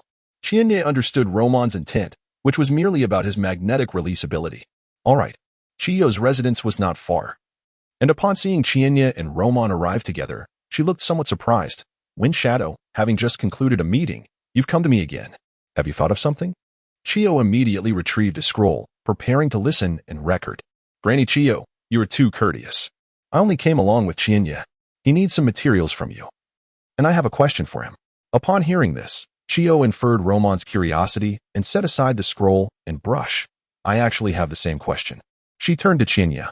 It's just that you, young man, sleep far too much. At her remark, Chiyo rubbed his head and chuckled. I was simply too exhausted. I didn't expect to sleep for so long. Now, young man Chiyo, tell us what has transpired with you. Romon displayed keen interest. As a fellow wielder of magnetic release, he placed great importance on Chiyo, having previously lamented when Chiyo's chakra was deemed insufficient for greatness. Thus, he had not paid much attention to him until Chiyo's resurgence, which rekindled Romon's interest in nurturing Chiyo's magnetic abilities. Not much has happened, Chiyo shrugged. It was merely a case of extreme emotional fluctuations on the brink of life and death, which surprisingly increased my chakra significantly. Consequently, Some of my previous concepts for developing magnetic release have now found their purpose. Upon hearing this, both Chiyo and Roman expressed surprise. What have you developed? Asked Chiyo. Shinya's grandmother. She had spent every day with him, yet she had never witnessed him utilize magnetic release, making his advancements particularly fascinating to her. It shouldn't be akin to Wind Shadow's manipulation of iron sand, right? Naturally, she would also be pleased if he followed Roman's path. Not entirely the same, Shinya chuckled. Talking without action is mere pretense. I shall demonstrate for you both. It will provide a more intuitive understanding. If all was well, he would proceed. Both Roman and Chiyo nodded in agreement. A translucent wave emanated from Chinya, radiating outward in all directions. Qianchao and Luo Min felt a peculiar force passing through them. Suddenly, the soil beneath their feet began to levitate, subsequently morphing into various shapes under Qian's manipulation. While the two were not entirely surprised by this spectacle, they were nonetheless astonished. The earth possessed no magnetic properties, yet Qianya had managed to imbue it with magnetism and exert control over it. A truly remarkable concept. Is this your development? Luo Min inquired, his expression one of admiration. It is an impressive notion, especially for someone your age. However, your ability to repel Hanzo that day seems to be something different. With a swift motion, Qianya thrust his hand forward, unleashing a powerful repulsive force. Instantly, everything in the vicinity was pushed away from him, creating a palpable tension on both Luo Min and Qianchao's faces. This was indeed an extraordinary ability. Once your chakra strengthens, this technique will surely send tremors throughout the ninja world. Listening to their evaluations, Qianya merely smiled, fully aware of the technique's potency. Perhaps you would like to see another demonstration? Oh, you have more ideas? Upon hearing Qianya's words, both Luo Min and Qianchao turned their gazes toward him. Their expressions filled with anticipation. Be cautious, Granny Qianchao and Lord Wind Shadow. This next strike may catch you off guard. In response, Luo Min waved dismissively. Feel free to execute it. With our strength, we shall not be outmatched by you. Qianya understood that neither Luo Min nor Qianchao would falter against his upcoming move. He merely intended to inform them. Thus, upon their indication to commence, he stomped the ground, endowing the soil within a 10-meter radius with magnetism. With a resounding crash, the earth beneath Wind Shadow Luo Min and Qianchao instantly fractured. Their expressions shifted dramatically as they felt an overwhelming pull towards the ground, making even lifting a hand a daunting task. They unleashed a surge of potent chakra to break free from this gravitational force, yet their countenances grew increasingly grave, far from the ease they had previously displayed. I never anticipated you could bestow magnetic properties upon a person. What a genius idea, Luo Min conceded. Even he acknowledged that, had he faced such a situation for the first time, he might have been at a disadvantage. The brief moment they were immobilized was sufficient for a Nin-level ninja to launch a devastating strike against them. How much chakra does this technique consume? With your current chakra reserves, how many times can you utilize it? Qianchao's concerns were more comprehensive. As long as Qianya could apply this ability in combat, even elite Nin would be manageable. This is the rather awkward aspect at present, Qianya sighed. A full-powered strike like the one just executed can only be used once. Certainly, if the scope is slightly narrower, it can indeed be utilized more frequently. Hearing this, Chiyo could not help but express her approval. Even so, this strike is sufficient to become one of your current trump cards. She gazed at Chiya and shook her head in wonder. Your rate of growth is so rapid that it feels almost dreamlike. Chiya humbly scratched his head in response. It is merely a result of idle contemplation during my free time. My primary task now is still to swiftly enhance my puppet techniques. He must rely on these skills for his own defense. You remain quite clear-headed, not forgetting your foundational abilities despite the formidable nature of your bloodline limit ninjutsu. Chiyo smiled with considerable satisfaction. This grandson truly becomes more admirable with each passing moment. Modest and astute, he is destined to become a pillar of Sunagakure in the future. She retrieved a white scroll inscribed with the character from her sleeve and handed it to Chiya. This should contain the materials you require. Now, go and promptly repair your puppets. The battlefield is unpredictable. As puppet masters, our lives depend on having puppets at our disposal. Chiya nodded in gratitude, accepted the scroll, and took his leave. Within his tent, after an hour, Chiya found all the necessary raw materials in the scroll provided by Chiyo. This time, Chiya did not immediately commence production. Instead, he began with a meticulous sketch design. The enhancement of the puppets was of paramount importance, requiring a judicious approach. Given the imminent threat of war, Chiyo worked with remarkable urgency in this pressing context, completing all his planning within a single morning. When Yakura came to visit Chiya, He was taken aback by the sight of numerous large scrolls piled upon his desk, each adorned with intricate illustrations. "You are truly a marvel. To finish so many designs and sketches in just one morning is astonishing. Surely, you must be a creature of the sea with tentacles." In response to Yakura's jest, Chiyo wiped the sweat from his brow, exclaiming, "Not at all. It is merely the urgency of the situation that has accelerated my pace. Well, I was thinking of spending time with you, but since you are so busy now, I shall not disturb you. There will be plenty of opportunities to bother you once we return to the village." With that, Yakura hummed a cheerful tune as he departed. Chiyo shook his head in amusement and began to review his plans. After 2 hours of thorough examination, he commenced the fabrication of several key components for the puppets. Clang! Clang! Many parts of the puppets were crafted by hand, transforming Chiyo into a blacksmith in no time. In contrast to the puppets created by Chiyo and Chihiko, Chiyo's designs leaned more towards mechanization. His puppets' arms, legs, and heads were typically inseparable, devoid of concealed mechanisms. This distinguished Chiyo's puppetry from that of Chiyo and Chihiko, which featured such hidden complexities. Thus, Chiyo remarked that Chiyo had pioneered a new genre of puppetry. By nightfall, after a relentless effort, Chiyo completed the essential internal components for 2 puppets. Among these, the chakra conversion device and the upgraded chakra battery were of utmost significance. With his chakra reserves significantly enhanced, these components required corresponding upgrades, particularly the chakra battery, which Chiyo doubled in capacity. In the evening, both Chiyo and Chihiko visited Chiyo, and upon witnessing his unwavering dedication, they briefly sat with him before departing, choosing not to disrupt his concentration.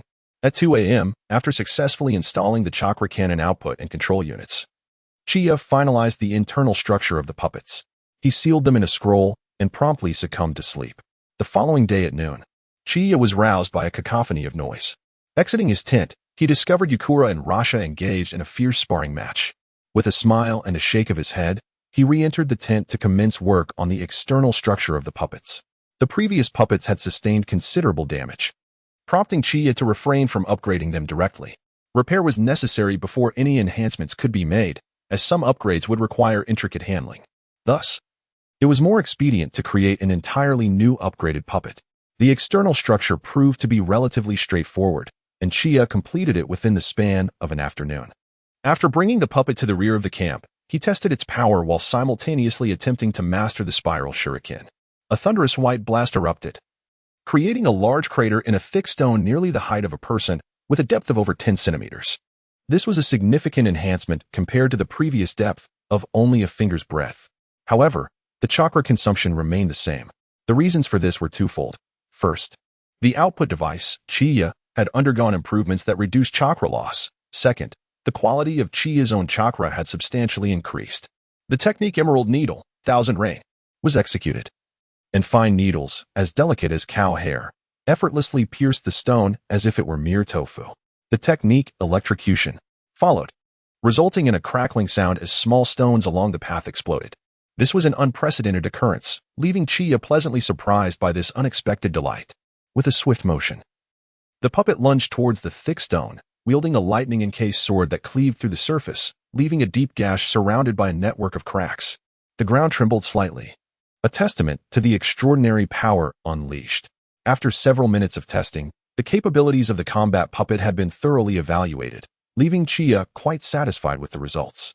With a mere thought, the puppet extended its right hand forward, unleashing a torrent of violent chakra. The chakra ray was unleashed. A blue, icy beam shot forth, effortlessly piercing through a half-meter thick boulder and leaving a deep pit of over 40 centimeters in the mountain wall. Although he had anticipated the potency of this attack, witnessing it in action still astonished Chiyo. The chakra consumption was comparable to that of the spiral sphere. And while its area of destructive capability might not rival the spiral sphere, its ability to penetrate was far superior. Even a shadow-level powerhouse would not dare to underestimate the might of this strike. Next came the experiment with the spiral shuriken. The successful test of the chakra ray greatly encouraged Chiyo. Having mastered the spiral sphere, he was confident he could swiftly grasp the lightning-enhanced spiral shuriken. Indeed, 1 hour later, both the combat puppet and the fighting puppet successfully launched the spiral shuriken, prompting a smile to dance at the corners of Chiyo's lips. Another layer of assurance had been added. Although the destructive power of the spiral shuriken may not match that of the spiral sphere, its elusive nature posed a significant challenge. Suddenly appearing from any direction would surely prove troublesome, even for shadow-level ninjas, especially considering that the spiral shuriken's power was only slightly inferior to the spiral sphere. Though night had fallen, Chiyo's excitement remained undiminished. The upgraded puppets exceeded his expectations. Now, he felt he had the capability to rise among the ranks of the ninja world's elite. Reaching the level of a genin granted one the qualification to be considered powerful, and Chiyo's assertion was not born of arrogance.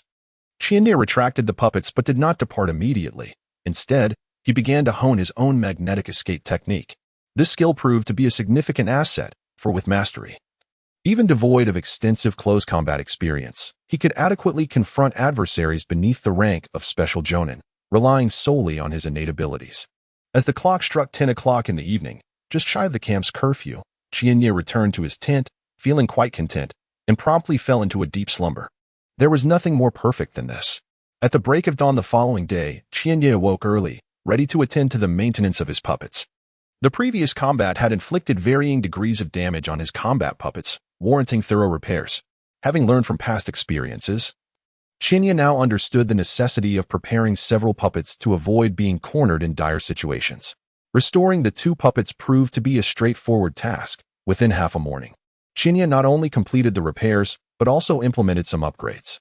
Although they could not compare to newly crafted models, they were significantly more effective than before. Uncertain of his chances against elite jonin, Chiyo felt a burgeoning confidence in his ability to eliminate a standard jonin. By the time he finished repairing the 2 old puppets, midday had arrived. The camp was enveloped in tranquility, with each individual engrossed in their respective tasks. Chiyo expanded his magnetic field perception, and with the recent increase in his chakra reserves, the range of his detection had vastly improved. He could sense everything within 100 meters, and all appeared normal. There were no signs of reconnaissance ninjas from the Rain Village lurking about. To be frank, Chiyo was quite wary of the Rain Village's reconnaissance ninjas. Their ability to gather intelligence through insects struck him as particularly troublesome. Just as he was retracting his perception, the presence of Rasha and Yakura suddenly manifested within his range. They were likely seeking him out for a match, he mused, feigning ignorance as he awaited their arrival. 2 minutes later, observing Chiyo still engaged in the organization of his puppets, Rasha, sparing few words, stated, "I wish to challenge you to a duel." Yakura echoed, "So do I." Setting aside his task, Chiyo smiled and readily acquiesced, "Very well, I too wish to witness your current prowess." Upon hearing Chiyo's agreement, Rasha felt a wave of relief. Understanding the formidable reputation Chiyo had forged on the battlefield, he realized that they were no longer peers on the same level. This realization imbued him with a newfound respect for Chiyo, eclipsing their previous casual exchanges. Rasha's challenge to Chiyo naturally attracted considerable attention. Chiyo had become the star of their camp. In recent days, many had heard tales of his remarkable exploits and were keen to witness his strength firsthand, seizing the opportunity without hesitation. Among them was Chiyo's first opponent, Asano Senki, who reflected, "I no longer aspire to be your rival." He was acutely aware that defeat at your hands was imminent. With a tinge of bitterness, Rasha spoke, "Thus, I will endeavor to prolong my resistance for a few more moments." He inhaled deeply, his demeanor gradually solidifying. "If there are no further objections, I shall commence." Seeing Chiyo nod in agreement, Rasha's expression abruptly sharpened as chakra surged forth from him, and he swiftly launched several shurikens. With a swift motion, Chiyo directed the puppet to intercept, but the purpose behind Rasha's shuriken assault was merely to buy himself time to unleash his sand and gold offensive. This strategy bore fruit as, upon the puppet deflecting the sand and gold, the ground beneath Chiyo erupted with a multitude of sand tendrils, reaching out like grasping appendages. The speed of the assault tightened the hearts of the onlookers, who could not help but glance at Chiyo, eager to see how he would counter. If it were them in his position, they would surely find themselves flustered and retreating. However, with a sharp sound, the puppet executed a spinning slash, effortlessly tearing through the sand and gold. Simultaneously, the puppet whisked Chiyo away at breakneck speed, as another sand tendril surged forth behind him. Such keen instincts. The spectators could not help but marvel at the scene. Had it been them, they would have been caught unawares by the subsequent strike, unable to fathom that another attack would emerge from behind. The sand and gold, having failed to ensnare Chiyo, did not relent. Instead, it continued to pursue the puppet. Observing this, Chiyo mused internally, Rasha's tactical acumen has significantly improved. The potency of the sand and gold hinged not only on Rasha's chakra strength but also on the flexibility of his strategy. The more agile the tactics employed, the more adept and sensitive the manipulation of the sand and gold became. With a decisive slice, the puppet cleaved through the sand and gold, then unleashed a fierce cloud of toxic mist towards Rasha. Ever vigilant against Chiyo's poison, Rasha faced the rapidly spewing mist without trepidation, deftly conjuring a barrier of sand and gold to thwart its spread. Additionally, another mass of sand remained suspended, poised to counter any forthcoming ambush. Sensing this, Chiyo nodded in approval while his hands remained unyielding. The puppet suddenly erupted with a surge of potent electricity, while the sand and gold could deflect numerous attacks. It also served as an excellent conductor. Faced with this onslaught of lightning, Rasha's expression shifted, and he summoned a mass of sand beneath him to facilitate a hasty retreat. Yet, as he pulled back, the puppet, like a specter, approached from the side, unleashing a barrage of astonishingly fine needles. Rasha's countenance changed at such close range. It was nearly impossible to react in time. His body was pierced, but it quickly disintegrated into a mound of sand. A sand clone. From a distance, upon materializing, Rasha wasted no time, striking the ground and shouting, "Golden sand tsunami!" with a thunderous roar. The earth trembled violently as vast quantities of sand and gold erupted from below, piling ever higher, before cascading down like a wild tsunami. In the brief skirmish that just transpired, Luo Sha has become acutely aware that conventional methods are utterly ineffective against Qianyi. He must create advantageous conditions for himself if he hopes to gain the upper hand. Having already fallen into a disadvantageous position, is he attempting to leverage his strengths to forge a favorable environment? How decisive? Puppet masters are inherently wary of widespread assaults. It will be intriguing to observe how Qianyi responds. This battle is truly captivating. Qianyi's style remains as overwhelming as ever, leaving one breathless.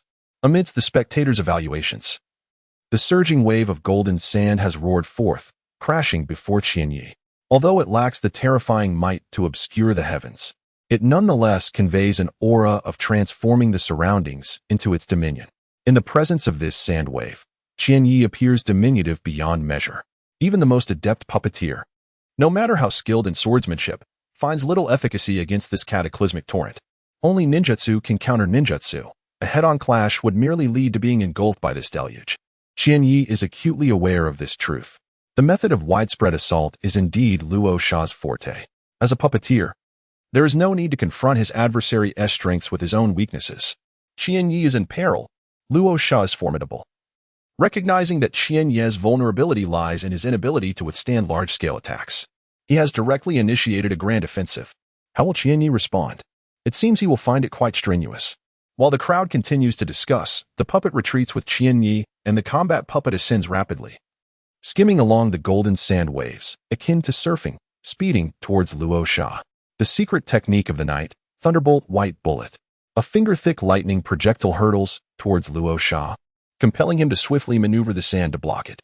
However, with a resounding bang, the golden sand barrier is unexpectedly pierced, and the residual force of the lightning projectile hurtles towards Luo Sha with alarming speed.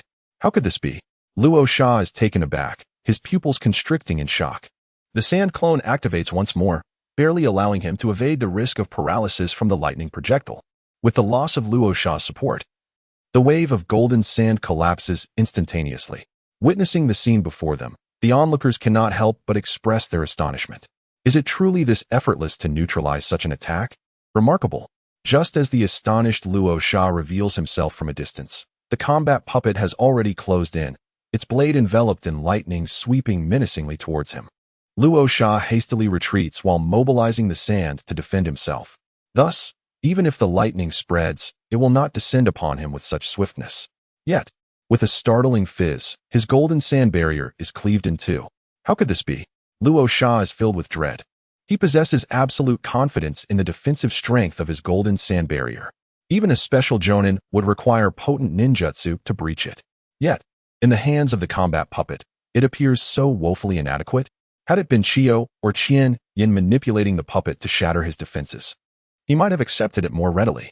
After all, these two possess extraordinary strength, their chakra quality incomparable to his own, making their breach undoubtedly less challenging. Despite Qianyi's evidently limited chakra reserves, the strength of his puppet was astonishing. What was even more remarkable was that this was merely a standard attack. If Chiyo were to employ a more powerful skill, would it not spell imminent defeat for him? As these thoughts raced through his mind, the puppet swiftly closed in once again, unleashing a plume of emerald poison mist from its maw. Luo Sha's expression shifted dramatically, compelling him to retreat with urgency. However, as he hastily withdrew, a formidable assault struck from his side. A peanut-sized lightning bomb was shot forth from the combat puppet. Luo Sha felt a tightness in his body and quickly pivoted to evade. The explosion from the lightning bomb created a small crater in the earth, albeit modest in size. It was impressively deep. The force of the blast left Luo Sha astounded. Yet, he had no time to marvel, for the combat puppet relentlessly pursued him, launching a barrage of lightning bombs. The incessant tat-tat-tat of the projectiles echoed, each one a harbinger of doom as they relentlessly pursued Luo Sha. He found himself with no place to land, completely losing his rhythm and appearing exceedingly flustered. Chiyo had ingeniously modified the attack method of the lightning bombs, enhancing their lethality while reducing the energy expenditure. What a clever lad! It seemed that Luo Sha was on the brink of failure.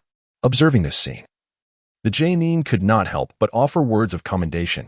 Meanwhile, the other ch-nin, especially the J-nin, were left in a state of shock and gravity.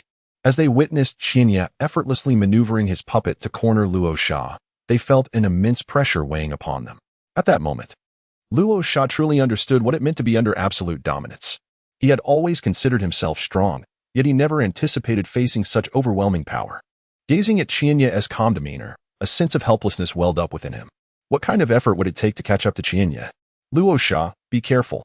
Just as he pondered this, Chiyo's voice sliced through his thoughts, alerting him. Luo Sha instantly became vigilant. He noticed the combat puppet had stealthily approached from behind, releasing a brilliant flash of lightning. He tensed instinctively, retreating without a moment's hesitation. However, just as he steadied himself, he felt a chilling sharpness at his throat. It was over. As Chiyo's calm voice resonated, Luo Sha clenched his fists in frustration. It was finished. Just like that, it had come to an end. He felt a pang of regret, believing he could at least endure 100 exchanges against Chiyo. To the onlookers, it seemed that the moment the combat puppet appeared, it had already positioned itself precisely where Luo Sha was retreating, as if it had predicted his movements. Indeed, that was the reality. Luo Sha had unwittingly retreated into the puppet's range, making it a truly terrifying display of foresight. Luo Sha was entirely at Chiyo's mercy, and managing to last this long was quite impressive. It was hard to believe that Chiyo was merely 15 years old.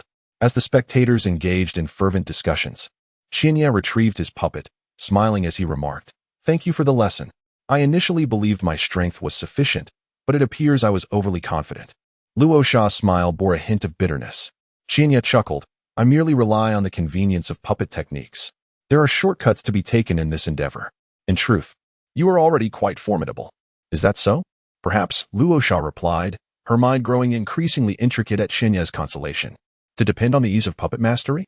Yet, one must recognize that mastering puppet techniques is an exceedingly challenging pursuit.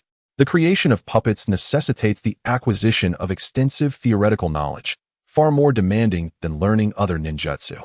As a paragon in the study of puppet techniques, Chiyo's ability to wield such immense power through puppetry cannot simply be attributed to mere convenience. Strength is strength. It is certainly not a matter of luck." Luo Sha took her leave. Yetsong stepped onto the stage. With a playful glance at Chiyo, she remarked, "Do take it easy on me. I aim to endure 20 moves against you." Upon hearing this, Chiyo smiled. "I believe you can achieve that. If there are no objections, I shall commence." Yetsong nodded, her expression suddenly serious. "Let it begin." In an instant, 2 orbs of flame coalesced beside her, causing the surrounding temperature to rise significantly. "Go." The 2 flames were thrust toward Chiyo, while the combat puppet simultaneously unleashed a lightning projectile, secret technique of the night. Thunderbolt white shot. Swift, precise, and ruthless. This was Yetsong's assessment of her strike. Just as the sound of firing resonated, the tempestuous lightning projectile surged forward with unrelenting speed. Yetsong twisted her body to evade. Just as the combat puppet, alongside Chiyo, narrowly escaped the oncoming flames. Scorching escape, oversteaming kill. With a thought, the flames originally pursuing Chiyo expanded dramatically, enveloping both the combat and weapon puppets in an attempt to incinerate them entirely. Oh dear, this is quite a challenging strike. Yet, in the face of the rapidly approaching flames, Chiyo maintained an air of nonchalance, even finding time to jest. In the next moment, he deftly maneuvered both hands, Secret technique of the night. Mechanized sealing shield. Secret technique of the night. Mechanized light shield. While Chiyo could have directly repelled the flames with a divine technique, he chose instead to indulge in the moment. Protected by the two puppets when the flames swept by, he felt only a slight warmth, devoid of any significant sensation. As the flames dissipated, the two puppets flanked Chiyo, the ground around them charred beyond recognition. Yet Chiyo remained unscathed. What a fearsome strike indeed, he praised, though Yetsong paid no heed to his commendation. She had not anticipated that this attack would defeat Chiyo. Yet she was astonished at his calm demeanor in countering her powerful move. Two new fire orbs materialized, swiftly closing in on Chiyo. The weapon puppet and combat puppet sprang into action, their blades aimed to cleave the flames in two. However, the fire orbs displayed a truly elusive maneuver, suddenly veering upward, evading the blade, and lunging directly toward the unsuspecting Chiyo. Chiyo was somewhat astonished by the agility of the fireball. Inwardly reflecting, it seems Yitsong has put considerable effort into this aspect recently. At such a close distance, the two puppets had no time to react. He sidestepped. But upon witnessing the scene, Yitsong smiled. I was waiting for you to make that evasive move. It is well known that puppet masters possess limited practical combat experience. The most effective way to swiftly deal with a puppet master is to target the master themselves. She seemed to have accurately predicted the direction in which Chiyo would evade, already launching a kunai toward his landing spot. Impressive. Chiyo could not help but exclaim in admiration. It was no surprise that she was capable of independently confronting a specially designated jonin, significantly stronger than before. However, facing the kunai that was now almost upon him, his expression remained unperturbed. With a flick of his fingers, his puppet retaliated by shooting a kunai that deflected Yitsong's weapon. The battle puppets unleashed pea-sized lightning bolts, encircling her. Yitsong quickly retreated. Having previously encountered this strike, she understood its formidable power. Yet, comprehension did not alleviate the immense pressure she felt when truly facing the barrage of projectiles. The lightning projectiles pursued her relentlessly and with astonishing speed. Their force was so great that evasion proved exceedingly difficult. Several times, the projectiles grazed her clothing, instilling a heart-stopping terror that was hard to forget. Careful, Yitsong. Chiyo suddenly called out, startling her slightly. In the next moment, a chilling sensation surged forth as the puppet took advantage of her dodge, closing in beside her. Swinging a frigid lightning blade, Yitsong instinctively halted and leaped backward, narrowly escaping the lightning projectile that swept past her feet, tearing through the air with a piercing shriek. After evading, she dared not linger, retreating urgently to avoid further attacks from the battle puppets. Simultaneously, she hurled a fireball toward the puppets to alleviate her pressure. However, the fireball was ruthlessly torn apart by the puppets, which swiftly closed the distance once more. Despite Yitsong's rapid gathering of fire energy, the puppet's speed was evidently superior, and they were upon her in no time. With a swift strike from the approaching puppet, Yitsong could only respond in defense. Yet, in that instant of confrontation, she felt an unimaginable force strike her, sending her reeling backward, unable to even maintain her grip on the kunai. Fortunately, as her kunai fell, the lightning did not extend to her body. However, it was evident to all observers, Yitsong was on the verge of defeat. Indeed, the puppet had maneuvered around to her rear, its electrified blade poised at the back of her neck. TSK, lost so quickly. How boring. Yitsong resignedly raised her hand in surrender. Yet, like Luosha, she felt a sense of helplessness.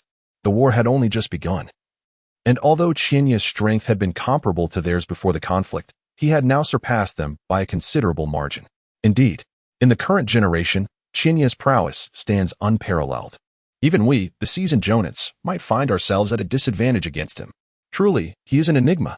Once obscure for 6 years, he has now erupted into prominence, achieving remarkable heights in a mere instant. I am genuinely curious about the extent of his strength. Such thoughts resonate in the hearts of the jonins, let alone others.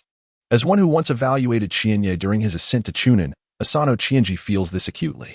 Prior to this, had someone told him that an individual could elevate their strength from that of a chūnin to surpassing even jonins in just half a month, he would have deemed such claims absurd. How could such a phenomenon occur? It would be the stuff of legends. Yet now, the evidence lies before him, forcing him to accept the reality, albeit still feeling a sense of surrealism. He longs to challenge Chiyo himself. Yet upon recalling how effortlessly Chiyo defeated someone he regards as a master, like Luosha, he refrains from the folly of seeking humiliation. Chiyo scanned the crowd. and upon noticing their lack of desire to engage, he could not help but feel relieved. He truly wished to avoid battling too many individuals. After all, it would appear akin to a relentless onslaught. Once such an impression is formed, many would likely seek him out for a duel. This would undoubtedly lead to his overwhelming exhaustion. Since the event has concluded, it is time for everyone to disperse. With a smile directed at the assembly, Chiyo retracted his puppets and made his way back to his tent. As he passed by Luosha and Yi Tsang, a thought struck him. Luosha, your utilization of sand is commendable, exhibiting considerable flexibility. However, if you could enhance that flexibility further, it would be even better. Yet, your sand lacks cohesiveness, which allowed me to breach it with ease, leaving you in a precarious position. Should you find merit in my words, I suggest focusing on strengthening this aspect. I believe you will experience a significant difference. Of course, mastering physical techniques, the foundation of a ninja's skill set, is essential. Do not allow yourself to be cornered as I was. Luosha absorbed these words as if struck by enlightenment, his eyes gleaming with newfound understanding. As Chiyo observed Yi Tsang's expectant expression, he chuckled and remarked, "As for you, Yi Tsang, your scorch release is impressive. However, your methods of attack are rather singular, preventing you from fully realizing your potential. Scorch release can be considered an enhanced version of fire release. What fire release can achieve? Much of it can also be accomplished by your scorch release. Moreover, scorch release possesses extreme temperatures that fire release lacks, presenting an additional advantage depending on your application. Your physical techniques are commendable, deserving of praise. When engaging at close range, you can combine the advantages of scorch release's extreme heat to amplify your lethality." After a brief pause, allowing Yi Tsang to absorb this, Chiyo continued, "If you were to enhance the flexibility of your scorch release fireball, making it virtually impossible to evade, I believe your competitiveness would significantly increase." Upon hearing this, Yi Tsang's eyes also shone with enlightenment.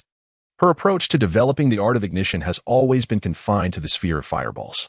It is not that she lacks the imagination to explore other avenues. Rather, it is due to the fact that Chiyo once advised her that this method was quite effective, leading her to persist in this direction. Additionally, since the initial ideas for her development were provided by Chiyo, she found herself lacking confidence when it came to independent exploration. Naturally, she had contemplated diversifying her techniques for ignition akin to the myriad forms of fire release, yet her fear of failure kept her tethered to the fireball technique. However, now that Chiyo has personally devised a strategy for her, her reservations have dissipated. Particularly, she is intrigued by Chiyo's suggestion of combining close-quarters combat with the advantages of ignition's extreme temperatures. Upon hearing Chiyo's guidance towards Luosha and Yi Tsang, many of the elite shinobi present exchanged glances, their eyes reflecting approval and astonishment. Even from their seasoned perspectives, Chiyo's advice was remarkably professional. With the wisdom he imparted, he could easily qualify as a competent guiding ninja, having faced formidable opponents like Hanzo and emerged unscathed. The accumulation of such experience is indeed rapid. As the elite shinobi watched Chiyo's departing figure, they found themselves reflecting on such thoughts. The news of Chiyo's effortless victory over Luosha and Yi Tsang swiftly spread throughout the Sand Ninja encampment. Although many were astonished, they deemed it plausible. In stark contrast to the harmonious atmosphere within the Sand Ninja camp, the atmosphere in the Rain Ninja military encampment was decidedly oppressive. The source of this tension was undoubtedly Hanzo. His countenance was grim, and his gaze occasionally flickered with intensity. This state of discontent had persisted for several days. Those under his command, faced with his demeanor, felt trepidation and dared not approach him with reports. Thus, an air of oppression enveloped the entire Rain Ninja force. After a considerable silence, Hanzo finally spoke. "What is the status of Tien-Izong's reconnaissance on the Sand Ninja situation?" As he spoke, a figure cloaked in black emerged from the shadows, responding respectfully, "Lord Hanzo, we have yet to receive any specific information. The Sand Ninja have achieved success. Their reconnaissance capabilities have become even more meticulous than before. Tien-Izong's insects are struggling to approach the Sand Ninja encampment to gather detailed intelligence." At this, Hanzo's chest involuntarily heaved slightly. After a moment of contemplation, he waved his hand dismissively. "Understood. Instruct Tien-Izong to continue his efforts." Compared to the exuberance of a few days prior, Hanzo now appeared somewhat disheartened. He too wished to feel invigorated, but the string of failures had instilled a sense of defeat within him. Moreover, what was meant to be a decisive operation had ended with significant losses on their part. This time, the Rain Ninja had suffered the loss of several elite shinobi, with countless chūnin and genin casualties as well. While he could accept the losses among the chūnin and genin, each elite shinobi required vast resources for their cultivation. The loss of so many elite shinobi caused an incessant ache in his heart. Nanfeng Qianyi. Hanzo could not help but grit his teeth. His voice laced with a chilling aura of murder. It was this individual who had thwarted their ambush on the medical facility, leading to the complete collapse of their plan. Had he not discovered the whereabouts of the range shinobi, their scheme would not have met with failure. Hanzo should be basking in the glory of victory at this moment. The next encounter will be your last. The downfall of the medical facility and the severance of supplies had a profound impact on the range shinobi forces, all of which were intricately tied to Nanfeng Qianyi. Naturally, Hanzo's greatest desire was to eliminate him. Meanwhile, within the Suna camp, Achu. As Qianyi was refining chakra, he involuntarily shivered, as if a pair of murderous eyes were fixed upon him, sending chills down his spine. Yet, upon recalling the fruits of his chakra refinement, he swiftly dismissed the uncomfortable sensation. Ever since that fateful encounter with Hanzo, which had significantly increased the number of active factors within him, Qianyi had been reaping new rewards with each chakra refinement. The active factors continued to grow and multiply, resulting in a steady, albeit gradual, increase in his chakra reserves. For Qianyi, the greater the chakra, the more at ease he felt. Thus, he diligently honed his skills in precise chakra control. At the same moment, within the high command tent of Suna, Chiyo, my suggestion is to swiftly conclude this war. There is no need to prolong the front. Kazekage Roman asserted confidently, slamming his hand on the table. I have no objections. Provided we can ascertain the direction of the range shinobi camp, your proposal holds considerable feasibility. Concluding the war promptly would be advantageous for them. Currently, as Konoha and Kumo were embroiled in fierce conflict, they could seize this opportunity to recuperate. This way, even if the dynamics of the ninja world shifted in the future, they would not find themselves in a passive situation. She understood well that once Konoha and Kumo ended their war, they would not necessarily cease their pursuits. It was likely they would turn their attention toward them. Should they fail to conclude their conflict with the range shinobi by that time, they would have to face a dual assault from Kumo or Konoha alongside the range shinobi. Where might the range shinobi camp be? I believe we can gradually eliminate possibilities. Although they had yet to pinpoint the exact location of the range shinobi camp, they had already erected a barrier in front of the range shinobi, leaving them with no retreat. The range shinobi forces, cut off from their supply lines, had limited places to establish themselves. Presently, the reconnaissance teams he dispatched had ruled out 4 directions, leaving only one last city, Jinliang City. Roman was confident that the range shinobi forces were undoubtedly situated there. Given this, preparations could be made accordingly. Chiyo had no objections. Roman's methods had become increasingly refined, alleviating her concerns. The following day, Kazekage-sama. We have discovered the whereabouts of the range shinobi forces. Upon receiving the real-time message transmitted by the summoning beast from the reconnaissance ninjas, Roman could not contain his excitement and slammed his fist on the table, bursting into hearty laughter. Excellent. He addressed the umbu beside him. Gather the forces and march towards the rain ninjas. Let us strive to bring this war to a decisive conclusion. The umbu immediately withdrew to carry out his orders. Soon, the wind shadow Roman's command echoed throughout the sand-hidden camp, with cheers resounding to the heavens. In the midst of crafting chakra batteries, Chiyo paused his work. The final offensive, how intriguing. He tidied up the completed chakra batteries. Compared to the previous versions, the new batteries were somewhat less convenient to insert and remove. However, his improved chakra batteries now featured a push-button mechanism, allowing for easy insertion and secure fixation with a simple press. Having once faced a dire situation where he had been left with nothing but a puppet, Chiyo was keen to avoid a repeat of such an experience. After organizing his scrolls and donning a deep blue robe, he stepped outside the high-ranking camp, where a multitude of sand ninjas had gathered. Chiyo, over here. Chihiko waved him over to the position of the upper ninjas. Approaching with a hint of concern, Chiyo remarked, but I am merely a chūnin. It's inappropriate for me to stand among the jonin. Do not worry, it's perfectly fine. Just ask anyone if they have an objection. Chihiko nonchalantly dismissed his concerns with a wave of his hand. Chiyo glanced at the assembled jonin, and indeed, none expressed any dissent regarding his presence among them. According to his mother, it was likely that some chūnins would be promoted to special jonin and others to jonin before the battle, enhancing the combat capabilities of the sand ninja forces to decisively crush the rain ninjas. Chiyo was taken aback by this revelation but quickly found solace in it. It made sense to promote newcomers to bolster the overall morale of the sand ninja army. Gradually, more and more individuals gathered, filling the entire open space outside the camp. Numbering in the tens of thousands, an endless sea of faces. Once the personnel had assembled, Wind Shadow Raza, Advisor Chiyo, and Advisor Eyes appeared, bringing a hush over the crowd. I believe many of you are curious as to why we have summoned everyone. Raza's voice rang out powerfully from the makeshift platform, ensuring all could see him. In our previous battles, thanks to the valiant efforts of all Sand Ninjas, the Rain Ninjas' attempts to inflict significant damage upon us have consistently failed. Moreover, during our last skirmish, we successfully severed the supply lines to the Rain Village, leaving them isolated and defenseless. Roman's voice was imbued with fervor, stirring the hearts of all who listened. Now, as the tides have turned, we have gradually gained the upper hand while the Rain Ninjas find themselves at a disadvantage. Just moments ago, we successfully uncovered the location of the Rain Ninjas. Thus, at this juncture, Roman paused momentarily, his voice suddenly rising in intensity. This will be our final confrontation with the Rain Shinobi. After this battle, we shall decisively conclude our war with them and return to Sunagakure. My comrades, do you yearn to return home? Home. This is the foremost desire of every ninja who has ventured forth. The allure of home surpasses all rewards. A resounding cheer erupted among the Sand Shinobi, shaking the very clouds in the sky. Very well. If that is the case, let us strive together to drive the Rain Shinobi back. With a sweeping gesture, Roman continued.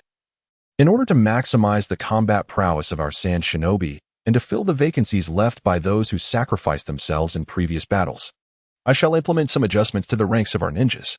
Upon hearing this, many individuals became fully attentive. The temptation of returning home, while enticing, does not conflict with the allure of ascending ninja ranks. An elevation in rank signifies an enhancement of status, authority, and remuneration. A ninja who does not aspire to become a Jonin is not a worthy ninja. Many ninjas toil throughout their lives merely to attain the rank of Chūnin. The rank of Jonin often feels unattainable. During wartime, it is rare for a genin to be promoted to Chūnin due to the formal examination system in place. Therefore, promotions are typically reserved for Chūnin and special Jonin. Many gazes immediately turned towards Chiyo, who, despite being within the Jonin ranks, still held the title of Chūnin. It appeared that Nanfeng Chiyo was poised for promotion to Jonin, which was befitting given his capabilities. In times of war, Jonin can be categorized into various types: medical, intelligence, including reconnaissance, interrogation, and information gathering, perception, versatile combat, masters of traps, tactical strategies, team leadership, on-the-spot decision-making, ninja tool usage, and the potency of jutsu. And those solely dedicated to combat. Many believe that Chiyo likely fell into the latter category, which is also common for most Jonin after their ascension. Over time, through various studies, a distinct specialization emerges. The criteria for assessing a combat Jonin are twofold: achieving the strength of a Jonin and possessing adequate ninja knowledge. This requisite ninja knowledge must be mastered by the time of graduation as a genin and is further evaluated when advancing to Chūnin. It can be said that individuals who achieve the rank of Chūnin typically possess sufficient ninja knowledge. Indeed, the first individual Roman pointed out was Chiyo. Nanfeng Chiyo, step forward, Roman remarked, observing the somewhat astonished Chiyo as he stepped out. Nanfeng Chiyo has repeatedly taken the lead in battles against the Rain Shinobi, achieving remarkable victories that have significantly bolstered our morale and undermined the resolve of the Rain forces. He played a decisive role in cutting off their supplies and safeguarding our medical facilities. Additionally, he was the first to detect the Rain Shinobi's ambush, signaling with flares to alert us, which enabled us to make timely and impactful decisions in the face of their sudden assault. Nanfeng Chiyo has been promoted to the esteemed rank of Jonin, albeit temporarily without leading a team, to bolster the forces against the Rain Ninja Army. A Jonin must undergo a period of rigorous training and education before assuming command of a team. Only a select few Chūnin possess substantial leadership experience during their time as Chūnin, enabling them to lead missions immediately upon their promotion to Jonin. Nanfeng Chiyo, do you have any inquiries? In the formal setting, Lord Roman fully embodied the authority and poise befitting the Kazekage, prompting Chiyo to take a deep breath and nod in acknowledgement, expressing gratitude for the trust bestowed upon him by the Kazekage and others. He vowed to continue striving to live up to the honor of being a Jonin. At merely 15 years of age, his status as a Jonin is indeed remarkable in this era. The previous record for the youngest Jonin was 17, a feat achieved by the current Kazekage, Roman. However, Chiyo did not find this astonishing, considering that during the impending Third Shinobi World War, there would be a 12-year-old Jonin, which is truly prodigious. Nonetheless, that is a distant reality. Naturally, Chiyo felt a sense of joy at becoming the youngest Jonin. Congratulations, young man, for swiftly ascending to the rank of Jonin. Chiyo exclaimed with a beaming smile. It is merely the Kazakage's magnanimity. Chiyo replied with a humble smile. At such a young age, his elevation to Jonin placed him in a spotlight, and despite the war-torn times, he understood the importance of humility to avoid inciting jealousy. Shanyi Qianji, step forward. Ignoring the astonished murmurs of the crowd, Roman called out the second name, which surprised Chiyo slightly. Shanyi Qianji possesses sufficient strength and a wealth of combat experience. Having demonstrated the caliber of a chūnin in prior battles and successfully participating in missions to destroy rain ninja supplies, he has been specially promoted to Special Jonin, endowed with the authority to lead a team of ninjas. While the promotion to Special Jonin may not be extraordinary, the ability to command a team certainly elevates his status in the eyes of many. However, considering his age and experience, many found this to be justifiable. Shanyi Qianji is currently around 23 or 24 years old and remains a chūnin, suggesting that his potential for growth may not be significant. It seems likely that Special Jonin will be the pinnacle of his career, which serves as a modicum of consolation. Of course, it is not impossible for him to advance further and join the ranks of Jonin. Nevertheless, most Jonin achieve this level by the age of 21 or 22, leading to an unwritten rule. One graduates as a genin at 12, becomes a chūnin between 13 and 15, and if opportunities arise, may strive for the rank of Special Jonin at 18. Alternatively, one may continue honing their skills, awaiting the chance to make a significant leap to Jonin status by the age of 20. This progression is typical for those who dance perilously close to danger. The years between 12 and 20 represent the most rapid period of physical growth and the golden age for skill acquisition. Should one fail to seize this crucial window, achieving Jonin-level prowess by 21 or 22 becomes increasingly challenging.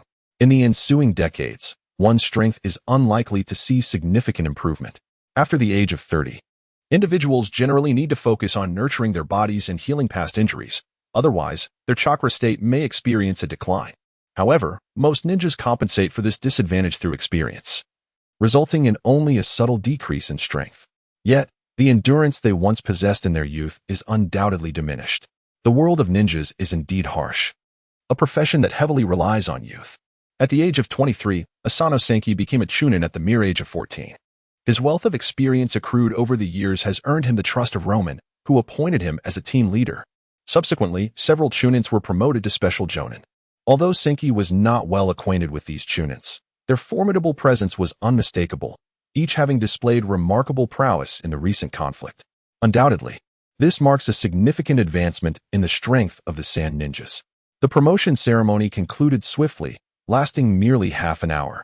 Following its completion, everyone swiftly recognized that the true spectacle was about to commence. Many held their breath, eagerly anticipating Roman's next command. With the ceremony behind them, it became clear to all what lay ahead. Roman, equally exhilarated, proclaimed with fervor, "Indeed, it is time for the entire army to advance and confront the Rain Ninjas." With a sweeping gesture, he urged, "Brave warriors of the sand, unleash your strength to vanquish the enemy." The atmosphere erupted with a thunderous cheer. As many Rain Ninjas displayed exhilaration, their faces flushed with excitement. Their eyes glinted ominously, reminiscent of unleashed beasts radiating a fierce and unsettling aura. Now, this pack of beasts would transform into a relentless war machine, launching a final assault on the Rain Ninjas. Even though I felt no excitement, the charged atmosphere stirred something within me. Senki turned to his companion, Chihiko, and could not help but exclaim, "War is indeed a terrifying affair." Chihiko responded with hearty laughter, "Embrace war and revel in it. This era belongs to the wind shadow, to us, and to you. You are the rising sun, vibrant and full of life." Chihiko, appearing somewhat aged, patted Senki on the shoulder with a smile. Yet, he was indeed growing older. In the realm of ninjas, one's 30s represent the pinnacle of their prime, yet also signal the onset of decline. Thus, witnessing the exceptional Senki in the face of the impending war stirred deep emotions in Chihiko.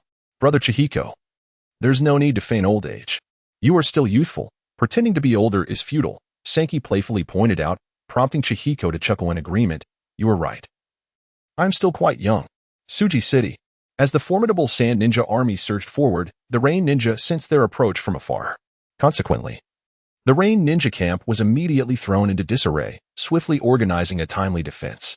Hans, leading by example, positioned himself at the forefront of his forces, awaiting the arrival of the sand ninja troops. Ideally, he would have preferred not to be at the front lines. But there was no one else in the Rain village capable of shouldering such a responsibility. His envy towards the 5 great ninja villages was profound, stemming not only from their abundant resources, but also their wealth of talent.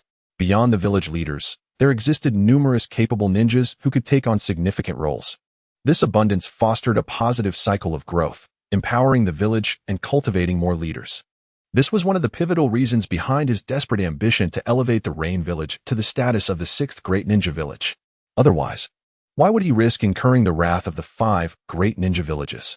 Lost in thought, he barely noticed that the Sand Ninja army was now less than 500 meters away. The sight of tens of thousands charging forth was nothing short of breathtaking. A veritable torrent of steel trampling the ground, the sheer force of their advance causing the very air to tremble, leaving all but Hans breathless. The moment of reckoning had arrived. As the distance closed to 400 meters, Ramen issued the command to halt, levitating atop the sand iron formation. He addressed Hans, who stood not far ahead, atop a giant salamander. "Humph, Ramen, do you truly believe you will succeed?"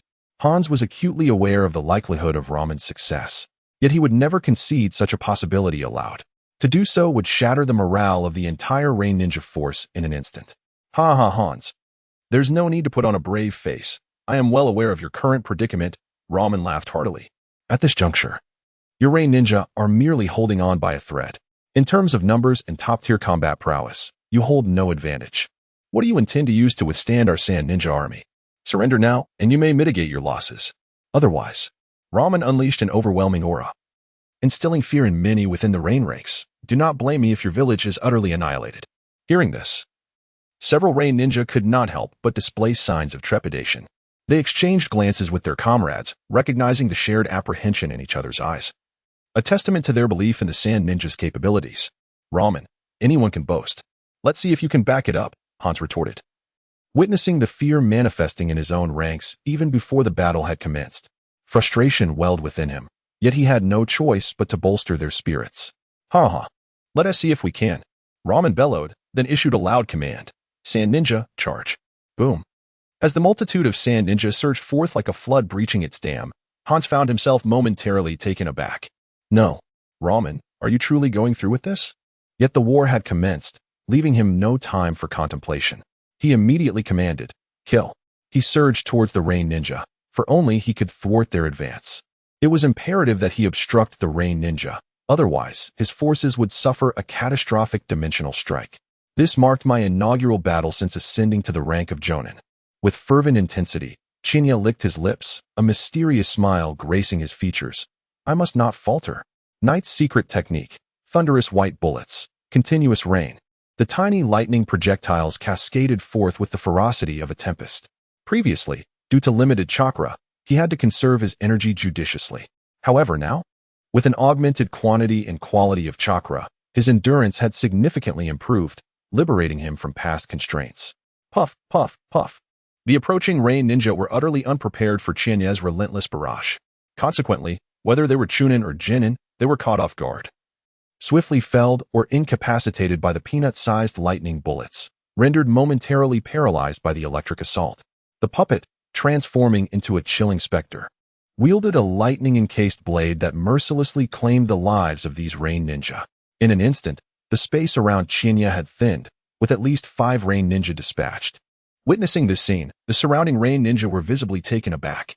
Once they regained their composure, they gasped in horror and hastily retreated from Chinya's vicinity. Observing this, Chinya grinned mischievously. Evading does not resolve the issue. The most effective way to confront fear is to face it head-on. His voice, akin to a devil's whisper, bore an indescribable enchantment that sent shivers down their spines. "Damn it, don't get too smug." A disgruntled chūnin among the Rain Ninja bellowed, unable to contain his frustration. "Behold my prowess. Everyone, together. Use ninjutsu." With that, he swiftly formed hand seals, earth release, quicksand. In an instant, the ground beneath Chinya transformed into a treacherous mire, threatening to engulf him. Fire release, great fireball technique. Another chūnin seized the opportunity to unleash a fiery assault. "I shall assist you." Yet another chūnin formed seals. Taking a deep breath, wind release, great wind technique. The wind fueled the flames, which, once modest, now roared with a ferocity reminiscent of a Jonin's unleashed jutsu. However, Chinya's response to this inferno was decidedly brutal. Many Rain Ninja presumed that Chinya would take this opportunity to defend or retreat, and thus positioned themselves to capitalize on any defensive move he might make, preparing to launch a counterattack the moment he retreated. Some among them had witnessed Chinya's battles and knew that when puppeteers faced peril, one of their puppets would invariably rush to their aid. Therefore, they had designated the remaining puppet as their primary target. Yet this time, the unfolding reality was quite different. Two puppets charged toward the flames, wielding long swords crackling with electricity, tearing through the seemingly ferocious blaze. They broke through to the astonished Rain Shinobi, unleashing a sudden discharge of electricity. This unexpected turn of events left the Rain Shinobi caught completely off guard, unable to react before they succumbed to the onslaught. With a chilling flash of the blades, the Rain Shinobi collapsed to the ground. What? Those stationed in the potential retreat path of Chinya Nanfeng were utterly bewildered by this scene. What was happening? As a puppeteer, why did Nanfeng Chinya's puppets show no response when faced with danger? Wait, it dawned on them that they could not spot Nanfeng Chinya anywhere in sight. They hurriedly searched for his whereabouts. Be cautious, he is behind you. Just then, a middle-ranked shinobi with a distinctive rooster comb hairstyle shouted from a distance. The imposing attire of this middle-ranked shinobi, more authoritative than the usual, clearly set him apart from his peers. Indeed, this was an exceptional middle-ranked shinobi, destined either to become a special jounin or to await promotion to jounin after several years. His prowess surpassed that of ordinary middle-ranked shinobi, capable of withstanding a few exchanges with a jounin. What? Upon receiving the warning from the rooster-cone shinobi, the Rain Shinobi blocking Chinya's retreat finally snapped out of their daze, instinctively rushing forward to evade.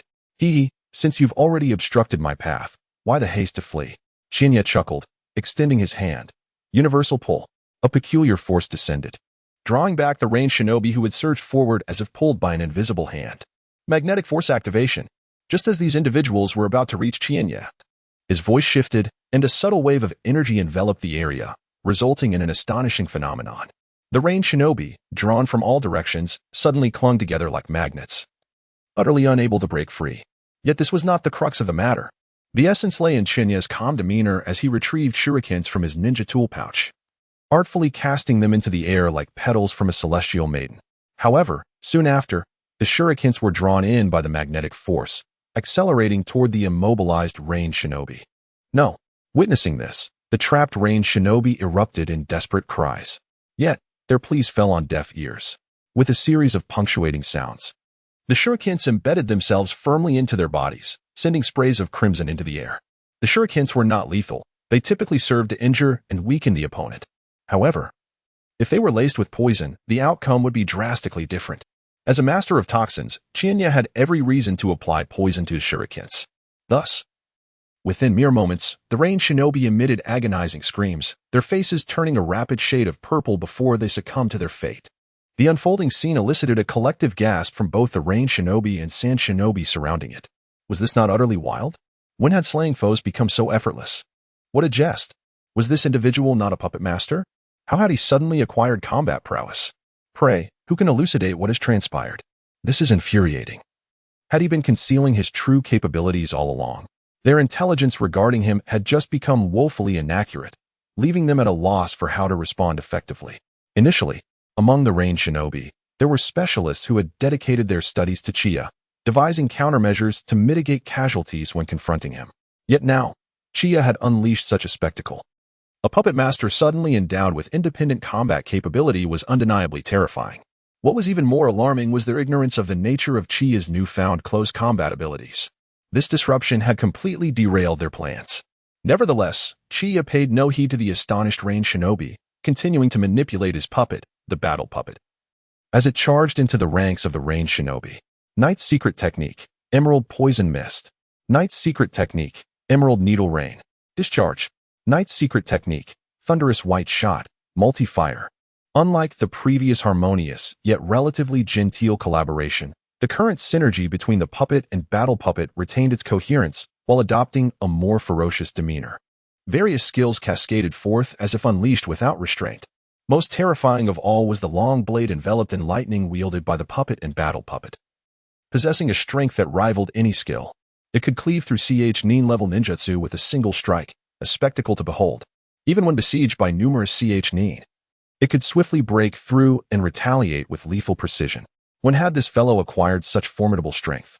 Hanzo cast a glance, his expression growing somber.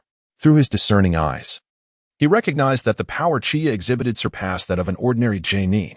Even among genin, none possessed the alarming lethality that Chiyo displayed. Damn that guy perish.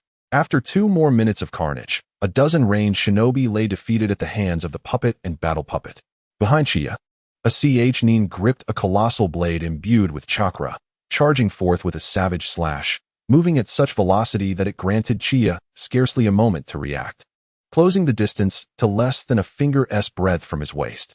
It must work. It will succeed. Please, let it be so. Many ranged shinobi silently preyed upon witnessing this scene. However, reality often proves to be cruel.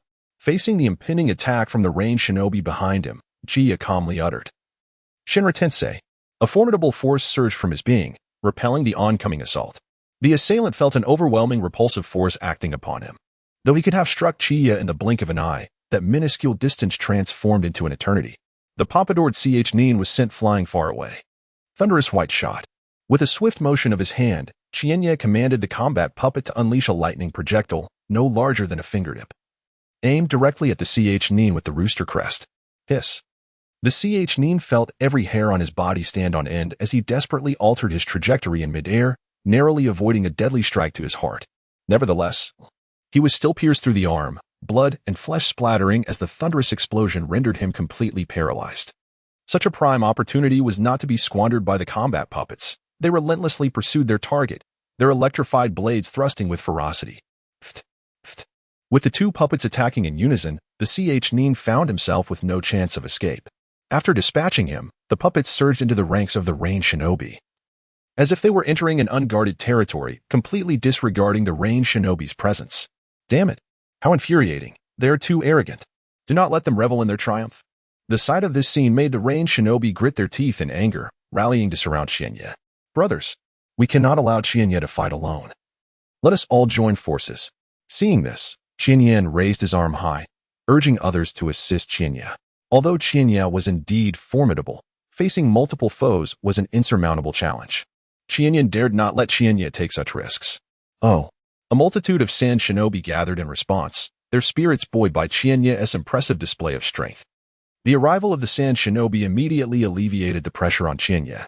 "Zawaki, go deal with that brat," Hans commanded, addressing a nearby genin. "Understood." The genin named Zawaki nodded, a cruel smile gracing his lips. "Lord Hans, rest assured, I will capture this little brat." His tone conveyed complete disdain for Chiyo. Zawaki possessed the capability to back up his bravado. As one of Hans's bodyguards, his prowess was indeed formidable among the genin. He believed himself to be among the elite of that rank, feeling confident that subduing a mere 15-year-old sand shinobi would be a trivial task. "Very well, go." Hans expressed no objections, convinced that Zawaki was more than capable.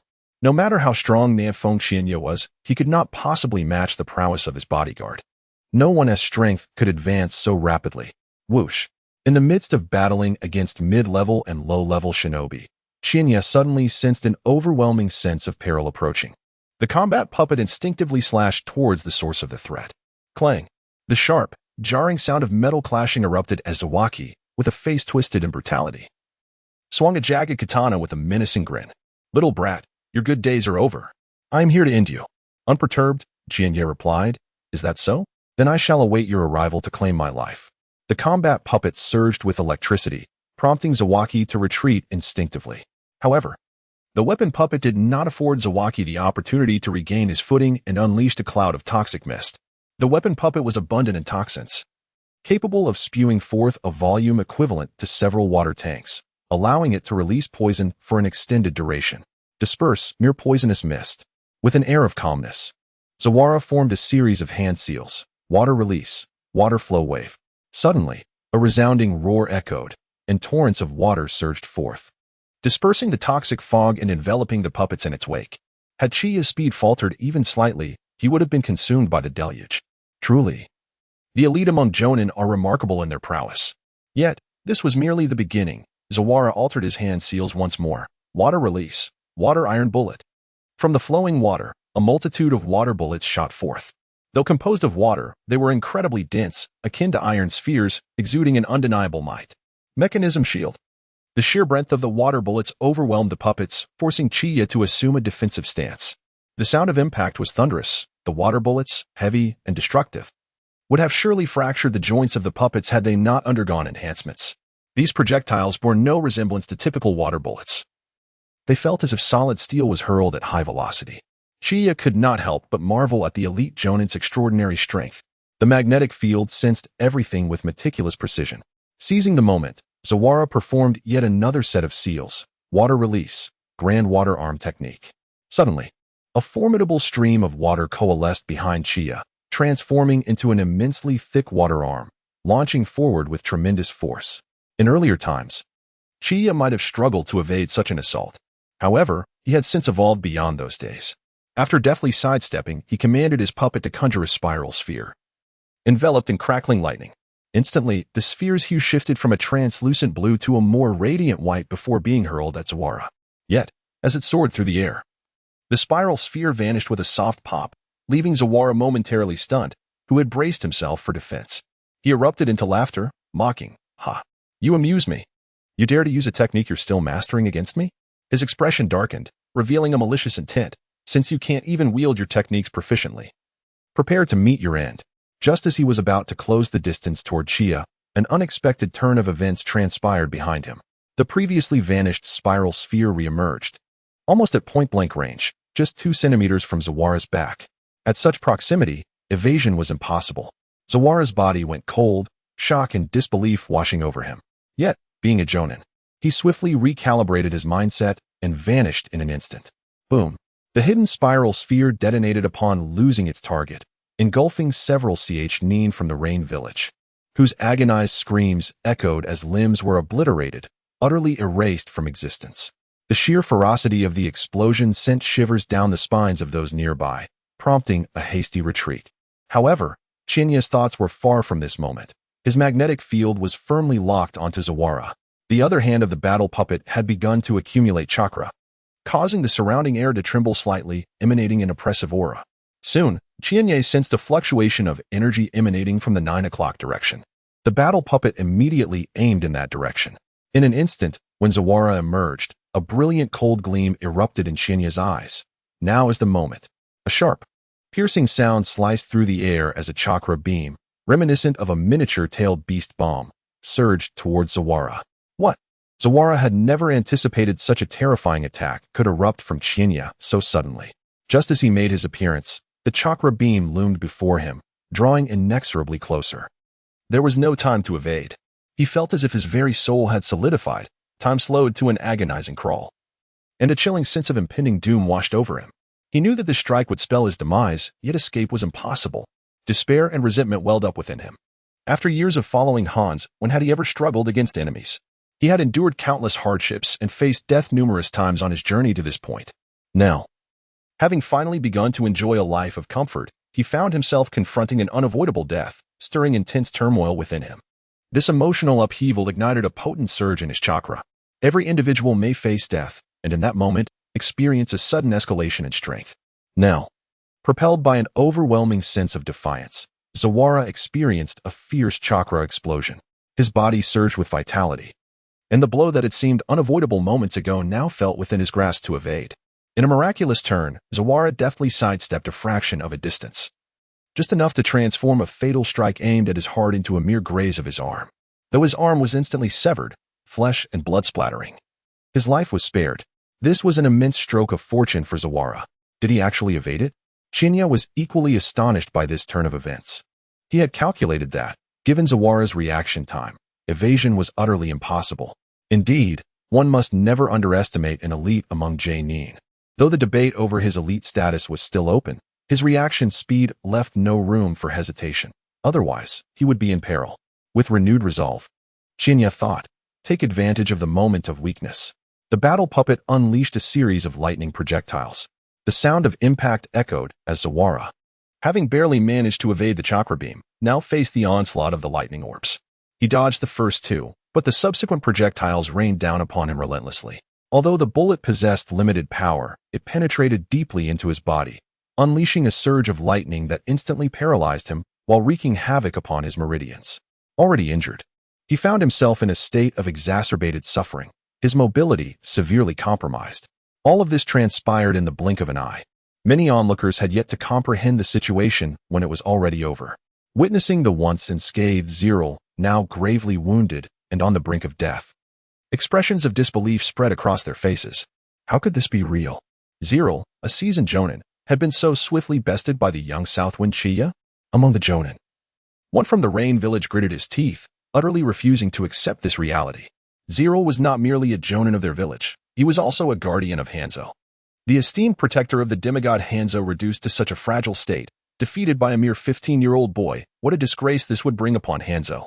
Henceforth, Hanzo would struggle to hold his head high within the ninja world. Zero, fully aware of this, gritted his teeth and bellowed, "You little brat. Prepare to understand the true terror of a jonin." His physical condition was deteriorating, and he felt death beckoning him. Yet, if he could drag Chiyo down with him before he succumbed, it would be worthwhile. Water release. He struggled to form the hand seals. An overwhelmingly violent aura emanating from his body, his face swiftly paling. You should consider yourself fortunate, for this technique is intended for vanquishing those of Kage caliber. Alas, it seems it shall be bestowed upon you. Upon hearing this, and sensing the overwhelming threat emanating from the magnetic field, Chiyo understood that he must not allow Zero to unleash this technique. Night Secret Technique, Thunderous White Orb. Chiyo launched a finger-sized icy thunderbolt, attempting to force Zero back. However, Zero had resolutely resolved to drag him down, harboring no hope for survival. Unyielding in the face of desire, he did not evade this attack. Even as it pierced his body, the hand seals continued unabated. Moreover, before Chiyo could capitalize on his advantage, Zero completed the hand seals. Water burial hell, he roared. And then the ground beneath him erupted with torrents of black water. This water was terrifying. As it surged forth, it violently corroded the earth. Even with chakra to tread upon the water, Zero's face was rapidly eroded. Roar. The black waters swelled ferociously, akin to the wrath of a sea god. Crashing waves and tumultuous tides viciously surged toward Chiyo. He could clearly see even the chakra being corroded, while numerous rain and sand ninjas, caught unawares, were swept away with naught but a scream, vanishing without a trace. Weapons, be it blades or shurikens, were instantly subjected to fierce corrosion upon contact with this water. The sheer might of this attack caused Chiyo's pupils to constrict. How could this resemble the dissolution jutsu of the fifth Mizukage, Terumi, Mei so closely? To obstruct it was undeniably futile. The tremendous force of the tsunami generated by the black water was akin to a weight of countless tons, possessing a terrifying might capable of shaking the heavens and splitting the earth. Its dreadful corrosiveness rendered direct confrontation unappealing even to the most formidable of warriors. However, there was nowhere for Chiyo to hide. He found himself surrounded by the Rain ninjas, who seized the opportunity to encircle him. They displayed no concern for Zalin's injuries, solely fixated on the prospect of eliminating Chiyo Nanfong and claiming the credit for themselves. Given Chiyo's recent display of power, they believed that vanquishing him would yield numerous, albeit unspecified, advantages. To them, Chiyo was no different from a lamb awaiting slaughter. Chiyo keenly sensed this perilous situation, causing his heart to constrict with trepidation. With powerful adversaries ahead and relentless pursuers behind, extricating himself from this predicament seemed an arduous task. Moreover, he had to navigate every current of water, for even a mere touch would spell his doom. He could not allow himself to fall into a disadvantageous position, lest he provide the Rain ninjas with an opportunity to capitalize on his misfortune. Resolute in his determination, he decided to unleash his ultimate technique, after all. Who among them had not their own secret weapon? He summoned all his chakra, extending his palm towards the encroaching black beast. Chakra erupted forth, causing his garments to flutter violently as he proclaimed, "Divine, law, heaven, extermination." A resonant hum filled the air as the earth trembled, an indescribable force cascading forth to collide with the surging black waters. With a thunderous roar, the ground quaked under the strain, and the black water appeared to solidify, suspended midair like a colossal beast, suffocating all beneath its shadow. The two forces remained locked in a stalemate, yet the quaking earth instilled fear in the surrounding ninjas. "Die, you wretch!" Zalin, unable to breach the impasse, grew frantic. His condition was deteriorating, and if the standoff continued, it would only worsen. Yet the thought of such a fate was unbearable. He released all his chakra, even siphoning his life force to amplify it, directing this potent energy into the black water, which surged forth with renewed vigor towards Chiyo. Let the dying perish without struggle, Chiyo bellowed in defiance. Breakthrough. He maximized his chakra, and an overwhelming repulsive force surged, pushing the black water back. This is impossible. Xiaolin could scarcely accept the unfolding reality, yet the repulsion grew ever more formidable, steadily driving the black water back. Despite his attempts to regain control, Xiaolin's efforts bore no fruit. Retreat. Realizing he could no longer manage the situation, Xiaolin urgently commanded his fellow rain ninjas. Sand ninjas, retreat as well. Chiyo also sounded the alarm, prompting the surrounding ninjas to heed his warning and withdraw. In that fleeting moment as the sand ninjas retreated, Chiyo's eyes blazed with fury as he shouted, "Shatter!" The air was filled with a violent buzzing, as black water surged back like a catastrophic flood, crashing towards the rain ninjas' encampment and engulfing Xiaolin in its depths. Damn it! It's coming toward us.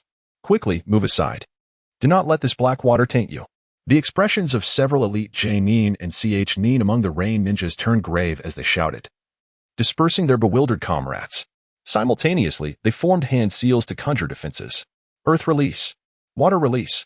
Wind release. At that moment, it was as if the 8 immortals were crossing the sea, each showcasing their unique abilities. The roar of the black water was indeed terrifying. A considerable number of defensive techniques created by the rain ninjas shattered almost immediately, and those who had conjured them were consumed within, their screams silenced, leaving only the incessant hissing of corrosion. Only a corresponding J-nin managed to withstand the onslaught, successfully diverting the black water, which was then led underground by an earth release user. After accomplishing this feat, Chiyo hurriedly consumed a soldier's ration pill to replenish his chakra, for the expenditure from that previous strike had been considerable. If he were to engage in combat with an ordinary ninja, he would not deem it necessary to restore his chakra, but being on the battlefield demanded meticulous preparation. However, Chiyo's decisive defeat of one of Hanzo's guards immediately stirred a tempest on the battlefield. "Ha! Excellent! Well done!" Chiyo exclaimed with a hearty laugh, then proclaimed loudly, "Sand ninjas, one of the rain ninjas has already fallen in battle.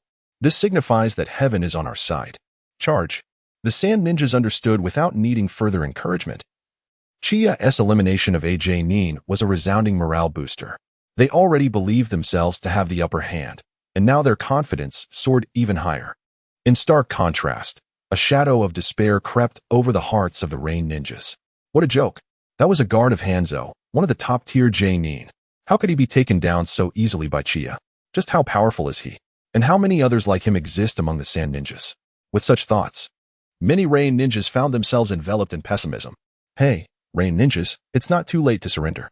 Chiyo keenly observed this shift in morale, grinning broadly as he gestured, causing the battle puppet, to shoot forth like an arrow into the ranks of the rain ninjas once more.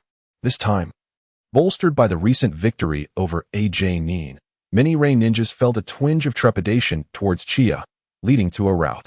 Truly impressive, Yakura exclaimed, unable to contain her admiration as she beheld the scene.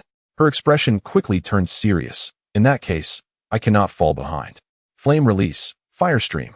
With a wave of her hand, Yakura conjured a fireball, which then multiplied into numerous orbs of searing flames, scattering in all directions toward the rain ninjas. With a series of puffs, several lower-ranked rain ninjas were scorched, gravely injured, and on the brink of death.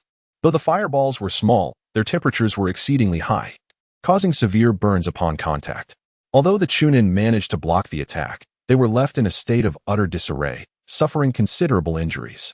Having successfully defended, Yekong decided to unleash another strike.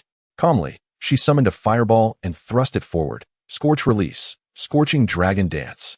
With a deafening roar, the surroundings turned crimson as the air warped and twisted. A white fire dragon erupted, sending shockwaves that surged toward all the rain shinobi ahead. Even the nearby sand shinobi changed countenance, hastily retreating. Alas, this fire dragon was overwhelmingly fierce. Its collision force was not particularly powerful. Yet its extreme temperature rendered any defense feeble, instantly incinerating several rain shinobi. Neither chūnin nor genin could escape its wrath, and even the jonin were forced to evade, their expressions shifting drastically. With this single blow, the rain shinobi suffered the deaths of numerous comrades, providing Yekong with a satisfactory report. Indeed, under Chiyo's guidance, the potency of her scorch release had significantly increased. Yekong couldn't help but marvel, though she still had several techniques yet to employ. Damn it, How has this individual's strength surged so drastically? A Jonin, observing Yekong's formidable assault, couldn't suppress a curse. Previously, a mere special Jonin could have contained her, yet now, the released force compelled even the special Jonin to tread carefully. While it may not have equaled Chiyo's shocking feat of eliminating an elite Jonin, it was nonetheless quite terrifying. The Jonin's gaze then turned toward Rasha. Among the three young shinobi of their rain village who warranted attention, Yekong and Chiyo had already demonstrated remarkable prowess, leaving no reason for Rasha to remain stagnant. As the Jonin's gaze fell upon Rasha, he clenched his teeth in astonishment. Rasha stood with his arms crossed, surrounded by an array of golden sand tendrils that countered the enemies approaching from all directions. Even those attempting underground ambushes were swiftly engulfed by his sand. The entire scene presented an air of enigma. He even witnessed a Jonin attempting a surprise attack, only to be thwarted by a sudden barrier of golden sand, which relentlessly pushed the attacker back. Just days prior, such a scenario would have been unimaginable. At this moment, as the enemy struggled to breach his defenses, Rasha thought to himself, perhaps this is the correct way to utilize the golden sand. He had previously failed to grasp the true application of the sand. Chiyo was indeed an exceptional individual. Despite never having utilized golden sand, he possessed a deeper understanding of its potential than Rasha himself. Filled with admiration for Chiyo, Rasha now felt confident enough to contend with the Jonin, even if it meant merely holding his ground. All of this was thanks to the insights provided by Chiyo. Though he had mastered golden sand for several years, he had not comprehended it as thoroughly as Chiyo, an outsider. Without Chiyo's guidance that day, achieving his current level of development would have taken him several more years. As a ninja, the greatest fear is to stray from the path and squander time. As he finds himself in a golden phase of rising strength, any deviation during this critical period could lead to a regrettable waste of precious time, a time that, once lost, cannot be reclaimed. The harsh reality is that one does not merely avoid straying from the path by mere desire. Most ninjas, lacking guidance from seasoned mentors, must navigate their journeys by trial and error, often veering off course and squandering valuable time, only to lament their choices after the golden opportunity has passed. However, thanks to a single insightful remark from Chiyo, he is now able to avoid many of these pitfalls. Were she a woman, she might even feel compelled to express her gratitude in the most profound manner. Yet, Chiyo remains blissfully unaware of Luosha's inner thoughts, finding himself quite astonished by the progress displayed by both Luosha and Yetsong. What had merely been a casual observation on his part turned into a revelation of their remarkable advancements. While Yetsong's growth is slightly less pronounced, Luosha has already attained the level of a Nin. This rapid pace of improvement places considerable pressure on him. After all, how could a man destined to become the fourth Kazekage easily achieve his goals? Furthermore, the potential hero of Sunagakure must possess exceptional talent. Southwind Chiyo, you must not allow yourself to become complacent, lest you find yourself surpassed and left behind. Yet, if Luosha and Yetsong were to learn of Chiyo's thoughts, they would likely feel quite disheartened. Brother, they might say, your strength is astonishing and your progress as swift as the flow of water. How could we ever hope to outpace you? Without Chiyo's guidance, Luosha fears he would be struggling even against elite Nin, let alone managing to contend with their might. Given Chiyo's unpredictable pace of advancement, Luosha doubts he could ever catch up to or surpass him. In the past, the only limitation on Chiyo's growth was a mere lack of chakra. However, he has transcended this obstacle through his mastery of puppet techniques. Now, with his chakra significantly enhanced and his magnetic abilities coming to fruition, Luosha believes it will not be long before Chiyo possesses the strength to rival the Kazekage. As Luosha contemplates these matters, Chiyo continues to eliminate several adversaries, including some chūnin. Even elite Nin dare not engage him without the support of allies. The puppets, imbued with lightning and wielding unparalleled power, possess a terrifying tearing force. The elite Nin, witnessing their weapons severed, break into a cold sweat, retreating hastily while launching shuriken, kunai, and explosive tags to ensure their escape. Having previously encountered Chiyo's peculiar abilities, they believe that their coordinated attacks will render him unable to utilize his skills, thus allowing them to escape successfully. While their reasoning is sound and their strategy highly feasible, they unfortunately overlook the fact that Chiyo's capabilities extend beyond mere attraction and repulsion. As Chiyo waved his hand, the magnetic escape ability was activated. Attraction. A swirling circle of purple light rapidly spread forth, penetrating the bodies of the four special Jonin. Witnessing this scene, the four special Jonin suddenly changed their expressions, recalling that Chiyo possessed this technique. However, it seemed they had realized it a tad too late. The kunai, shuriken, and explosive tags they had just launched were now hurtling back toward themselves. Thud, thud, thud. In an instant, a flurry of sharp objects tore into flesh, accompanied by the thunderous sound of explosions. Two of the special jonin staggered out from the smoke of the blasts, their bodies pierced by several kunai and shuriken, blood streaming from their wounds. Further away, several other special jonin appeared, their faces etched with fear, sweat glistening on their foreheads. Observing this, Chiyo raised his eyebrows slightly, unable to suppress his admiration. Truly, these special jonin are not so easily defeated. This caused the previously confident special jonin to wear particularly grim expressions. One of them, with striking crimson eyes, gritted his teeth and shouted, "Bastard, don't underestimate us." Yet, at that very moment, a comrade beside him urgently warned, "Be careful. This guy is deliberately distracting you." The red-eyed special jonin quickly turned to see a puppet had stealthily approached from behind, its blade thrusting toward him with blinding speed. Swish. The red-eyed special jonin managed to escape the explosion using a shadow clone technique, demonstrating his skill. He turned, drew his sword, and with chakra enveloping it, he struck in one fluid motion. However, at the moment of contact, his expression shifted dramatically. He was sent flying, the puppet's strength overwhelming. While the puppet targeted the red-eyed special jonin, the remaining special jonin swiftly scattered and formed hand seals. Wind release. 1,000 faces of wind. A flurry of wind blades surged toward the puppet, aiming to sever the chakra strings. Fire release. Wolf fire technique. A blazing fire wolf charged forth, lunging at the puppet. Water release. Water iron bullet. A heavy water projectile blocked the puppet's retreat path. Several special jonin struck simultaneously, overwhelming even the puppet's defenses. Magnetic release. Control of sand. While Chiyo manipulated the puppet to defend against the water bullet and evade the wind blades, he also activated his magnetic release, imparting magnetism to the earth. Instantly, two colossal hands emerged, slapping down toward the oncoming firewolf. Boom. The scene erupted in a cacophony, dust and smoke enveloping everything once again. Yet, within this haze, a cold figure suddenly flashed past, followed by muffled grunts and the heavy sound of something hitting the ground. Thud, thud. Two figures were violently propelled out from the dust, appearing utterly disheveled. At that very moment, the fighting puppet unleashed a barrage of tiny thunderbolts. Puff, puff, puff. The lightning projectiles struck the two figures, swiftly perforating their bodies with numerous holes. However, they immediately retreated, appearing at a distance. Yet, they could barely stand, half kneeling on the ground, gasping for breath. Their faces contorted with indignation. How infuriating. Why is there such a vast disparity? In the midst of the dust and mist, they keenly sensed the approach of the mechanical puppet, prompting them to react in a timely manner and attempt to block its advance. They had expected to withstand the puppet's assault, but to their dismay, its strength was overwhelming, propelling them out of the haze. As they emerged from the dust, the lightning projectiles from the combat puppet struck them with astonishing speed, leaving them no time to react.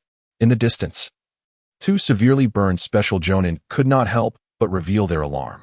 Many chūnin also felt a chill run down their spines. Just how formidable was he? That so many special jonin together could not defeat him? Logically speaking, even elite jonin should not possess such overwhelming strength. A profound sense of dread towards Chiyo began to take root in their hearts. Do not be deceived, one jonin exclaimed. He faced 4 special jonin for the first time and merely forced them back. Even then, he only contended with 3 at once and eliminated them. It is not surprising that he could defeat Jonin Zidu. Any elite jonin possesses that capability. He is not as strong as you imagine. Upon hearing this, many ranged shinobi were left in doubt. Was it truly so? Chiyo, however, could not help but raise an eyebrow. Indeed, this jonin possesses some insight. Although he could eliminate 4 special jonin simultaneously, he would still sustain some injuries. Special jonin are not as fragile as chūnin, who possess no resistance against elite jonin. Thus, his gaze locked onto this particular jonin. Eliminating him would undoubtedly bolster the morale of the Sunagakure forces. With this thought, Chiyo's mind stirred, and his puppet, the battle puppet, surged towards the jonin donning a straw hat. Be careful, Jonin Zidu. As the puppet and the battle puppet charged towards Zidu, the surrounding ranged shinobi gasped in astonishment. However, the speed of the puppet and the battle puppet was overwhelming, slicing through the air like fleeting phantoms, their icy thunder blades cleaving towards Zidu. With a rush of chakra, Zidu instinctively trusted in his ability to counteract the onslaught. Yet, This was fundamentally a deceptive premise. As Zetu's attention shifted to the might of the puppet and the battle puppet, he overlooked the true nature of the puppet itself. Night secret technique, emerald venom mist, poison. A secret weapon of puppetry is always effective, unless one possesses the immense power of Pain's six paths or Uchiha Obito. Poison proves remarkably effective against any adversary. Should a chūnin find themselves engulfed in this toxic mist, they would likely retreat in panic. Even a special jonin would withdraw and simultaneously attempt to counterattack. Yet, as a jonin, Zetu remained unfazed, his body swiftly transforming into a flowing puddle. Fire release, great fireball technique. In the next instant, Zetu appeared behind Chiyo, unleashing several fireballs akin to volcanic bombs, their speed rivaling that of Chiyo's thunderous white projectile. In an instant, he enveloped Chiyo in flames, leaving no room for a counterattack. Zetu's strategy was astutely clear. By eliminating the puppeteer, the puppets would be left without a controller. Truly, he was a formidable jonin. As the moment approached with the fierce intensity of a blazing sun, Chiyo manipulated the puppet, and as the enemy puppet drew near, a powerful repulsive force erupted around his body. Shinra Tensei. With a hum, the fireball that was just inches away from striking Chiyo was suddenly repelled, facing the caster. Zeduo. How could he still respond? Zeduo was taken aback and retreated hastily, his gaze fixed intently on the puppet's movements, while chakra surged from his body to prevent Chiyo from suddenly employing that pulling force. He also aimed to thwart any attempt by Chiyo to exert magnetic force on the earth, restraining his own movements. After all, he was a jonin, and his awareness was exceptionally comprehensive. However, all of this transpired in an instant. Even if he was mindful, it did not guarantee his escape. Suddenly, the ground around Zeduo trembled violently, and clods of earth were drawn upward, forming a massive wall that partially surrounded him, blocking his path. There was no passage available except ahead, all other routes obstructed by earthen barriers. Damn it! This scene compelled Zeduo to once again utilize the water clone technique. The fireballs detonated upon the earthen wall, which was half a meter thick, shattering it with cracks and causing it to collapse. The immense power was evident. Observing this, Chiyo couldn't help but smirk. Indeed, as expected of a jonin, the potency of his ninjutsu was entirely different from that of a special jonin. Yet, witnessing Zeduo escape using the water clone, Chiyo's lips curled slightly upward. I was waiting for you to use the water clone again. Activating the magnetic field sensing to its utmost state, he finally attuned himself to the surrounding circumstances.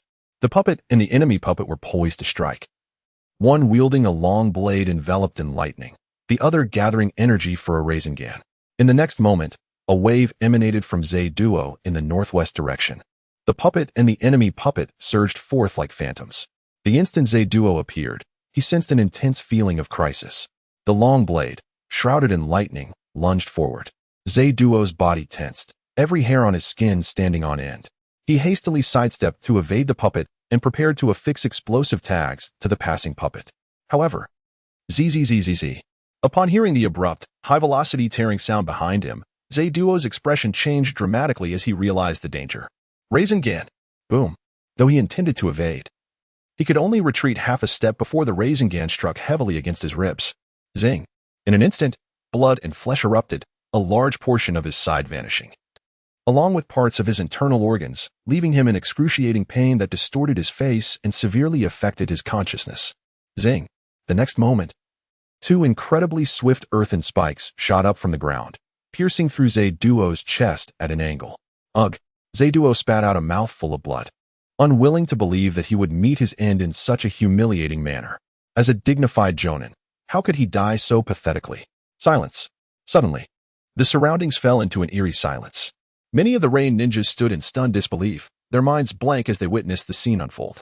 Was it truly possible for a jonin to be eliminated so effortlessly? How absurd. Yet, the one most infuriated by the demise of the jonin was Hanzo. Damn it. Hanzo found himself besieged by Roman, Chiyo, and Eyes, unable to extricate himself and already at a distinct disadvantage. Facing three opponents, unless he were the legendary sage of the six paths, Hashirama Senju, it was highly improbable for him to overcome the combined might of Roman, Chiyo, and Eyes. Thus, as he watched the jonins from the Rain village fall one after another, he was powerless to intervene and punish that little scoundrel. Chiyo. Well done. Roman exclaimed with unrestrained joy, laughing heartily. Hanzo, concede. Your Rain village holds no advantage at this point. Chiyo added with a smile, if you refuse to surrender, we would mind reducing the ranks of demigods in the ninja world. At these words, Hanzo's expression darkened. Yet, he understood that Chiyo's statement held merit. With both Chiyo and Roman against him, he was already in a precarious position, and the addition of eyes rendered him utterly outmatched.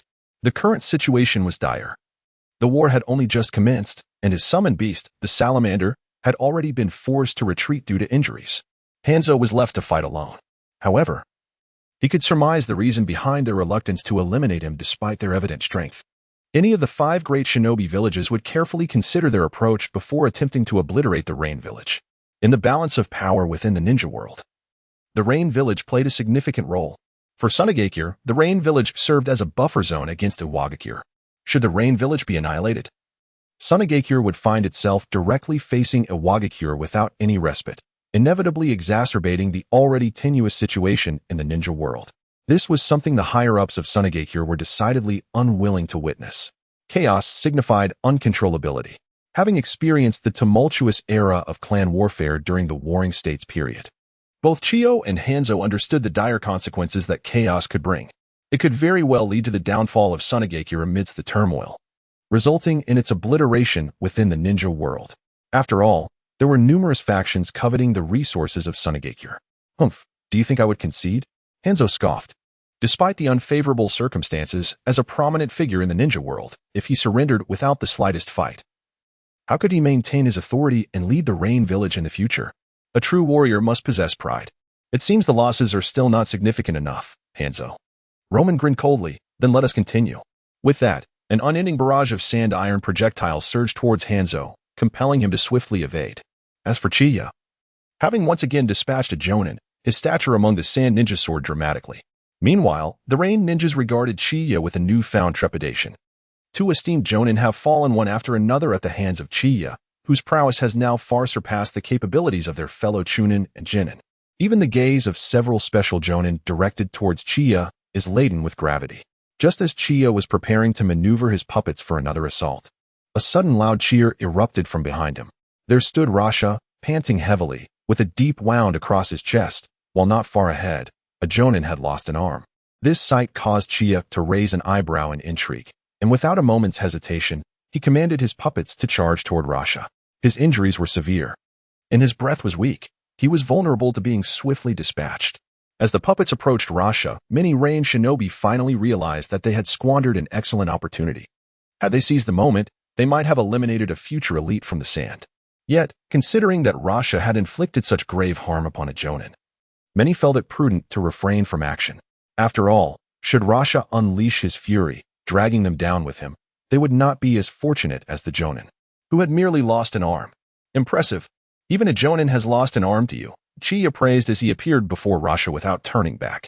Indeed, Rasha retorted with a proud huff, then sighed, but I am still no match for you, having taken down 2 Jonin without a scratch. Rest assured, you will reach that level soon enough, Chiyo said, patting Rasha on the shoulder, resembling an older brother despite their similar ages. Certainly, I have great confidence in my abilities. Rasha replied noncommittally as he retrieved a soldier pill from his ninja tool pouch. With Chiyo guarding him, he could safely restore his chakra. Observing Chiyo's arrival before Rasha, those with ulterior motives began to hesitate. Chiyo had just defeated 2 Jonin without sustaining any injuries, a display of strength that instilled genuine fear. Many mid-level range shinobi were calculating how many comrades would be necessary to execute a lethal ambush on Rasha while he was vulnerable. However, before they could devise a plan, Yakura approached with urgency. Moreover, numerous sand chūnin were gathering, subtly encircling Rasha in protection. Presently, the numerical strength of the sand shinobi was comparable to that of the Rain. Thus, orchestrating a multi-person assault against a single individual posed significant challenges, especially given Rasha's current level of protection. Furthermore, it is not so simple to lay a hand on Rasha, Chiyo declared as his puppet, the fighting puppet, sprang into action. With a swift swing of its long blade, crackling with lightning, it unleashed a terrifying force of rending power. In a single stroke, it cleaved through a chūnin's weapon, leaving a deep gash upon the opponent's chest, prompting a hasty retreat. Simultaneously, the fighting puppet emitted arcs of lightning, and a chorus of screams erupted as several genin were rendered paralyzed. The puppet opened its mouth and unleashed a noxious mist that instantly enveloped an area several meters wide. The sounds of slaughter echoed within the toxic haze. When the fog finally dissipated, several lifeless bodies of rain shinobi lay scattered on the ground, both Jinin and Chūnin among them. How infuriating, such arrogance. Witnessing this scene, many rain shinobi gritted their teeth. The wanton massacre of their comrades, akin to the slaughter of mere chickens, left them with a profound sense of helplessness. Hey, if you find me displeasing, come and strike me. Chiyo beckoned with a finger, adopting a provocative demeanor. In the past, some rain shinobi would have been unable to restrain themselves and would have rushed to attack. Yet now, having witnessed Chiyo's formidable prowess, none dared approach him with ill intentions in the face of his terrifying might and accomplishments. All talk and no action, truly a bunch of worthless fools. Chiyo's taunts ignited anger amongst several rain shinobi. You, insufferable wretch, let me show you my true strength, roared a Chūnin with a rooster crest, as he slammed his fist into the ground, invoking Earth Release, Great Earthquake. With a thunderous rumble, the entire surface around them began to shake violently, rendering everyone unable to maintain their footing as they were tossed about like leaves in a storm. Even as Chiyo and his companions attempted to anchor themselves with chakra, they found it exceedingly difficult to stabilize. Earth Release, quicksand. If they had been on solid ground, they might have evaded the impending trap. However, as the ground swayed unpredictably, quicksand suddenly appeared beneath them at the peak of the upheaval, leaving them no time to react. Chiyo's lower leg was immediately ensnared. What a fortunate opportunity! Seeing Chiyo ensnared in the quicksand, the assembled Chūnin immediately recognized their chance and called upon their comrades to form hand seals. All together now, unleash wind and fire techniques. Fire Release, Great Flame Technique. 3 Chūnin stood in a line, unleashing torrents of flames. Wind Release, Violent Wind Technique. Another trio of Chūnin formed a line, summoning fierce gusts. Remarkably, although this technique was a collaboration of several Chūnin, its potency was undeniably formidable, rivaling even the might of techniques unleashed by individual Jonin. Chiyo's expression grew serious. Knight's Secret Technique, Shield of Sealing. The puppet expanded just enough to create a protective barrier around him, while the fighting puppet swiftly maneuvered away, circling towards the group of Chūnin. In comparison to a singular Jonin, the combined techniques of this group of Chūnin possessed considerable power. Yet their sustained efforts paled in comparison to that of a Jonin. Chiyo was confident he could dismantle them one by one. Roaring, amidst the raging flames, the Chūnin found their vision completely obscured, unable to see the puppet had already slipped away. All they witnessed was the inferno crashing violently against the fighting puppet. Boom! A thunderous impact resonated, the air crackling with energy, yet the flames abruptly split into two, surging outward in opposite directions. The sight sent shockwaves through the ranks of ninjas behind the fighting puppet. Except for a few who managed to evade in time, the rest were engulfed by the flames, their anguished screams echoing in the air. How could this be possible? Could it be that his defenses are utterly impenetrable? Observing the flames collide against the puppet's barriers, the group of chūnin could scarcely believe their eyes as their combined ninjutsu seemed to have no effect whatsoever. This was a collective effort from several of them, and even the formidable techniques of many genin would struggle to surpass their prowess. Yet, such a powerful strike failed to pose any threat to Chiyo? Huh? Are you still concerned about whether my defenses have been breached? Chiyo grinned, gesturing behind them. Perhaps you should focus more on your own safety. Upon his admonition, the chūnin swiftly turned around, only to find the puppet had already materialized behind them, unleashing a barrage of poison sabon from its hands. Except for the chūnin with the rooster crest, who narrowly evaded the attack using a shadow clone technique, the rest were pierced by the sabon. It's over. The faces of the struck chūnin turned ashen. The potency of Chiyo's toxin was well known across the battlefield.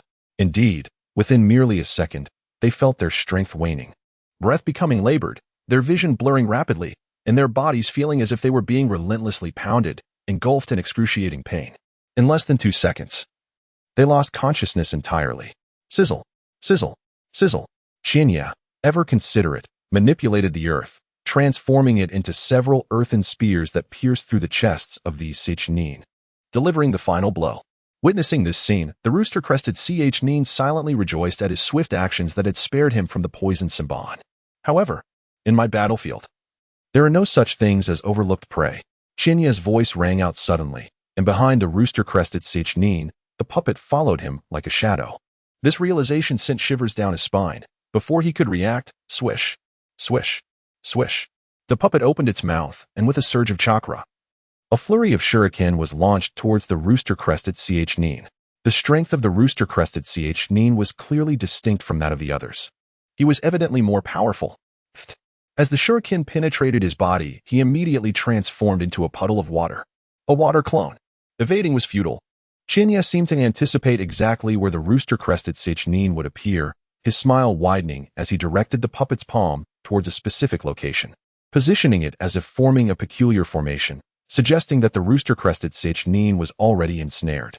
Swish. The next moment, the rooster-crested chūnin indeed emerged from the direction Chiyo had aimed.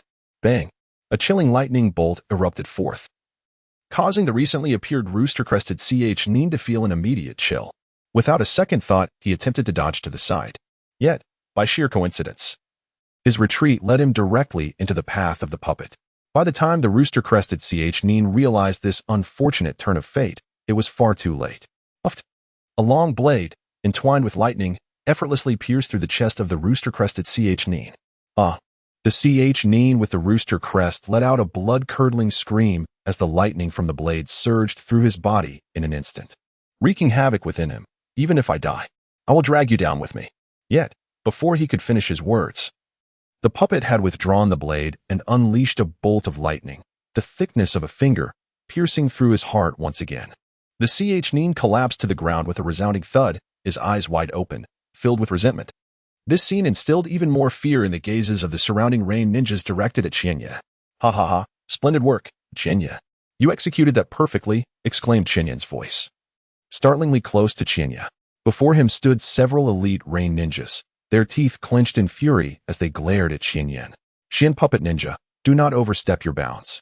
Do not think that just because you managed to eliminate Along, Zataro, and Guangzhou, you have the right to act so arrogantly. Upon hearing this, Chiyo couldn't help but raise an eyebrow. If his memory served him correctly, the three names mentioned by the elite rain ninja were indeed those of their esteemed upper ranks. He immediately remarked in admiration, as expected of brother Chiyo, to have dispatched 3 elite ninjas from the Rain Village in such a short span of time. The Rain Village has truly suffered a devastating loss. Any upper-rank ninja is an invaluable asset to their faction. Losing even one would represent a significant setback. Even for the foremost of the 5 great ninja villages, Konoha, let alone for the Rain Village. Ha ha ha, you have already achieved so much in battle. In comparison, I pale in comparison to you. Chiyo laughed heartily, exuding an air of complete disregard for the elite rain ninja before them. How dare you be so arrogant? Do you truly believe yourself invincible? The elite rain ninja, feeling belittled, could not suppress his anger. Typically, whether in their village or while executing missions outside, his status as an upper ninja commanded respect and fear. This habitual reverence made him unaccustomed to being so openly disregarded, inciting his ire. Apologies. Though you may refuse to acknowledge it, the current situation speaks for itself. I'm not targeting you, Rain Ninjas. I merely state that, aside from Hanzo, the rest of you are worthless. Chiyo shrugged nonchalantly, his demeanor brimming with arrogance. Observing the elite Rain Ninja grinding his teeth in frustration, Chiyo continued to fan the flames. Look at you, unable to take a few honest words. Sigh, if one is incapable, must they not even be allowed to speak of it? Truly disappointing. Watching Chiyo's antics, Chiyo empathized with the Rain Ninja's plight. Unable to retaliate or win an argument, it seemed their only recourse was to succumb to impotent rage. Damn it. The elite Rain Ninja echoed this sentiment within his heart. What else could they do but seethe in frustration? Meanwhile, the Sand Ninjas erupted in cheers. Lord Chiyo is formidable. Lord Chiyo is formidable. The Sand Village shall prevail. The morale of the Sand Shinobi army surged, decisively overshadowing that of the Rain Shinobi, thus securing an undeniable advantage. Hey, do you see this, Hanzo? Will you continue to struggle? If you do not concede, the losses for your Rain Shinobi will only become more grievous. Chiyo spoke again. Now we offer you an opportunity for dignity. However, should you choose to remain obstinate, we shall extend that dignity on your behalf. At that juncture, certain matters will be beyond your control. Hearing the veiled threat in Chiyo's words, Hanzo could not suppress a cold snort. Chiyo, do not become too complacent. Our men chuckled. Hanzo, I do not believe that Chiyo-sama has spoken in error. If you refuse to accept dignity, I, as a young man, am more than willing to assist you in obtaining it. But my methods of bestowing dignity are not particularly gentle. As our men's taunts grew ever bolder, Hanzo's expression darkened further. In times past, our men would not have dared to speak thusly. However, With the Rain Shinobi's situation deteriorating and the Sand Shinobi gaining the upper hand, Armin felt emboldened. He could not help but glance at the root cause of this debacle, Chiyo, regretting in silence. Had he known this would transpire, he would have resolved to eliminate Chiyo when she was still relatively weak, before her strength had burgeoned. Would there not have been so many complications now? Alas, it was too late. Chiyo had solidified her power and, after a period of absence, would likely grow even stronger. Hanzo-sama. No, we have not yet lost. Hanzo-sama. We can still fight. We fear not the Sand Shinobi. The visible contemplation on Hanzo's face alarmed his entourage. If Hanzo truly conceded defeat, how could the Rain Shinobi ever hold their heads high again? To initiate an offensive only to withdraw in disgrace would become a laughingstock. Yet, from a distance, the other Rain Shinobi, upon hearing these words, found a glimmer of hope. Surrendering to the Sand Village, one of the 5 great shinobi villages, seemed somewhat acceptable under their current circumstances. Given their plight, the situation was decidedly unfavorable. Persisting would only lead to needless casualties. Halting losses by conceding was undoubtedly a wise decision, though surrendering was indeed humiliating. It was preferable to losing lives and incurring severe losses that would render their village incapable of recovery. Hanzo-sama. The fighting spirit among them had already been extinguished by the remarkable performances of Chiyo and Chien. Faced with such formidable foes, it was only natural that they felt inadequate. Hanzo keenly sensed the shift, and his countenance grew even more grim. While he acknowledged that the Rain Shinobi had fallen into a disadvantageous position, was this level of pessimism not a tad excessive? However, the remaining Rain Shinobi harbored such thoughts, enveloped in despair. Initially, they had approached with the resolve to conquer the Sand Shinobi, to seize their resources and bolster their own strength. Moreover, prior to this final battle, despite suffering defeats, they had not perceived themselves as inferior to the Sand Shinobi. Ultimately, the strengths of the two factions are, in reality, quite comparable. This current defeat is merely a temporary setback. In the long run, under the leadership of their esteemed Hans, they are destined to achieve victory over the Sand Shinobi. However, all hopes were shattered in this final confrontation. The Rain Shinobi came to the grim realization that the overall strength of the Sand Shinobi surpassed theirs by a significant margin. Just one individual, Nafeng, was enough to instill dread within their ranks. Moreover, there were 2 others possessing similarly formidable capabilities, and one who surpassed even Nafeng. The existence of such individuals had already disrupted the balance of forces. Following the clash between Hans, Roman, and Chiyo, not long after, even the summoned beasts were gravely injured and vanished, leaving Hans to fight alone. Confronted by the combined onslaught of Roman, Chiyo, and Hailaozang, Hans could only defend his own position, with no means to counterattack or gain any advantage. Under such circumstances, the prospect of victory was utterly bleak. The situation was irreversibly tilted against them. The longer the battle continued, the more dire their plight became. As many Rain Shinobi began to comprehend the futility of their struggle, they were unwilling to sacrifice themselves in vain. This atmosphere spread through the ranks like a plague. Soon, Chien became aware of this development and, naturally, sought to intensify the prevailing air of despair among the Rain Shinobi, plunging deeper into their ranks to create carnage and exert pressure upon them. In just 15 minutes, some Rain Shinobi cast their eyes toward Hans, saying, "Lord Hans, let us concede." The utterance of this phrase unleashed a torrent of similar declarations, akin to opening Pandora's box. As many clamored for surrender and retreat. How outrageous! Hans seethed, his nostrils flaring in indignation. Was it possible that his Rain Shinobi were so cowardly? Furthermore, even if surrender was considered, it should be initiated by him. How could subordinates audaciously voice such sentiments, as if they were attempting a coup? Did they not regard him with any respect? Where was his authority? How could he hope to lead the Rain village in the future? In days past, his reprimands would have silenced all Rain Shinobi. Yet today, under the looming threat of death, numerous voices arose once more. "Lord Hans, we truly have no chance of victory. This is the harsh reality, we have lost." Indeed, Lord Hans, losing to the 5 great shinobi villages is not a disgrace. Witnessing this scene, Chiyo and Roman could not help but smile, and both resolved to lend their assistance to the Rain Shinobi. "Hans, do you hear? Your subordinates have surrendered. What purpose does your insistence serve?" They taunted. "Yes, although you are the leader of the Rain village, if you become estranged from your subordinates, your position may become untenable. Should you forcibly oppose their sentiments, the authority you have painstakingly built may well vanish entirely. At that point, even if you are formidable, facing thousands of Rain Shinobi alone would prove exceedingly challenging. Indeed, As the leader of a village, one must not allow personal temperaments to dictate the fates of subordinates. A leader who disregards the welfare of their followers is destined for a short reign. Chiyo and Romon spoke with great fervor, not solely for Hans's ears, but also for the numerous rain ninjas in proximity. Internal discord often proves more effective than external assaults. As anticipated, several rain ninjas cast glances at Hans infused with discontent and skepticism. Indeed, if you refuse to concede, do not drag us down with you. Our lives hinge upon your whims. You may easily survive, but we cannot. Even Hans, confronted with this scene, felt an immense pressure. Chiyo was correct. Even he could not single-handedly oppose the entire Rain Ninja army. Despite his esteemed reputation within the Rain village, a single misstep could obliterate that authority. After repelling Chiyo's puppet once more, he hastily retreated, observing the expressions of his fellow ninjas, each one yearning for an end to this conflict. He clenched his teeth. Must I truly concede? The price of surrender is steep. Furthermore, it signifies the extinguishing of any hope for the Rain village to rise as the sixth great ninja village.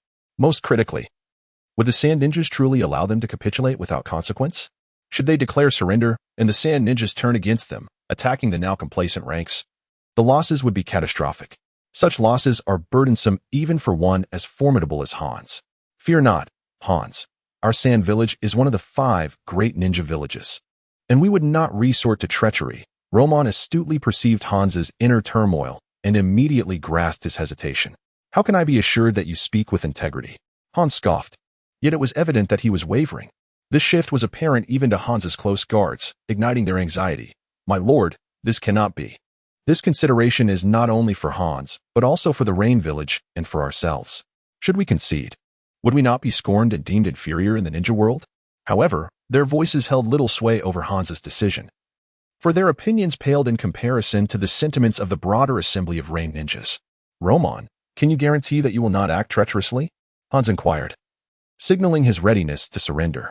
At this, Romon and Chiyo exchanged glances, their eyes reflecting elation, and nodded in agreement. Of course. With that, Hans's gaze swept over his loyal guards, then turned to the multitude of Rain ninjas. Esteemed comrades, I am prepared to conclude this conflict. What say you? Upon hearing Hans's declaration, the Rain ninjas, eager for the war's cessation, erupted in a resounding chorus. Excellent. Lord Hans's wisdom is remarkable. This revelation left the ninjas of the Sand village momentarily bewildered, soon giving way to elation. Is it truly coming to an end? Conversely, Chiyo seemed somewhat reluctant to part with the excitement. Romon, shall we call a halt to both sides simultaneously? Absolutely, since Hans is willing to concede. I have no qualms about acting as a gentleman. With this victory, Romon would secure his position as Wind Shadow more firmly. Some elders in the village were quite dissatisfied with his role as Wind Shadow.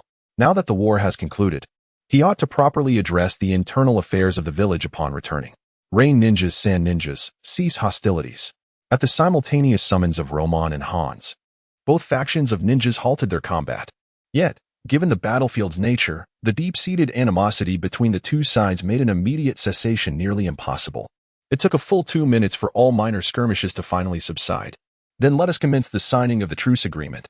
Romon grinned broadly, stating, right here. We shall finalize it. I am not one to engage in protracted negotiations. Hans scoffed in response. What? Are you afraid I might renege? Rest assured. My word is my bond. I disdain such fickleness. Upon hearing this, Romon waved his hand dismissively. You overthink it, Hans. I merely wish to expedite the return of my troops home. Humph. Matters of war involve numerous complexities. How could a truce agreement be hastily drafted? Hans replied with a cold grunt. Give me a day, and we shall begin signing it this time tomorrow. You may choose the location. Without hesitation, Romon suggested. Let us convene at City Gate Crossing. This locale is a little-known lake situated conveniently between the camps of the Sand and Rain ninjas, which is why I selected it. Agreed. Hans considered the location, finding it not disadvantageous for himself, and accepted the proposal. Mind your men, should any of your subordinates launch an unauthorized attack against us.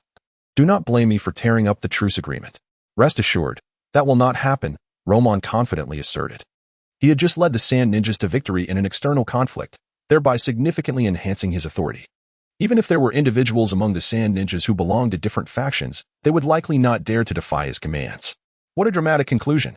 The fighting abruptly ceased, announcing the end of the war, leaving Chiyo, who had anticipated a prolonged conflict lasting 1 or 2 years, with a sense of surreal disbelief. He had prepared himself for a protracted campaign. However, this cessation of hostilities did not signify the end of all wars. Qianyan approached and placed a reassuring hand on Chiyo's shoulder, his expression grave. Our adversaries are not limited to the rain ninjas. Taken aback by these words, Chiyo quickly grasped their implication. Are you suggesting, Brother Qianyan, that the northern Awagakure may also launch a surprise attack on our sand village? Qianyan's expression conveyed a sense of approval, affirming, precisely. Compared to the rain shinobi, the rock village is indeed the formidable force that merits our attention. Across the entire shinobi world, it is well known that apart from the isolated mist village, the sand village is considered the weakest. Currently, amidst the strife between Konoha and the cloud village, the sand village, having endured the ravages of war, is likely to be fatigued in its military might. Qianyan does not believe that the rock village will let such a golden opportunity pass. Indeed, this situation warrants caution. Of course, as long as they do not engage with Konoha, Qianyan feels secure enough to avoid falling victim to the hands of Konoha's White Fang. Returning to his modest tent, Qianyan promptly succumbed to slumber, processing the experiences gained from the day's skirmishes within his dreams. Now a Jainin, he enjoyed the privilege of having his own independent quarters. While Qianyan slept soundly, senior figures like Roman and Qianyan remained engrossed in discussions regarding the ceasefire agreement for the following day. Meanwhile, in the Rain Shinobi's encampment, Hans contemplated the future developments. The war against the Sand Village had culminated in defeat, yet he was unwilling to concede. The ascendance of the Rain Village could not be hindered by a single failure against the Sand. Otherwise, he would struggle with his conscience, and his subordinates would lose faith in him, thus diminishing his authority. He needed to redirect the burgeoning internal discord by fostering external conflicts, thereby maintaining his grip on the Rain Village. Consequently, he set his sights on the ongoing conflict between Konoha and the Cloud Village, devising a plan to ally with the latter against Konoha. The notion of such an alliance, while fraught with peril, was the only path he could envision to bolster the Rain Shinobi's power. This predicament reflected the sorrow of being a small shinobi village. Hans diligently sought to extricate himself from this scenario, yet the thought of the reparations he would face upon admitting defeat weighed heavily on him. Having initiated an offensive against the Sand Village only to be vanquished, the humiliation was compounded by the certainty that the Sand would not miss this opportunity for extortion. With the Rain Village already lacking in resources, the burden of hefty reparations would only exacerbate their dire situation. Contemplating this, Hans could not help but let out a deep sigh, releasing a plume of toxic gas that was swiftly purified. The following day, the reparations ceremony commenced. Qianyan, not present to witness the proceedings, remained unaware of the specifics. However, the smiles on Roman and Qianyan's faces indicated their satisfaction with the negotiation's outcome. Although curious, Qianyan refrained from inquiring further, understanding that some matters are best left unasked. Initially, he had anticipated that Qianyan would approach him for details about the negotiations, given the convoluted and tense nature of the discussions. Ultimately, the results were quite favorable, and he eagerly awaited Qianyan's visit to glean insights into the negotiations' intricacies. Unexpectedly, he waited throughout the afternoon, anticipating the arrival of Qianyi, yet he was met only with numerous jonin seeking information. Ultimately, unable to endure the wait any longer, he took the initiative to visit Qianyi's tent. Ah, Qianyi, you certainly have a remarkable capacity for patience. Aren't you at all curious about the outcome of the negotiations? Qianyan inquired, observing Qianyi meticulously tending to his puppets, feeling somewhat exasperated. This young man seemed utterly unconcerned with the expected protocols, leaving Qianyan with an undeniable sense of dissatisfaction. What I ought to know will surely be relayed to me. What is not meant for my ears, why should I seek to uncover? Qianyi replied calmly, lifting his head with an expression of tranquility. Well, while that may be true, many jonin are quite eager to learn the details. Are you truly not the least bit curious? Qianyan attempted to entice Qianyi, aiming to ignite his thirst for knowledge, believing that such anticipation would enhance his eventual storytelling. However, upon witnessing Qianyan's eager expression, Qianyi conjured a rather clever idea. I understand your urgency, but do remain patient. I'm not curious. The desires of other jonin do not necessitate my own. Ah, you are simply playing games.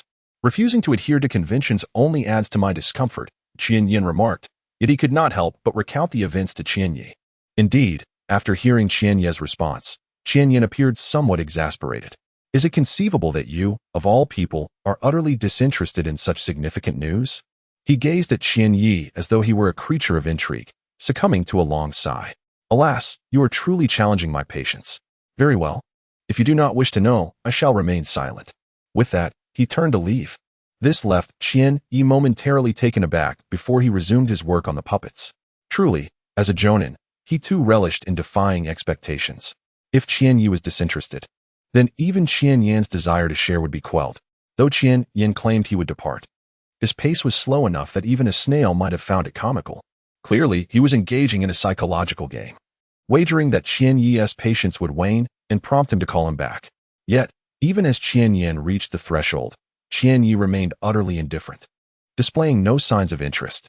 This compelled Qian-Yin to abandon his composure. Hey, are you not being a tad too composed? He returned, unable to suppress his exasperation. At least show a hint of interest. It would ease my mind and spare me the feeling of complete defeat. He genuinely felt a sense of frustration.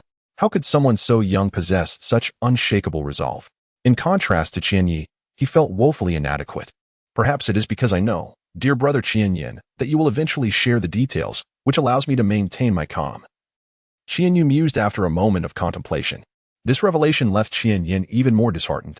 Well then, it seems even my character has been thoroughly deciphered by you.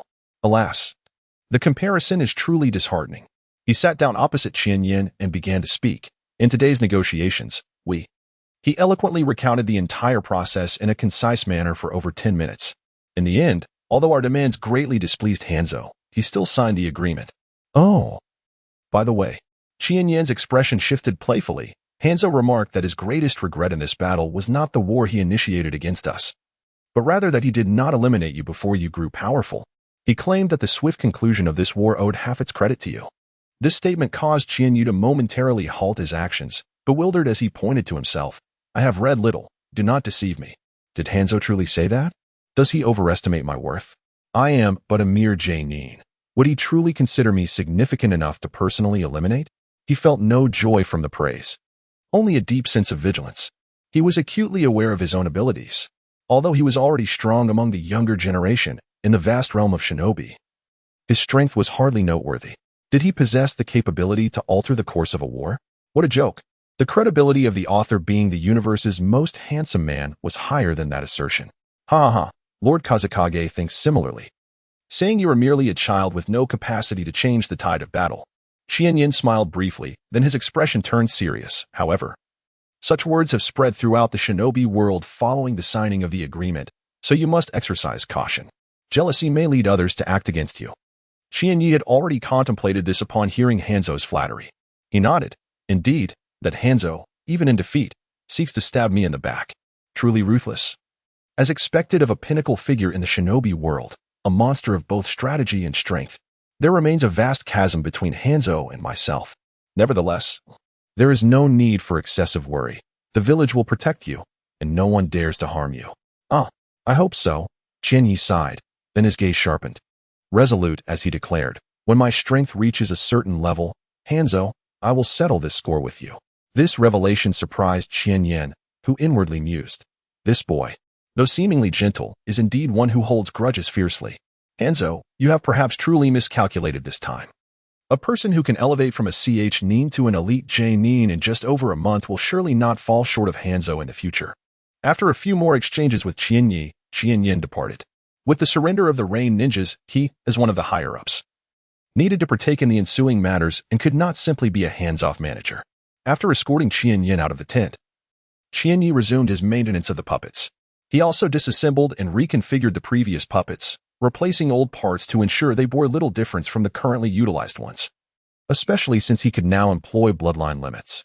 Thus, Chiyo's enthusiasm for utilizing bloodline limits and puppet mastery has waned compared to before. His puppets now possess superior skills that can be harnessed, showcasing remarkable power.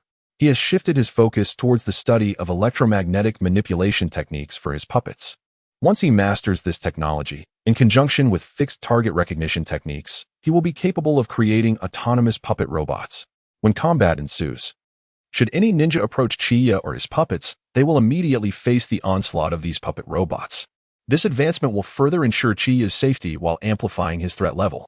The following day, upon awakening from his slumber, Chiyo received the news of the entire army's return. The announcement of the Sand Ninjas' victory over the Rain Ninjas swiftly spread throughout the ninja world. What? So soon? In the Hidden Leaf Village, When the third Hokage received this information, he was momentarily taken aback. He promptly summoned his 3 advisors, Danzo, Koharu, and Hamura. Take a look at this intelligence. The third Hokage said, handing the scroll detailing the Sand Ninja's victory to the nearest Shimura Danzo. Upon reading it, Danzo's brow furrowed in astonishment. How could it have ended so quickly? The other 2 advisors, Mito Hamura and Uchiha Koharu, approached Danzo from behind, equally shocked by the revelation. This, Hans actually conceded voluntarily? How could this be? Their conflict had lasted less than a month. It seemed impossible for it to conclude so swiftly. According to their understanding of warfare, once hostilities commence, they typically endure for several years. Danzo appeared deep in thought. He had initially intended to exploit the opportunity presented by the conflict between the Leaf and Cloud villages to covertly contact Hans, weaken the Sand Village, and leverage this achievement to gain more power from the third Hokage, Hiruzen Sarutobi. This would bolster his position in the impending competition for the 4th Hokage's seat once Hiruzen stepped down. Yet here he was, having just begun to consolidate his forces, only to find the conflict abruptly over. This unforeseen turn of events caught him off guard. Danzo, Hamura, Koharu, we must not dwell on the abrupt conclusion of this conflict. Hiruzen Sarutobi remarked gravely. The Sand Village has achieved a significant victory, and their morale is soaring, while our situation with the Cloud Village remains precarious. The Sand Village has long coveted our Land of Fire's prosperity. He tapped the table thoughtfully. We must remain vigilant regarding this matter. Hearing this, Danzo looked towards Hiruzen. So, your intention is? I plan to mobilize 5,000 troops and personally oversee the defense of the Land of Wind's borders to deter the Sand Village, Hiruzen declared. Upon hearing this, Danzo immediately opposed. No, it is unthinkable for the Hokage to personally engage in battle. Should anything happen to you? The Leaf Village would descend into chaos, leaving our forces at the front lines vulnerable to devastating consequences in their struggle against the Cloud Village. Moreover, even disregarding your concerns for safety, from the perspective of Konoha's regulations, there is no justification for the Hokage to personally lead an expedition. Our village is not devoid of capable individuals who can shoulder the responsibilities. Individuals such as Kakashi Hatake, Mirai Uchiha, and the head of the Hyuga clan, among others, could certainly take command. At the very least, I, along with Minin and Koharu, possess the capability to lead troops into battle. Shimura Danzo harbors ambitions of commanding the forces himself, driven by his own ulterior motives. Since it is too late to ally with the Rain Village to defeat the Sand, he considers the possibility of joining forces with the Rain to swiftly overcome the Cloud, thereby securing immense prestige for himself. Subsequently, buoyed by the momentum of victory, he might instigate a conflict between the Rain and the Sand. He does not believe that Hanzo would willingly concede to the Sand. Thus, he begins to advocate fervently. Hiruzen, I shall take care of this. Very well, Danzo, if that is the case, then I leave it to you. Sarutobi Hiruzen seemed to have perceived Danzo's intentions. Only those who are recognized by the populace can ascend to the position of Hokage. Let us both strive towards this goal. Bang, bang, bang. Upon hearing these words, Danzo distinctly felt his heart race uncontrollably. The implication in Hiruzen's words was unmistakable. Danzo Shimura is also a viable candidate for Hokage, and Hiruzen supports this notion. Whether this is merely a fleeting promise from Hiruzen matters not. That affirmation alone suffices. Mito Minin and Koharu Udatane exchanged knowing glances, wisely refraining from further comments. As former friends now vested with power, their relationship could no longer be as casual as it once was. Beyond their camaraderie, they also embodied the hierarchical dynamic of Hokage and advisor. Certain words were better left unspoken to avoid unnecessary complications. Meanwhile, on the front lines of the Cloud Village's army, the enraged Third Raikage bellowed, "Damn Hanzo, how could he have lost so easily? What is going on?" His furious punch shattered the table. He had proclaimed his aspirations to establish the 6th Great Ninja Village, and yet this is the outcome? The Third Raikage's wrath was fueled by the sheer abruptness of the news. No one had anticipated that the Rain Village could be defeated so swiftly. While many had foreseen that the Rain would ultimately prove no match for the Sand, they expected the conflict to endure for at least a year or two. Yet, the battle concluded in less than 20 days. This left both Konoha and the Cloud, who were actively engaged in conflict, caught off guard, as they dreaded the prospect of a united front against them. They immediately dispatched surveillance teams to the borders of the Land of Wind to closely monitor the movements of the Sand. Once the Third Raikage regained his composure, a grave expression settled upon his face. Let us hope it is not too late. Sand, do not fall for Konoha's manipulations. You already struggle against Konoha. Adding the sand to the equation would only complicate matters further. The movements of the Rain Army also warranted scrutiny, as Konoha might forge an alliance with them. Upon hearing the third Raikage orders, individuals promptly departed to carry them out. Meanwhile, in the distant Iwagakure, is it truly over so swiftly? When did Sunagakure become so formidable? The third Tsuchikage, Anoki, squinted his eyes and mused that it might be prudent to continue their recuperation, steering clear of the tumult of the shinobi world. The scars from the First Shinobi World War have yet to fully heal.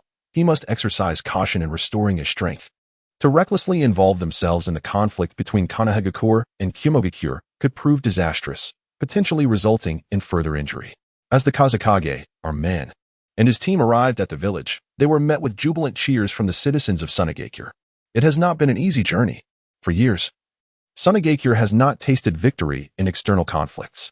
Yet now, under our men's leadership, they have triumphantly defeated the invaders, securing a hard-fought victory. Although they merely vanquished Hanzo and the forces of Amigakure, entities they do not consider among the 5 great shinobi villages, this achievement still warrants celebration. Further solidifying the citizens' support for Kazekage are men. Our men, it seems, is indeed fortunate to have achieved such swift success against Amigakure. While the people of Sunagakure rejoiced, a figure clad in white robes, an elder with a scar over his right eye, observed the scene from a high platform. This man is none other than the esteemed elder of Sunagakure, entrusted with safeguarding the village during the war. Elder, should we not? A middle-aged man beside him briefly displayed a flicker of obscure emotion, appearing intent on creating some challenges for Kazekage or men. Unnecessary. The elder interjected, halting the man's thoughts. Though I still harbor doubts about our men's qualifications for the position of Kazekage, he is, after all, the chosen successor of the second Kazekage, Shaman. Furthermore, even Chiyo-sama has acknowledged our men's legitimacy. With his recent victory over the formidable Amigakure forces, his prestige has soared beyond what we can easily contest. The elder advanced, stating, even if Amigakure does not rank among the 5 great shinobi villages, their strength remains formidable. To defeat their army so swiftly speaks volumes of our men's current prowess and esteem. It is time I formally recognized him. While I may not bow to him, I can no longer regard him as a mere child nor continue to harbor resentment towards him. His primary objection to our men stemmed from the belief that the young leader lacked experience and the capability to govern Sunagakure, nearly rising to prominence as the assistant to the second Kazekage. However, he now found himself compelled to concede that perhaps he had misjudged her men. The young Kazekage may indeed possess the qualities befitting his title. Elder, are you? The middle-aged man exclaimed in astonishment, hastening to the elder's side. Are you considering reconciliation with our men? The elder nodded. This presents the best opportunity. Should we let it slip away, unforeseen complications may arise, especially since her men harbors a degree of distrust towards me. I cannot allow my personal feelings to undermine the village's overall development. One of the critical factors hindering a faction's progress is the presence of excessive internal strife, which saps strength and hinders external growth. The elder fully comprehended this truth. However, the individuals below are likely to be unwilling. The middle-aged man hesitated, stating, you should be aware that not everyone among our higher-ups possesses the same sense of the larger picture as you do.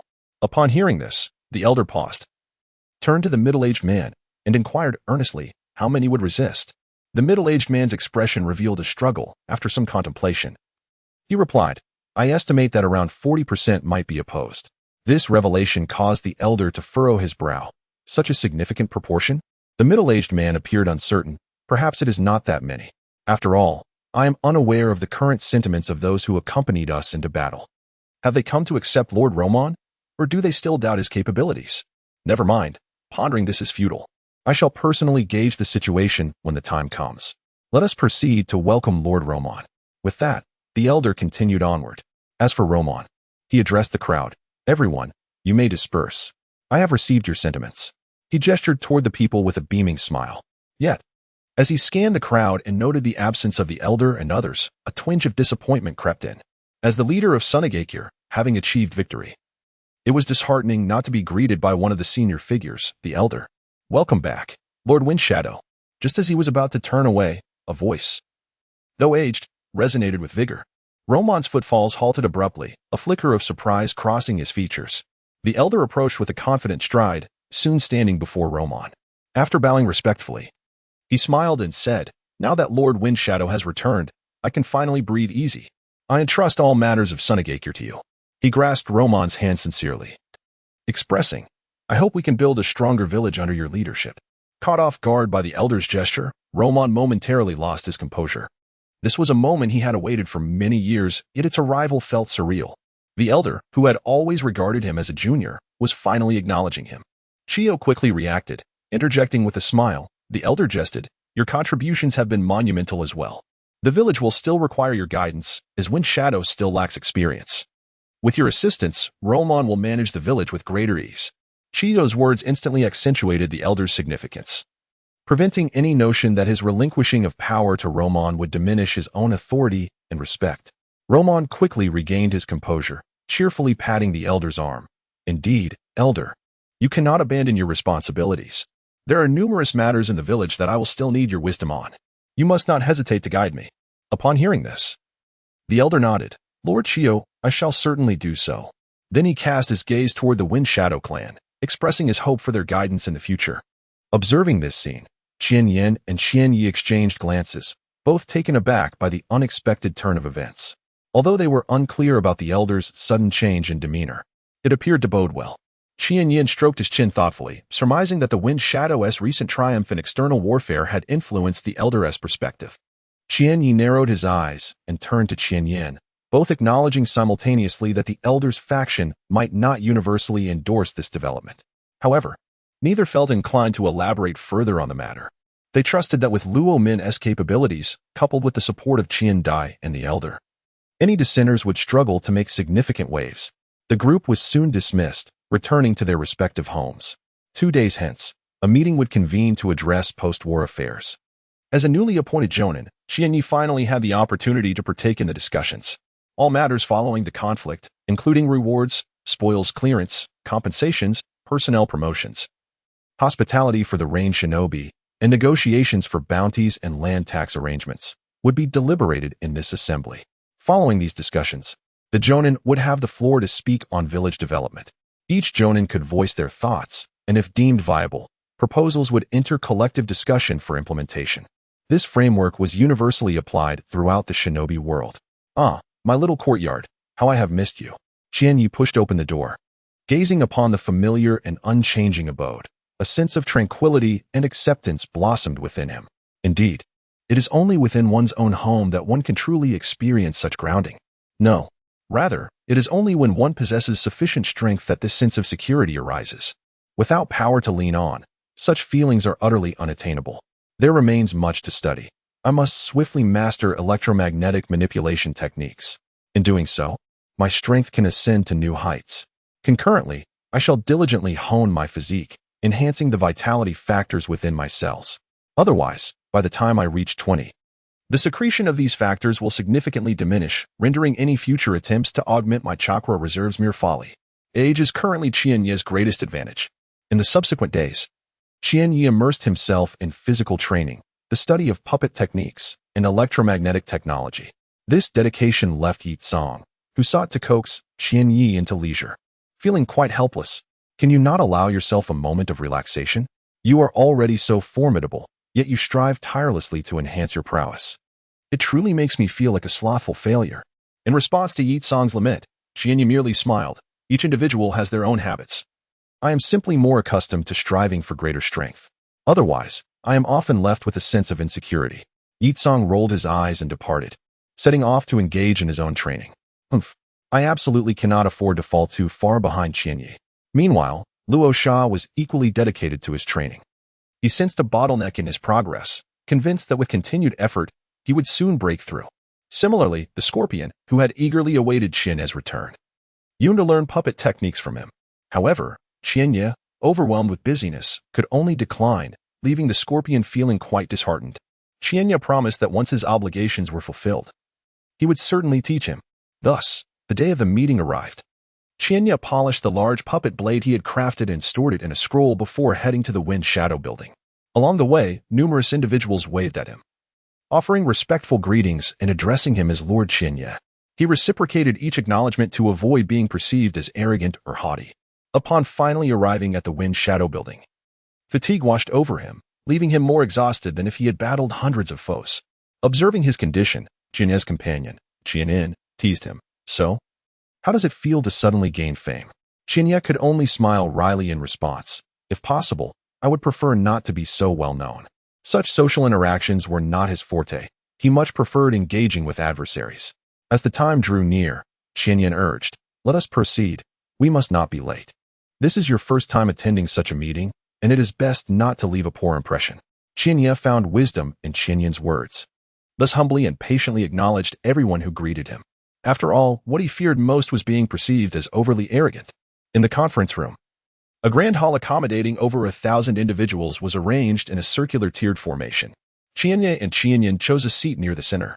Nearby, other elite shinobi had already settled in, and both men nodded in acknowledgement.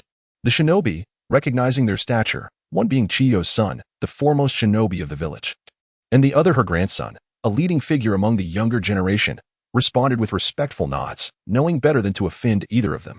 10 minutes later, the Wind Shadow, Chiyo, and other high-ranking officials arrived in succession. Without further ado, they proceeded to the first agenda item. Roman wasted no time, diving straight into the subject matter. As the meeting progressed, an envoy from the Wind Country's daimyo arrived, bearing a decree regarding the reassignment of taxes for several border cities. Henceforth, the Wind Country's finances would receive an additional source, alongside task revenues and allocations from the Wind Country itself.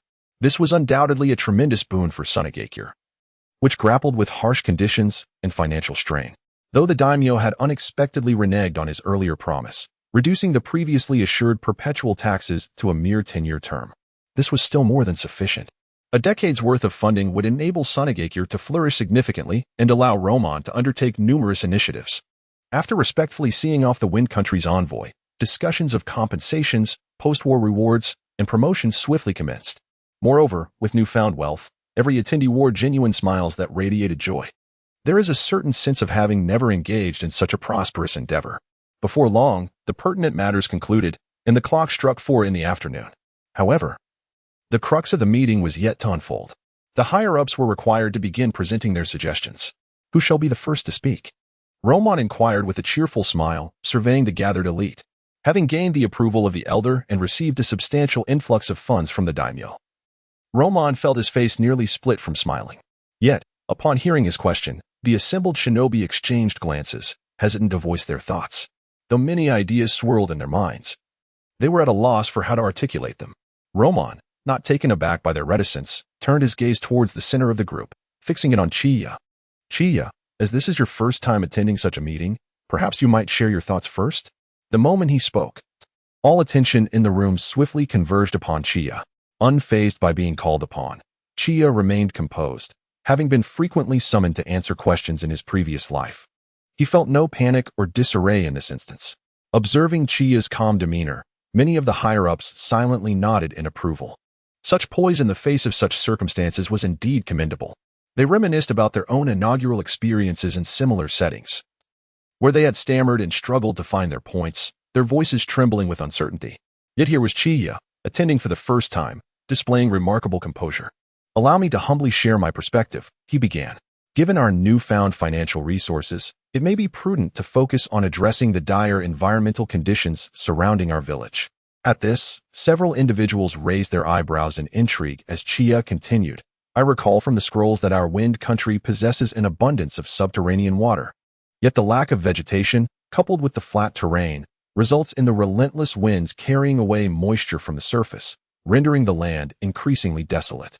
So, you propose to utilize the recently acquired tax funds for a large-scale reforestation effort to combat this desolation?" Roman summarized. Chiyo nodded thoughtfully before shaking his head.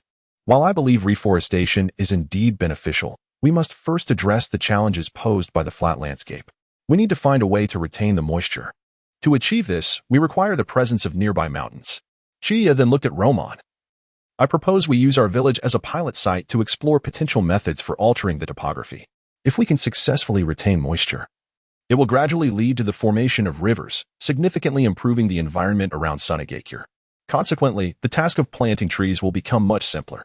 Over time, the conditions of Sunagakure will see remarkable enhancement. Furthermore, the village's influence extends for several dozen kilometers, allowing us ample opportunity to develop the area." "Oh, But you must also recognize that the flat terrain of Sunagakure makes the construction of mountains capable of retaining moisture a formidable challenge. Indeed, it may even be an impossible endeavor. The thoughts that Chiyo could conceive were certainly within the grasp of the venerable sages of Sunagakure. Yet, the question arises, why have these ideas not been brought to fruition? This presents a significant conundrum. Indeed, the ambition to construct a colossal mountain capable of obstructing moisture within the confines of Sunagakure is a formidable endeavor. Chiyo acknowledged this difficulty. However, what if we were to exploit the geographical advantages of the village, characterized by its elevated eastern terrain and lower western landscape, to create a system of canets and open channels? Observing the contemplative expressions on many faces, Chiyo proceeded to elucidate the principles of the canet system from his previous life. After approximately half an hour, the assembly grasped Chiyo's concept, their faces reflecting astonishment. They recognized the considerable feasibility of Chiyo's proposed canet, and should this idea materialize, the living conditions of all residents in Sunagakure would markedly improve. One of their most scarce resources, water, would be significantly enhanced. After all, the Land of Wind is a nation adjacent to the ocean, abundant in moisture. However, its flat terrain lacks the means to intercept this humidity, rendering it seemingly arid, despite the substantial moisture present. Nevertheless, Loman stifled his inner joy, for once water is found underground, the environment of Sunagakure would inevitably begin to improve. Yet, the genesis of it all lies in the moisture. From where does this moisture originate? This is the crux of the matter. Without moisture, all of Chiyo's previous notions would remain mere castles in the air. I once encountered a device in the scrolls of the Warring States era. He then shared the concept of a moisture-capturing net with the assembly, given the moisture levels surrounding Sunagakure. The volume of water that could be harvested in a single night would be astonishing. Moreover, this capturing apparatus would entail minimal maintenance costs, requiring only that Lord Kazekage personally employ the sand iron technique every 6 months. The moisture-capturing device. It entails constructing a sieve-like iron net positioned at the eastern passage of moisture, allowing water droplets to condense upon it, thereby coalescing into a stream that descends into the canet and ultimately flows into the underground reservoir, guided by the terrain towards Sunagakure. As for the excavation of various open channels, canets, and subterranean waterways, I believe that with the assistance of Earth-style ninjas, this task should not be insurmountable. Upon hearing this, Loman immediately led the applause. Excellent. This is indeed a remarkable idea, and its feasibility is promising. What does everyone think? Chiyo was the first to speak. I believe we should test it to ascertain the volume of water we can collect in one night. The elder followed suit, nodding in approval. If we can accumulate enough water to fill a barrel in one night, I think this endeavor is feasible. With Chiyo and the elder in agreement, the remaining jonin naturally had no objections. I am confident the results will not disappoint. Chiyo smiled and took his seat, brimming with confidence. Shortly thereafter, Chihiko stood up to present his own suggestion to broaden the recruitment criteria for ninjas and gather talent to bolster the military strength of Sunagakure, enhancing the investment in educational resources, transforming the notion of adopting a streamlined approach, and concurrently developing a comprehensive talent program. This entails not only a focus on elite training but also nurturing a greater number of individuals. A larger population will undoubtedly bolster the elite program, fostering the emergence of more talents. By augmenting policy incentives, we can attract the elite of the shinobi world. With this tripartite strategy, I firmly believe that the strength and capacity of Sunagakure can witness significant growth. Regarding Chihiko's proposal, many present expressed their approval. However, it did not garner as much consensus as Chiyo's suggestion, as there were still higher-ranked shinobi who voiced their dissent. Observing this, Chihiko realized that the implementation of this plan was rather improbable, and thus he had already anticipated the outcome. Unsurprisingly, Kazekage Roman announced that the proposal to recruit talents would be temporarily shelved. He then turned to the others and inquired who would like to share their thoughts next. With Chiyo and Chihiko leading the way, the remaining higher-ranked shinobi gradually found their voices. They subsequently articulated their ideas, which included hopes to enhance the training of shinobi and establish a comprehensive system for the cultivation of bloodline limits. Suggestions were made to refine the classification of village ninjutsu and forbidden techniques, allowing a broader array of talents to select their paths according to their unique circumstances, thereby preventing indecision that could hinder development and obscure potential. Chiyo's case was cited as an example, garnering considerable support from the higher-ranked shinobi. Further suggestions included the establishment and refinement of a medical ninja system, which would significantly bolster the village's medical capabilities, both in times of war and peace. 3 hours swiftly passed. The Assembly of Higher-Ranked Shinobi collectively proposed 18 suggestions. Among those accepted were the establishment of a medical ninja system, the refinement of ninjutsu and taijutsu classifications, and the strengthening of specialized skills training for elite shinobi. The remaining suggestions were either set aside or rejected. Although only a few proposals were adopted, the collaborative effort yielded commendable results. It is indeed efficient to generate 3 or 4 actionable suggestions in a single meeting, rather than hastily formulating a decision without deliberation. As the meeting adjourned, dusk had already settled outside.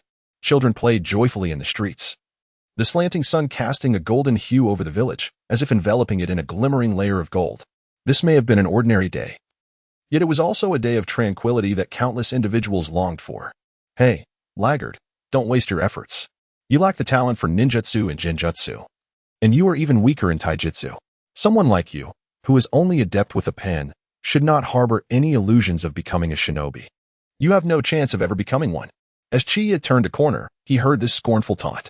He glanced over to see a group of boys from the ninja academy surrounding a short-haired boy with crimson locks and dark red eyes, relentlessly mocking and belittling him. No, I believe knowledge can change fate. Perhaps I am merely a weakling now, but I will not remain a weakling forever. One day, I shall rise swiftly to become a formidable force, much like Lord Chiyo. The red-haired boy spoke with unwavering determination and a tone brimming with confidence. Ha, just based on you? Pray tell, what do you possess to become powerful? Is it merely your audacious courage? Indeed, you, who cannot even master the art of ninjutsu. What makes you think you can attain strength? Don't tell me you can learn puppet techniques. Yet, you cannot even grasp the most fundamental skill of multitasking. Thus, your hopes for puppetry are futile. So, what will you rely on to become strong?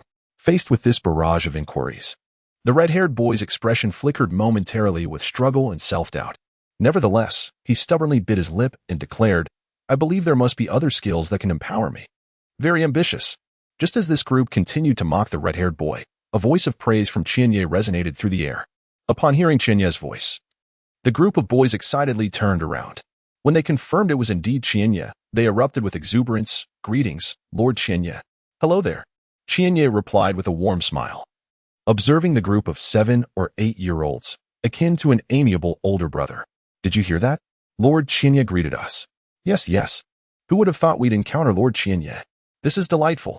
Seeing the boy's adoration, Chiyo couldn't help but chuckle and shook his head before turning to the red-haired boy. You possess admirable spirit and conviction. What is your name? The boy's earlier resolute demeanor reminded Chiyo of his own past. Lord Chiyo. Hello. My name is Zhaojian, Chiran Zhaojian. A fine name. Come with me, I have something to discuss with you.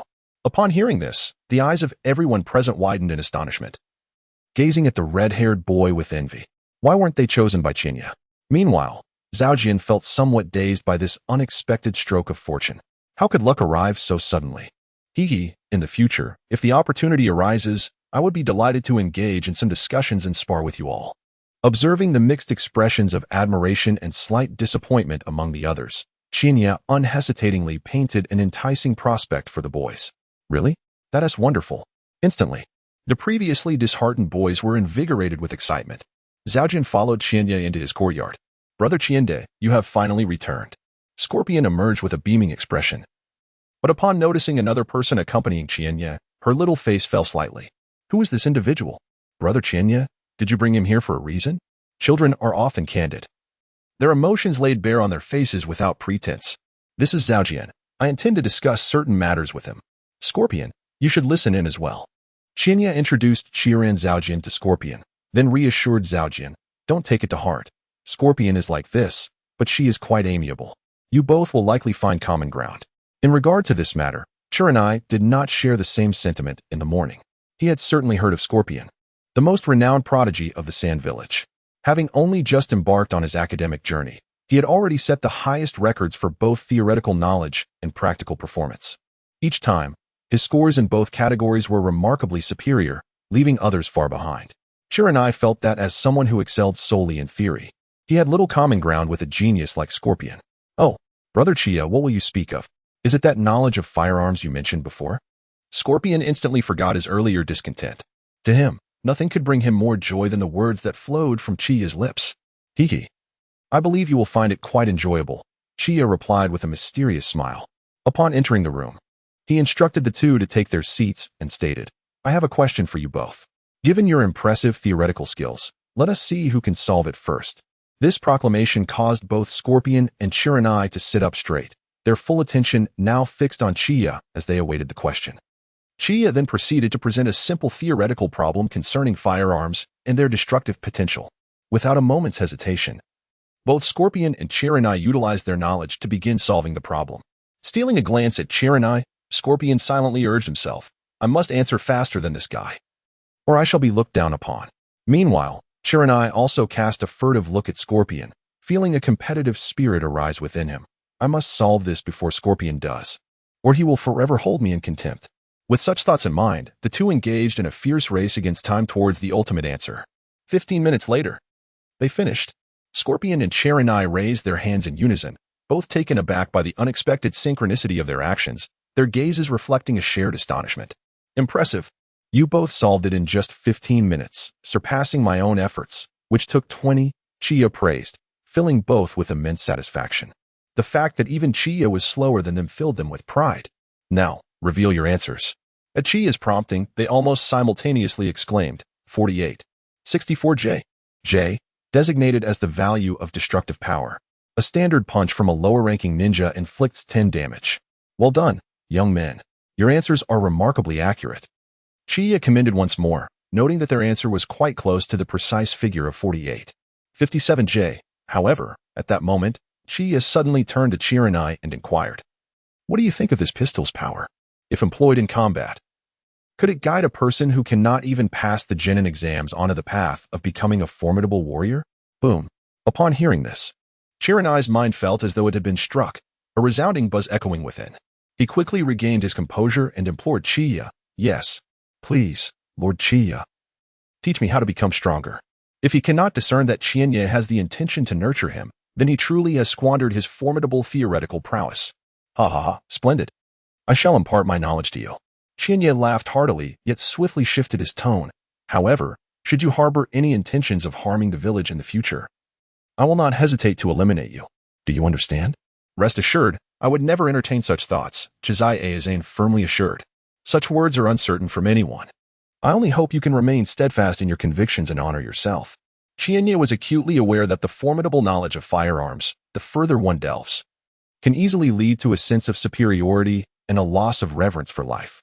Of course, he only possessed knowledge of various firearms and some theoretical understanding of artillery.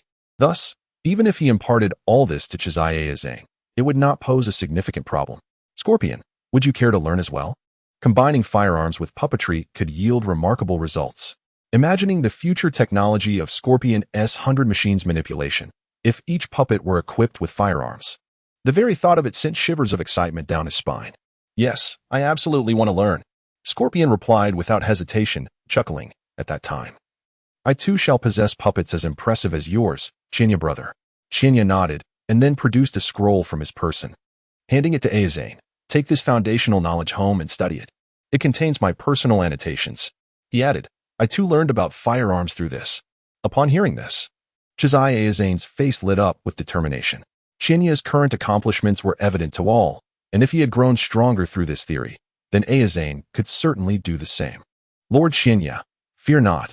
I shall diligently study and will not disappoint your expectations. Chizai Eizane, filled with excitement, bowed deeply to Chiyo once more, even attempting to kneel in gratitude. No need for such formalities, just a small gesture. There is no need to kneel so easily, for there is gold beneath a man's knees. Chiyo helped Chizai Eizane to his feet and offered his counsel. Thus began the fate of Chizai Eizane, who would eventually be known as the Weapon Ninja, instilling fear in the other 4 great ninja villages. The words Chiyo imparted to him that day would be the guiding principle of his life. A man must never bow to his enemies. At this moment, Chiyo could not foresee that Chizai Eizane would evolve into such a formidable entity.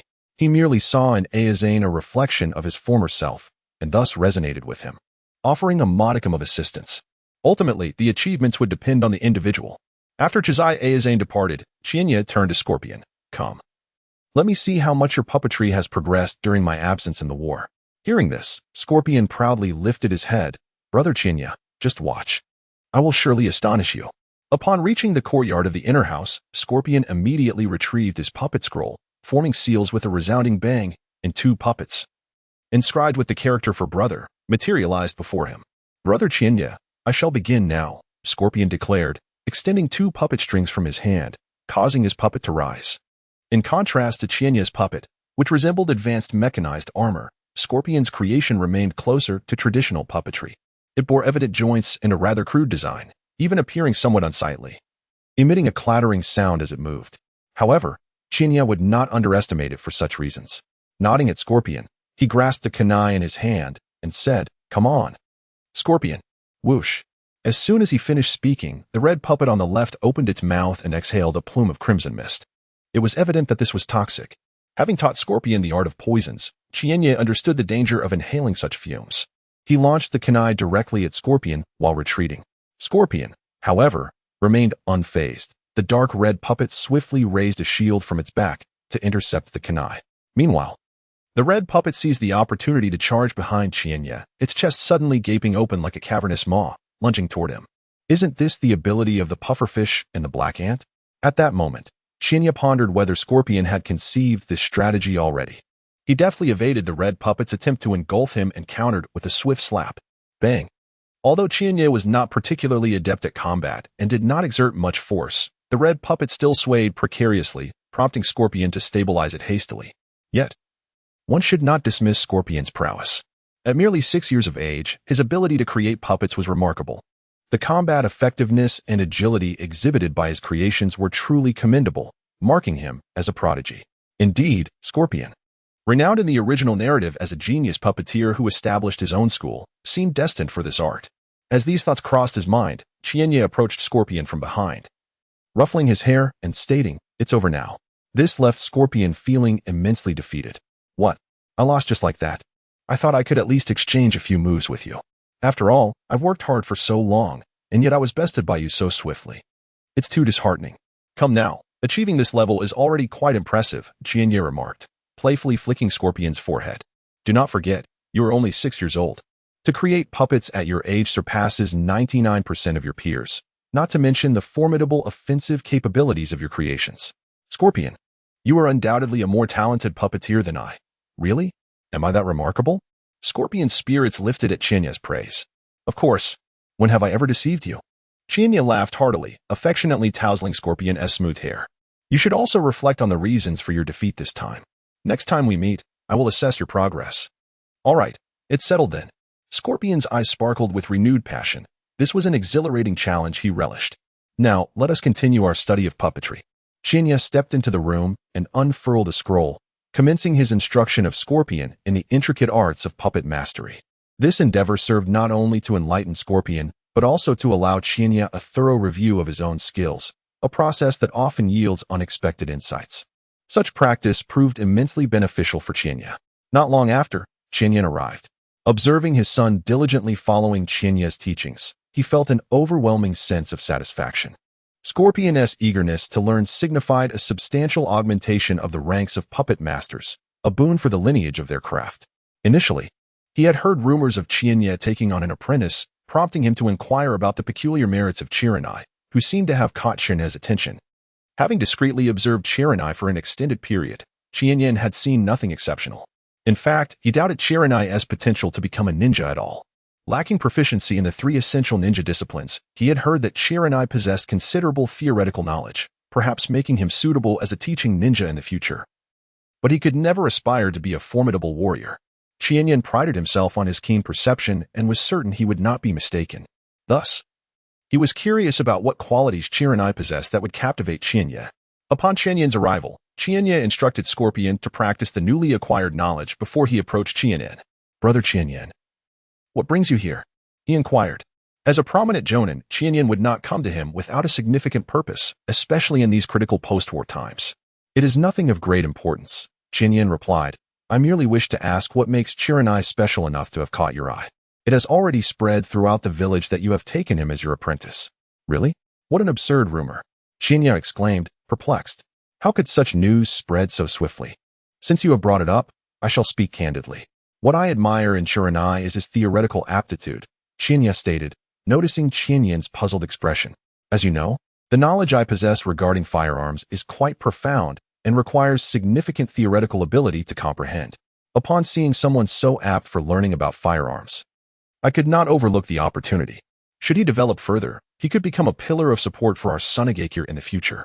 In response, Chinyan remarked, while that may be true, Chiranai lacks even the foundational skills and body techniques. Regardless of how powerful the weapon may be, without the capability to engage in combat, he remains vulnerable. A lack of mobility essentially renders him a stationary target. Any chūnin could easily outmaneuver him. How could he ever become a formidable warrior? Chinya, brimming with confidence, smiled and deftly shifted the topic. Brother Chinyan, what is your opinion on the lethality of my weapon puppets?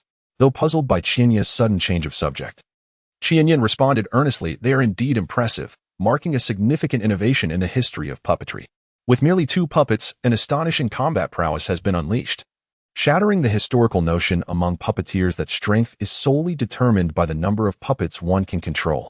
Why do you suddenly inquire about this? What connection does it have with Chisai Asaka?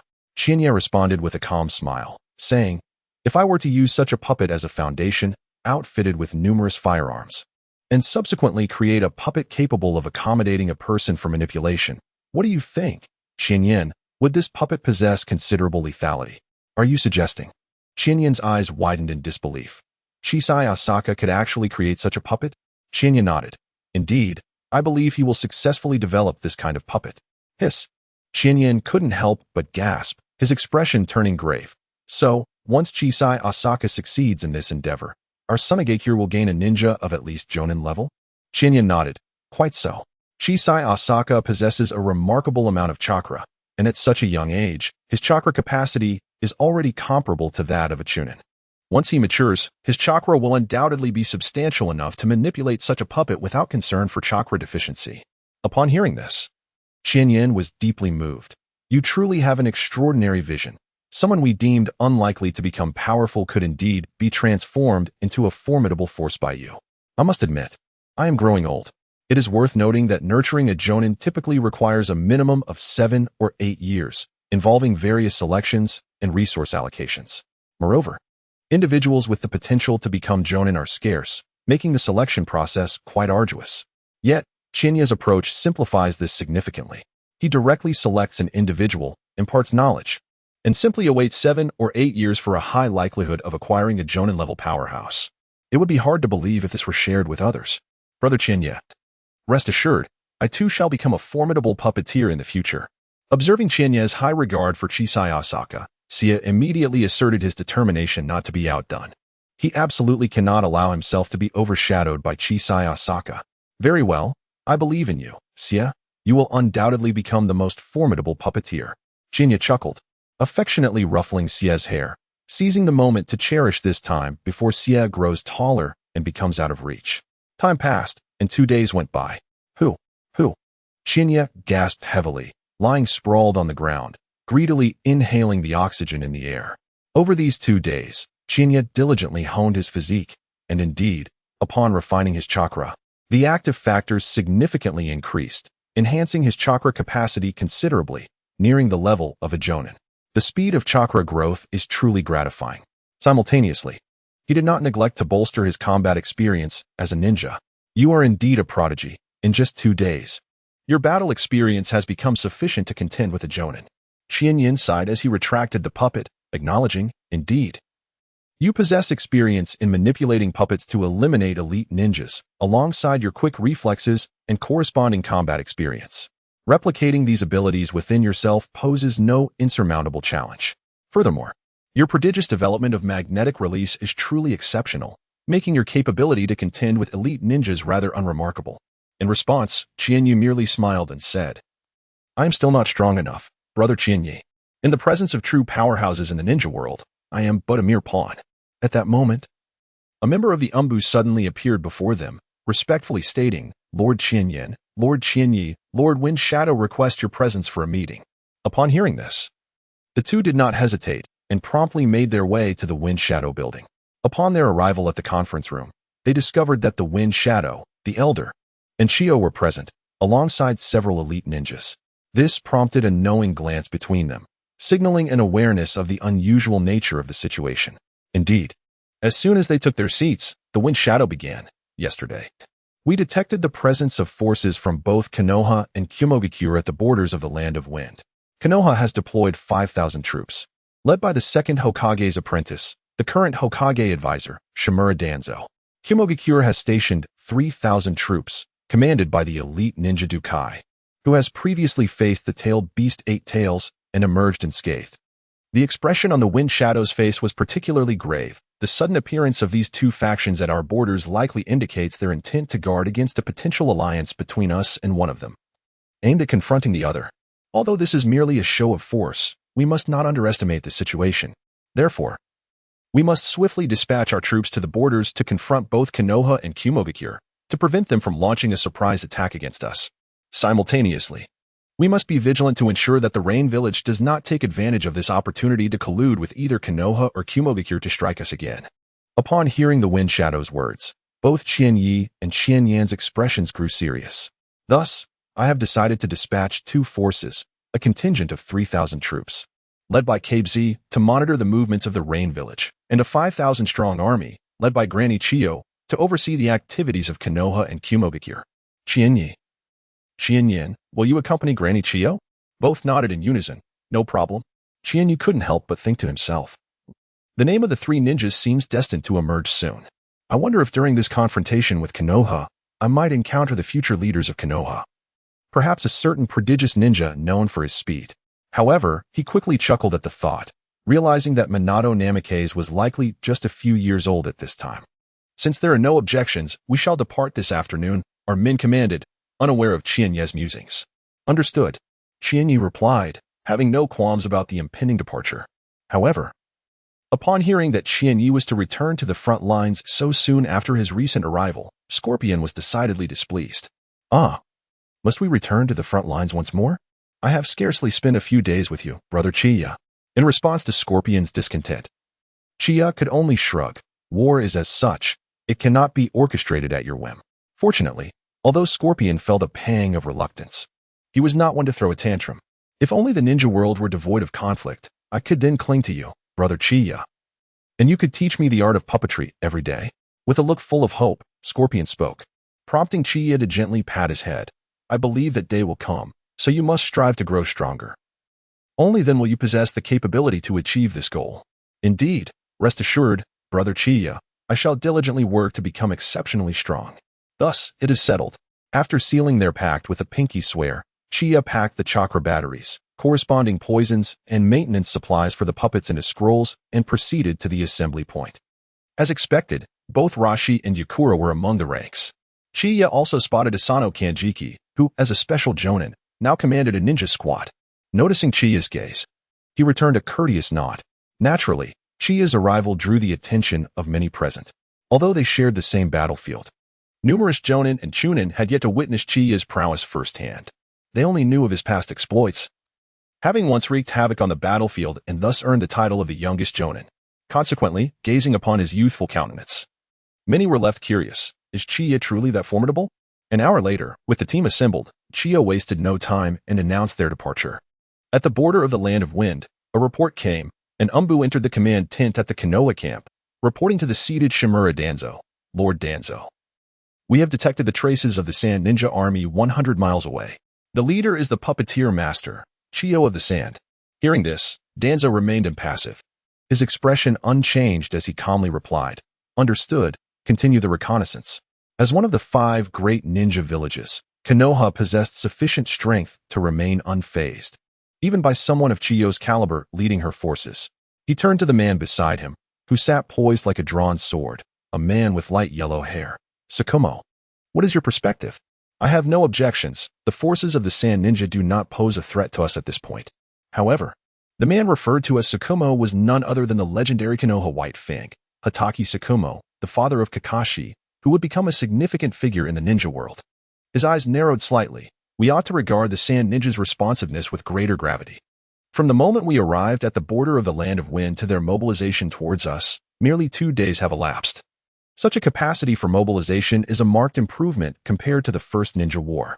Upon hearing Tsukumo's words, many present nodded in agreement, their expressions growing serious. Indeed, while this is true, it remains a considerable challenge for them to stir up significant trouble. With unwavering confidence, Shimura Danzo spoke. For his purpose in this venture extended beyond merely intimidating the Sand Shinobi. His true objective lay in covertly liaising with the Rain Village to launch an assault on the Cloud Village. What should we be wary of regarding the Cloud Village? Hatake Tsukumo inquired, gazing towards the northwestern horizon. Shortly after their forces had descended upon the borders of the Wind Country, the formidable army of the Cloud Village also made their appearance. However, both Konoha and the Cloud Village maintained a state of relative restraint, opting against immediate conflict. Yet, Hatake Tsukumo was acutely aware that should the equilibrium be disrupted by any event, they would inevitably confront the Cloud Shinobi.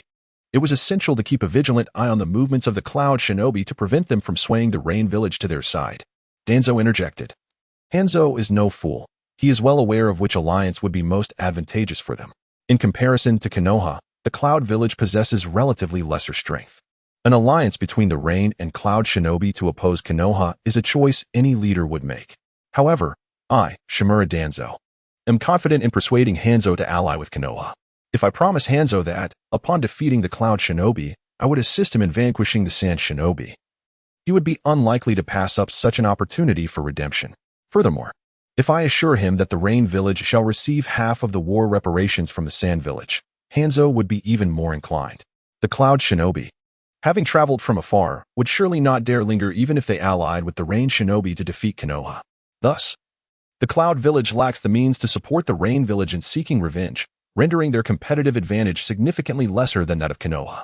With such leverage at hand, if I, Shimura Danzo, cannot persuade Hanzo, it would be a grave waste of my position as an advisor to the Hokage. At the Cloud Village's encampment, an urgent order was dispatched to thwart the advance of the Sand Shinobi. It was imperative to prevent them from meeting Konoha. In the event that they were swayed by Konoha to join in the assault against the Cloud, it would spell disaster. The commanding figure of the Cloud forces, Dukai, promptly issued orders and personally led troops to obstruct the Sand Shinobi's progress. Meanwhile, the news of the triad of forces, Sand, Konoha, and Cloud converging at the borders of the Wind Country reached the Rain Village last. However, witnessing the ravaged land devastated by the wars between Konoha and the Cloud, Hanzo's murderous intent was utterly uncontainable. His fury escalated upon learning that Konoha had committed atrocities against the civilian populace of the Rain Village. It was unfathomable that the esteemed ninjas of Konoha would forcibly invade the homes of innocents to seize their sustenance. As if that were not enough, after plundering, these Konoha ninjas, fearing reprisals and damage to their reputation, exterminated the helpless families within these homes. Such acts were a profound affront to humanity. Similar incidents were rampant throughout the Rain Village, with both the Cloud and Konoha shinobi involved. Yet, the brutality of the Konoha ninjas was particularly egregious, as the Cloud shinobi had merely taken goods without taking lives. Despicable. Hanzo roared towards the heavens, his wrath resonating through the earth within a 100-meter radius, causing the ground to tremble under the weight of his fury. Yet, amidst this rage, Hanzo was left with an overwhelming sense of impotence. This is precisely why he aspires to transform the Land of Rain and the Rain Ninja Village into the 6th Great Ninja Village. As a small nation, it is utterly incapable of governing its own destiny, lacking even the power to refuse becoming a battleground for larger nations. Konoha, I shall not let this matter rest. Originally, according to Hanzo's intentions, if both the Cloud and Leaf villages were to ally with him, he would choose to side with the Cloud. This is because, should he unite with Konoha to defeat the Cloud, the Rain Ninja would be at a relative disadvantage, rendering their words ineffective. However, if he were to ally with the Cloud to vanquish Konoha, the disparity in strength would be less pronounced, enabling him to negotiate more effectively and secure greater benefits for himself. Now, with Konoha's massacre of innocent residents in the Rain, his inclination to ally with the Cloud has only intensified. Sand Ninja forces reporting. Lady Chiyo, we are now less than 20 miles from the Konoha army, and we are approaching the location of their reconnaissance units. As they advanced into a canyon, a member of the Sand's reconnaissance team rushed in to deliver the news. In that case, let us establish a stronghold here to station our troops. Naturally, we cannot encamp within the canyon. Instead, we should position ourselves outside or at a higher elevation. Our objective here is not to instigate war, but to remain vigilant against potential conflicts and to avoid surprise attacks. Deploy patrols and set up defenses to monitor all news from Konoha and the Cloud. Following Chiyo's orders, the patrols immediately set about establishing a perimeter. As a genin, Chiyo was assigned an independent tent. Lacking any desire to provoke conflict, upon arriving at the tent and learning that Chiyo had no immediate meetings scheduled, she resumed her research on upgrading puppets.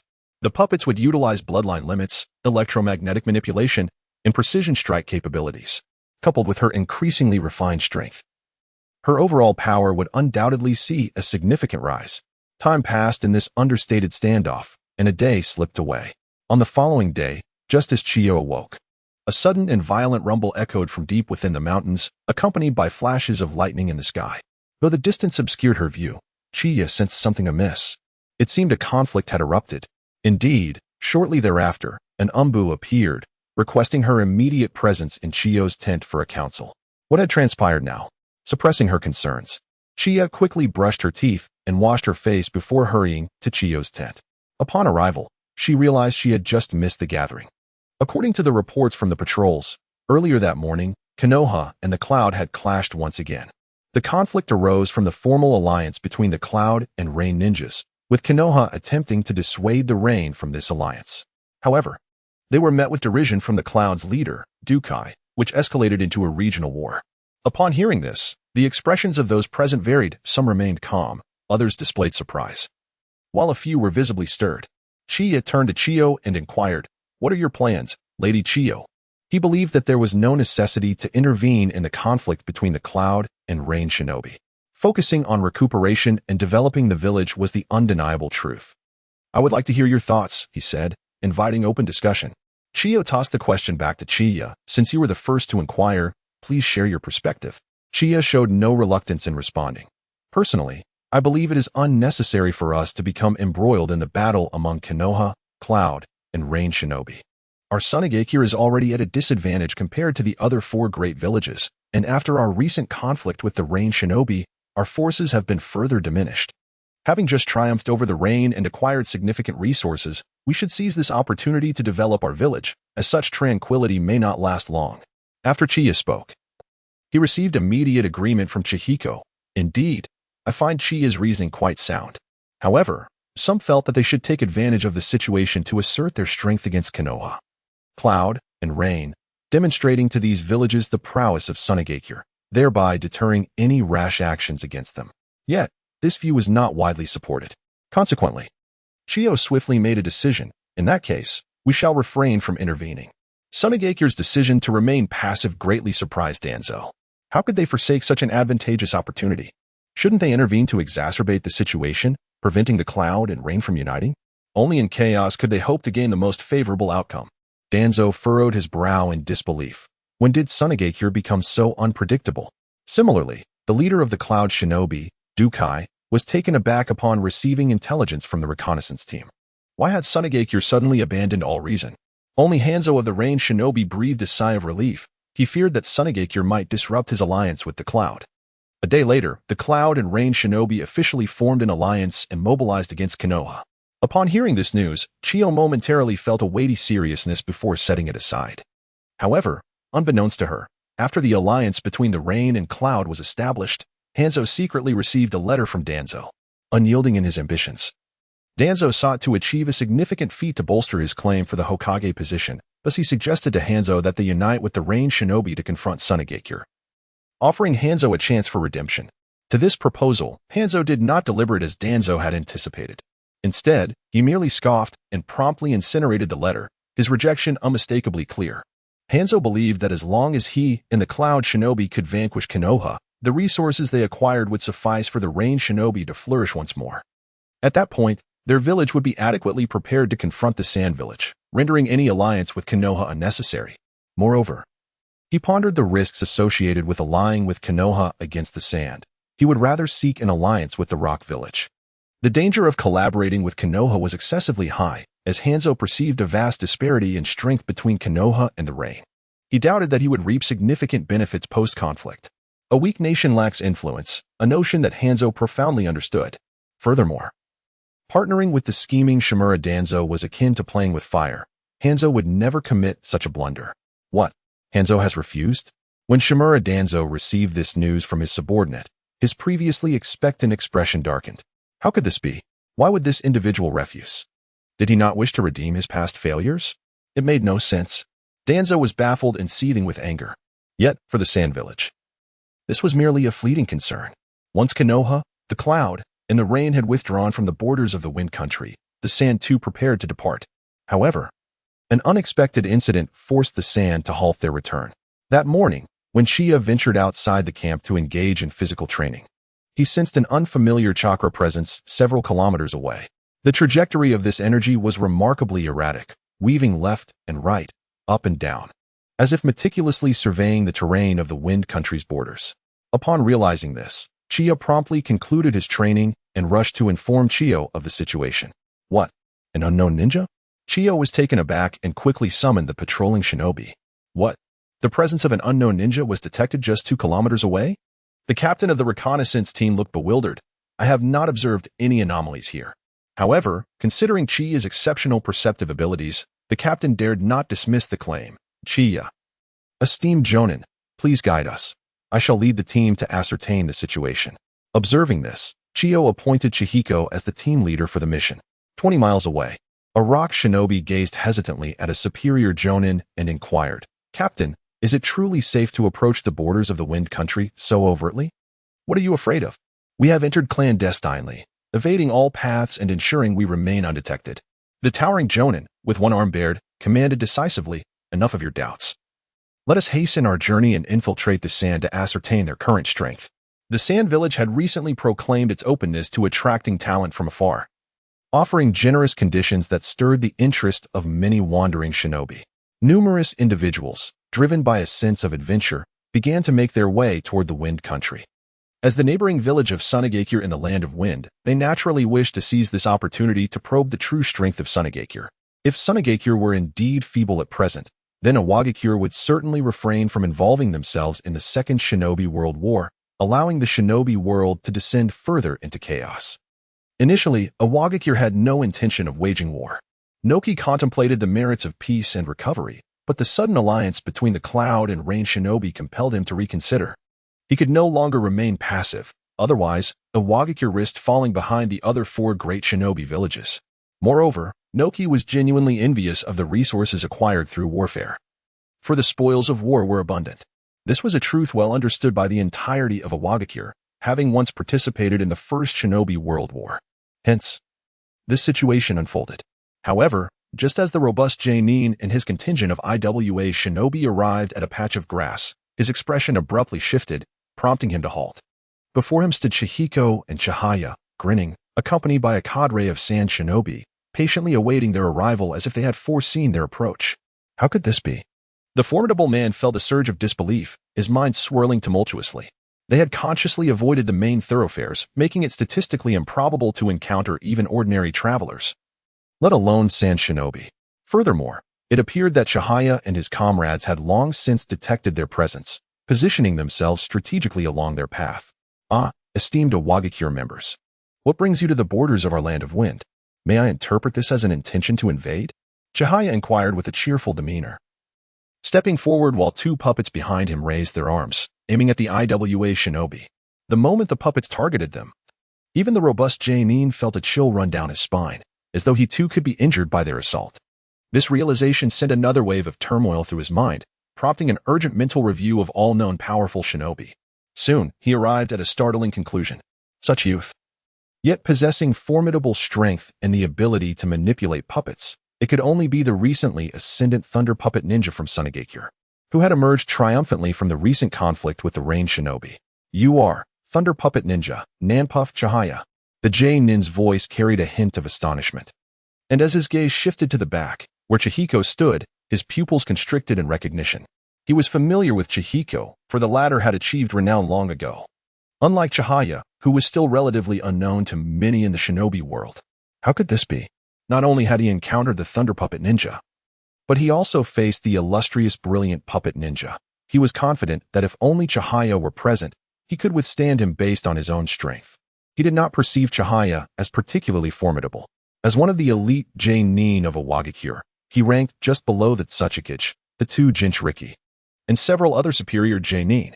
Even in the face of its Suchikage, he believed he could negotiate, and he did not think he would be outmatched by Chihaya. However, with the addition of Qianyan, the situation has become entirely different. Qianyan has long been renowned, having reached the pinnacle of strength among the elite shinobi many years ago. And over the years, no one knows just how much stronger he has become. The combination of Qianyan and Qianin has instilled a sense of pressure within him. Ah, it is I. I never imagined you would recognize me. A pleasure indeed. Qianyan replied with a modest smile. However, I would appreciate it if you could answer my question. Youngster, how dare you speak so arrogantly to our captain?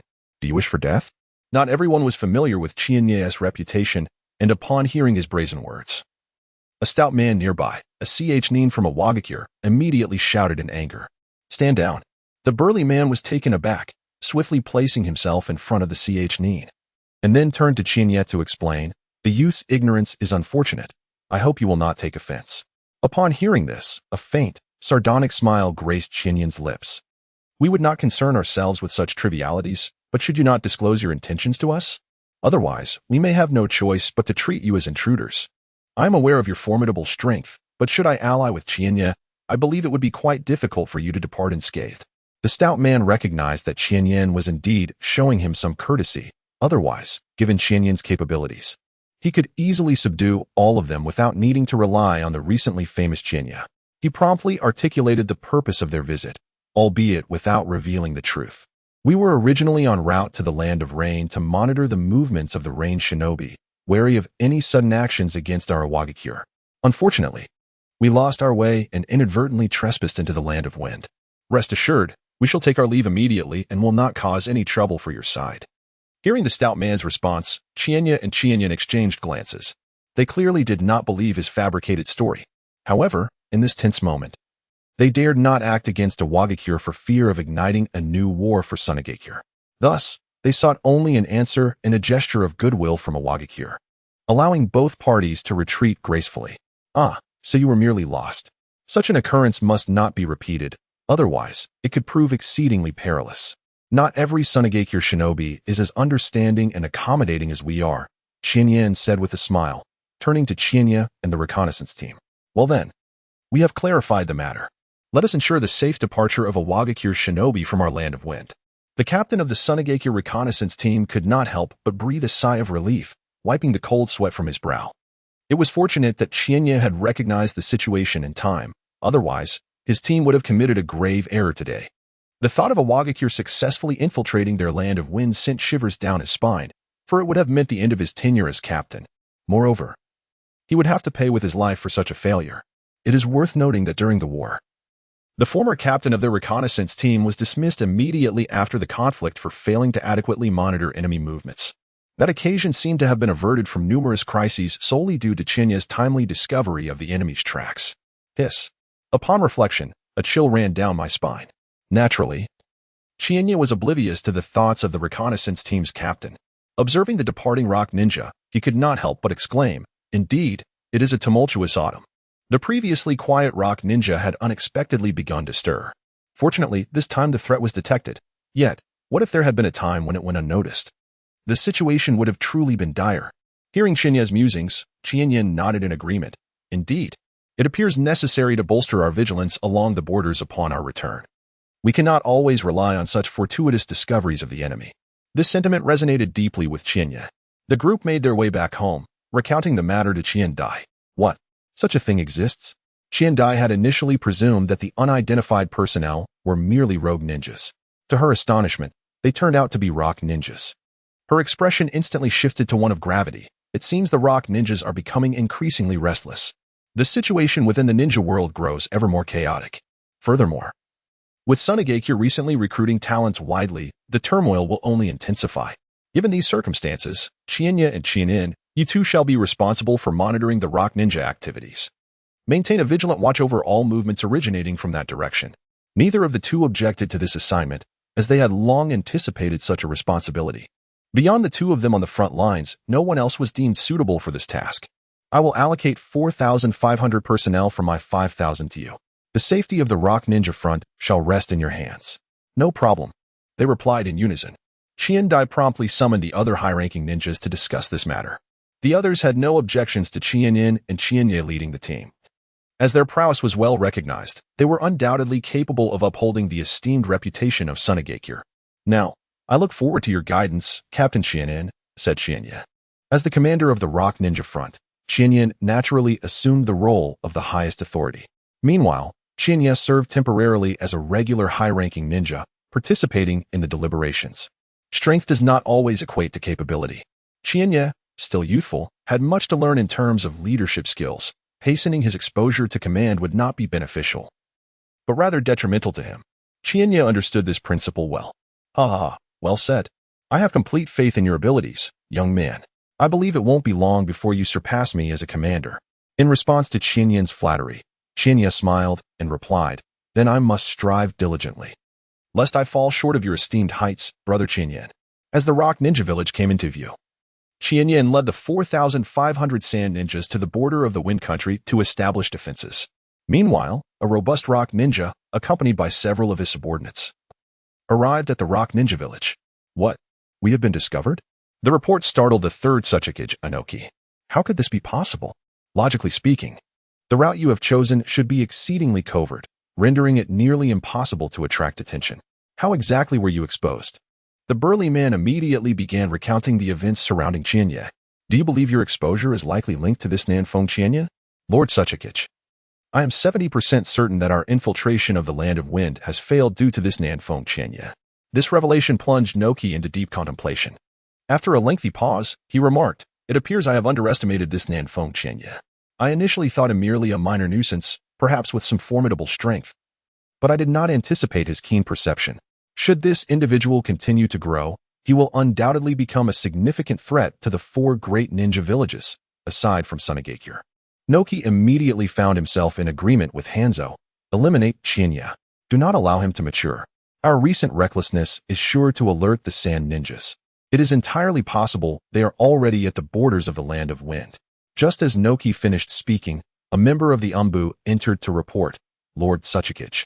Traces of sand ninjas have been detected at the borders of the Land of Wind, specifically along our route to the Land of Wind. Noki was not surprised by this news. However, the Umbu's subsequent words caused his expression to sharpen. The sand ninja army appears to be advancing, crossing through the Land of Rain, with intentions to reach the borders of our Land of Earth.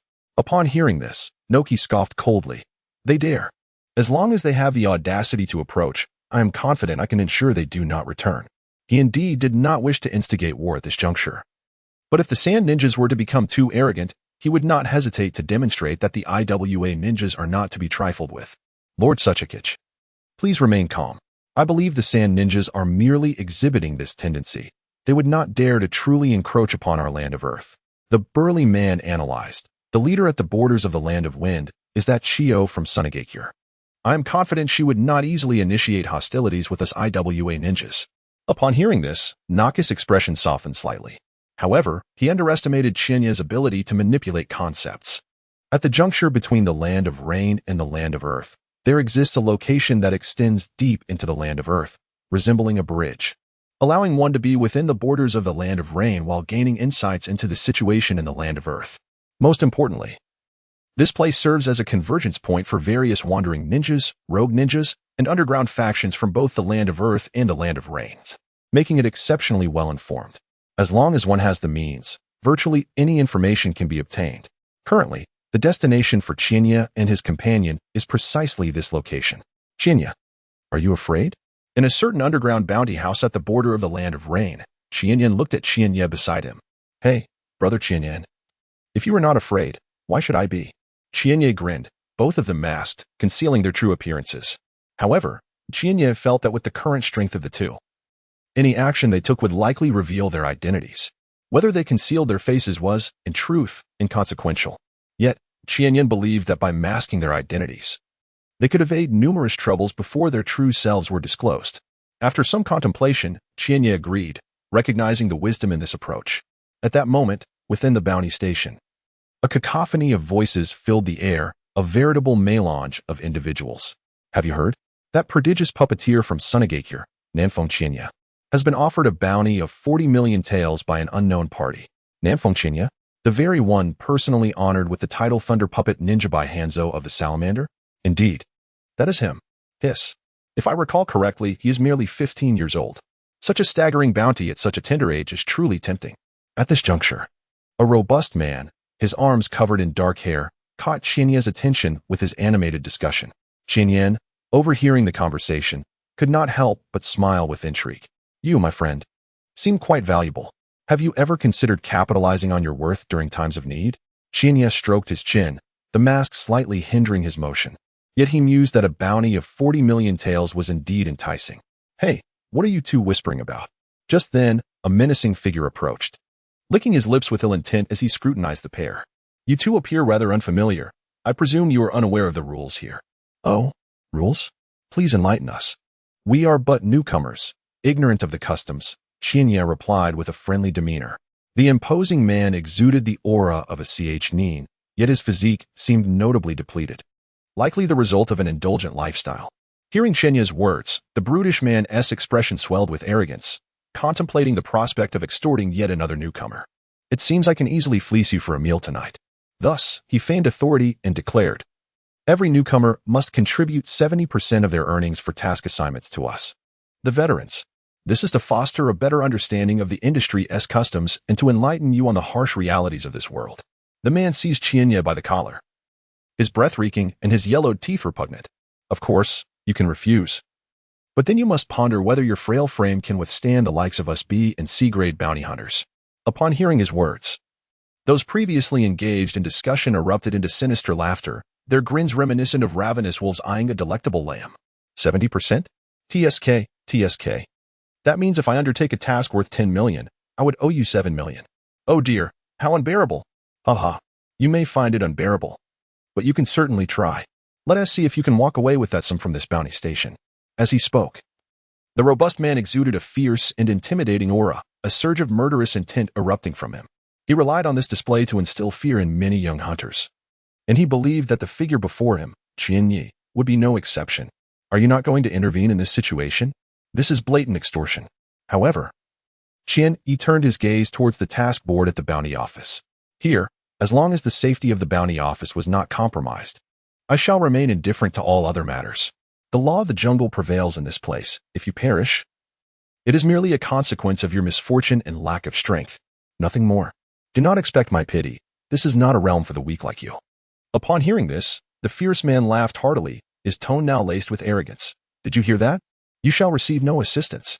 In his mind, Xianye should immediately display panic and beg for mercy, or perhaps stubbornly refuse, resolute in his defiance, only to be besieged and ultimately humiliated into submission.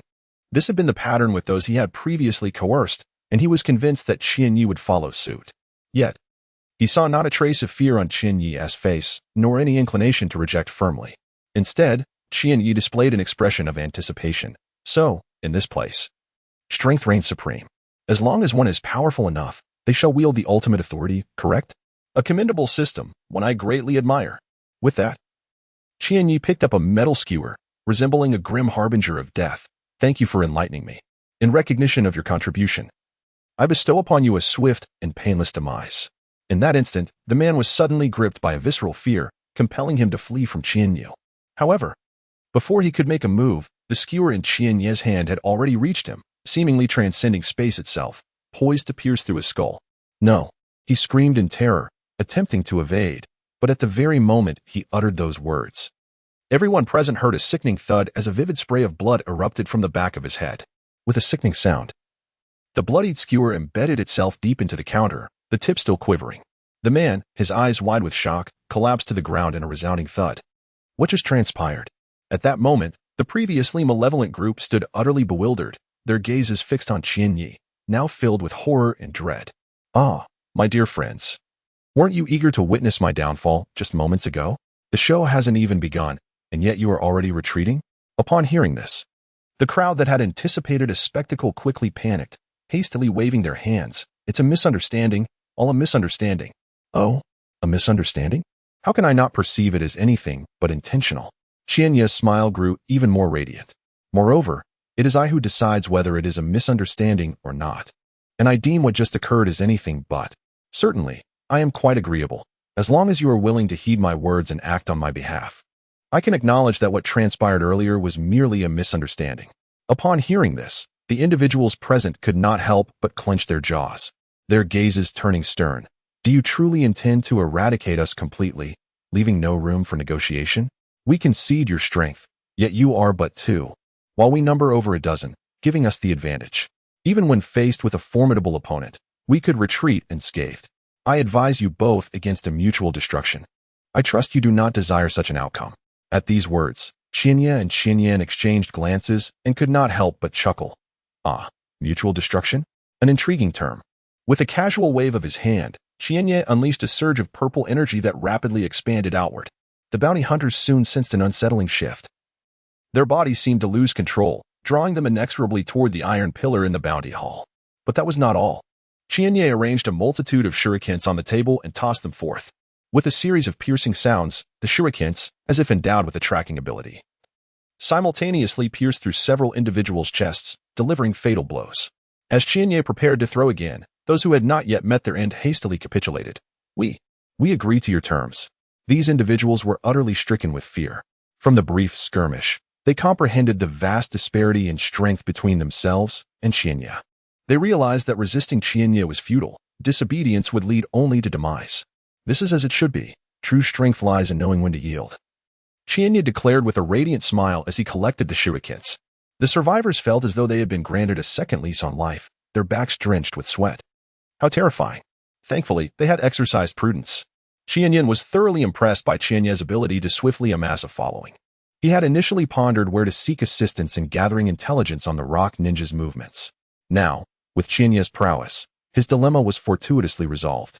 Should Chiyo lack the necessary jutsu to maintain control over this group, such as implanting cursed seals to prevent them from speaking out of turn, Chiyo was more than capable of providing adequate support. What Chiyo could not accomplish, he could. Indeed, after subduing the group, Chiyo turned to Chiyo. Brother Chiyo, I leave the subsequent matters in your capable hands. You are aware that I am not adept at managing follow-up affairs. Chiyo, of course, did not decline, for this was precisely their purpose in coming here. It was only when Chiyo cast his gaze upon Chiyo that the group realized there was yet another formidable presence among them. It seemed escaping Chiyo's grasp would not be as simple as they had hoped. As these thoughts coursed through their minds, their faces betrayed no hint of disrespect. Rather, they bore an air of feigned deference. With that, it was time to depart. Come, follow me, he beckoned. As Chiyo prepared to depart, he suddenly turned back to the attendant at the counter. This unexpected pivot caused the attendant to visibly pale. What are you planning? I warn you. If you intend to act against me, you must be prepared. Observing the attendant's somewhat blustering demeanor, Chiyo chuckled. There is no need to be so anxious. I harbor no ill intentions toward you. I merely wish to bid you farewell. Thank you for enlightening me on the rules here. It has indeed spared me considerable trouble. With a wave of his hand, he took his leave. However, as he gracefully walked away, the attendant let out a long sigh of relief. The display of authority Chiyo had just exhibited was utterly terrifying. Even he could not be certain of his own safety had Chiyo chosen to act against him. If Chiyo had indeed decided to strike, the attendant doubted his earlier words would have held any weight. After all, this was a world where power reigned supreme. An ordinary counter-attendant like himself would never expect the establishment to confront a formidable individual on his behalf. He reminded himself, one must not judge by appearances. Hadn't he underestimated Chiyo, mistaking him for a mere child, and thus dared to speak scornfully? Had Chiyo exuded a more imposing presence, he would have never uttered those words. Yet, who could have foreseen that beneath Chiyo's unassuming exterior lay such strength? Fortunately, he had escaped unscathed. Otherwise, today could have marked his downfall. Leading a group to a canyon, Chiyo inscribed the appropriate sigils upon each individual. Initially, some attempted to refuse. However, once Chiyo unleashed his near-shadow-level oppressive aura, all resistance evaporated. They quickly realized that Chiyo's prowess surpassed even that of Chiyo. If one Chiyo could easily dominate them, then facing a Chiyo even stronger left them no chance of rebellion. Thus, they resigned themselves to their fates. Your task is simple. Gather intel on the movements of the rock ninjas and report back to me promptly. Chiyo assigned tasks and divided them into 4 groups. Each assigned a summoning beast, a hamster, for ease of communication and supervision. With the dual assurance of sigils and summoning beasts, their safety was further guaranteed. Chiyo observed quietly, silently absorbing knowledge. For him, this was the practical application of textbook concepts, enabling him to grasp essential points with greater speed. Now, he awaited the return of their intel. After sending the group on their way, Qianyin clapped his hands, presenting an air of completion. How was that? I was quite reliable, wasn't I? Qianyin's playful demeanor elicited a bemused response from Qianya. At times, he felt utterly helpless. It was hard to believe that the renowned and formidable Kage puppet ninja was such a whimsical character. Nevertheless, he thought it prudent to indulge Qianyin, for he too had a penchant for humor. Indeed, you were most reliable. Qianya voiced his agreement. Now, we can quietly await their corresponding news. Then, turning to Qianyin, he revealed a radiant smile. We shouldn't waste this time, right, brother Qianyin? Gulp. What are you scheming, kid? Qianyin, observing Qianya's demeanor, couldn't help but swallow hard. Whenever Qianya donned that expression, it seldom boded well. Heh, with such a formidable ninja by my side, how could I not seize the opportunity to hone my skills? My bloodline limit yearns for strength at every moment. Presently, he was capable of wielding puppets with remarkable prowess. Thus, he believed that his abilities should also be commendable even without relying on them, for he was not a particularly conventional puppet master. Besides, who decreed that a puppet master could not possess formidable combat prowess? It is indeed possible. However, could you refrain from wearing such a terrifying expression? It truly sends chills down my spine. Qianyin pretended to wipe sweat from his brow, almost convinced that Qianya was about to embark on some devious plot. Is my expression really that frightening? Qianya pondered, momentarily speechless. Surely not. A dashing and charismatic individual like me could never exhibit a sinister grin. Thus, in this inconspicuous locale, the air was intermittently filled with violent explosions, resounding collisions, and the clamor of metal against metal. 7 or 8 days later, what once was a modest gorge had transformed into a vast, shattered pit. The towering walls that flanked the gorge had completely vanished, leaving behind only countless fragmented remnants. At this moment, not far from the pit, Qianya lay sprawled on the ground in a star-shaped position, his chest heaving vigorously as he greedily inhaled the oxygen in the air. Yet, his aura had remarkably intensified several-fold. Beside him, Qianyin appeared equally disheveled. Clearly, the two had experienced a fulfilling time over the past few days. You truly are a prodigy. Your progress is astonishing. Qianyin couldn't help but plop down onto the ground. During these 7 days, Qianya had relentlessly sought him out for battles and experimental skills by day, while challenging him to puppet contests by night. He felt utterly drained. Yet, with such exceptional talent and capability present, it would be a shame to squander it. Qianya spoke weakly, though the corners of his mouth curled upward. The battles of the past week had finally made him feel as though he had one foot firmly planted among the ranks of the strong in the ninja world. However, his definition of strength in the ninja realm did not align with the common perception of Jonin level. In Shinya's view, anyone who had not reached the status of a Kage was merely an ant. At the same time, in the exchange office, someone declared, "Hey, I've accepted this mission." A man, his face shrouded and voice muffled, yet possessing a pair of emerald green eyes, removed the highest bounty notice from the task board. This bounty was none other than that of Chiyo. You are aware of the corresponding rules, I presume? The attendant at the counter, now less audacious, spoke calmly. The emerald-eyed man, known as Kakuzu, furrowed his brow slightly in response. I know. At that moment, another individual approached the counter, distinguished by an exceedingly prominent nose. Observing the furrowed brow of the emerald-eyed man, he hastily pulled aside the man who was processing the task receipt, urging him to step aside. Though somewhat puzzled, the man complied, trusting his best friend would not lead him astray. The man with the prominent nose then beamed at Kakuzu. Mr. Kakuzu, the individual you just encountered is rather inexperienced, having just arrived. I beg your pardon for any offense caused. With that, he swiftly completed the task form and respectfully handed it to Kakuzu. Your task receipt is ready for your perusal. This elicited a slight relaxation of Kakuzu's brow, who is destined to become one of the members of the Akatsuki organization. Do you possess any information regarding this bounty? Kakuzu inquired, satisfied with the demeanor of the man with the prominent nose. Indeed, he merely sought to test the waters, not genuinely believing the man would possess any substantial information. However, to his surprise, the attendant from earlier emerged, his face alight with excitement. A few days ago, this young lad visited us, accompanied by an adult. After recruiting a group of followers here, he departed. Among those he gathered, some are particularly fond of gambling, so if you search the nearby areas, you are bound to find leads. Upon hearing Kakuzu's name, the attendant's excitement surged. A few days prior, he had been intimidated by Chiyo. In a moment of weakness, he had succumbed, yet he harbored that humiliation in his heart, vowing to exact revenge when the opportunity arose. Little did he anticipate that such an opportunity would present itself so swiftly. Who exactly was Kakuzu? He was one of the few S-rank hunters in their exchange, on par with the 5 Kage. To him, Chiyo was merely a fledgling, at best, a high-ranking ninja, which in their realm amounted to A rank. Before an S rank like Kakuzu, that was utterly insufficient. This is splendid news. Excellent work, Kakuzu commended, producing a stack of money from his person to offer to the attendant. Yet, just as the attendant, astonished, reached for the money, Kakuzu's expression suddenly darkened. However, you must understand one thing. Once you accept my money, your information must be assuredly accurate. Should you dare deceive me? Kakuzu scoffed.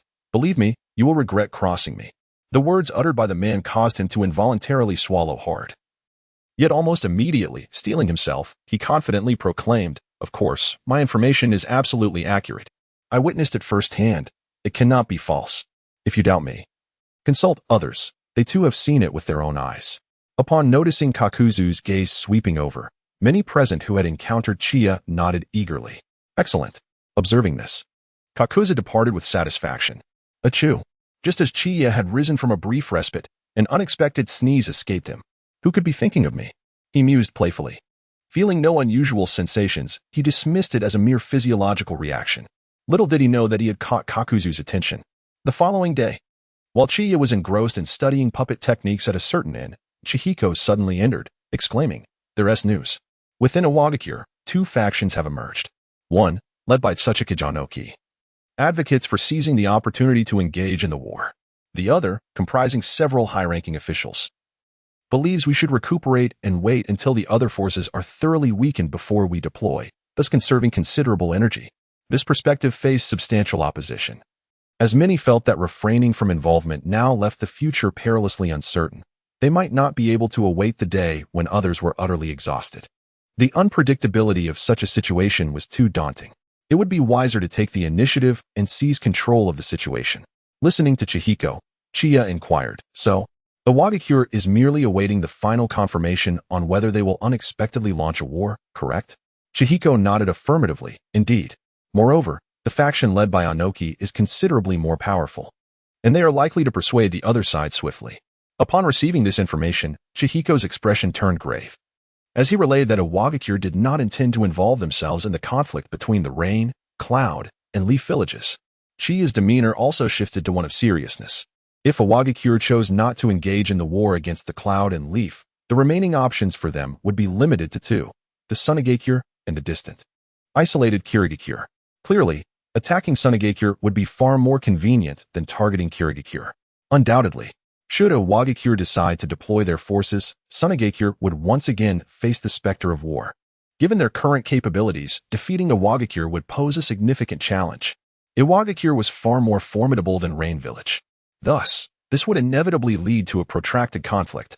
Unlike Rain, Iwagakure would not falter due to lack of reinforcements. Furthermore, Iwagakure possessed 2 formidable weapons of war, the tailed beasts and their Jinchuriki.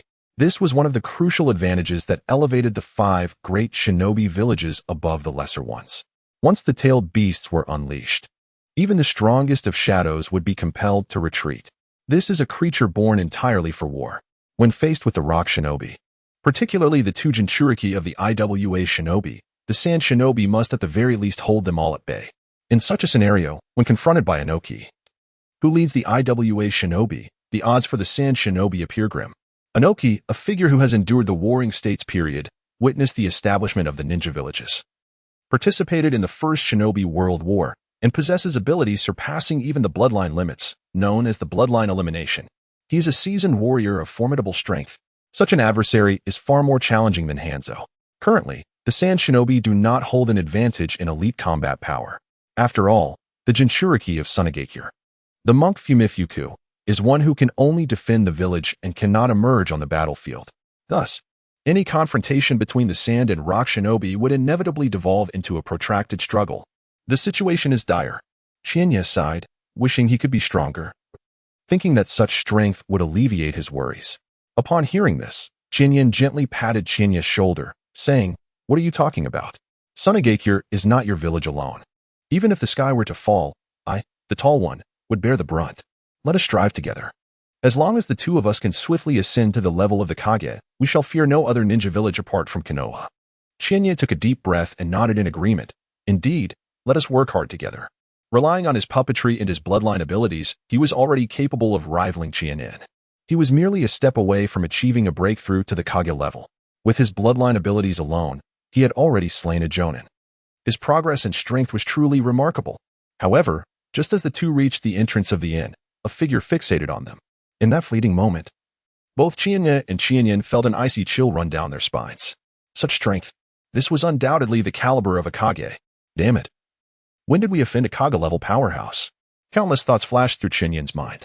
He simply could not fathom how they had drawn the attention of such a formidable figure. Yet, as Chiyo gazed at the man before him, a tempest brewed in his heart. Kakuzu, this guy has set his sights on me? In that instant, Chiyo understood the situation. The man was a bounty hunter, and given the substantial bounty on his head, it was only natural for him to become a target. He clenched his teeth in resolve. Previously, when facing Hanzo, he had Chiyo and the Wind Shadow to support him. Thus, in the presence of a Kage, he could maintain his composure. But now, with only Chūnin to assist him, he was truly facing a Kage-level adversary alone. He fully grasped what it meant to confront such a formidable force. Powerful, nearly insurmountable. Even before the battle commenced, a weighty pressure filled his heart. This is trouble, Chiyo. Chiyo's tone was heavy, and Chiyo nodded in agreement. Indeed, to encounter such a powerful foe is alarming, especially since I do not even know who this person is. This statement left Chiyo somewhat astonished. Chiyo, renowned throughout the ninja world, surprisingly did not recognize Kakuzu. That seemed implausible. Kakuzu was still active in the ninja realm, and it was unlikely he would remain unknown. This individual named Kakuzu. Chiyo unabashedly voiced his thoughts, a rogue ninja from Takigakure. He had once assassinated the first Hokage and successfully escaped from his grasp. This revelation caused Kakuzu, who had been staring at Chiyo with the vacant gaze of a corpse, to suddenly reveal a flicker of curiosity in his eyes. He possessed the secret treasure of Takigakure, the Dunu, a formidable entity capable of seizing hearts. Akin to a conglomerate of blood vessels, capable of constriction and long-range piercing attacks. In essence, it was exceedingly perilous. Furthermore, upon realizing that Chiyo was thoroughly informed about him, Kakuzu decided against continuing the confrontation. He believed that persisting would result in his intelligence being entirely divulged to Chiyo.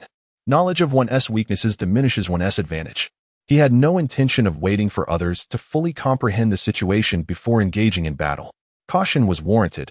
This adversary was preparing to strike. He possessed 5 hearts and could utilize 5 distinct elemental techniques. Thus, before Chiyo could finish his thought, Kakuzu bellowed, "Brat, you talk too much." In an instant, he materialized before Chiyo, delivering a powerful punch enveloped in chakra. Thus, this individual had 5 lives. After evading Kakuzu's punch, Chiyo promptly retrieved the scrolls, unleashing his puppets for combat. Observing Chiyo's evasion, Kakuzu swiftly pivoted and delivered a kick that sent Chiyo sprawling. Lightning release, lightning wave.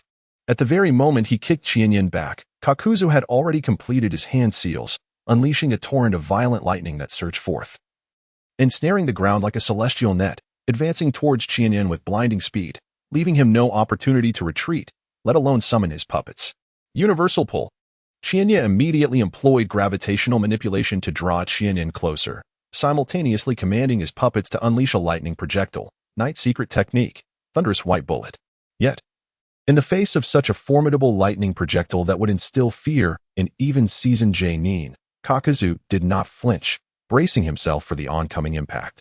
The thunderous bullet struck him with a sound akin to metal colliding, deflecting harmlessly away, causing no harm to Kakuzu.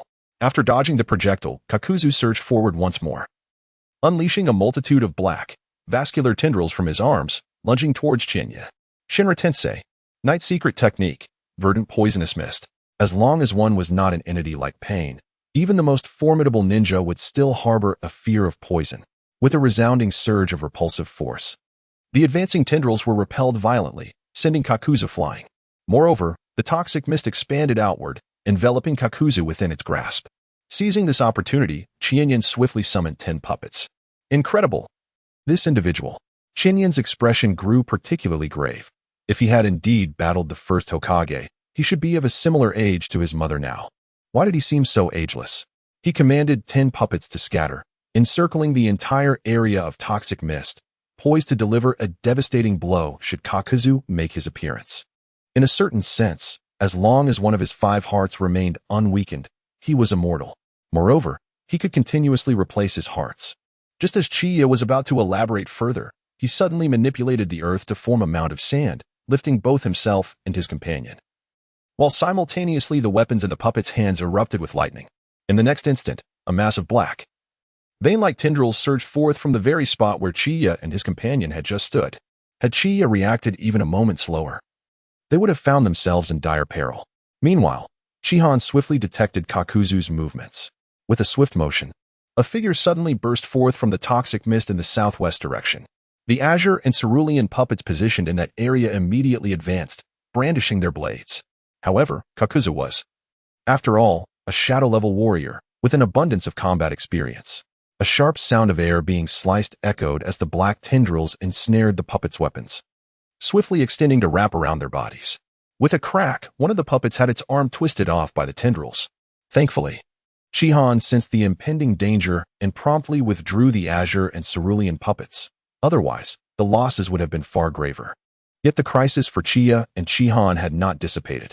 The black tendrils, having missed their target, ascended and continued their pursuit. As they neared Chiyo and Chihan, the tendrils suddenly discharged a jolt of electricity. The abrupt surge of lightning left the two barely able to react in time, even if they managed to evade it. A lingering dread remained. Truly, this was the prowess of a shadow-level monster. Even the most mundane jutsu could yield extraordinary results. Before the two could land, the black tendrils resumed their relentless chase. Chiyo found himself confronted directly by Kakuzu. "You're quite nimble, little ghost. No wonder you're worth 40 million ryo." With a heavy punch, Kakuzu forced Chiyo to retreat, and before he could command the puppets to retaliate, the black tendrils pursued him relentlessly, targeting not only Chiyo's true form, but also the puppets. With a swift slash, the weapon puppets unleashed their blades, the lightning illuminating the scene as they effortlessly tore through the black tendrils. Yet, the tendrils still retained a semblance of life. Even the severed piece clung to the bodies of the weapon and combat puppets.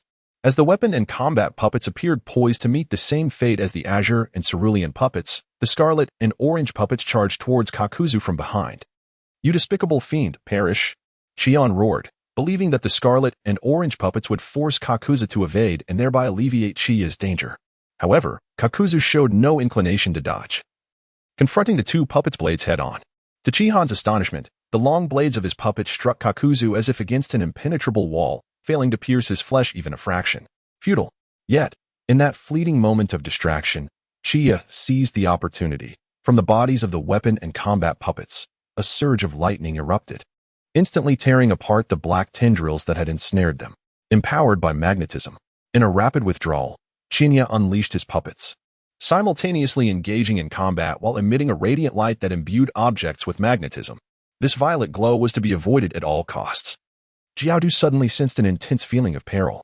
Although the light appeared innocuous, his years of battle experience warned him that neglecting to evade this purple luminescence would result in dire consequences. Retreat was not as simple as it seemed. Observing the situation, Qianyin promptly assisted Qianye, invoking the technique of heaven and earth isolation. The crimson and orange puppets swiftly formed seals, erecting a towering barrier that obstructed Jiaodu's escape route. Damn it! Jiaodu found his retreat abruptly severed, causing him to grit his teeth in frustration. Without a moment of thought, he immediately attempted to evade to the side. However, the violet light had already surged through him. This is bad. Although Jiaodu did not comprehend the effects of the purple glow, he recognized that its release by Qianye must have significance.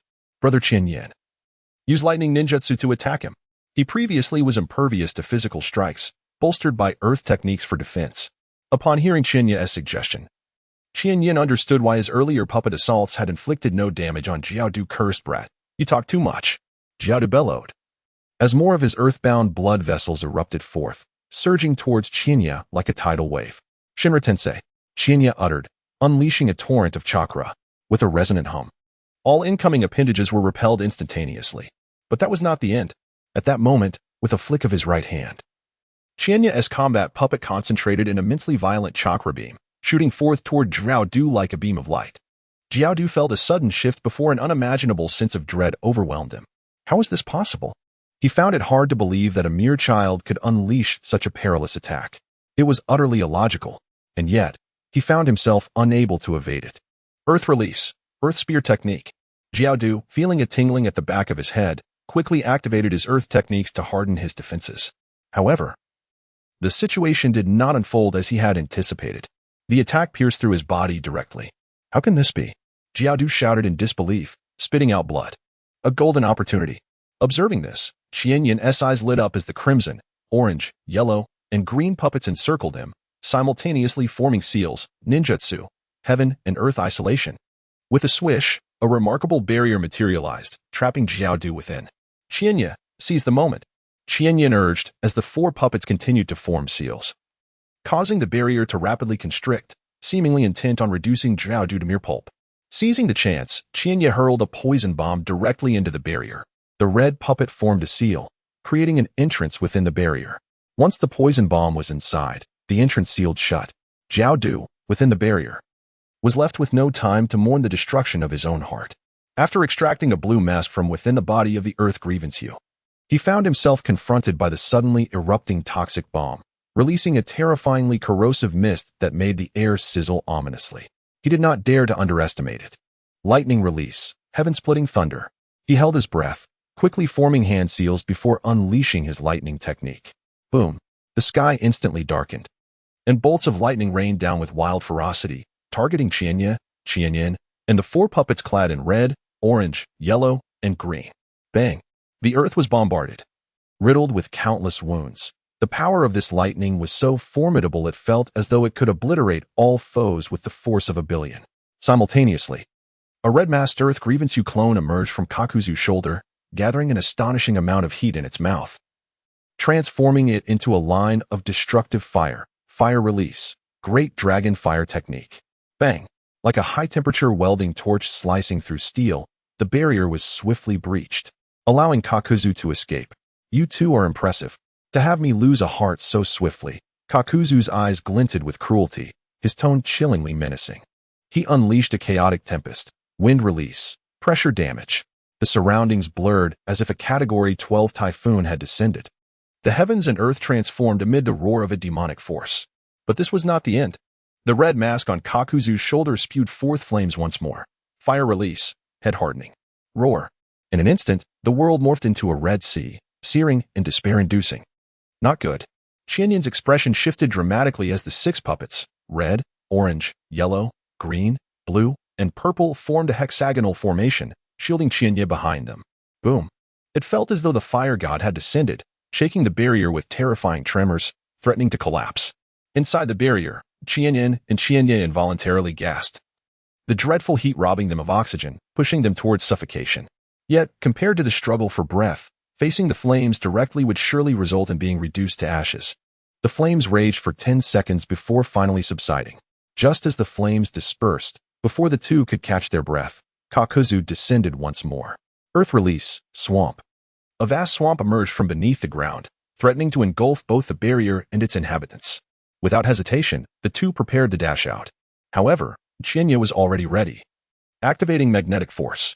Indeed, as the barrier just lifted, and as they attempted to flee the swamp, Kakuzu's blackened blood vessels shot forth. Magnetic control. Chiyo shouted sharply. As the instrument and battle puppets dispersed and flew out, the main body manipulating sand and soil to create a defense against the approaching black tendrils. The instrument puppet coalesced a hidden spiral bomb, while the battle puppet launched a barrage of lightning projectiles. This tactic proved effective, facing the lightning projectiles. Kakuzu dared not endure the assault and retreated. However, the instrument puppet quickly aimed at his direction, hurling the completed hidden spiral bomb. Kakuzu, faced with the rapidly advancing spiral bomb, could not afford to be careless. Moments ago, a heart was obliterated by Chiyo, prompting him to regard her with newfound respect. The chūnin spiral ball instilled within him a palpable sense of danger.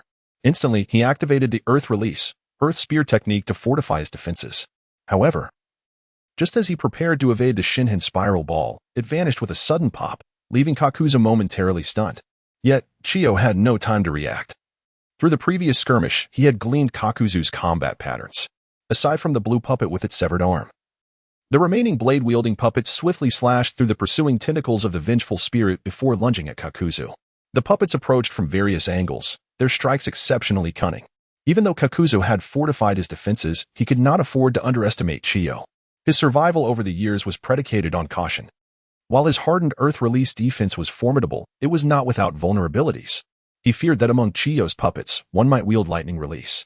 Yet, Kakuzu moved with the grace of a dancer, his hands meeting the oncoming puppets head-on, parrying every attack with unwavering resolve.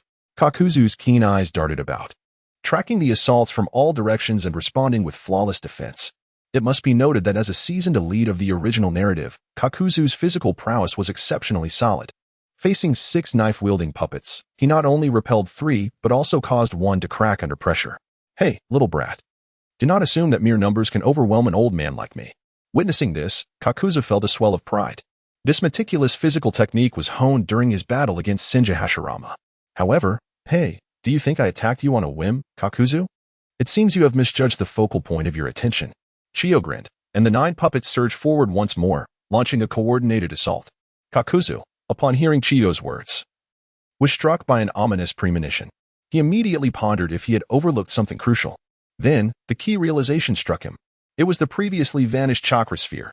As he contemplated this, an acute sense of danger surged from behind. The vanished Shinhin spiral ball reappeared, mere centimeters from his Earth Release masked clone.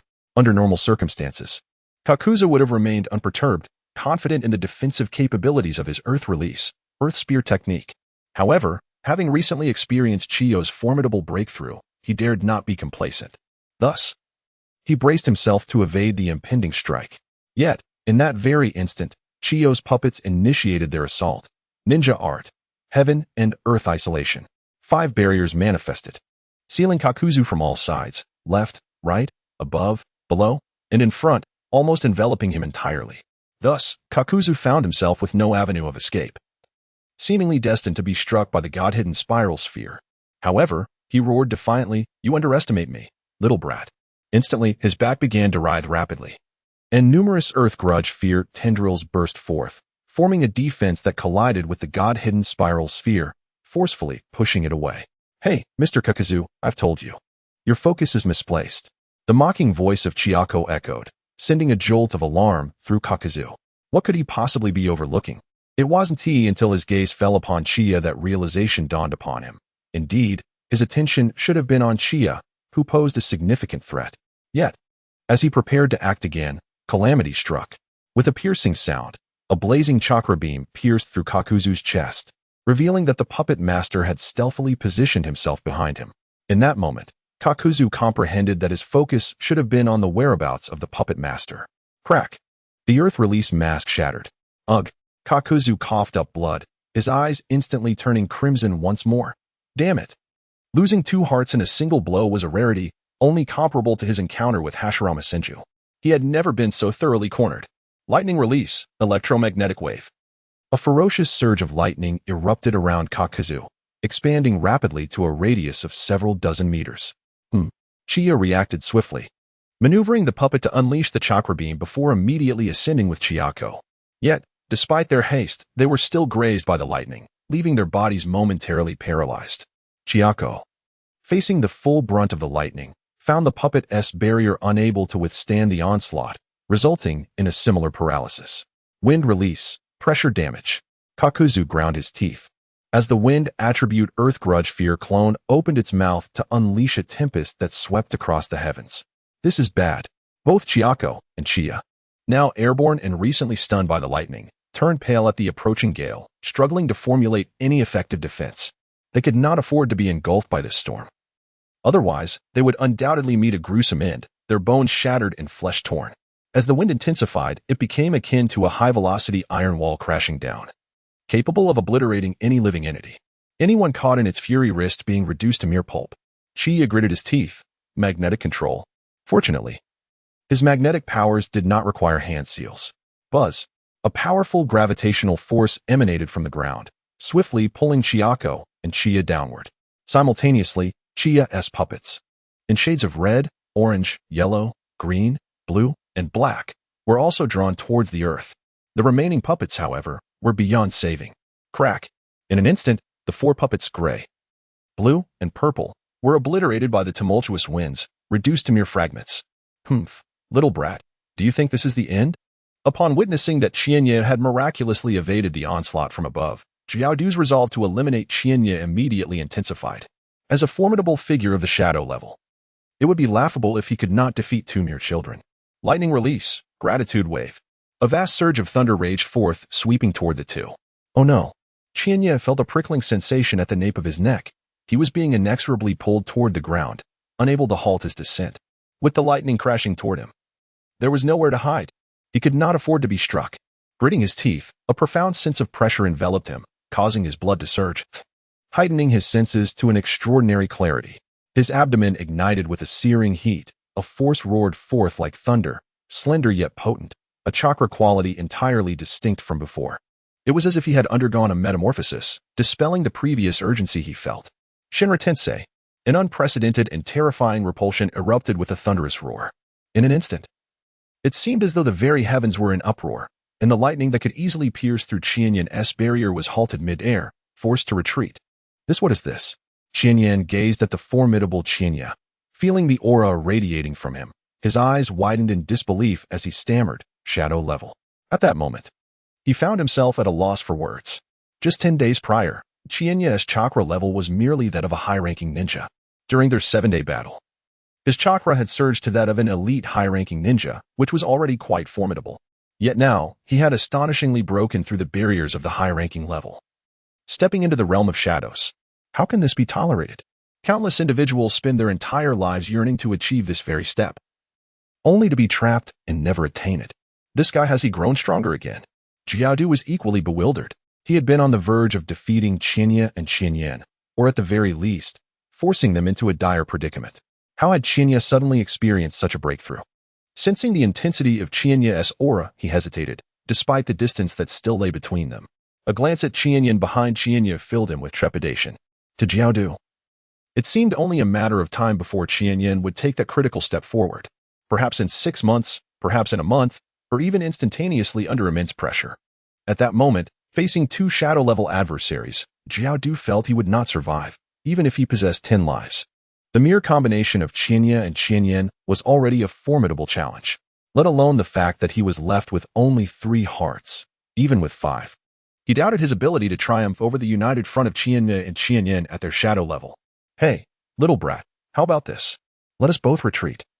Xiaodu proposed after a moment of contemplation. Humph, if a fight is to ensue, it shall commence with you. Now you wish to cease? Do you believe such fortune exists? Qianye coldly regarded Kakuzu, evidently unwilling to relent. Humph, young one, I advise you not to be ungrateful. I merely find it unnecessary to continue this conflict. It is not that I cannot contend with you. If you wish to battle, let us proceed. Kakuzu retorted with a similarly frigid tone. Very well, then let us continue. Qianye bellowed, his aura intensifying as he commanded his puppet to gather chakra and unleash a ray. This sudden display sent a shiver down Kakuzu's spine, and after a fleeting change of expression, he decided to concede once more. Forget it. I will not hold this against you. I shall ask you one more time. Will you cease? If not, then we shall continue. Since Kakuzu had mentioned it twice, I shall not press further. Let us follow your wishes, Kakuzu-senpai. Qianye suddenly broke into a grin, his expression shifting so rapidly that Kakuzu barely had time to react. Once he did, a sense of being outmaneuvered washed over him. Yet, having already given his word, he could not retract it. After casting one last penetrating glance at Qianye, he departed. Of course, a shadow of himself remained behind to keep watch over Qianye, wary of any sudden ambush. Nonetheless, Qianye merely observed Kakuzu's retreat in silence. It was only after Kakuzu had vanished from view that he turned to Qianyan and urged, Qianyan, quickly, we must withdraw. That last attack drained all my chakra. As he spoke, his demeanor shifted dramatically, transforming from formidable to exceedingly frail. He gasped for breath, beads of sweat appearing on his forehead. It seemed that his earlier display of strength had been a mere act. Not questioning further, Qianyan swiftly took to the skies with Qianye. Just as they had departed for less than 10 minutes, Kakuzu reappeared. Sensing the lingering aura at the sight, his expression shifted multiple times, ultimately settling into a grimace. This young one, should we meet again, it will be on equal terms. Kakuzu departed, reflecting thus. Undoubtedly, by the next encounter with Qianye, he would have solidified his current strength. The distinction between having or not having attained the level of a Kage is profound. while some may possess overwhelming offensive capabilities. Rivaling that of a Kage, possessing Kage-level strength grants the ability to suppress those at the Jonin level, just as he alone could overpower Chiyo and Chiyo, even at the expense of 2 hearts. Had Chiyo not experienced a breakthrough in the heat of battle, he would have already driven both Chiyo and Chiyo into a corner. At the temporary camp of Sunagakure, the Jonin leader stationed there was taken aback upon witnessing Chiyo return, covered in dirt, carrying Chiyo. What on earth happened? As the leader's gaze fell upon Chiyo, astonishment washed over him once more, his finger trembling as he pointed at Chiyo. This aura has Chiyo attained Kage level. Chiyo nodded, unable to suppress her wry smile. Quite the prodigy, isn't he? The Jonin leader also nodded, similarly unable to contain a chuckle. Indeed. A 15-year-old powerhouse of the shadow level. Such a phenomenon has never occurred in our Sunagakure. However, a look of joy soon graced the Jonin leader's face. Yet, this is truly a momentous occasion. Our Sunagakure has gained another shadow-level stronghold, thereby enhancing our strength and foundation. The presence of a shadow-level warrior fundamentally alters the dynamics of a village. With a shadow-level figure to oversee, even a small ninja village garners a modicum of respect and admiration in the ninja world. Those who might consider enmity must weigh the consequences of antagonizing someone of such formidable prowess. Moreover, the presence of a shadow-level warrior can attract more elite Jonin, making the pursuit of challenging the 5 great shinobi villages more attainable. One need only look at Amigakure to understand this. Even the 5 great shinobi villages regard it with trepidation. Only Amigakure dares to wage war against the 5 great villages. At the story's outset, it was the Sound Village, under Orochimaru's command, that dared to confront Konoha. Ha ha ha. One can only imagine how Lord Kazekage will be unable to sleep from joy upon hearing this news. Chiyo chuckled softly before ushering Chiyo inside. He then swiftly relayed the news of Chiyo's achievements back to the village through a summoning beast. He eagerly anticipated the expressions of Kazekage and his mother upon receiving this momentous news. As he pondered, Chiyo couldn't help but think that perhaps he should also strive to break through to the shadow level soon. Otherwise, he felt a nagging sense of inadequacy. The following day, in Sunagakure, Kazekage received a letter from Chiyo. Upon discovering that Chiyo had, in just half a month, ascended to the shadow level, Roman nearly spat out the water he had just sipped. He rubbed his eyes, wondering if he was seeing things. A shadow level? Chiyo? How could these two concepts possibly intertwine? After scrutinizing the message several times to confirm its accuracy, Roman erupted into hearty laughter. Excellent, excellent. This is truly splendid news. Roman felt as though he had just savored a refreshing drink on a sweltering summer day. Every pore of his being felt utterly rejuvenated. Now, even in the face of the sudden arrival of the Konoha army, he possesses the capability to respond. After resting for a full 2 days, Chiyo felt as though he had been rejuvenated, entering a realm anew. The strength and capacity of chakra surging within him made him feel more powerful than ever before. He pondered the potential devastation that such intense chakra might bestow upon a puppet. However, the foremost task at hand is to swiftly master the control of chakra and his magnetic release, kekkei genkai abilities. Currently, his mastery of magnetic release evidently surpasses the prowess exhibited by his puppets. Logically and emotionally, it is imperative to first gain control over magnetic release. Thus, in the depths of the mountains not far from the camp, a series of thunderous roars echoed, reminiscent of an earth dragon's tumultuous awakening, sending shivers down the spine. When Chiaki and several elite Jonin ventured to investigate the source of the commotion, they were met with a scene of utter devastation, which elicited a collective gasp of astonishment. The entire forest had been transformed into a desolate wasteland, the terrain irrevocably altered. Deep gashes marred the mountainside, as if some unfathomable force had cleaved through the massive rock. This, indeed, epitomized monstrous power. The might of Chiyo was now truly terrifying. An elite Jonin remarked with a tone that betrayed delight, as Chiyo's ascendance to shadow-level strength shattered the confines of their Sunagakure village's lack of prodigies, bestowing upon them 4 formidable shadow-level warriors. Consequently, they would no longer struggle against any opposing forces as they had in the past. After dedicating another 2 days to enhancing the puppet's power source to accommodate his current chakra intensity, Chiyo tested the puppet's capabilities. The destructive power had increased by approximately 30 to 40% compared to before. Even when 10 of Chiyaki's puppets faced Chiyo's enhanced ones, they found themselves exerting considerable effort.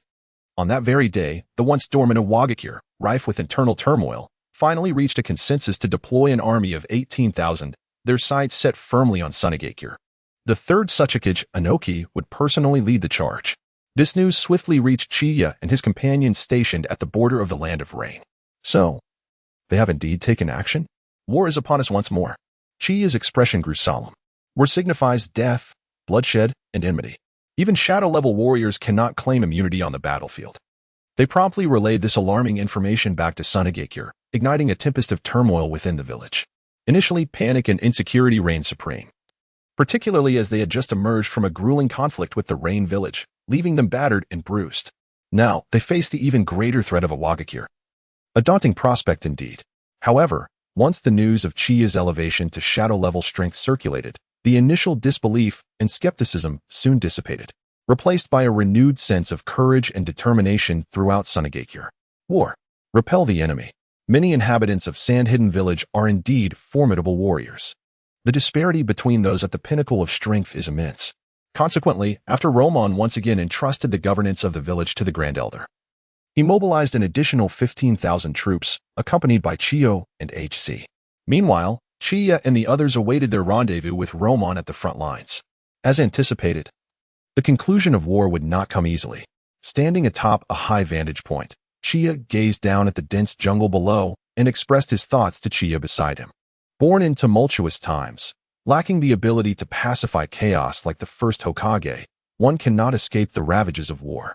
Chiyo appeared remarkably composed, noting that even the first Hokage could not entirely quell the turmoil. After his demise, the ninja world fell into chaos once more.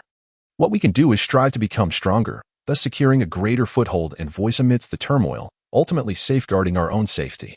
Chiyo was taken aback by Chiyo's insights. At just 15 years of age, he articulated such profound thoughts. Truly remarkable. Just then, an urgent alarm rang out. In the next moment, a member of the Umbu rushed in with haste. Report. A vanguard of 5,000 rock ninja has been spotted ahead. Led by a jonin from Awagakure, the Umbu's voice trembled, and upon closer inspection, fear glimmered in his eyes. The four-tails Jinchuriki, Old Z. Upon hearing this, both Chiyo and Chiyo's expressions turned grave. They comprehended the Umbu's alarmed demeanor, a tailed beast Jinchuriki. In the eyes of most ninjas, this was akin to an invincible monster, a weapon of war, indeed not just mere words. This name signifies death, unparalleled power, and an overwhelming sense of slaughter and oppression.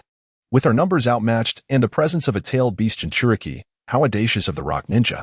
In the past, encountering a tailed beast Jinchuriki would have compelled Chiyo to flee, for even combined with Chiyo, they would struggle to withstand such a force. However, now, having mastered his magnetic release abilities and begun to explore its potential, he believed he had the means to confront any tailed beast. As long as it was not the 8 tails or 9 tails. This battle was inevitable, for retreating would reveal their whereabouts to the rock ninja, leading to relentless pursuit. Rather than being hunted down in a panic, it was better to establish a front and confront them directly. Over at the rock ninja army. Oh, they've discovered the tracks of the sand ninja? Old Z, now just over 21, did not possess the depth portrayed in the original work. Rather, he was in the prime of his ninja life, and his personality was particularly flamboyant. Upon hearing his subordinates report the discovery of the sand ninja, he licked his lips. Heh, we cannot let them escape so easily. Let us launch a surprise attack and gauge the strength of the sand ninja. Regarding Lao Zi's thoughts, the other elite shinobi in the team had no objections. What a jest. Lao Z is a Jinchuriki. Even though he is yet to fully master the power of the tailed beasts, he possesses strength that far exceeds that of an elite shinobi, capable of inflicting devastating blows to any force below the level of a Kage. With Lao Z leading the charge, they felt no imminent danger. It was an opportune moment to deliver a blow to the sand shinobi, thereby benefiting the forthcoming war. However, some elite shinobi preferred a more cautious approach. Hearing these remarks, one could not help but frown and remind them not to underestimate the sand shinobi. After all, they had successfully repelled the Rain shinobi army led by Hanzo of the Salamander. Even the Tsuchikage harbored considerable respect for Hanzo. The strength of the sand shinobi, who managed to thwart Hanzo, should not be taken lightly. You overthink it. The prowess of our IWA shinobi is incomparable to theirs. If they struggled against the insignificant Rain shinobi, then the sand shinobi's capabilities must be equally unimpressive. Under Lao Zi's command, we shall penetrate the Sand-Hidden Village's main encampment and capture their highest-ranking commander. Laughter erupted among the IWA shinobi, who clearly held the sand shinobi in disdain. To them, The Sand Village was a disgrace among the 5 great shinobi villages, having found it so arduous to contend with a mere rain village. If it were them, the rain shinobi would have long since knelt in surrender. Do not let your guard down. Lao Zi, leading the way, furrowed his brow. For the rain village was home to Hanzo, not a mere pushover. However, much like many of his fellow IWA shinobi who underestimated the Sand Shinobi, Lao Zi, while aware of the need for caution, felt that the Sand Shinobi were somewhat ineffectual. Hanzo was indeed formidable, possessing strength that rivaled even the Kage. But his prowess did not imply that the entirety of the Rain Shinobi matched the caliber of the 5 great villages. Otherwise, the Rain Village would not remain a minor village to this day, if the Sand Shinobi had nearly faltered against such a small village.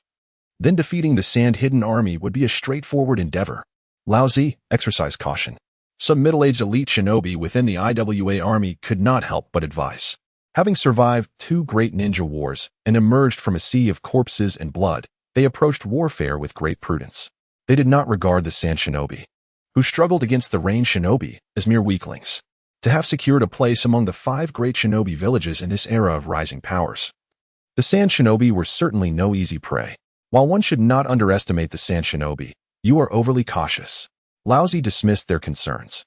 Since you are so wary and deemed the Sand Shinobi worthy of respect, allow me to ascertain the truth.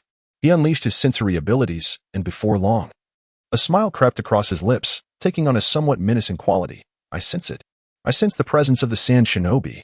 His body was enveloped in a fierce and tumultuous chakra, akin to boiling water, as one capable of communing effortlessly with the tailed beasts. He could wield the power of the 4 tails without the fear of succumbing to the tailed beast's negative emotions. Thus, the so-called perfect Jinchuriki. Allow me to impart a lesson to the Sand Shinobi on what it truly means to embody fear and strength. With a resounding bang, the Elder Purple, like a cannonball, tore through the confines of the air, hurtling towards the direction of the Sand Shinobi. A portion of the group remained for support, while the rest followed closely behind. Observing this, the purple-haired, bearded Jonin who had previously cautioned the Elder Purple issued an order. There was no choice. The Elder Purple had already charged forth, compelling them to follow. Oh. In an instant, the rock shinobi surged towards the battlefield like tigers freed from their cages. Here comes Chiyo. Since stepping into the realm of shadows, Chiyo's magnetic abilities had significantly enhanced. Both destructive capability and sensory perception had received tremendous upgrades. Not to mention, Chiyo's innate sense was already formidable. Chiyo could distinctly sense a terrifying chakra presence, imbued with a sense of overwhelming despair, racing towards him. Hey, is that aura for real? Chiyo's expression shifted dramatically, feeling as though an invisible force was compressing his heart, causing its rhythm to slow. They were deploying the tailed beast Jinchuriki right from the outset. Such a terrifying presence could only belong to the tailed beast Jinchuriki. He could conceive of nothing else. Beware, the Jinchuriki descends. However, before Chiyo could fully sound the alarm, a blood-red figure descended from the skies above the Sand Shinobi army with a deafening rush of wind. Hey, Sand Shinobi, are you ready to receive my greeting gift? The Elder Purple's abdomen suddenly expanded violently, unleashing an oppressive aura 100-fold more menacing than before. Tailed Beast Bomb. A blinding red light illuminated the entirety of the Sand Shinobi army. In that moment, despair engulfed them like a chilling abyss. Unstoppable. That ominous red light symbolized an absolute destructive force of war, beyond the capability of mere mortals to contend with. Just as the thought of fleeing flickered in their minds, a divine voice erupted in their ears, magnetic heavy storm. The air seemed to shatter instantaneously. The very fabric of space appeared to be upended, as a storm akin to forged steel erupted from Chiyo's hands, colliding with the Elder Purple. Boom. The entire battlefield was engulfed in a blinding explosion of flames. Fierce winds howling, scattering the surrounding earth, forests, and mountains. The Sand Shinobi army turned pale, hastily employing earth-style ninjutsu for defense. After a prolonged rumble gradually receded, many Sand Shinobi, both Jonin and Chūnin, struggled to rise from the ground. Yet, when they glanced forward, they were left utterly dumbfounded, witnessing a scene that would be forever etched in their memories. The valley ahead had been completely flattened into a heap of rubble, and before that expanse of flat earth, Chiyo stood proudly like a deity.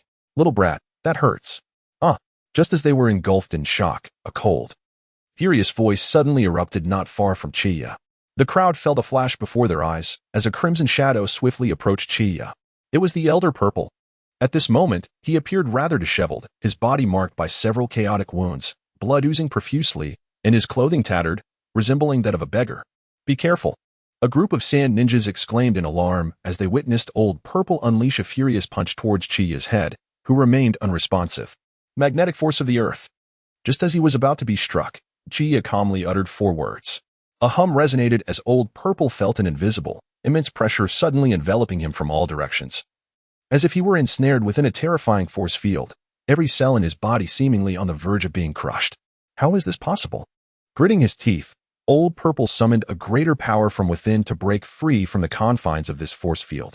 I am the Four-Tails Jinchuriki. Oh my, how terrifying. Truly, the Four-Tails Jinchuriki, the one closest to perfection among Jinchuriki. With the magnetic force I have just acquired and the techniques I have developed, it appears I still cannot completely suppress you. Observing Old Purple on the brink of escape, Chiyo retreated, adopting a dramatic demeanor. I suppose I must resort to this technique. If this does not suffice, I shall have no choice but to flee. Chiyo extended his index finger towards Old Purple, from which crackling lightning suddenly erupted, increasing in intensity. Simultaneously, the lightning seemed to be drawn by an unseen force, colliding with itself at high speed, becoming increasingly blinding while emanating a chilling aura of terror. Old Purple, quickly! I am channeling all my power to you. You must not be struck by this attack. At that moment, sensing the impending strike, the Four-Tails roared urgently from within Old Purple, exerting an immense force to assist him in breaking free. Roar! Yet, just as Old Purple liberated himself, he perceived a sudden brilliance before him. A beam of light shot forth from Chiyo's fingertip, leaving him no time to think as it approached rapidly. I will die? If struck, it will be certain death. Old Purple's soul screamed in panic, turning icy cold, on the verge of disintegration. Old Purple, yield your body to me. In this critical instant, the Four-Tails surged forward, its colossal form rising between heaven and earth, utilizing its height to shield Old Purple from danger. With a piercing sound, a bloody gash the size of a basin erupted from the Four-Tails' abdomen, illuminating the surrounding mountains with a searing light, followed by a thunderous explosion. Boom! The mountains crumbled. The forest devastated, and as the dust settled, a vast portion of the mountain had vanished, leaving behind a massive depression marked by a web of fissures.